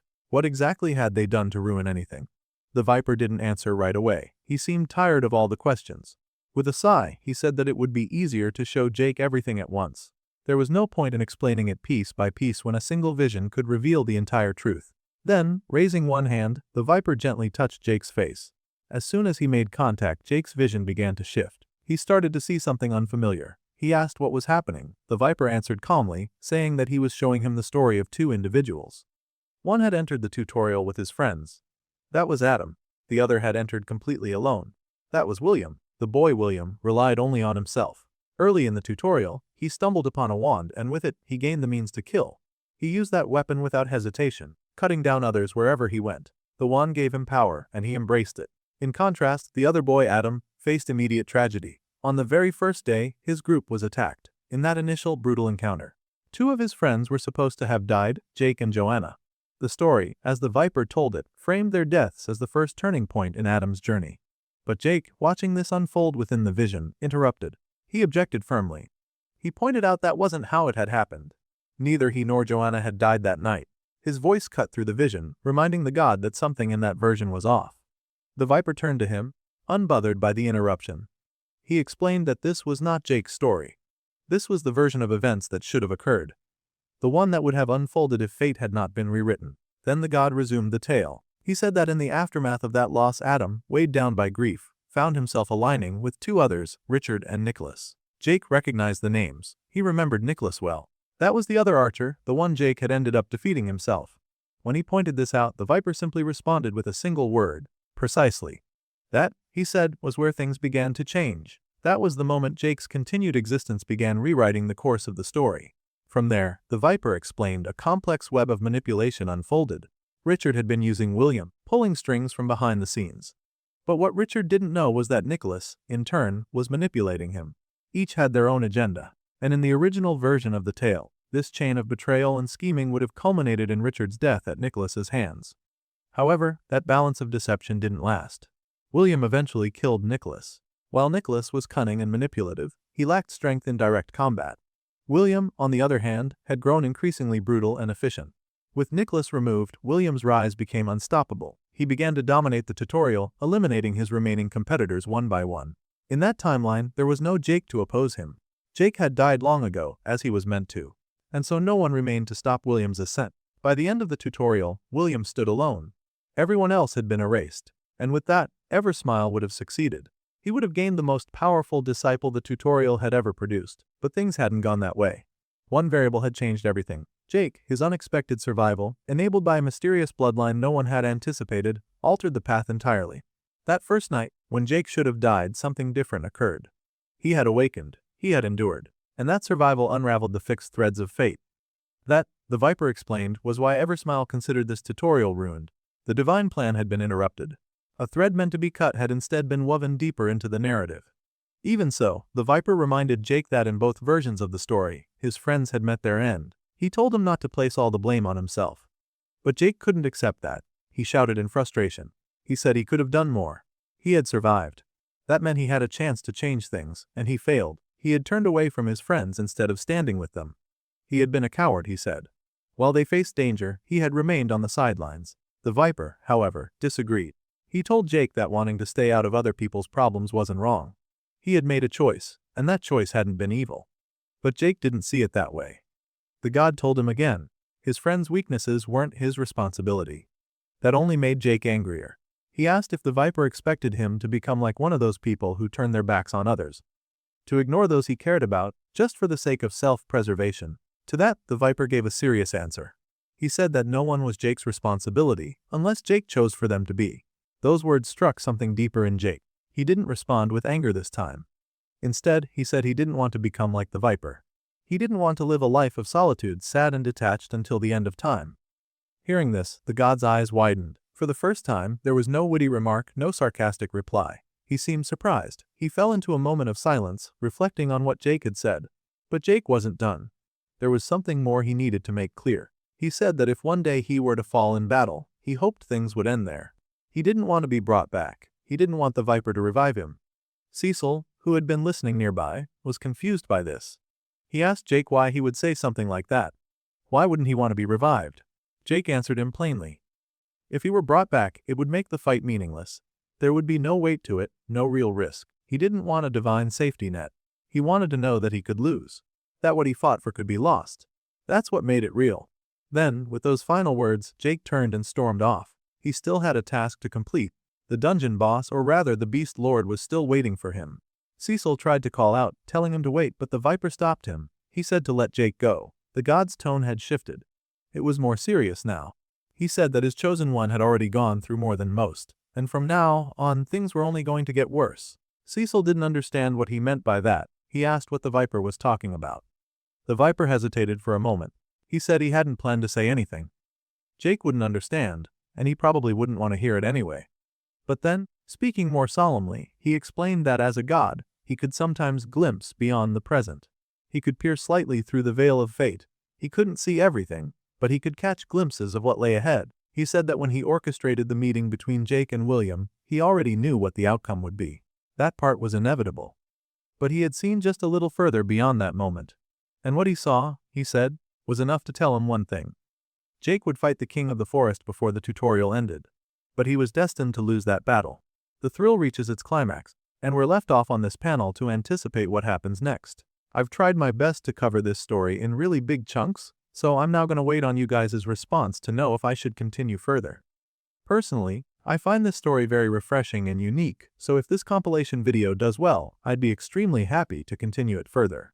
Until then, make sure you're subscribed to not miss out on any future uploads, and leave a like on this video to boost the algorithm. That's going to be it from me for now, and I'll see you all very soon. Until next time.